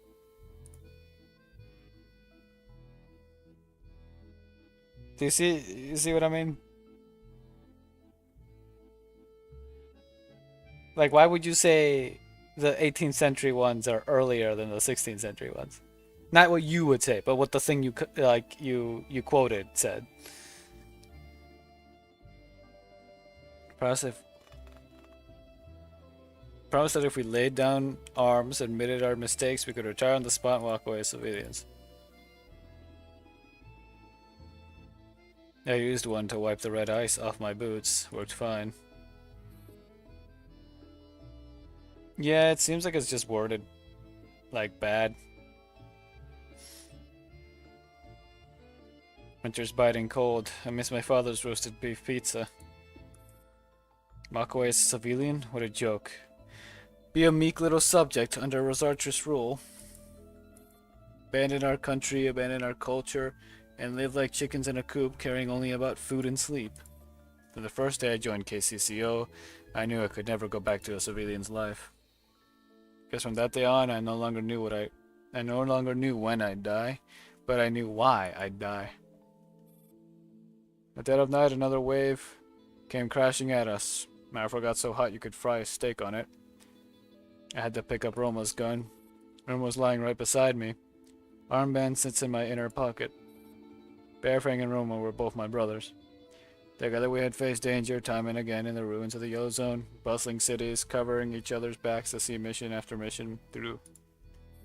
Now they're both gone. Roma's body smashed like a melon, and here I am clinging to life, clutching his gun. I don't remember how long the firefight lasted.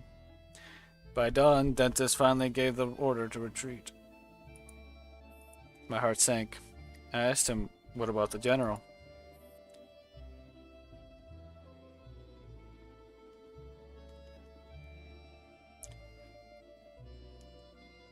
Okay, so 16th century, earliest modern revolvers were made in Germany, featuring a single barrel and a revolving cylinder with separate flash pans for each chamber. Around the same time, Yao Shizhen, I think it's, I'm pretty sure SZH is still Shen, right? Or is it Zen? Invented the Shunli Chong, a five-barreled musket, revolver, spear. Italy, a revolving three-barreled matchlock pistol. In Venice, dated to at least 1548. But the mass-produced gun we call the revolver, 1818, 1836.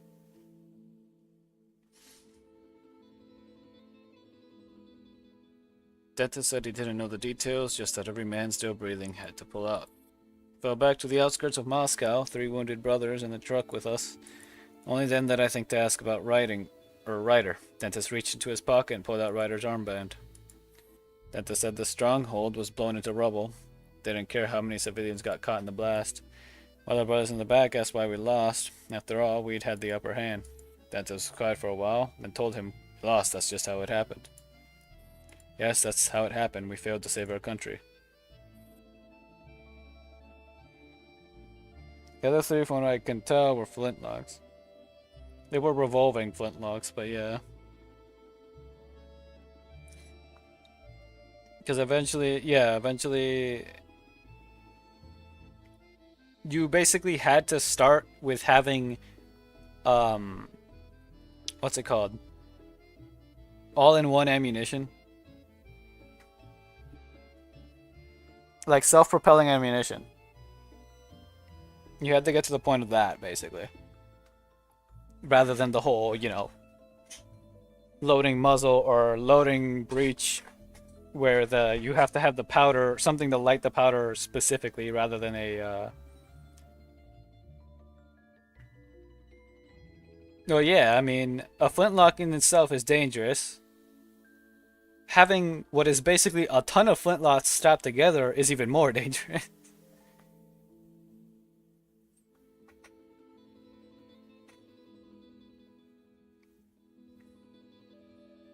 Moscow shrank in the rear view, smaller and smaller, until it felt like something was tearing free from my soul and drifting away. For this whole mission, I never once contacted my family. They don't know a thing. Maybe that'll spare them some of the fallout. But my father curses my name, denounces me in public, says I'm no son of his, but I don't want him to either. I'm so tired. Today was the longest battle of my life, and shamefully I survived. Should have died out there.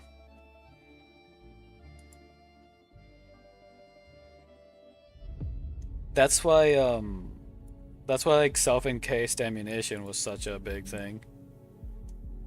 Like what we know as a bullet now. Which is the whole, you've got the bullet tip itself, the casing, and the gunpowder inside this casing with the primer on the back.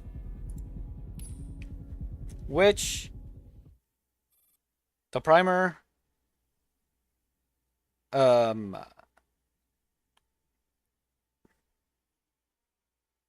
I think so. Well, wait.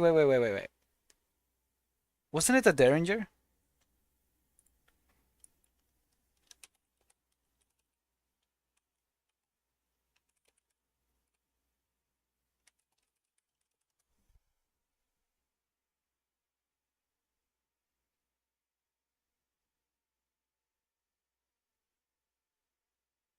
Wait, what?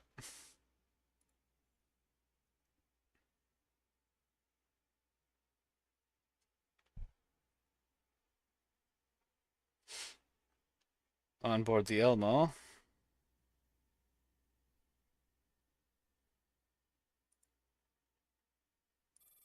Commander Styx has escaped, just as expected. Good. Is the tracking signal clear?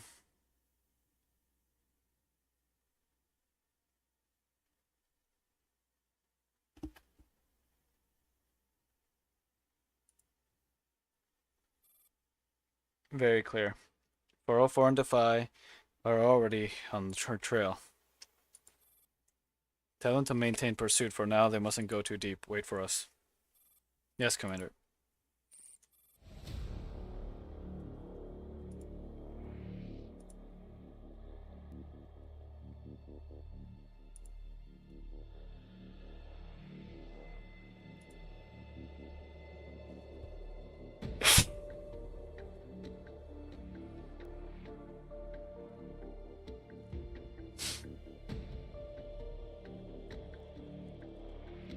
Oh, jeez. Oh, no. Oh, no.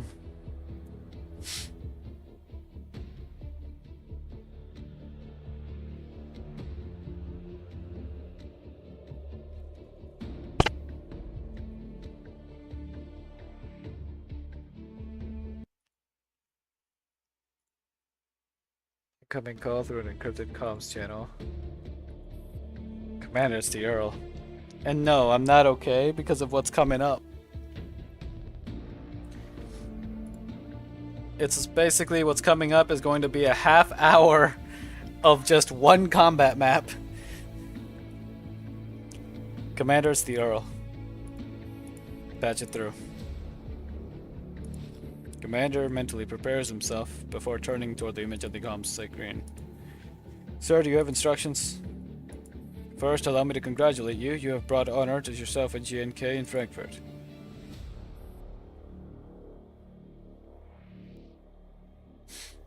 I only did my duty as a soldier. You will receive the reward you deserve. And the Griffin dolls will be granted more privileges. I thank you on their behalf.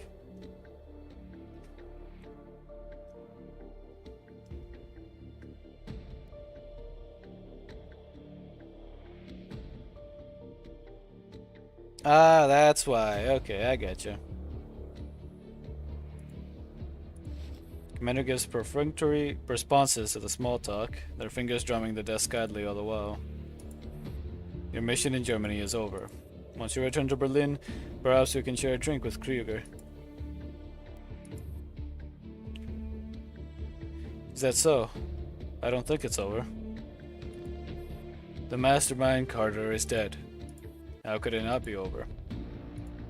What about Paradeus? What about William? Oh, you know full well this is far from over.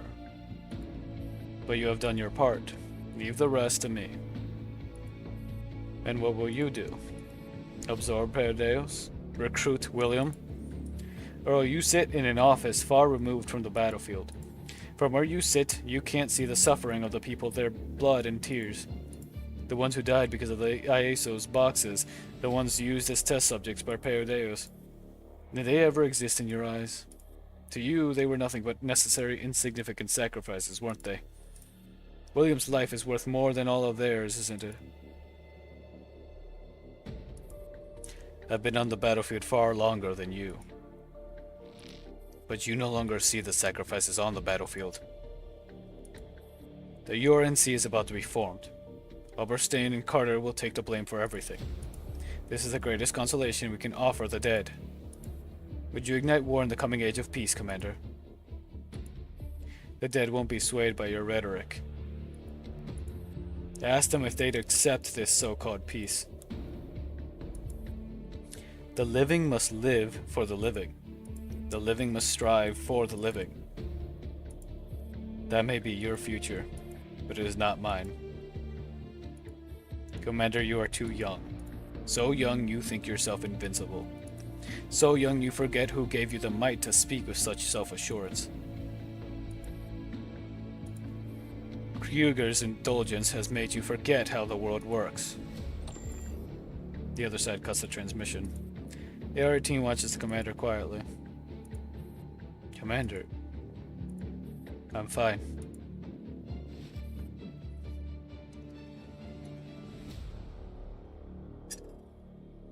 The commander releases their grip on the deformed sofa armrest, rubs their throbbing temples.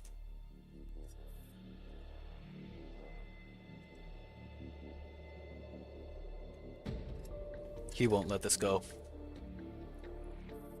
Should we take any precautions? Before the commander can respond, another incoming call chimes. It's Mr. Javier. Answer the call. Long time no see, Commander. Hello, Mr. Javier. You look terrible. You could use a long vacation. Right now, what I need is ammo. Let's talk about something more cheerful, Commander. You are about to be decorated with the Gold Star Medal, the highest honor any Soviet soldier could dream of. And what must I give in return? You've already paid the price. Now it's time to take your eyes off other people. Focus on yourself, Commander. A brilliant future lies ahead of you. So I'm supposed to abandon the hunt for William for this so-called future. The all sent you to play the good cop, didn't he? After all this, after a road paved with blood and corpses, what lies behind me is not a red carpet of glory, but a blood-red blade that drives my vengeance. If you still consider me an old friend, you should consider my advice carefully.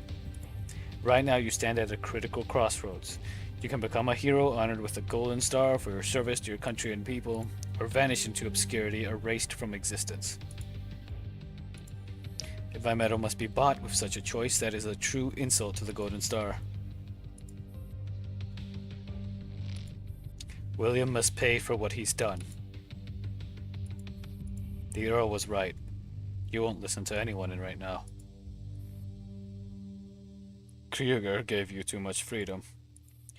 And now, like you, he refuses to speak with the Earl. In that case, let this old nobody handle it. What do you mean? Have you heard of the Nidhogg Protocol? The what? If it is activated, all cooperation between IOP and GNK will cease. This protocol will shut down all IOP-made dolls. It will forcibly revoke your command authority. Do you think that will make me yield? Mr. Javier, even without the dolls, I would never give up the hunt for William. I just hope you'll cool your head. Commander, I've watched you come this far and I know how hard-won your achievements are. You're one step, just one step away from seizing it all with your own hands. One step away means never reaching it, Mr. Javier. My answer hasn't changed. Sigh of regret comes from the other end of the line. Thank you for all you've done. The last thing I can do for you is to stagger the activation of the protocol. You have 12 hours.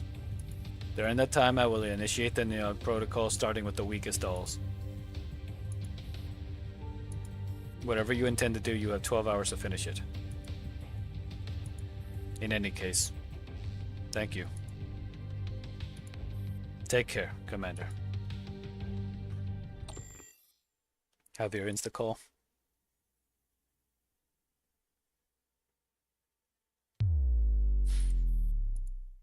Elmo's power shuts off automatically. The Elmo has ceased operation.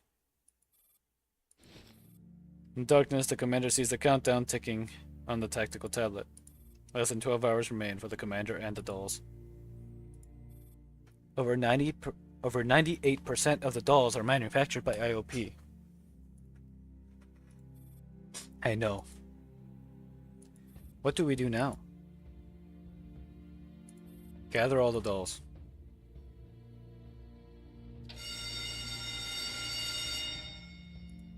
The hall is packed wall to wall. Dolls of varying expressions whisper among themselves in low voices.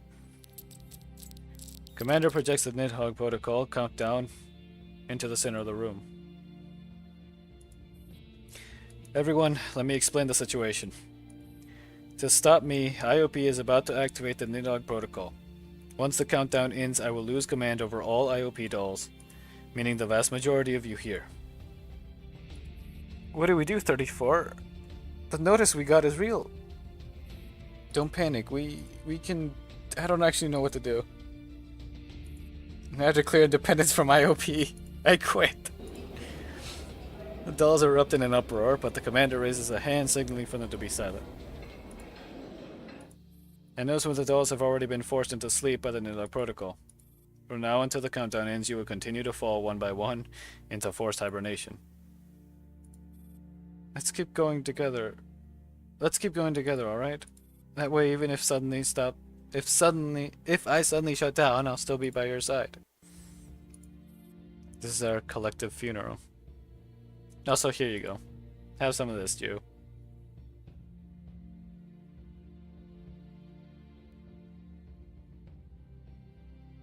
Alright, you've had enough. Watching the dolls say their sorrowful farewells, the commander feels a stabbing pain in their heart. I don't want to hide anything from you. Even now, my plan remains unchanged. To completely eradicate Paradeus and eliminate William. Beyond that, I have no plans and I cannot promise your safety. So this time, whether you take part in the mission or not is up to you. Commander sets down the tactical tablet. You may choose to remain on the Elmo. Its power is cut, but for now it is safe. If you choose to follow me, then you face two possible outcomes. You will either enter forced hibernation somewhere down the line, or perish in battle. Neither is a particularly good outcome. Metis will drag a few more down before they shut us off. To witness your glory until the very last moment. Dolls have quickly accepted the grim reality and begin to discuss their choices. Commander smiles faintly as if recalling something. This isn't my first time fighting under such brutal circumstances, but it's different this time because our fate is already sealed. All we can do is leave behind our one final, indelible stroke on this vile conclusion.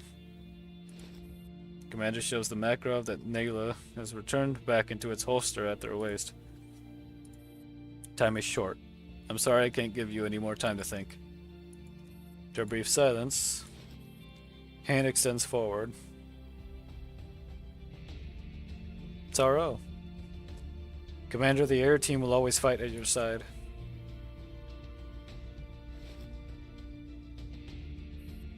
At the very least, we'll make sure you live long enough to settle the bill. So I guess we have no choice but to join your reckless venture.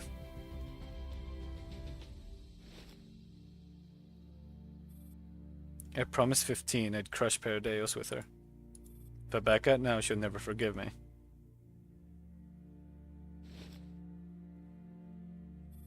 Whatever your decision is, we stand with you.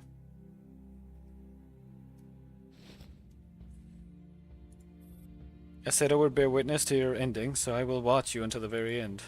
But more importantly, I wasn't made by LP, so they can't do anything to me. More dolls crowd forward, raising their hands high. You lot, do you understand what you're getting yourselves into?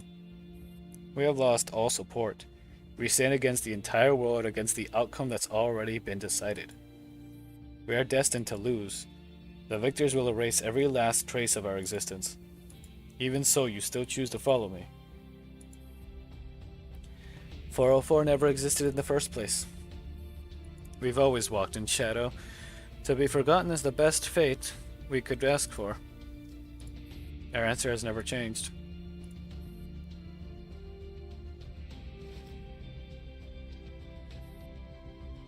Commander solemnly lays a hand upon theirs. They know this hand stack signifies trust, a vow to live and die together.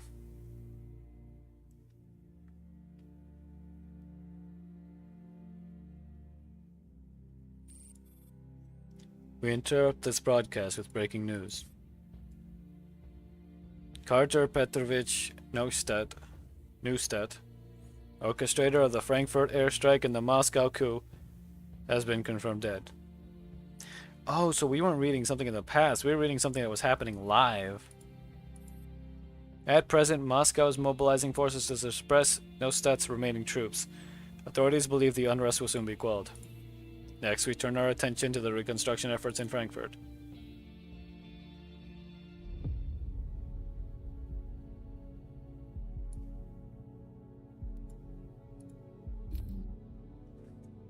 Okay. I think I need to take a little break of my... to not talk. Because my throat is getting more and more sore.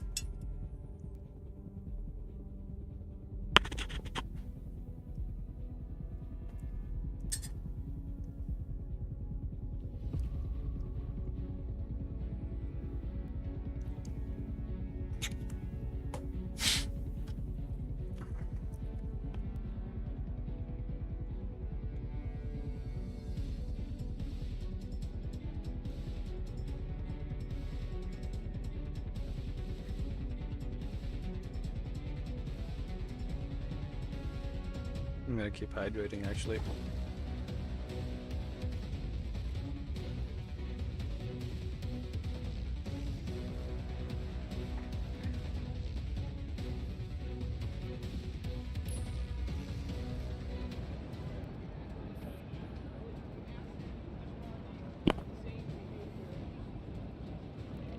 Outside the Altes Rathaus, gathered reporters just gathered early outside the entrance, eyes fixed on the movements inside the building.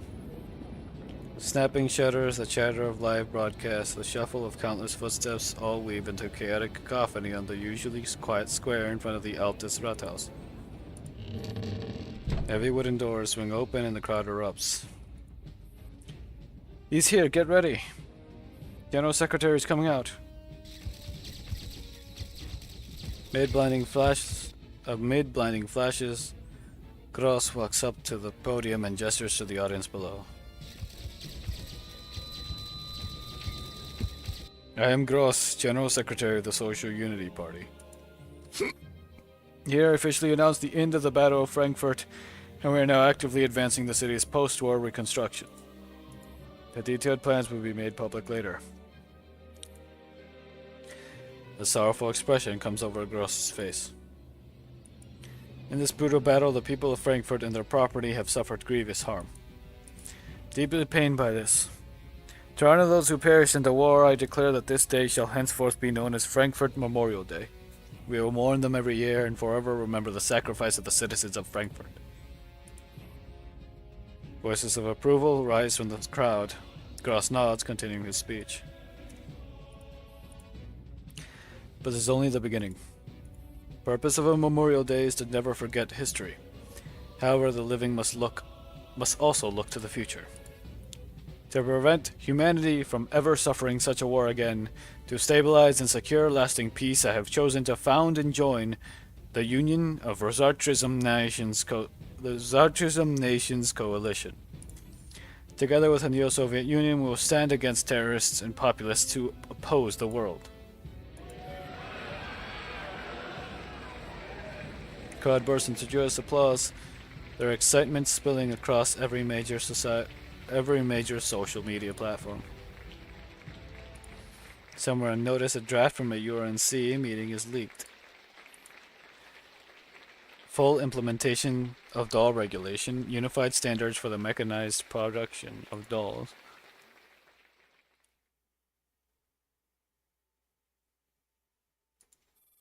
Nayla glares furiously at the page of the draft. Connie, have you looked at the details of this draft? It's obvious that these don't match the production standards of current mainstream dolls. In fact, these look more like Galatee's production standards. More precisely, this draft is not explicitly against the incorporation of human tissue in the production of dolls. Design requirements for neural clouds are also far looser. Someone stands to profit enormously from this. One Galatee got shut down, but there will be many more Galatees. Or rather, for some, it could be Galatea. Galatea will simply continue to exist as a rebranded company. What frightens me more is that while everyone is happily celebrating the founding of the URNC, nobody's paying attention to this. They don't realize that while they bask in joy, a terrible conspiracy is about to unfold. I've scoured every forum and posted countless discussion threads. Even when I pinned them with administrator privileges, barely anyone replied and the posts were soon deleted.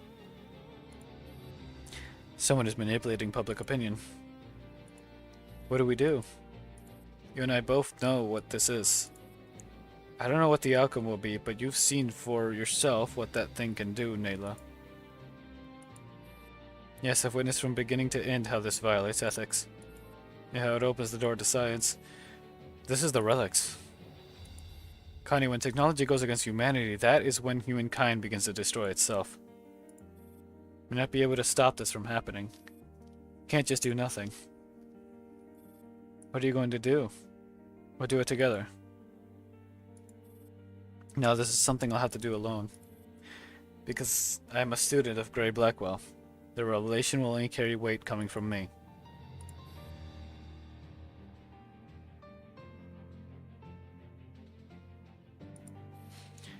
front of the Altus Rathaus. With Gross's speech over, the square returns to its usual desolation. Nayla summons her courage and steps onto the podium, which has yet been dismantled. Pulls her cold hand out of her pocket, trembling as she opens a live broadcast channel.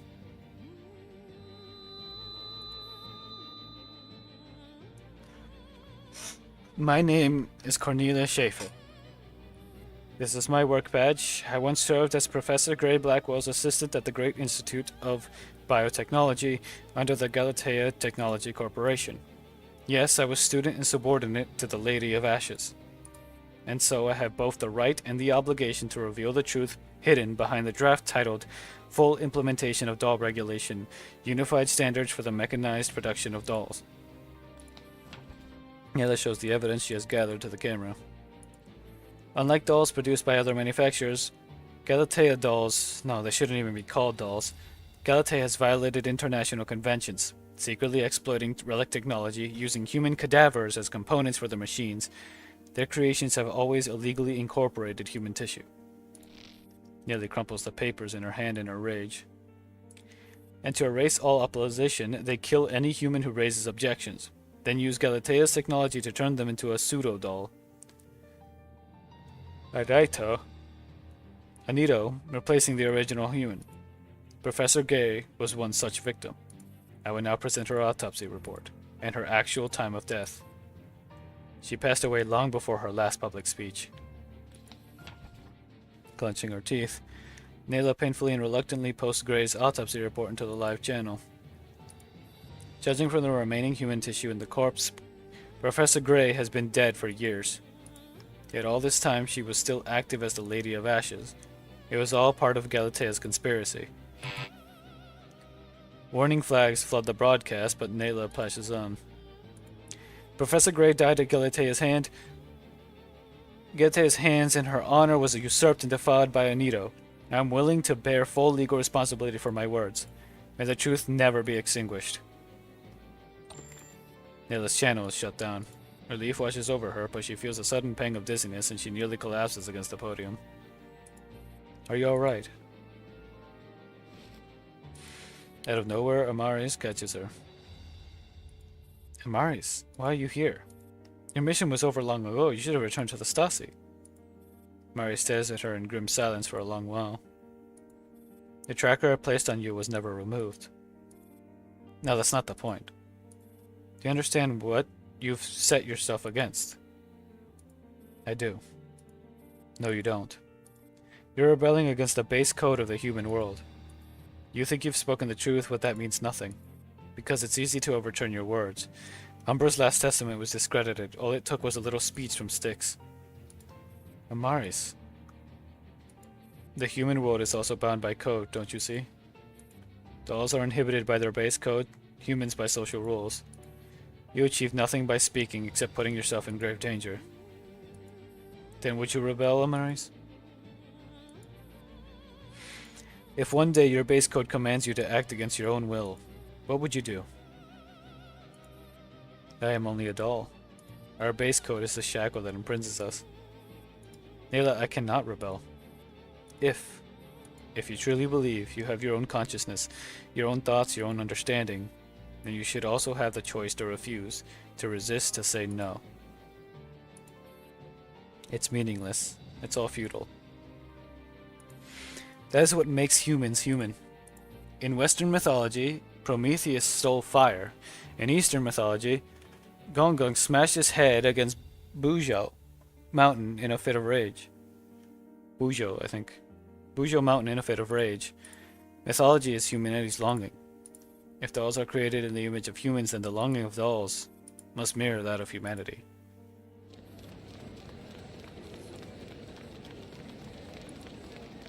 Nope. As onlookers start gathering, having traced her broadcast, Amaris quickly pulls Nayla away. Hey Nayla, if you ever get the chance, would you alter my base code for me? What? I want to add a self-destruct sequence that triggers if I ever lose my memory. That should be a simple change for you, right? Why? If even I forget, then Daybreak would truly have nothing left. that might be something only Professor Persica can help you with. I'm not sure I have the skills it takes. If you want this done... Say, aren't you a Stasi doll? It's only a temporary arrangement. In days to come, I'll likely have to drift from place to place. If I'm unlucky, maybe a human will keep me around for a while. Come on, let me take you home. Bullet slams into the ground by Nila's feet. Before she can react, Amaris yanks her into a sprint. What's happening? Someone wants you dead. Then it seems I did the right thing. Save your breath. They outnumber us. I need to shake them off. Right. Marius charges at full speed into a narrow, deserted alley.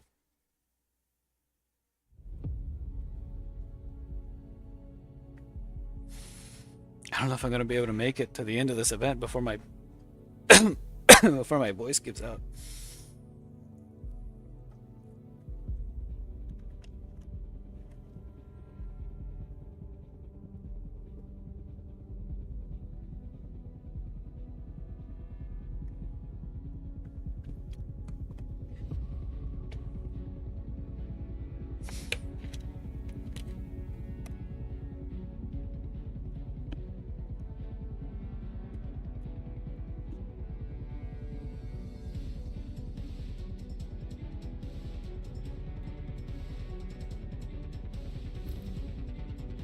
Piercing red. What is that?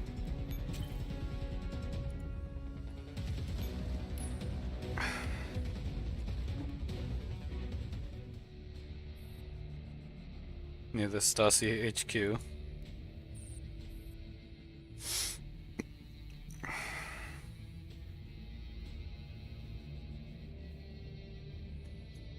Commander, we have tracked Stick's signal into the White Zone, where it disappeared. And the most prominent building here is the Stasi headquarters.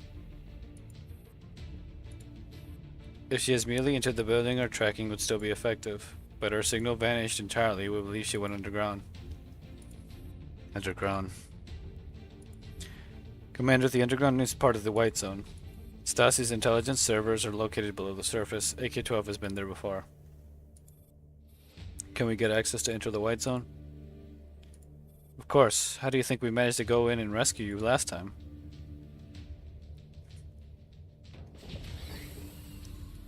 "10 hours, 15 minutes until the NIDOG protocol takes full effect. 404's help, the commander gains elevator access into the White Zone. Commander divides the dolls into several squads. Those whose command authorizations will soon expire stay behind a guard, while the rest follow them into the White Zone. Commander, as of now, we've lost around 20% of our combat strength. Are they all secure? Yes, we've placed them in the safest locations possible. Also notified IOP of the pickup spots. Good, keep moving.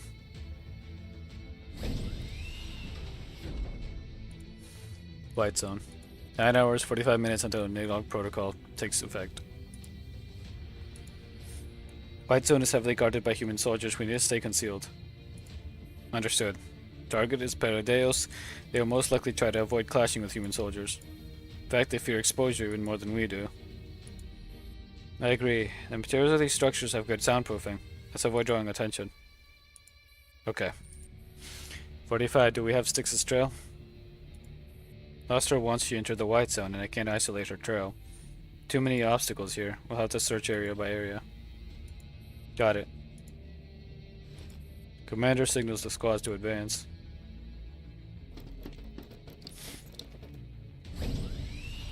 Stasi data center sector. 8 hours, 50 minutes until the protocol takes full effect. Commander. P-45 turns to the commander with a grave look. What is it? This is the Beasting System data center. Stares blankly at the countless servers around them, unable to grasp it at first. Beasting? This is a server hub for the Beasting servers system. That certainly explains a lot of things.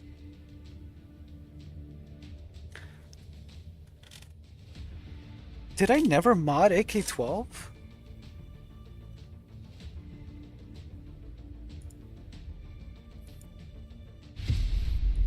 Instant memories of past events surge through the commander's mind like tsunami. Like a tornado.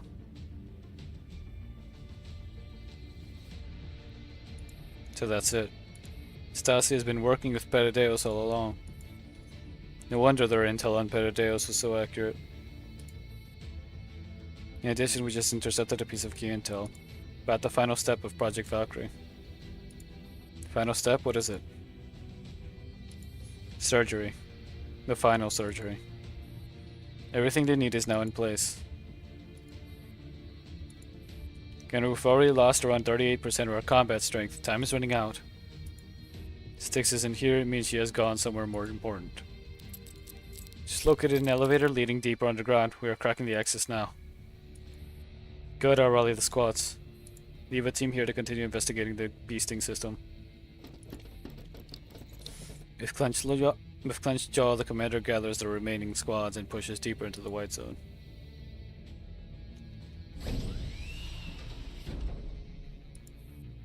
"8 hours, 5 minutes until the new protocol takes full effect. Combat strength is at 55%. Operation has been proceeding smoothly so far. According to the latest intel from 45, Styx has stopped moving. Means either she has found the tracker or she no longer feels the need to run. Either way, it won't be easy from here on. Right. Now ready our forces. Please prioritize your own safety.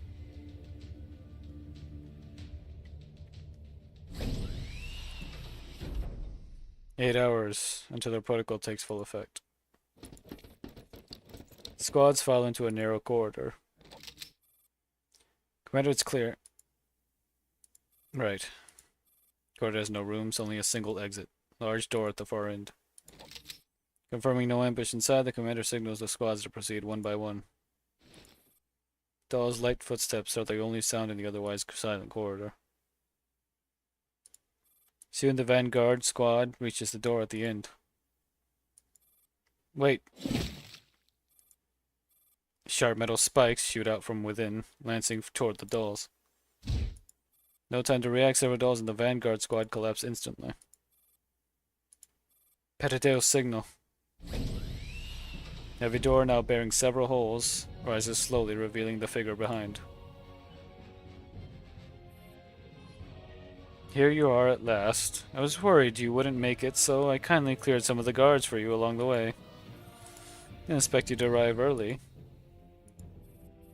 What's the rush? The real show is still to come. Squads immediately form ranks ready to engage Styx. Styx has no intention of stepping through the door. Toys with the glowing whip in her hand.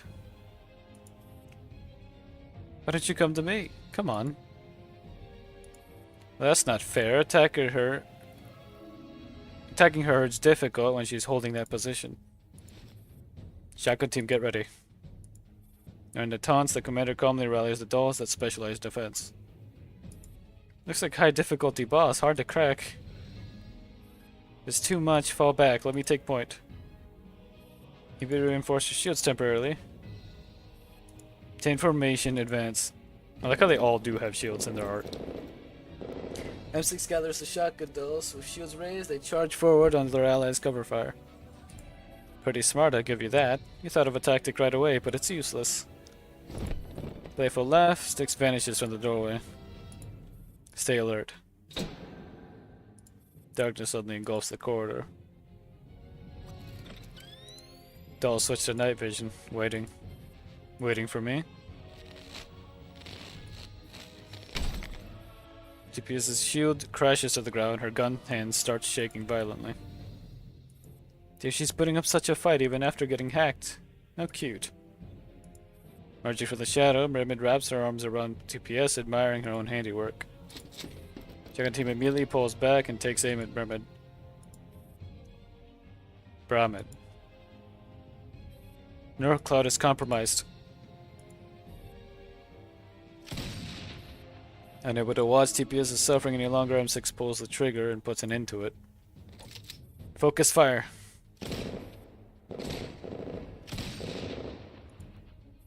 Furious bullets rain toward Brahmin, but she slips back behind the door. You're a lot more ruthless in finishing off your own friends this time. Charge. I can't do it. Capitalizing on Brahman's retreat, the shotgun team surges forward, breaking through the corridor.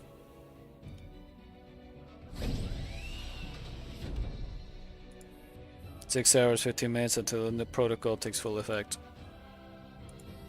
According to intel, the final surgery of Project Valkyrie is taking place here. No wonder this place is more heavily defended than any other Paradeo space. Suddenly Styx and Brahmin. The last doll steps into the laboratory, the door seals shut. Familiar figure descends from above. Morado. We meet again, Commander. How do you like this trap?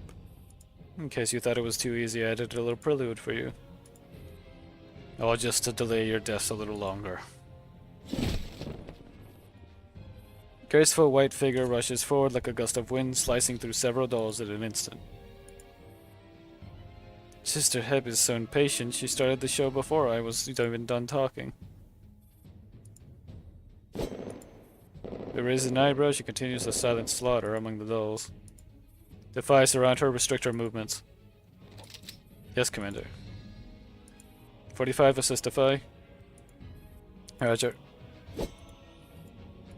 Crack of a whip. Aro, lead the AR squad and engage Styx. Understood. I'll tear her apart. Commander, watch out for Robin's hacks. Yes, I know. Air 18 takes Stevens 520 and the EW dolls to suppress Brahmin. Roger. Watching as precious time slips away, the commander's gaze locks into the rear of the lab. That is where the final surgery takes place. According to Laplace, William himself is the surgeon. They are one step away from killing William and ending this tragedy. They are also one step away from being awarded the Golden Star Medal. Thought of all the sacrifices made for this surgery fills the commander with anger and disgust. This is so-called coronation storm. To crown themselves with the blood of 6 million lives in the name of power and ambition. Now it's time to put an end to it all.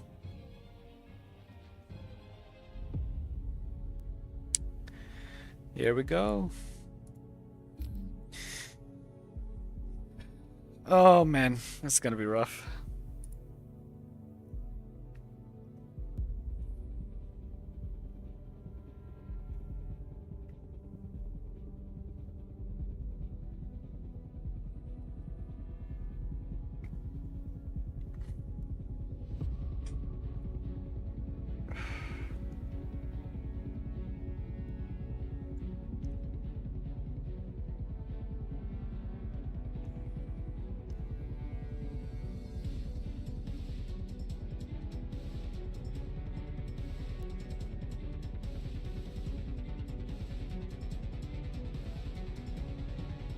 Okay.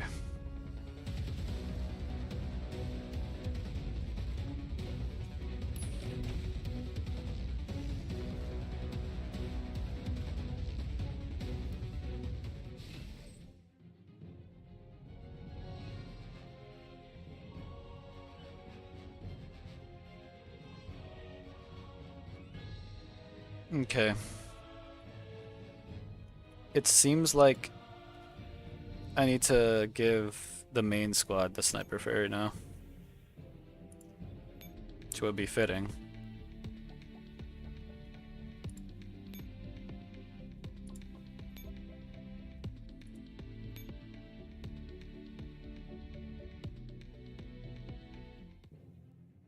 Wait, actually, real quick.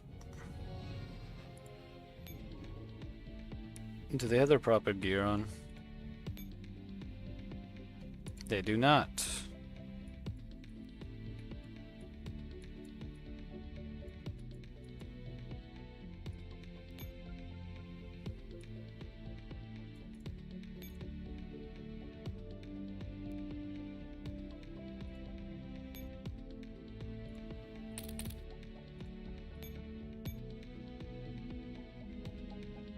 I think Aro prefers the little RMR.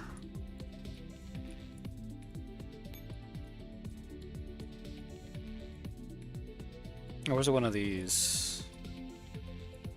It's probably one of these.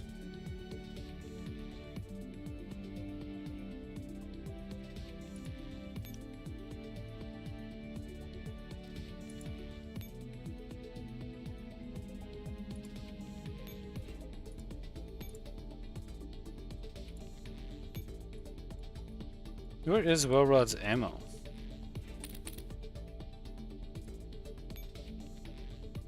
Never mind, she only needs the 2-piece.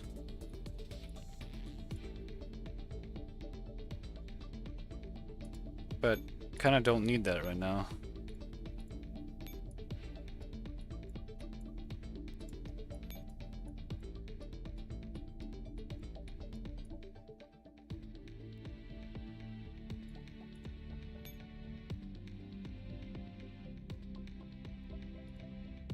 Okay, that should be okay.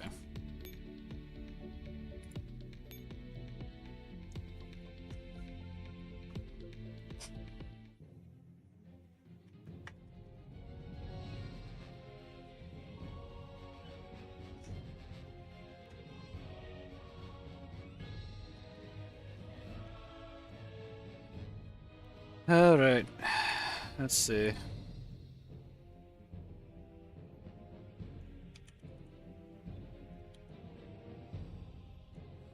Main squad, dummy, and BMG 71. Okay.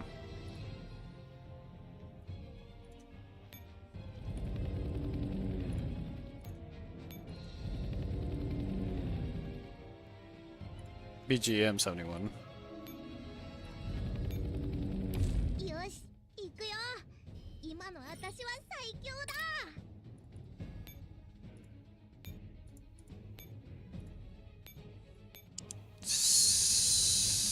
This is gonna be rough.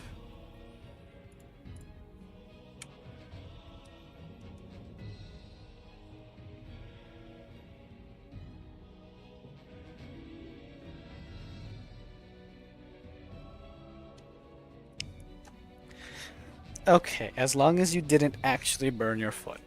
Alright. That's what matters. No, wait.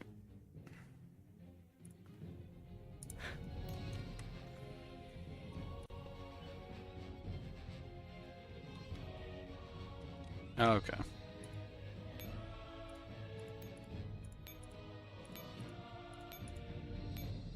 Is it there?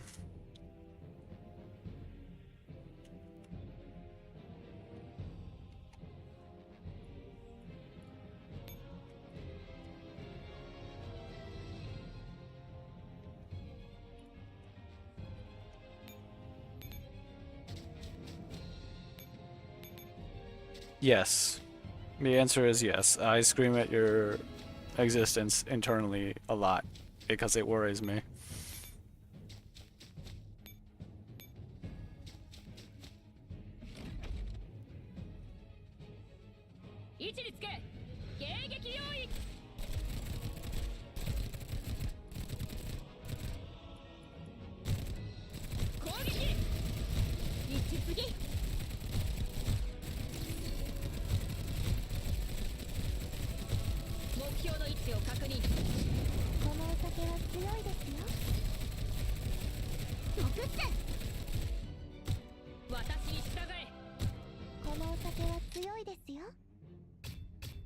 Anyways, that time was my fault. I put my foot next to the heat lamp to see how hot it was, and my leg shook, and I tapped the outside. Oh my goodness.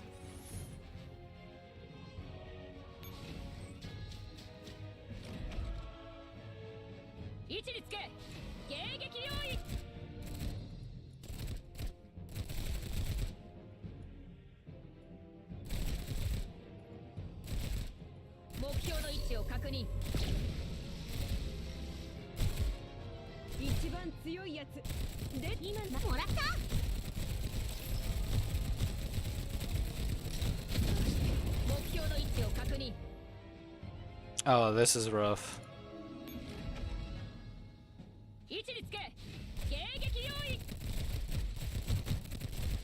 No, I already lost. Okay, I need to...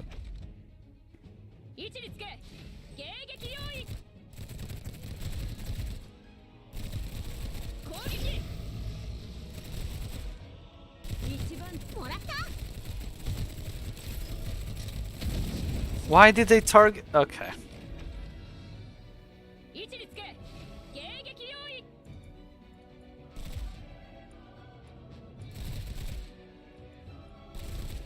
Oh, I screwed that up. Hold on.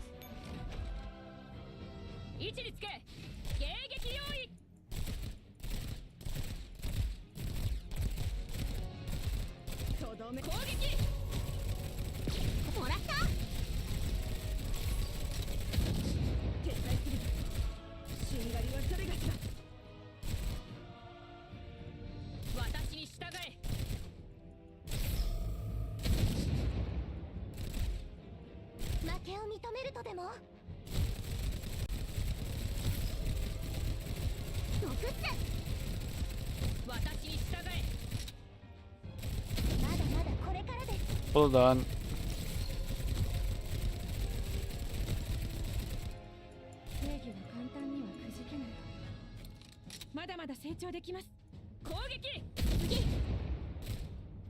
We are so hurt.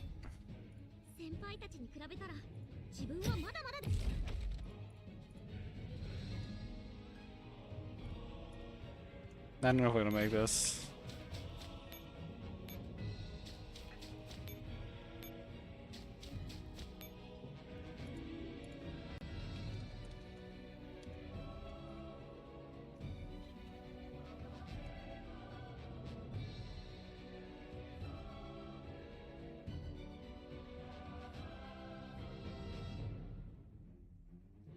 I'm gonna have to restart.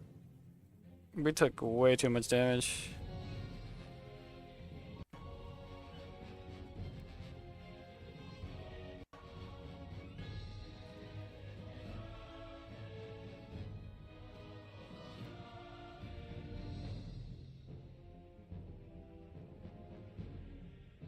Yeah, you can make the first fight almost flawless. I think I screwed up.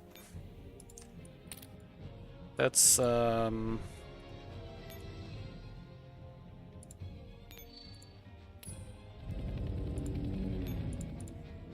we're gonna have to restart.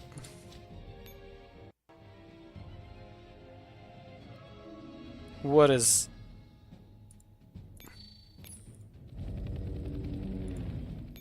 Oh, I could have just clicked restart. What was I doing?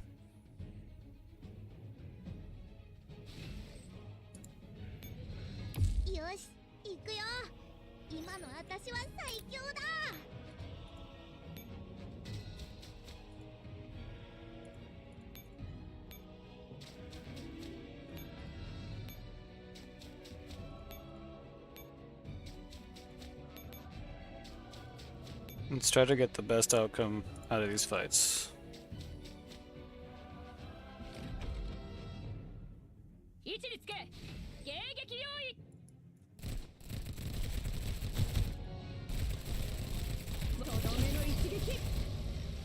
Okay, hold on.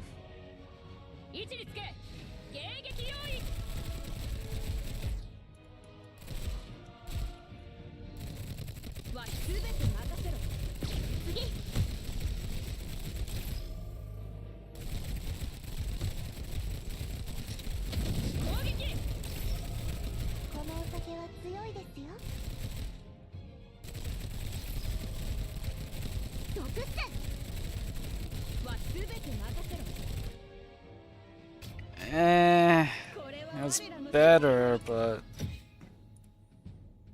that was a lot of damage on Well Rod.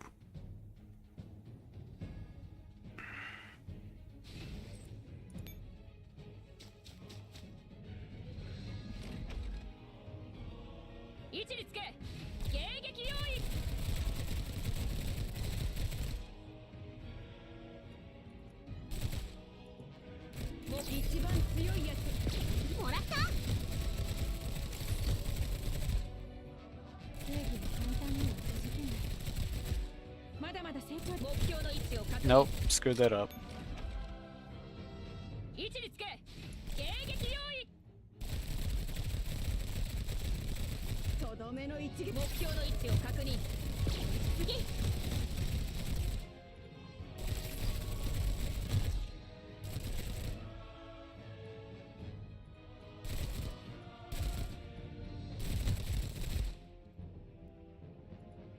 標の位置を確認。正義は簡単には屈しない。まだまだ戦地まだまだこれからです。もらった。 Again, we could have done better, but this is better than last time at least. Barely, but it is.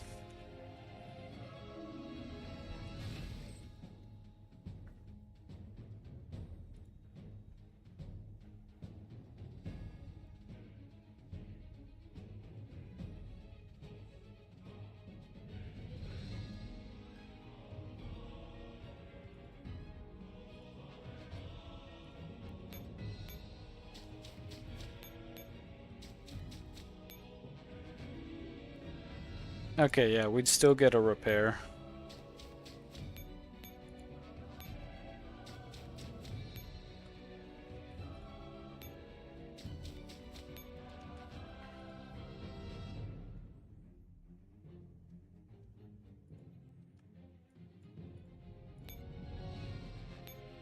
This is gonna take a while.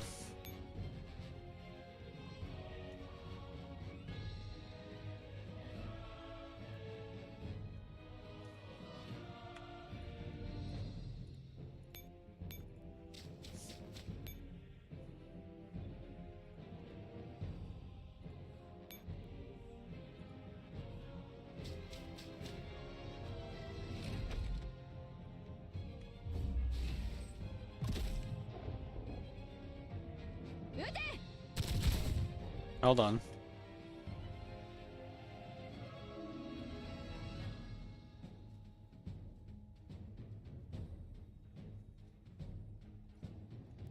Okay.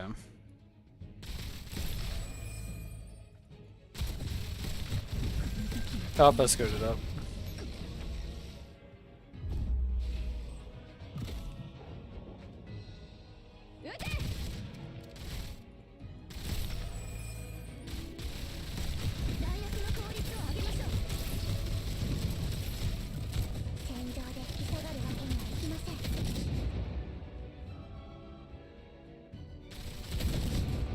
Okay, that's a problem.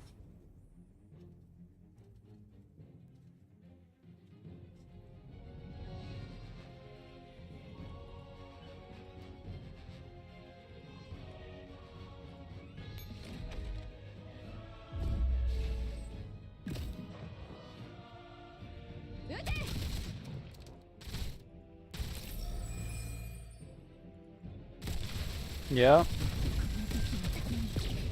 How do the tiny shooty girls work? So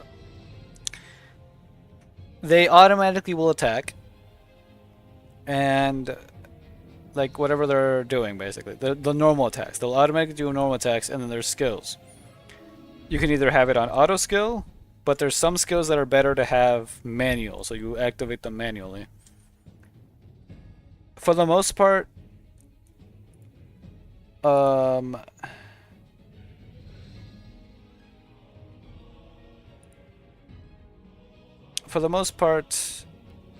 it's kiting that you do in this game. In terms of it's keeping eye on health, on what attacks occur and what enemy compositions are being used against you, and then moving them in whatever position they need to be. Because it's like there's different types of guns, right? Different categories. Each category does something else. Like this one, the three in the front, like the two in the back are machine guns, the three in the front are shotguns. Shotguns are more like defensive, and they have defensive skills, and the machine guns are more like rapid fire armor piercing. So in this case, it's like they're going to be shooting at whatever they can, and they're going to be doing the actual damage, while the shotguns aren't really going to do much damage. They're just there for the defensive reasons.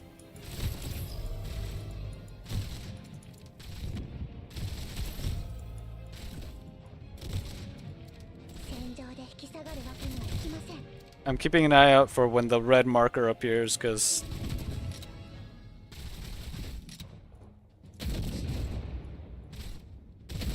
and that's why. Okay.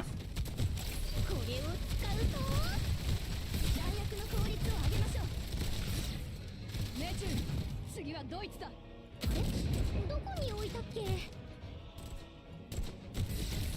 場で引き下がるわけにはいきません。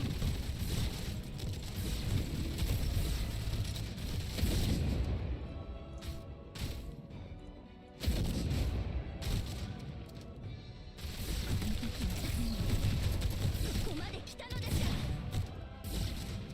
ゲタガサしないで。 Okay, there we go. やった勝ちました。次も共に戦いましょう。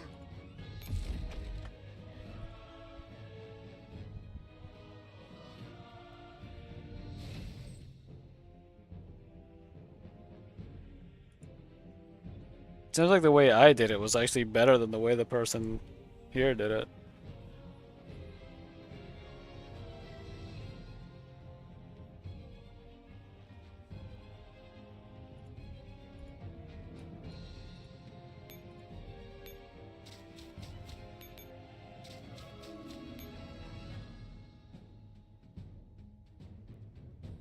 Hmm.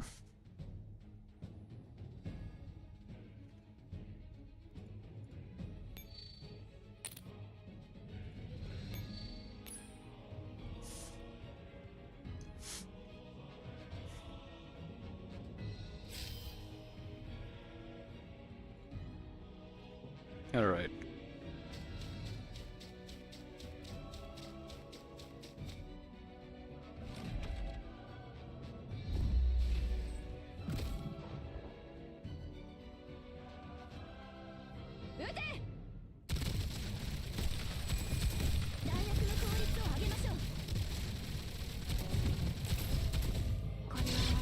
This should be relatively forward.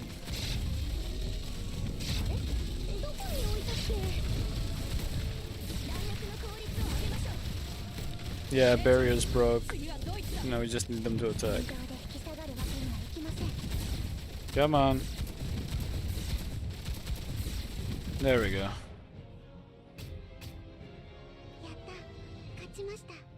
These teams are pretty well made.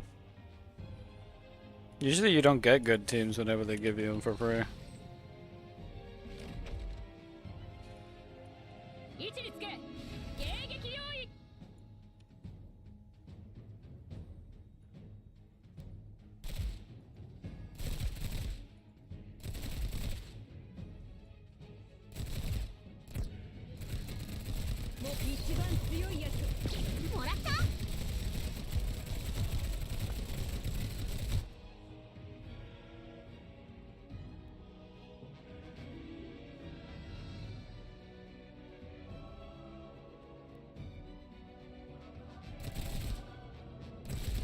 Okay, I don't gotta worry about them.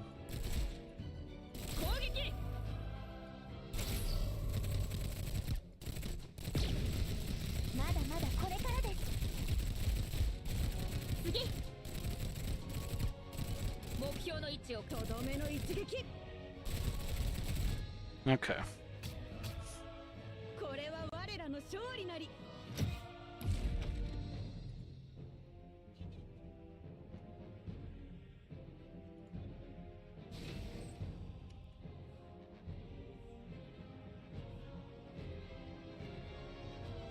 Okay, Rorod still got the heal. That's good.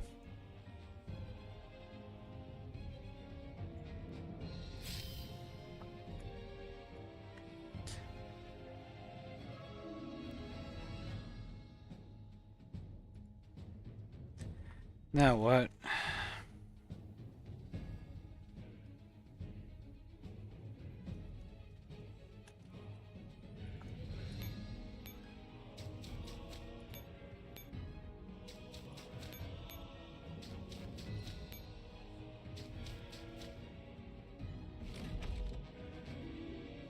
Target 発見。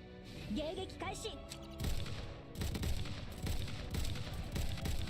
このチャンスを逃しはしない。いい考えがあるわ。この一撃だよ。I think I could do that better. ターゲット発見。迎撃開始。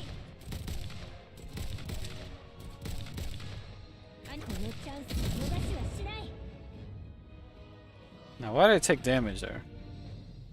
ターゲット発見迎撃開始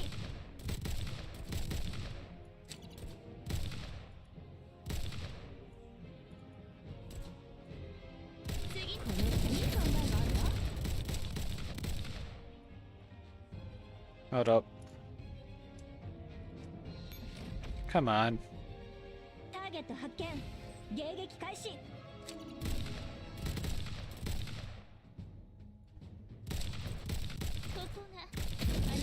Why am I getting hit before I... Okay. ターゲット発見迎撃開始 Nope, hold on. ターゲット発見迎撃開始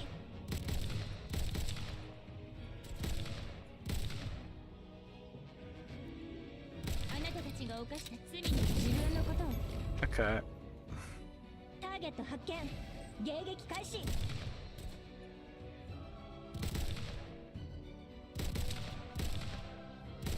このチャンスを逃しはしない手伝ってあげる There we go.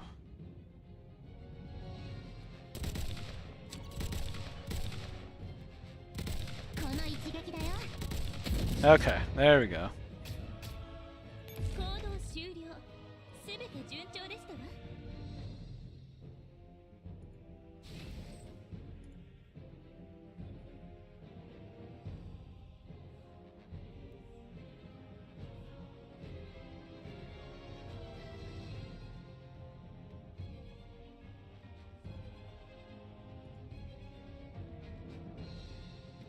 Hmm.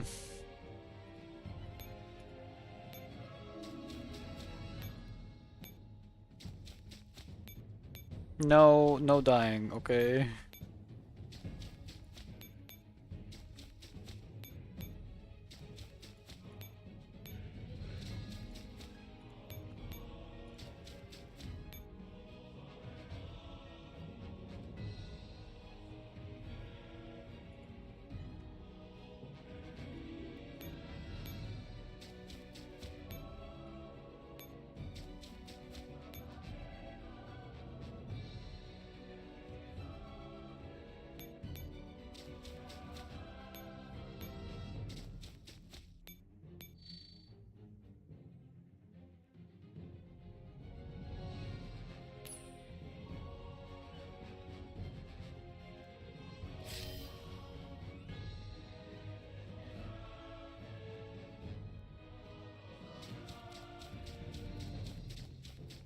Okay.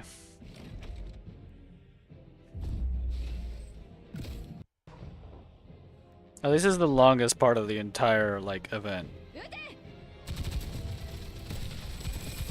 弾薬の効率を上げましょうこれは私の任務です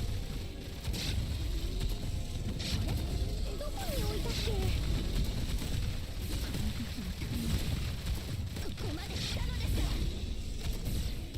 ゲタガタしないで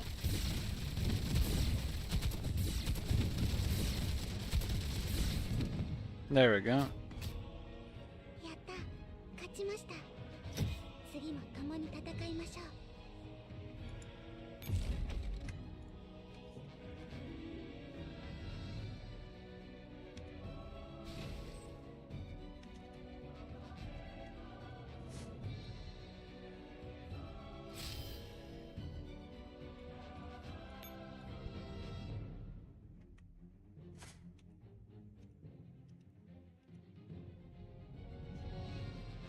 Okay.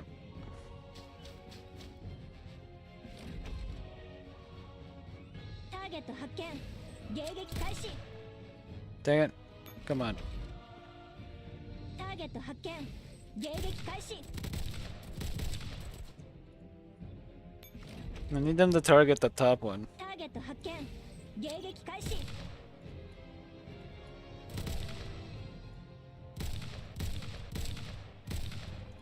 逃げられるとでも自分のことを信じてあげてこの一撃だよ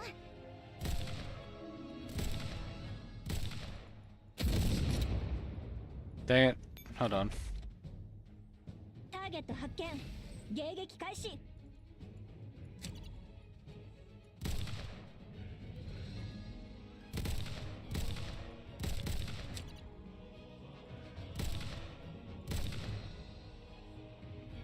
あなたたちが犯したいい考えがあるわ。 Come on. ターゲット発見。迎撃開始。ターゲット発見。迎撃開始。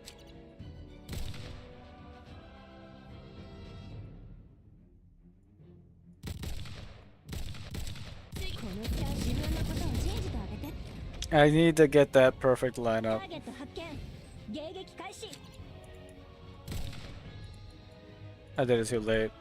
Or too early. ターゲット発見。迎撃開始。ターゲット発見。迎撃開始。このチャンスを逃しいい考えがあるわ。てっちゃ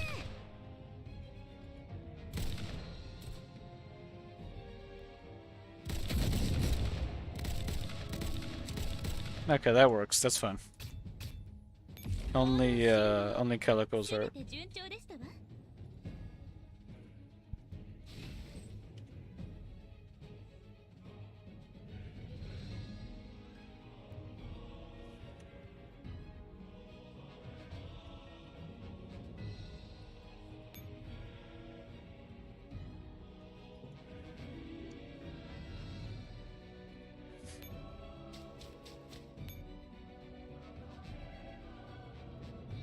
Hmm.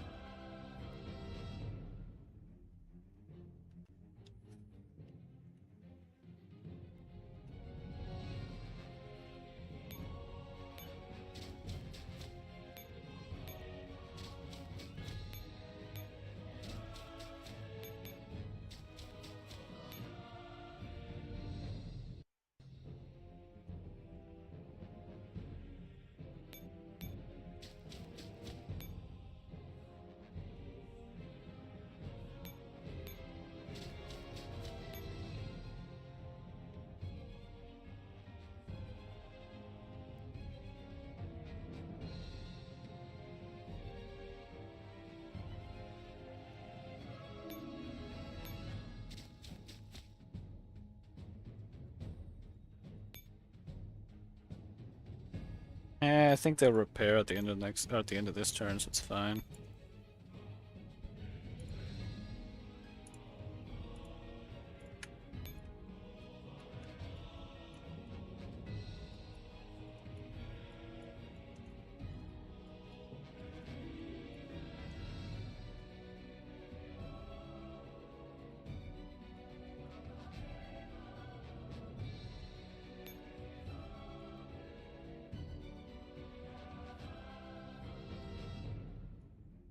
Okay, this way I can see everything. Okay, this team runs out in one turn.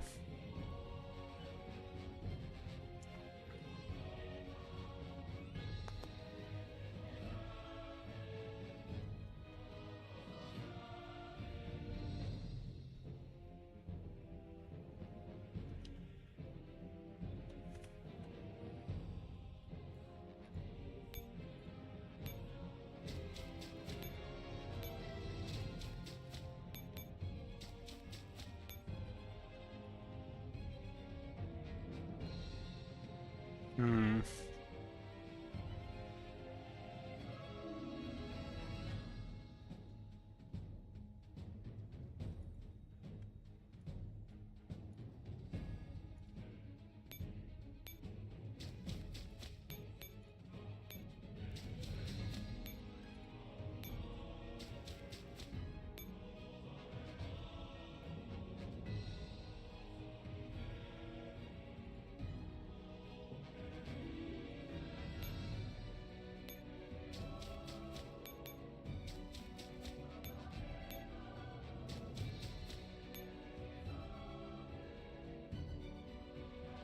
Okay. Is that all the setup I need to do? It is the setup I need to do.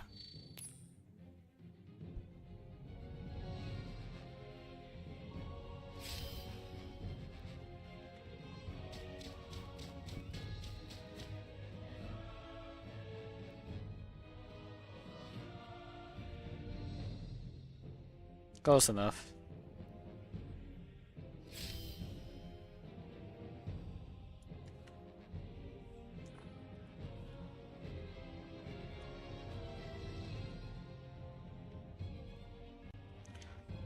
Ah!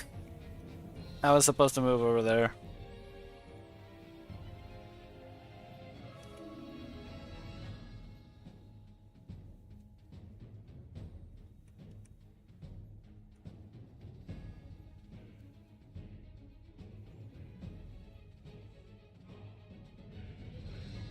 Is this gonna work?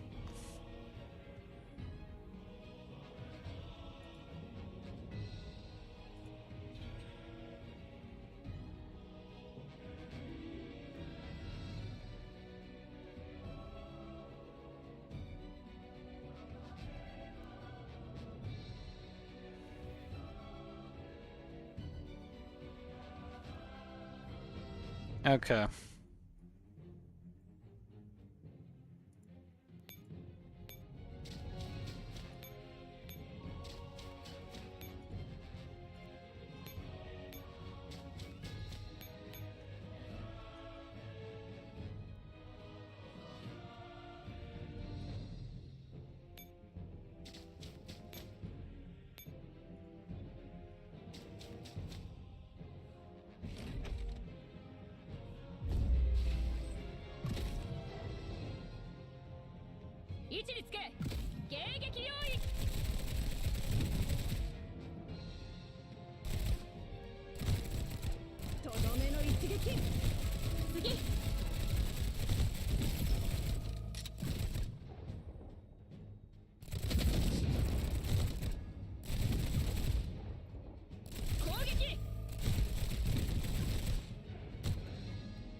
Excuse me?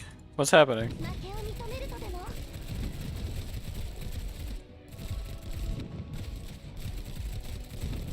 I don't think this was supposed to happen.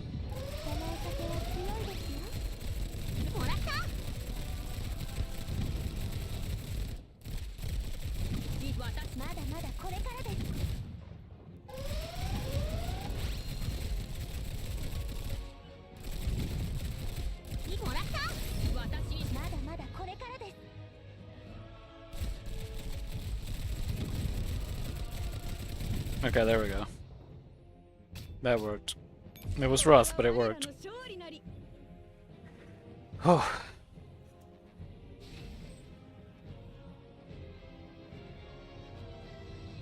So we cleared Brahmed. Now what about Hib?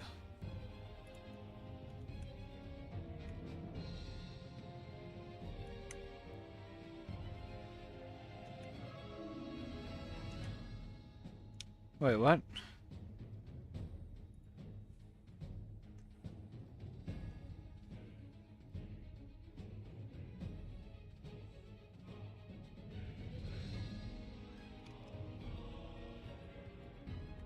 No, we're good. Okay, we're good. You trust my opinion? You're not all. You're fine.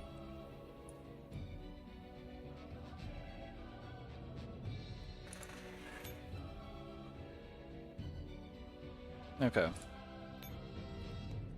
So at this point, we take them back out of the fight. Bring them up here.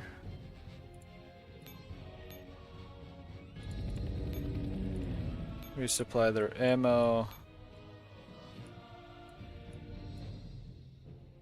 And I think I just start smashing the fence, right? Yep. Here comes the fun part. We smash the enemy with a fence.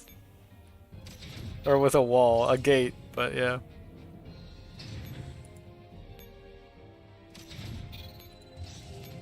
It's gonna take a while.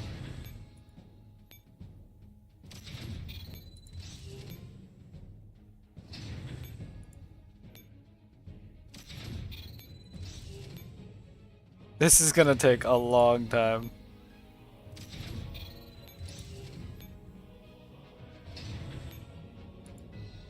Oh my god. This is gonna take so long. How low do we have to do it?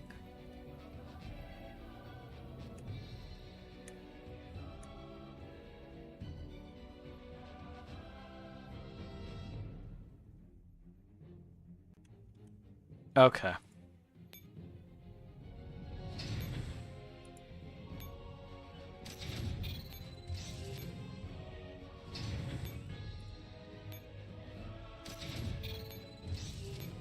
It says 597 at the least, but like, I think I'd rather be a little more careful.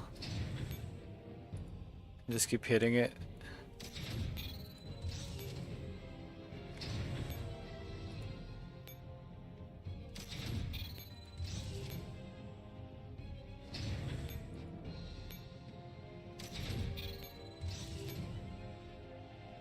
I'm pretty sure that's the limit of how much I can do it.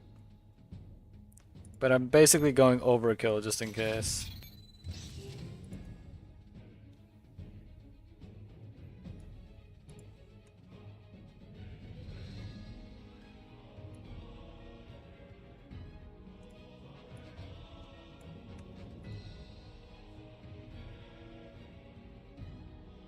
Hmm.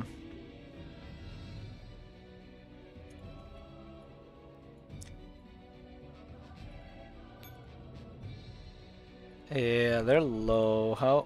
What composition are you?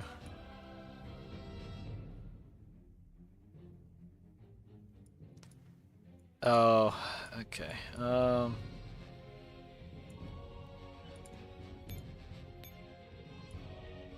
I think you'd be coming down here anyway, so it's probably fine.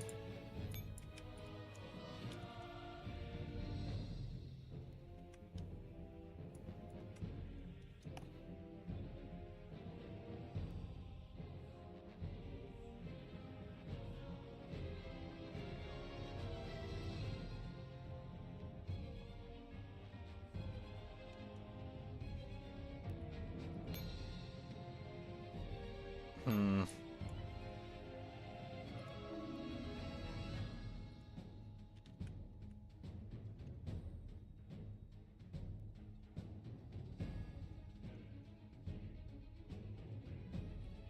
Just try it.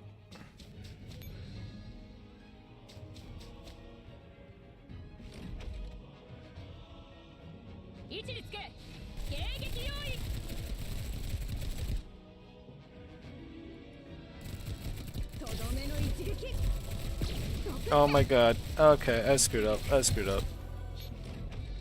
Because of this, I clicked on the dialogue on accident. Wait, why can't I?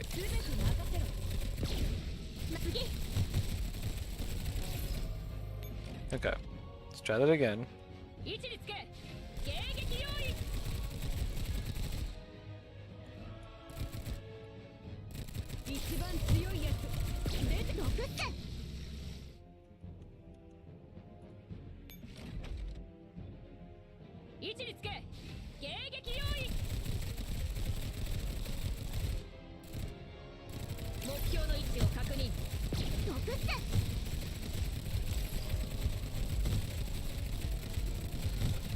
Why'd they back up so much? Did I do it too early?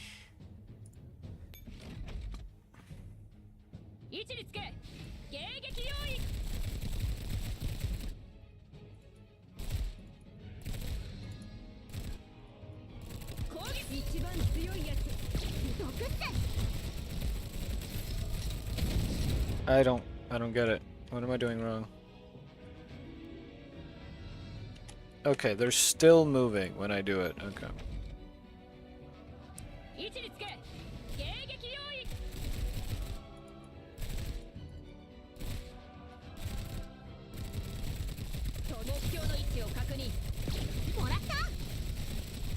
Okay, there we go.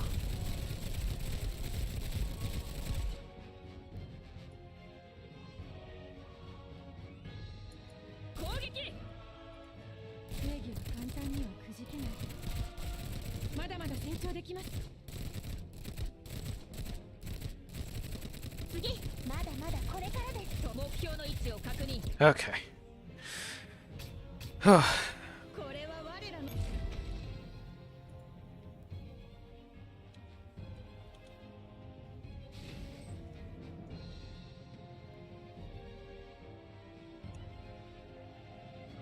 Move HLC down. Okay.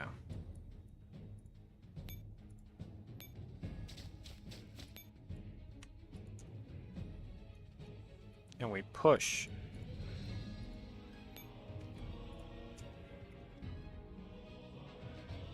And then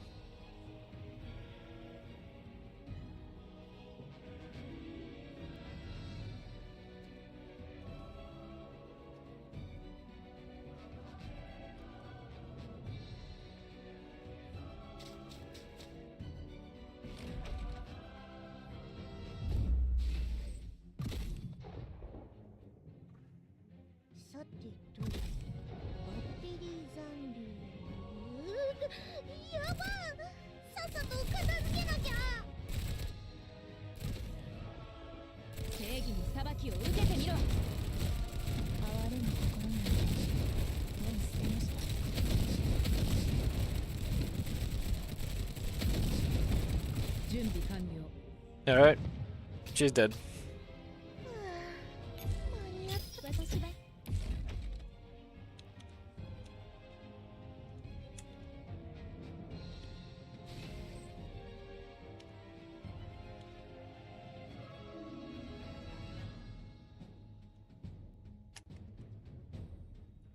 So what? Bring her back down.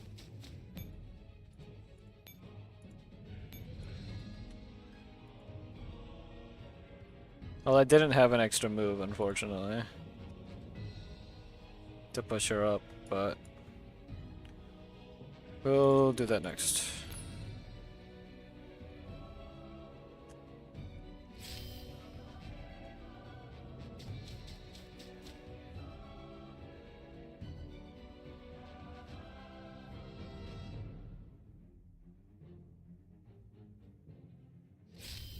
How hard are they? Eh, they're fine.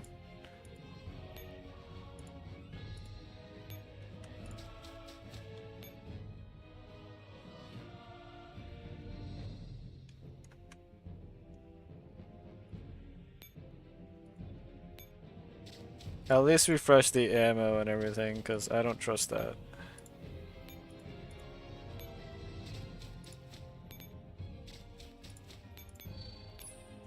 Do it again. Drag Morodo into the gates. Then smash gate again.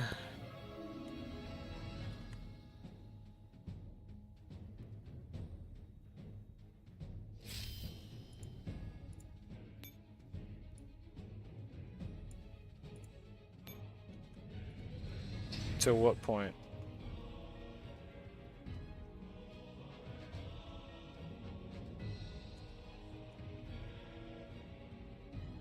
To about under 60k, okay.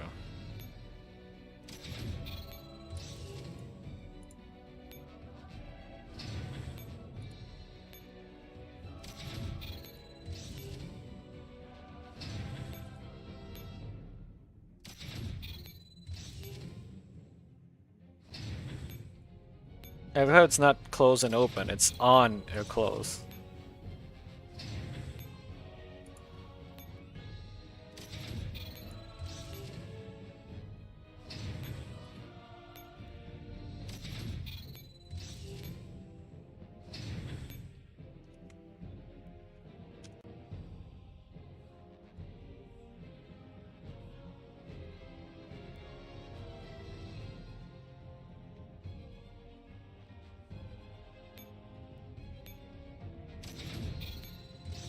Just keep doing it.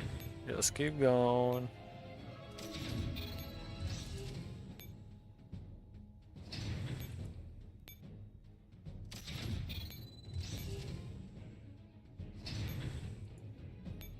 Keep going.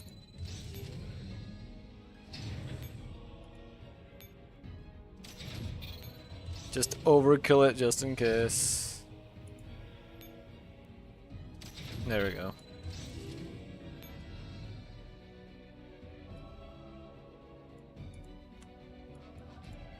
Move them down again. Move them up.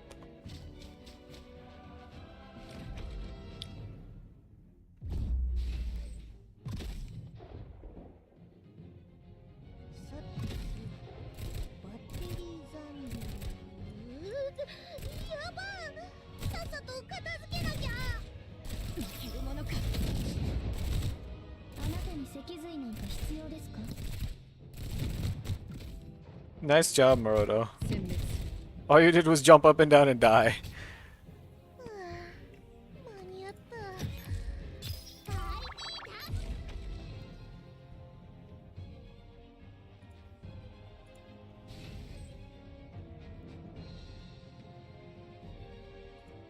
Alright, now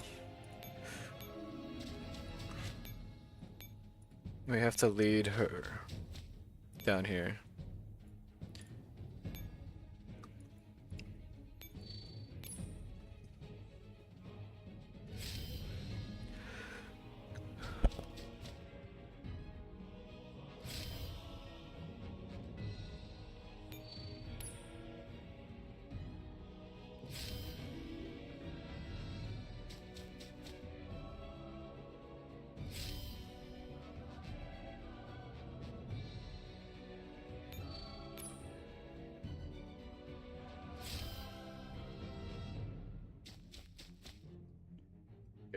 How many times do we have to smash to get on her, though?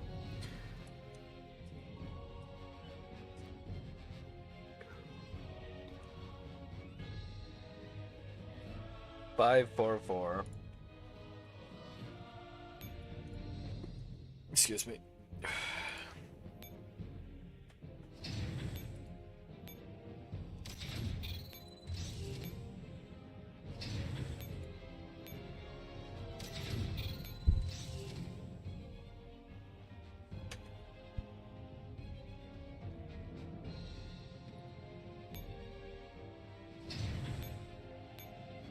Come on.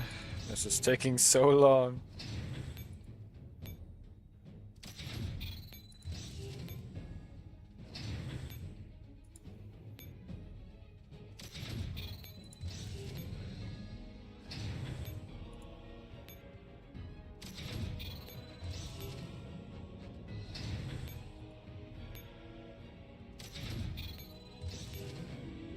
I'm so tired.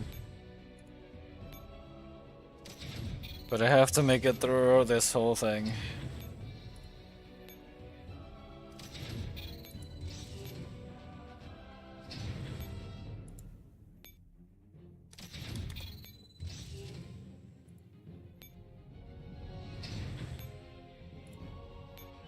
And one more for good measure.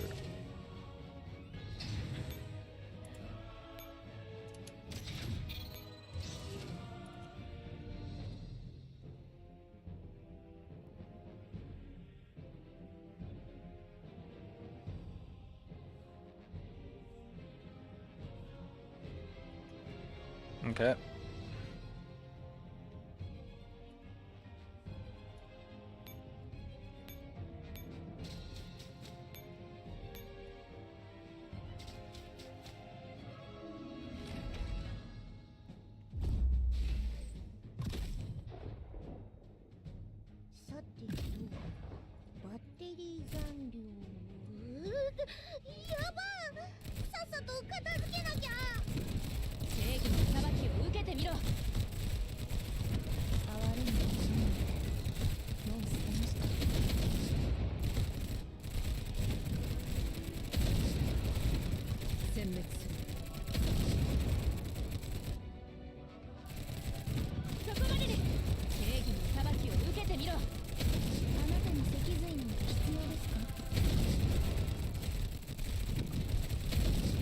There we go.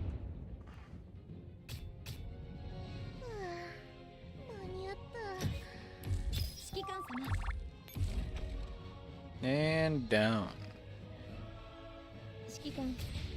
これは私の欠席届です。ご許可をお願いします。はじめまして。 That was pain. That took so long. 重たくないですよ。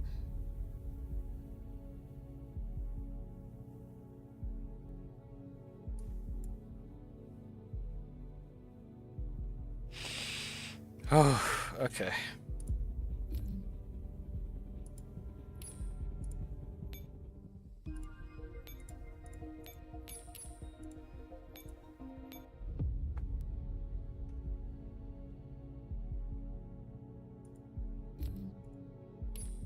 Six more. Six more. Just six more. Come on.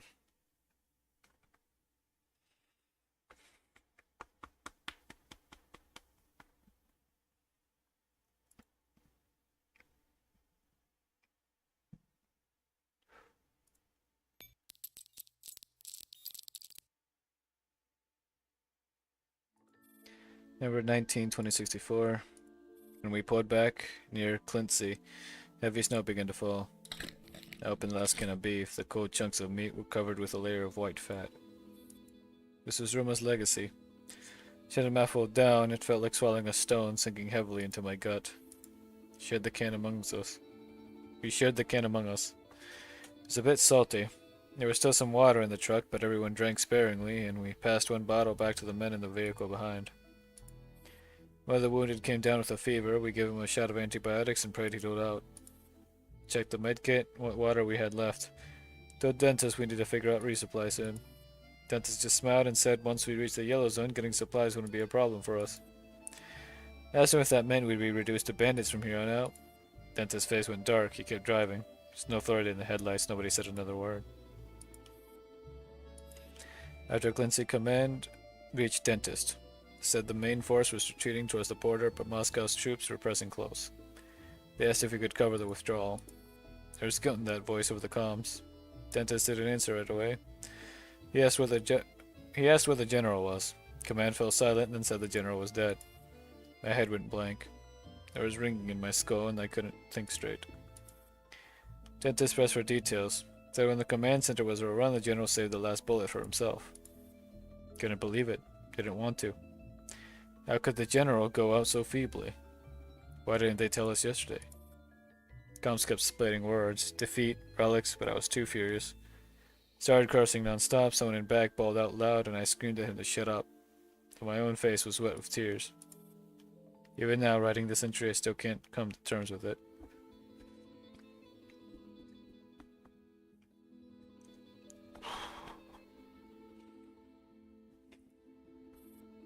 General was like a pine tree to us, like a banner standing tall. Never forget the first time I saw him on the podium telling us what country meant, what civilization meant, what the KCCO fought for. Now the sun has come up. Dentist moved the wounded into the truck behind, told them to link up with the main force at the border. I handed over the last 2 doses of antibiotics. The brother with the fever was burning hot, unconscious. Just hopes he makes it in time. Then we waved them off, drove in the opposite direction.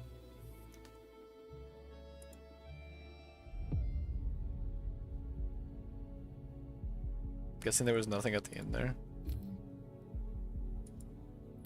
Lonely Soul's Prayer. 2 hours 15 minutes until the protocol takes full effect. Air resounds with fierce gunfire. Number of dolls still fighting has dwindled considerably. Commander, we have confirmed the elimination of brown-mitted sticks. Defiant 404 pursuing heavy, while Morodo's whereabouts remain unknown. Keep pursuing Morodo. Leave no one alive. Yes, Commander. AR team with me. Roger. Commander unlocks the safety on their handgun while cautiously advancing toward the operating theater.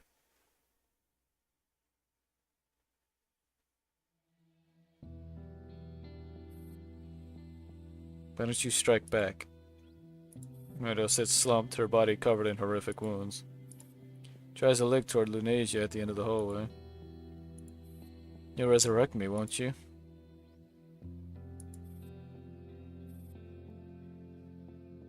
No, no, no, no, no, no. Gio, let me tell you right now, she does not need therapy.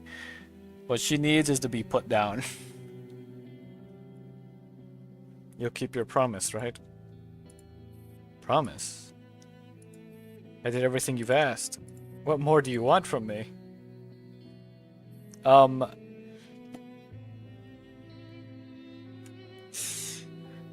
You wouldn't understand, Gio. You wouldn't understand, and it's a long story. But she deserves no mercy.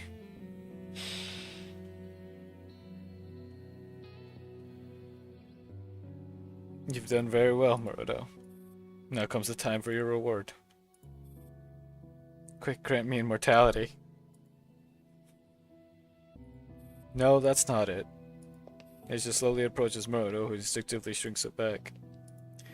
I told you I would take you across to the other side. This is it.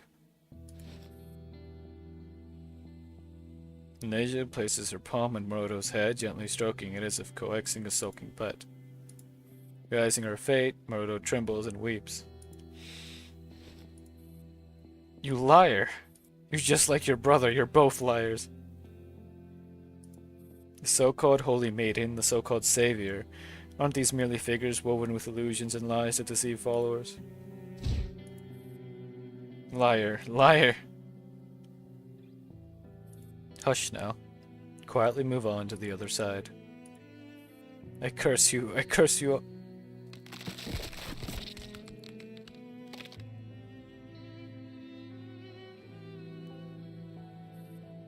Maruto's head droops to one side at a grotesque angle. Oh, I can see it right there. Her tear-streaked face remains twisted with rage and despair. Neja gazes at her with feigned pity. And she turns leisurely, looking back at the silent commander and the AR team with their raised guns.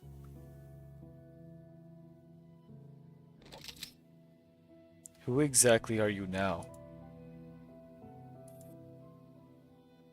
At what point should I base my answer on, I wonder? Perhaps it's best to start from when we last saw each other.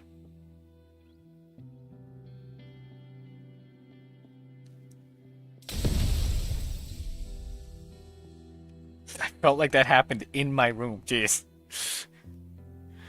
I'm like that tired. A fluorescent light burst overhead, raining shards all over the room.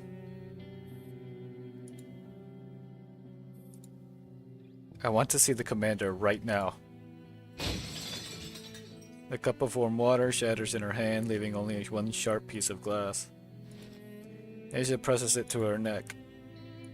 Miss Lunasia, please calm down. I heard your request loud and clear. I'll report this to the commander immediately.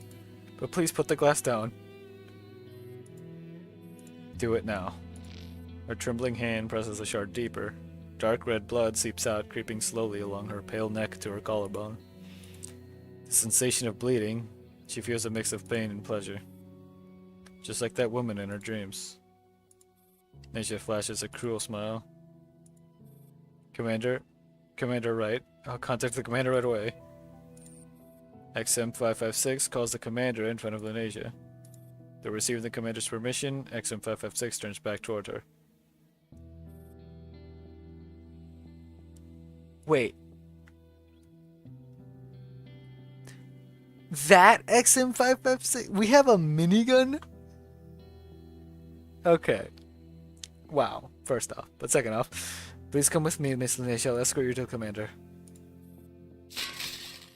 Bloodstained shard falls to the floor. Asia beams happily and follows XM556 out of the safe house without protest. You're not being ignored, alright? I acknowledged what you said. I was looking over and then I looked back. That's why I paused. Oh my. Two sets of footsteps echoed dully down the empty street in the middle of the night. Miss Lunasia, the car's just ahead by the roadside. I'll drive you to the Elmo.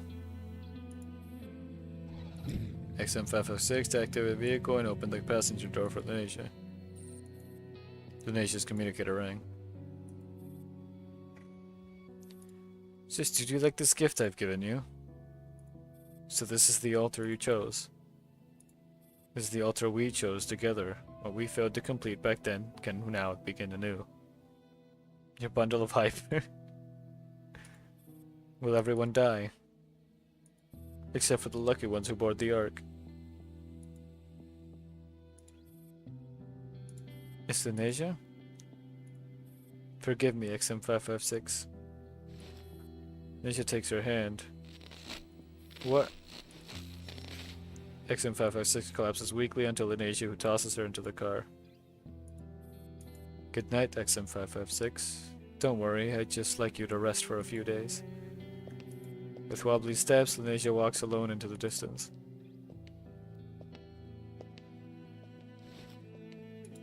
Lenasia smiles at the commander. Before our last meeting, I was Lenasia. And now? Now, I'm the true master served by the omniscient, omnipotent Laplace's daemon. The key to the relics, the nexus linking the world and the other. An existence akin to God. But you have Dandelion's and M4's memories. Yes, I also carry the memories of a human girl named Lenasia von Oberstein. She is the subject of the final surgery inside here. The final barrier standing in your way. Lenasia claps her hands playfully. Those of the air team behind the commander collapse at once. The commander tightens their grip on their pistol. What do you want? I want to have a proper chat with you.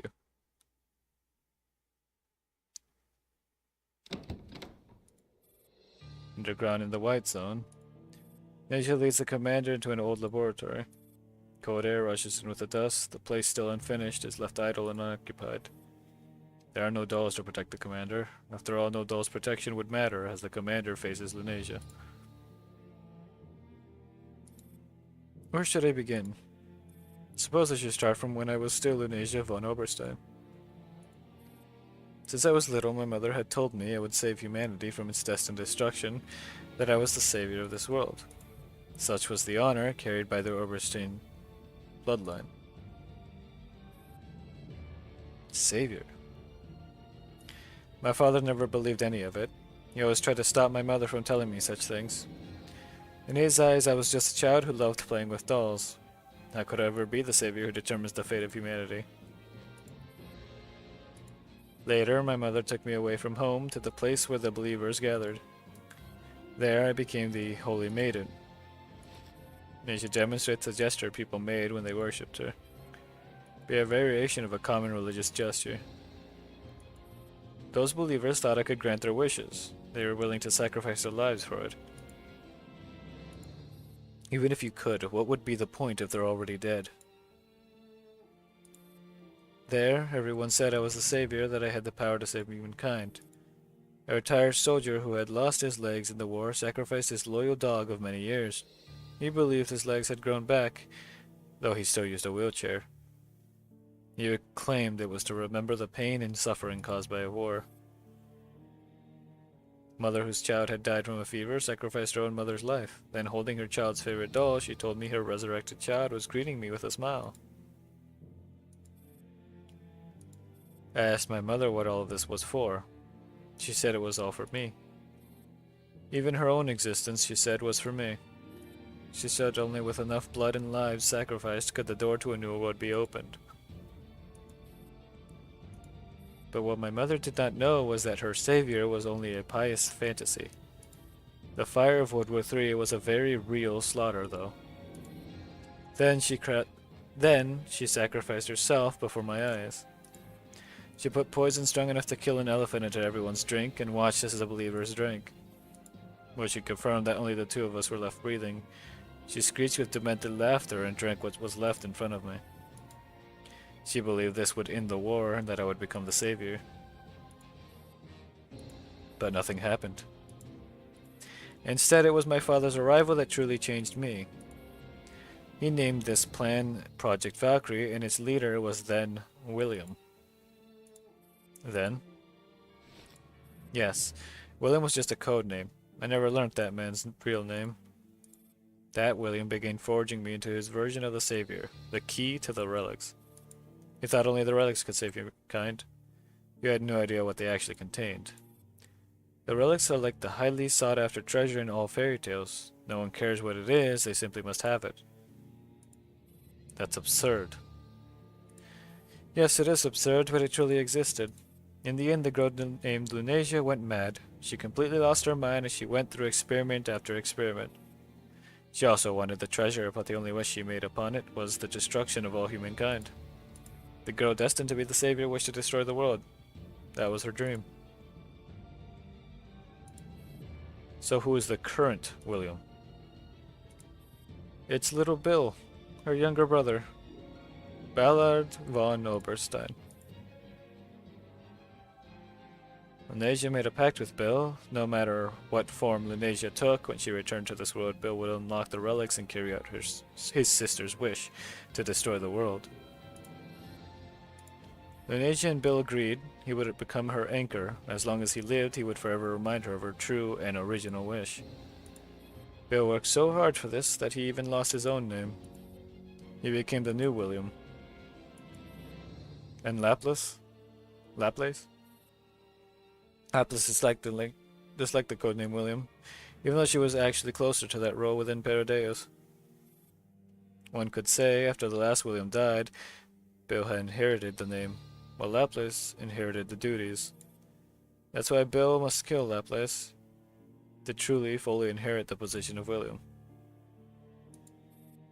How sickening. She seems unbothered by the commander's remark. She simply looks at them with a faint smile. Am I not telling the story well enough? Your story is impressive but hypocritical. You never mentioned any of their crimes. Lunasia, William, Ballard, Laplace, they're all mad. They put their desires and personal feelings above the fate of all humanity. Why should their love and hatred be more significant than anyone else's? Commander, you're angry. You find this incomprehensible. Not because of the sins they committed, but because this isn't your story. This doesn't concern your personal feelings or your fate. No, even I... Lunasia cuts them off. Please be patient. I'm about to tell you your true story. What? Why do you think Angelia chose to die willingly? What do you mean? Do you remember what she said to you? In the end, we really are allies, Commander. Of course I remember.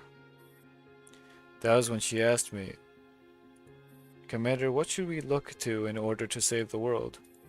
The past, the present, or the future? That was when we agreed on Operation Muromets. But that was part of the expedition. No, Commander. Let me tell you the true meaning of those words. It was the reason she underwent her final surgery, the entire truth that Embla told her. Angelia chose to die willingly because this is not the only world. Have you seen a spindle? Fates and worlds are like threads upon it. They can have countless beginnings, countless branches, yet always converge at the same end. Embla showed her 2 worlds, 3 stories that took place in this world and 1 story from the other. In that world, Angelia chose to meet with Semasina first instead of Ulrich. So she did not get captured at the mansion, but you died at the pharmaceutical plant. Former allies became enemies, former traitors became allies. There was only one of such other worlds. There are more. Yes, you want to know M16's true mission, don't you? It was her promise to M4. Because in one of the worlds, M4 and M16 had perished long ago in the Peldiski submarine base. You ended up fighting on the front lines against the air raids as a mercenary and died in Frankfurt. In yet another world, you handed Maclean over, reached the mansion in time, and together with Angelia slew Gray and Murdo. Then, just as things were going well in Berlin, you encountered the strongest Nito and died on Unity Day. Angelia took the fight to avenge you and died in Avernus. Do you now understand the weight of her words, Commander? In the end, we really are allies, Commander. Anja said that because she's the only one. That's right. Only the agent containing Angelia in any world by any choice is and always will be your ally, Commander. Something begins to blur the Commander's vision. Then, all the more reason I must stop this surgery. Stop William. Not only for myself, but for Anje, for all the people who died in Frankfurt and at the hands of Patadeus. In that case, the first life you must take is actually Miss Cornelia Schaefer's. What the hell are you talking about? Because she is the next William.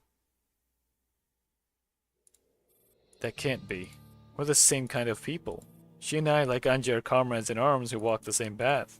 She personally avenged Grey. She saved lives in Frankfurt. You're lying. You've been lying right from the start. Commander, turn on your tablet. I'll show you a scene from one of the other worlds.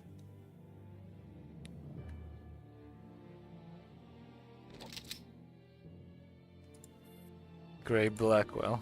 Do you remember her? I expected as much. To you, to Griffin's commander, she was just an insignificant figure. But to me, she was my guiding light, my admired senior, and you killed her. Each one of us in turn climbs the cavalry of the age. Each one of us finds anew the agony. Each one of us finds anew the desperate hope, folly of the ages. Each one of us follows in the footsteps of those who were, of those before us who struggled with death, denied death, and are dead.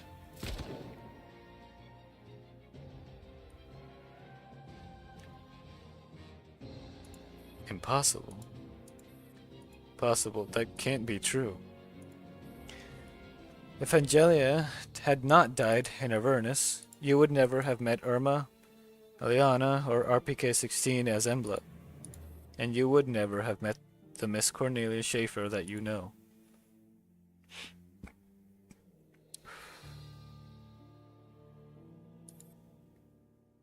Today's Bonsdorf Day, my lady. Your arrival is truly a blessing from the Lord. This is Maclean. Poor Maclean. And not the Lord's blessing. From today onward, I am you. Another scene from another. Big Sis is here to see you, Light. I will avenge you. I will avenge you with my own hands.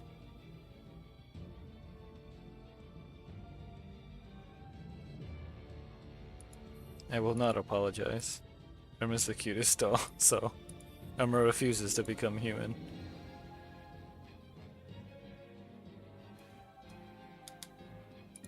I've already taken back everyone's things. And you, Aliana, you don't matter anymore. At least not to me.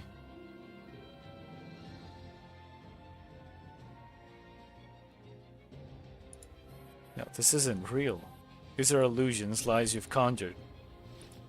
Nobody sacrifices without value, because by relinquishing their lives they will be giving the living something even more precious. Those were M4's words to you. Do you understand what she really meant by them now? Do you know who is the strongest Nito? You've actually met her. Nemron? No, it was Greg, with modifications made by Miss Nayla.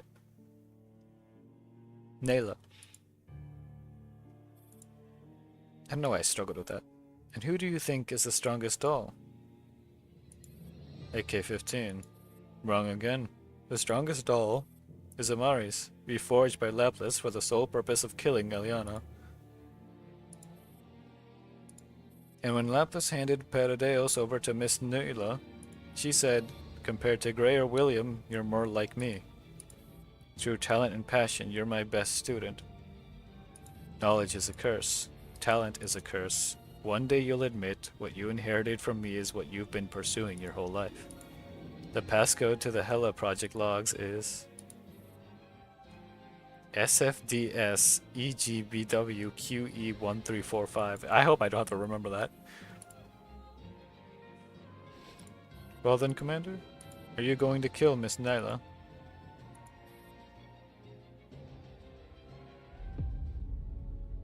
Bruh. Bruh.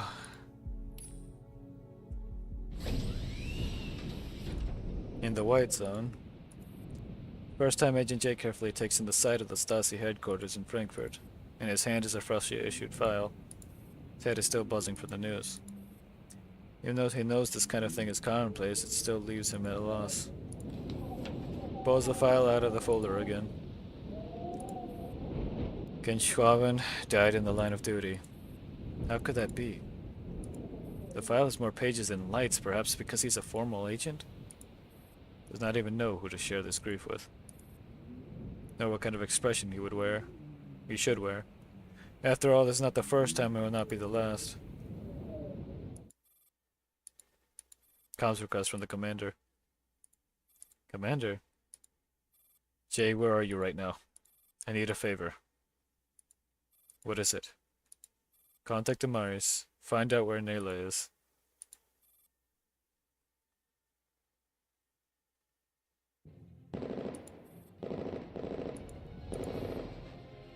Bullets come pouring in furiously. Nayla glances back at the trail of shell casings behind her. Maris, there are too many of them.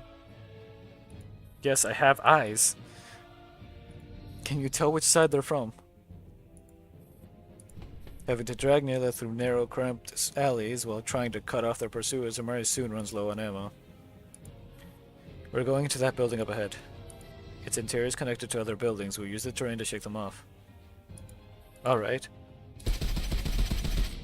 Maris pushes Nayla first and covers the rear.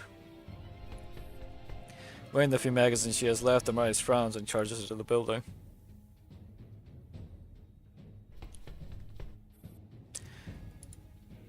Their hurried footsteps echo through the empty corridors. Nayla, this way. I feel for the first time just how important physical stamina is. I've heard that of all STEM people, orthopedic doctors are usually in the best shape. Well, orthopedists are glorified carpenters. Don't worry about me, I'm going to be okay. Is this really the time to be cracking orthopedic dad jokes? Fine, I'll start training seriously when this is over. Stay behind me. Okay. Footsteps chasing them are still distant. Maris advances cautiously while shielding Nayla. Footsteps sound from ahead, coming down the stairs. Someone's coming. Maris raises a gun, aiming at the sound. You're PNG tubering me now, of all times?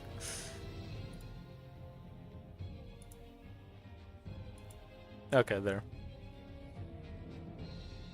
As that step is cleared, the figure appears before them. Jay, what are you doing here? Jay stands a short distance away with his back against the light. His expression is obscured by shadow. Why aren't you saying anything? Nayla takes 2 steps toward Jay. Maris immediately grabs her tightly. Don't go. Why?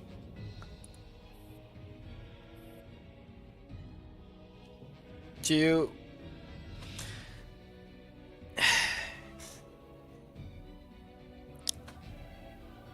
Gio, just rest. Just rest if you can.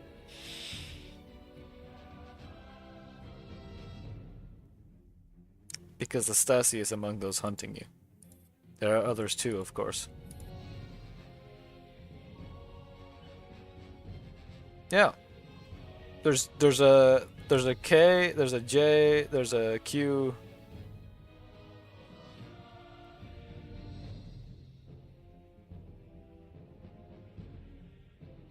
After all that little speech you gave in front of Altis Threat House ruined many people's efforts. You trying to follow? Amaris is the doll. This is Nayla.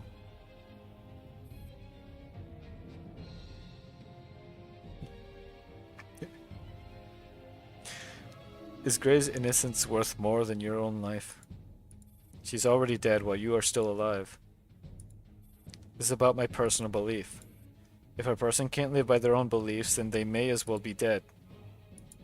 Why, Nayla? You come from a good family. You're gifted, talented, you have a bright future ahead of you. Because of a single decision, you could lose everything, even your life. From the moment we're born, we're all destined to die. The only difference is how. We can't choose our birth, but we can choose our own death. Footsteps behind draw closer and closer, yet Nayla's eyes remain bright, untouched by even a shadow of fear. Jay is reminded of that great fire, the flames that nearly consumed an entire building. He had stood outside, weeping, retching from the guilt, the grief, the rage. When he looked back, Nayla's eyes were as bright as they are now. Back then he thought it was just a reflection of the firelight, but now he realizes that Nayla has always looked at the world with those clear eyes. Jay flicks off the safety of his pistol. Amaris, which side are you on? See, this is Amaris, okay? I stand with the one who carries the light. I can't help it. It's in my fundamental makeup. The moon reflects light shone upon it. I'm just drawn to things that shine. Irish plants herself in front of Nayla. The pursuers flood in, surrounding the building and every exit.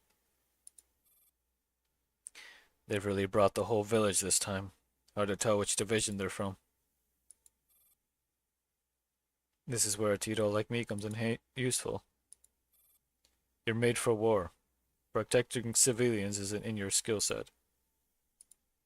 You don't know me nearly enough. It's time I showed you what I can really do. Gunfire erupts. Mary shields Nayla and returns fire immediately, but in this corridor of zero cover, keeping an unarmed civilian safe is a tall order. Nayla, stay behind me. But behind us is some reason, amidst the thunderous gunfire, Nayla can clearly hear the single shot fired from behind. Like the click of her mouse when she opened her university admission letter. The beep of the heart monitor the first time she successfully revived a patient. The shot she fired at Laplace. Laplace? Nayla closes her eyes, waiting for the gavel of fate to fall. Nayla feels her body slammed hard to the ground. You really do have a death wish. Jay? Jay's thrown himself over Nayla, shooting her from that bullet. Why aren't you also a Stasi agent? No time to chat, get into that room now. Move. Right. Jay pulls Nayla up, and under Amari's cover, they stumble into a room around the corner.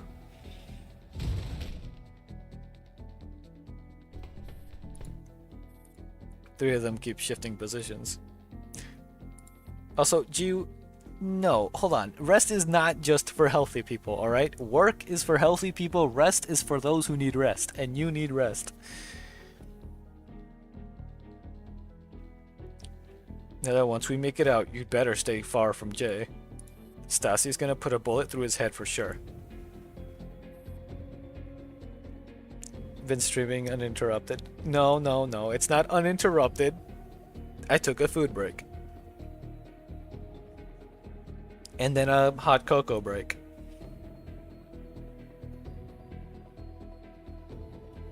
Marius, you've got an issue with me or what?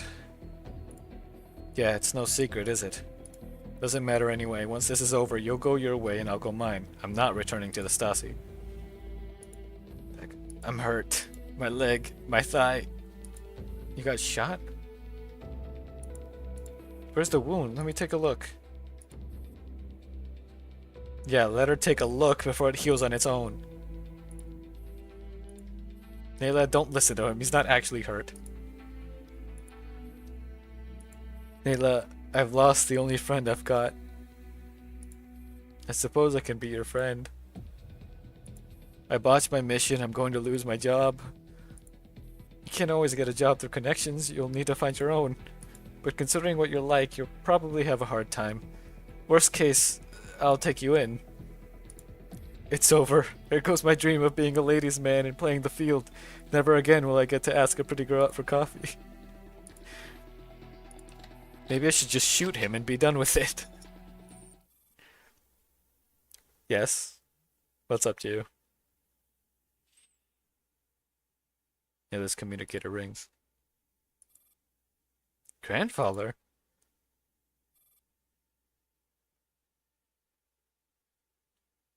Never again will you get to ask a pretty girl out for coffee either then. If it means injury, it means Yep, that's exactly how it works. For me specifically. Because of my luck. When it comes to making trouble, you're even worse than your mother. Why did you... No, just tell me, who put you up to this? No one, it was my idea. I did it out of my own conviction. You will get to get... Don't worry, Jew, you will get to ask a pretty girl out for coffee. Nayla hears a sigh from the other end. Your mother broke with me for the sake of her family. Now you break with me for your ideals. Sorry for causing you trouble, grandfather. You can tell them I've cut ties with you long ago. Foolish child, as if anyone would believe that. And I don't know.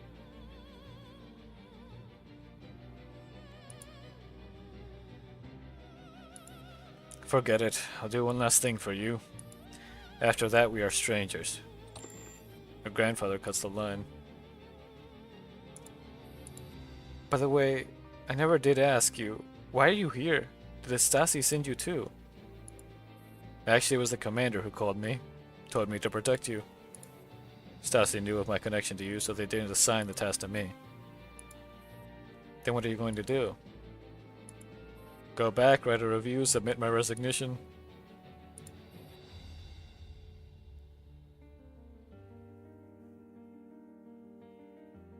And wait to be silenced.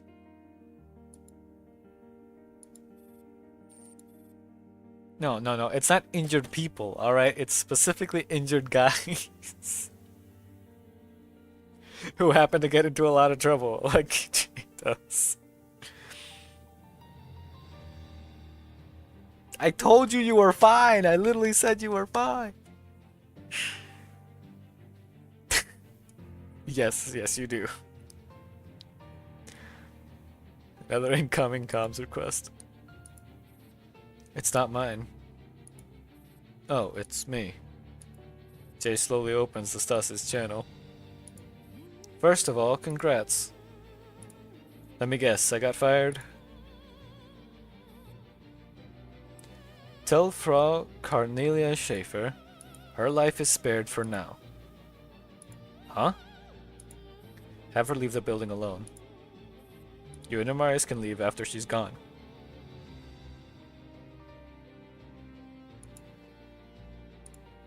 How do I know you're not luring her into a trap? You're not smart enough to necessitate such... You're not smart enough to necessitate such schemes. The Stasi have withdrawn. It's just the Frankfurt police outside. Trust me, the safest place for Frau Schaefer right now is Blagenheim Women's Prison. The line is dead.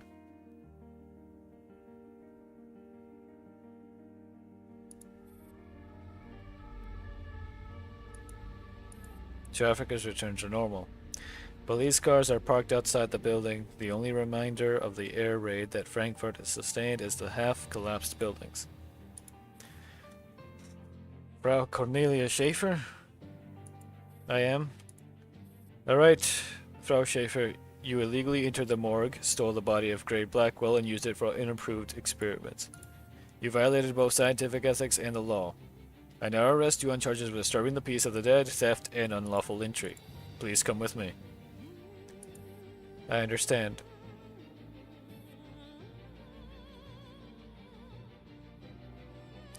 Thank you for your cooperation. If you need a lawyer, you may contact one later.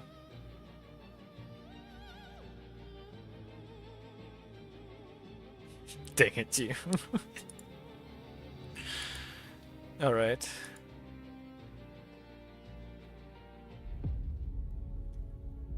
Come on!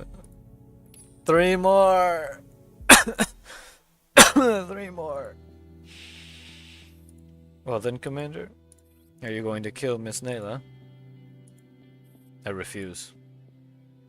Why? Do you doubt her ability?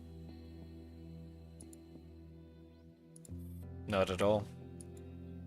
I understand perfectly what you mean. I do believe that in some other world she accepts the code name William. That she becomes the executioner who opens the path to the relics. But what I know with even more certainty is that it will not be in this world. In this world, Nayla lays down her gun. Her hands are the hands of a compassionate healer, not hands steeped in sin. Congratulations, Commander, you've chosen correctly. Because in this world, Miss Cornelia Schaefer has already learned the true cause of Gray's death. The reason she seeks revenge on you and Angelia is that she believes Gray died at your hands. Because you saved Angelia at the mansion, and she was given Gray's human remains by Hebe. And what about you? Me. At this point, you're already overflowing with sin. 6 million lives worth of blood has been spilled at your altar.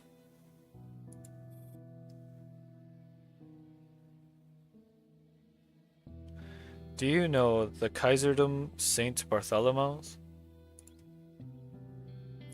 What?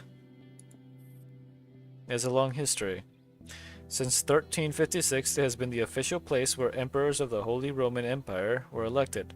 From 1562 to 1792, 10 emperors were crowned there. The magnificent robes of the coronation ceremonies are displayed inside, and if you climb the tall spire tower, you can get a panoramic view of the entire city. Through 3 world wars, only that tower miraculously survives. Romantic, don't you think? That's why the operation was codenamed Coronation Storm. It's also why you must die. You want to kill me? Yes, no matter the cost. Linesia grins as if this was the funniest thing she has heard all day. Please don't fall over, Jew. Do you think you can actually do it? I must do it. I must kill you right here and completely snuff out the codename William. M4, did you hear that? Alright, I concede. M4 won the bet. What do you mean? I am not only Lunasia, and not only M4. I am also Elisa, and Dandelion, and something else. In short, you are not the only person who matters to me. The same goes for Bill and Nayla. We had a bet. Have you ever played Gomoku? I have. In Gomoku, the line is the end. Whoever connects their line first wins the game. The one who wins this game gets to seize the spindle of fate and gather all its threads. There were times when they almost succeeded, but unfortunately when Miss Nayla was about to unlock the relics, the blood on her own hands drove her over the edge. They came so achingly close to the world that Lunasia desired, and yet it ended in Nayla's self-loathing. Whichever world the key dies in, that world becomes the sole reality. Congratulations to you and to me. We finally reached the resolution. What happens then? Then all the other threads dissolve into non-existent illusions. You can call it a dream or nothingness. After all, existence itself is but nothingness. An anchor is a stone on the board. M4 is an anchor, so is Dandelion, Irma, and Embla. And now it is my turn to complete the last anchor. Didn't Irma give you 2 keys? One destroyed Embla. Now please hand me the other. How does this world become the sole reality? It will happen when I die here. The moment of birth is also the moment of death, and also the moment this world becomes the sole reality. So you're not here to stop me, not here to force me to choose. How could I ever let you bear such a burden, Commander? Commander lifts their head and studies Lunasia's closely.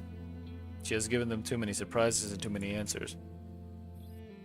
So now, you're M4. The M4 that 16 has been searching for all the while. The M4 who once promised to return. Yes, the M4 who has returned to put an end to everything. It's me. 2 more! 2 more! Day breaks. You follow Lunasia back to the devastated surface of Frankfurt. How come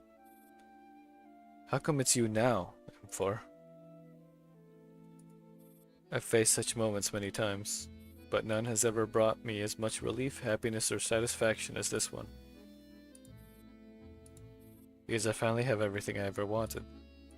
Commander, you should be bathed in sunlight and return to Moscow one beautiful spring. There you will find boys and girls as radiant as lilies, and you yourself will be like a lily. The time for farewell has come.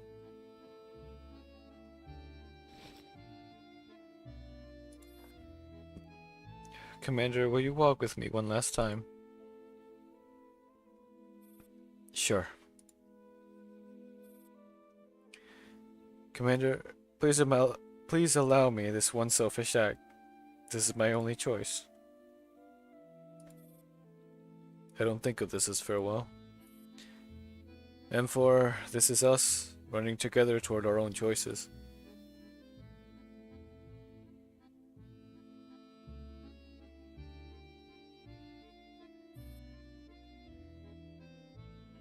That's all we have to tell you about our friend the Commander.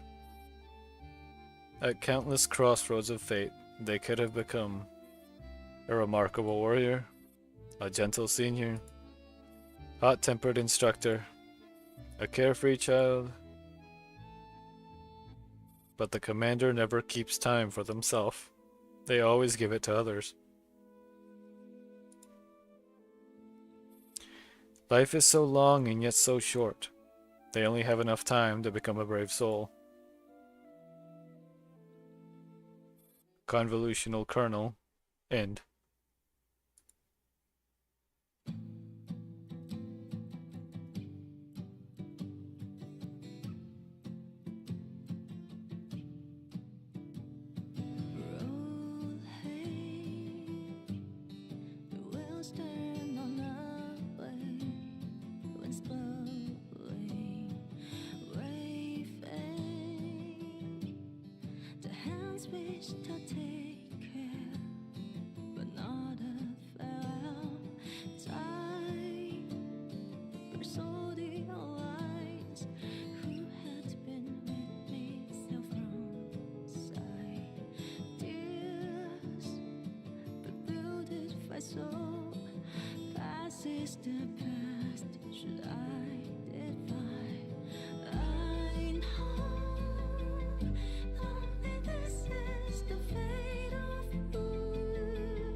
Commander, please let me have my way just this once.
I did it. I think I don't know how to feel about that. I mean, obviously there's Girls Frontline too, so we know that the story continues and everything, but like, and there's still a prologue that's or an epilogue that's gonna be added to this game, but other than that, the first Girls Frontline's done.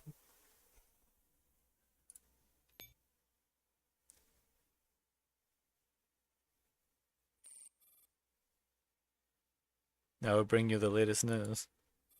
In a statement issued by the Ministry of Defense spokesperson, earlier today, an unregistered illegal doll named Dandelion abducted a commander who had made outstanding contributions in the Battle of Frankfurt. With the commander as hostage, the doll seized a military tank and attempted to storm the White Zone in a terrorist attack. Excuse me?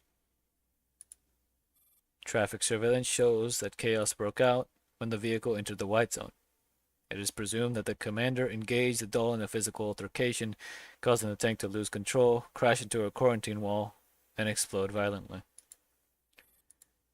Inside the vehicle, investigators found numerous doll fragments confirmed to belong to Dandelion. The commander's whereabouts remain unknown. Authorities immediately secured the site, ruling out any risk of secondary explosions. To honor the commander's courage, fearlessness, and self-sacrifice in fighting illegal dolls and defending Frankfurt, the Gold Star Medal is awarded posthumously. The ministry spokesperson declared, "It is with deep sorrow that we announce this news. Frankfurt will never forget the commander's heroic deeds. We'll forever remember this comrade." Additionally, during today's medal ceremony, another unregistered illegal doll wearing a black eye patch over the right eye attacked Iron Cross recipient Ballard von Oberstein barehanded, severing his left arm. The injured has been rushed to hospital. The issue of doll security is urgent. After the establishment of the URNC, all dolls must be brought under supervision.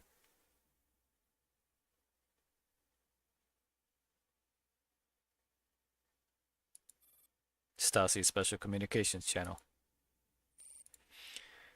That concludes the investigation report of the server incident. You've done well. Migration of servers and the reorganization of the underground sectors will be handled by Hoffman.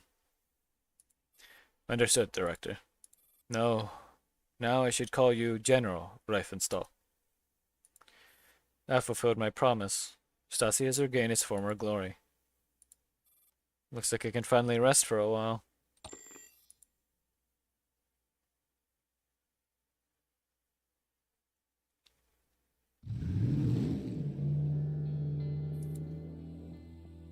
Mr. Krieger, thank you for posting my bail. But where are we going now? To see the commander. Taking you to start a new life. I like how they never changed Krieger's art style. Like, they never updated his art, and I think it's the exact same as it was in the very beginning. So it's always this, like, lower resolution. But I wrote a letter to the commander just a few days ago. I don't know if they ever received it. Don't worry, I'll deliver it for you. This is for your safety and also the commander's wish. Thank you. Man, why can't I be like Krieger? I want to be built like him. Krieger says no more. Nayla can only watch the cityscape blur past the car window, wondering where they are headed.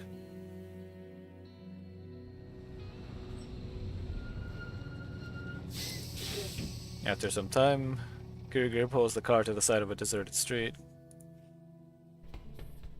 Before the vehicle is fully stopped, Jay has already rushed over with Mia and Amaris in tow.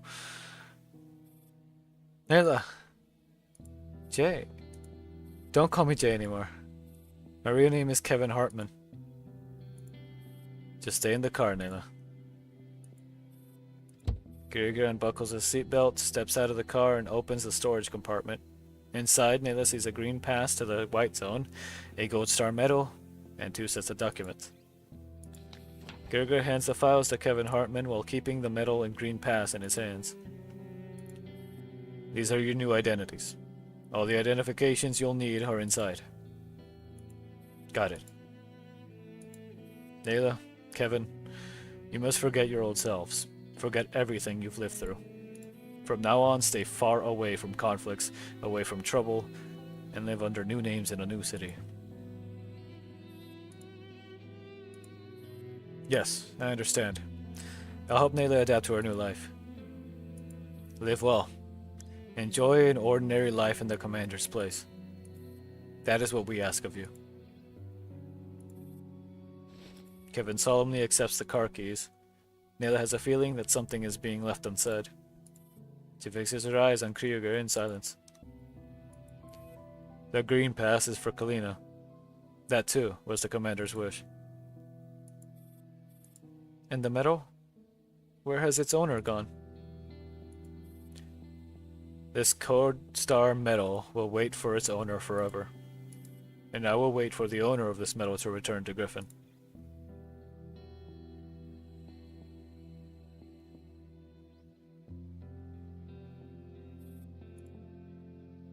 The Savior's crown 1,000 gains of grief. Here all my tears reach out to you in vain. One proud mute glance is all of my relief. Girls Frontline. End.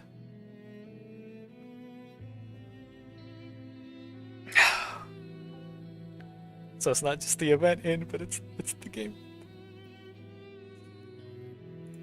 Hold on, let me just... I gotta do something.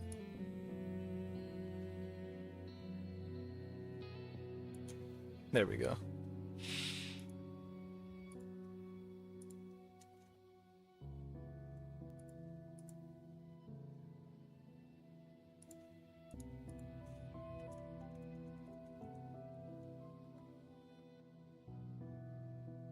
My internet is suffering right now.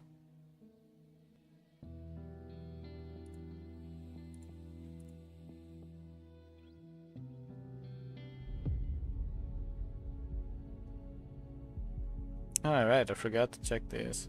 Historical.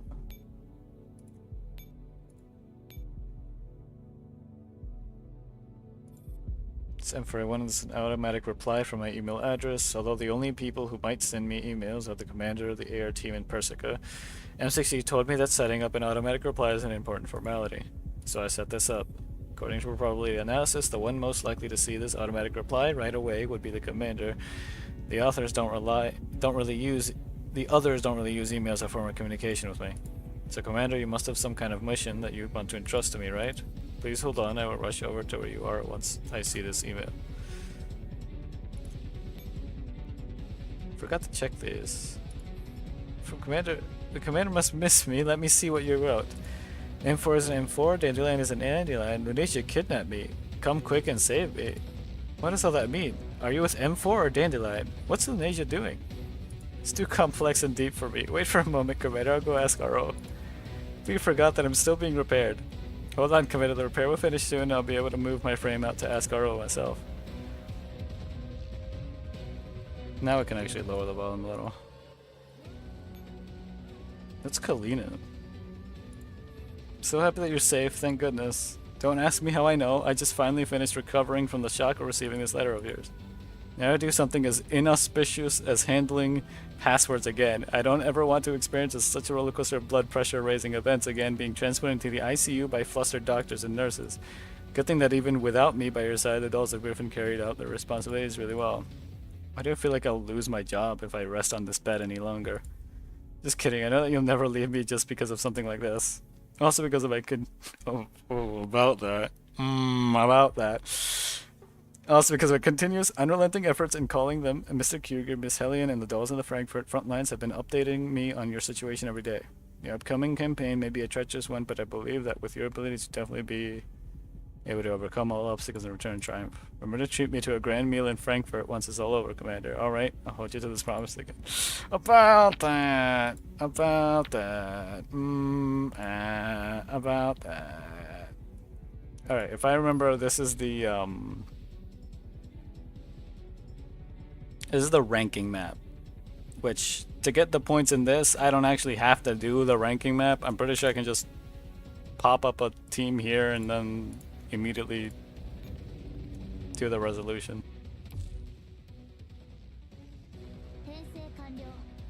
Uh-oh. Don't tell me I crashed.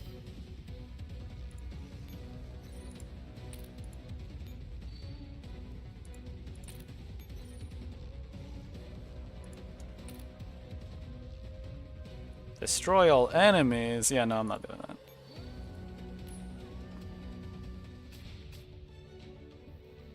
Okay, you still do get a score.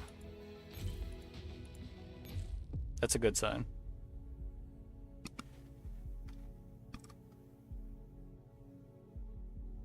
Yep, that's all of them.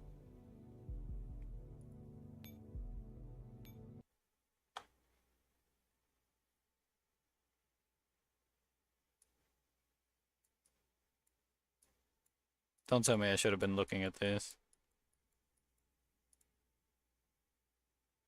Oh, is it just gonna tell me about the terms?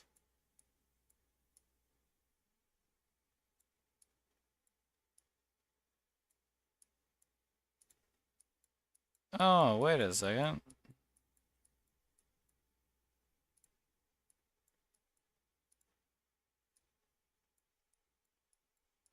Well, I'll look at that another time. Main focus is the fact that I did it. I'm done. I feel sick.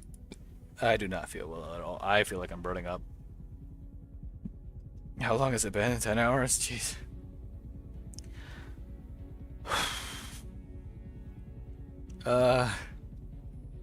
Well, yeah, that was Convolutional Kernel, which was the final real main event in this game. The only thing left is a epilogue event, but I don't know when that's happening. But I am done. That's the first and last time I'll probably ever stream. I got an achievement for that. First and last time I'll probably ever stream this game since it's back to just GFL 2. Oh right, I gotta get all the rewards. It's gonna be a lot of rewards.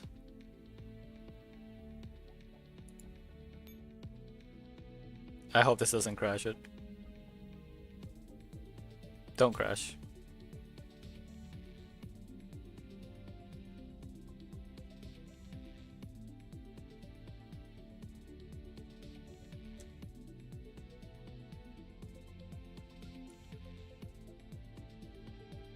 Oh, that's so laggy when I'm trying to drag it.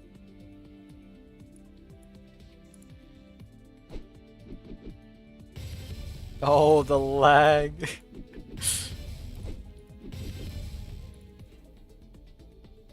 I've been running the thing for so long. Okay, hold on.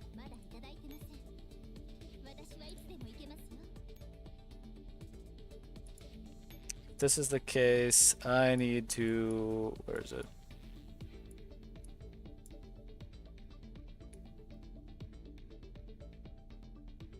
Collaboration medal. I'm gonna take off the theater one and put this one. Theater additionals? It's supple!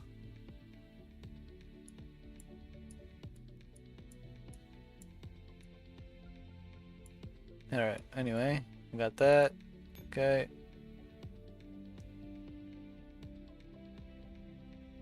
What do you mean I betrayed my... No, I didn't. I did no such thing. Look at her. There's the junior version.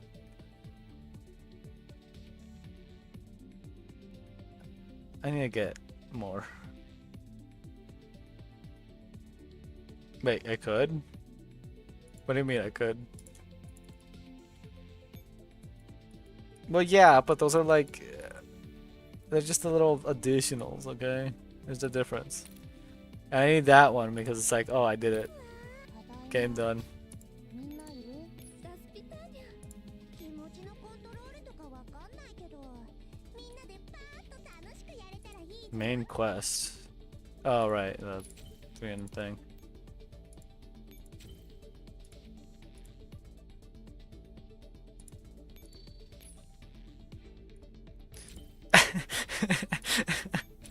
Listen, I already oafed her in this game, alright? That's enough.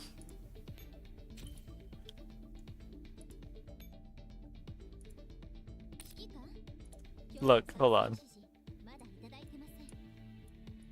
She's got this. See it?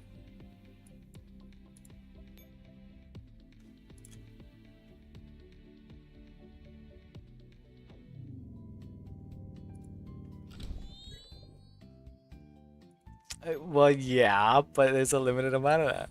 She is, okay? Shush. Shush. Shush, shush, shush, shush, shush. Shush, shush, shush, shush, shush, shush, shush.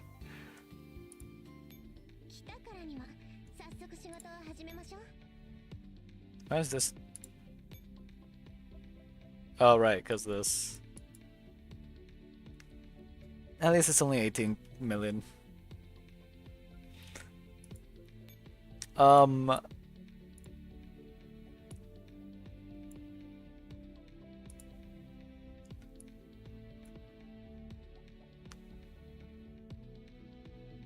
It is uncertain. Ask again later.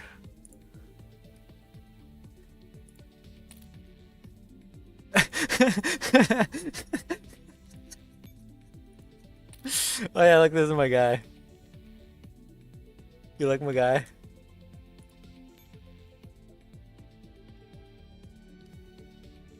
My little guy here.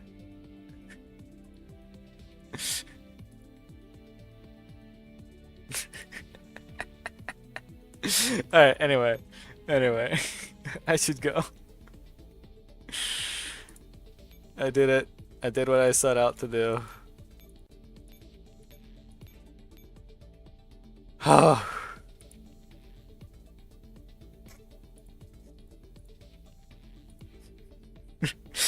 Okay, basically, yes. Basically. There's technically still some things I gotta finish up just for like posterity's sake. But overall, I've basically done it, you know.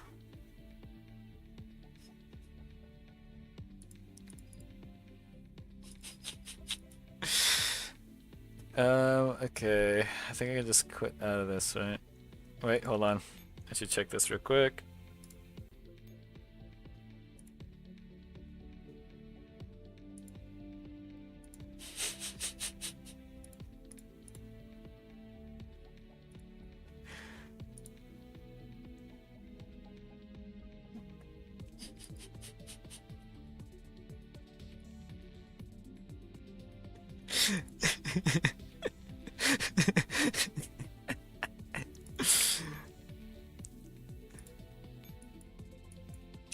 Wait, please, please, please, please, Lucky, come on, come on, come on, give me the thing,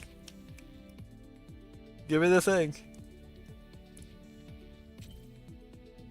Wow, that's all I got.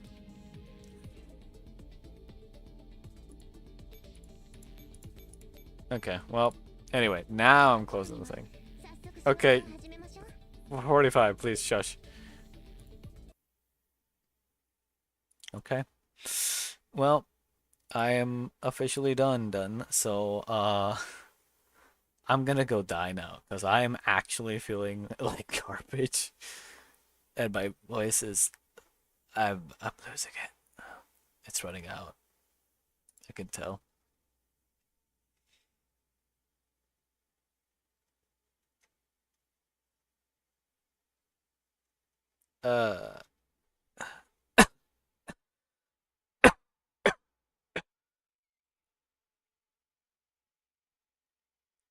You know what? Orca's playing Peak. Go have something relaxing.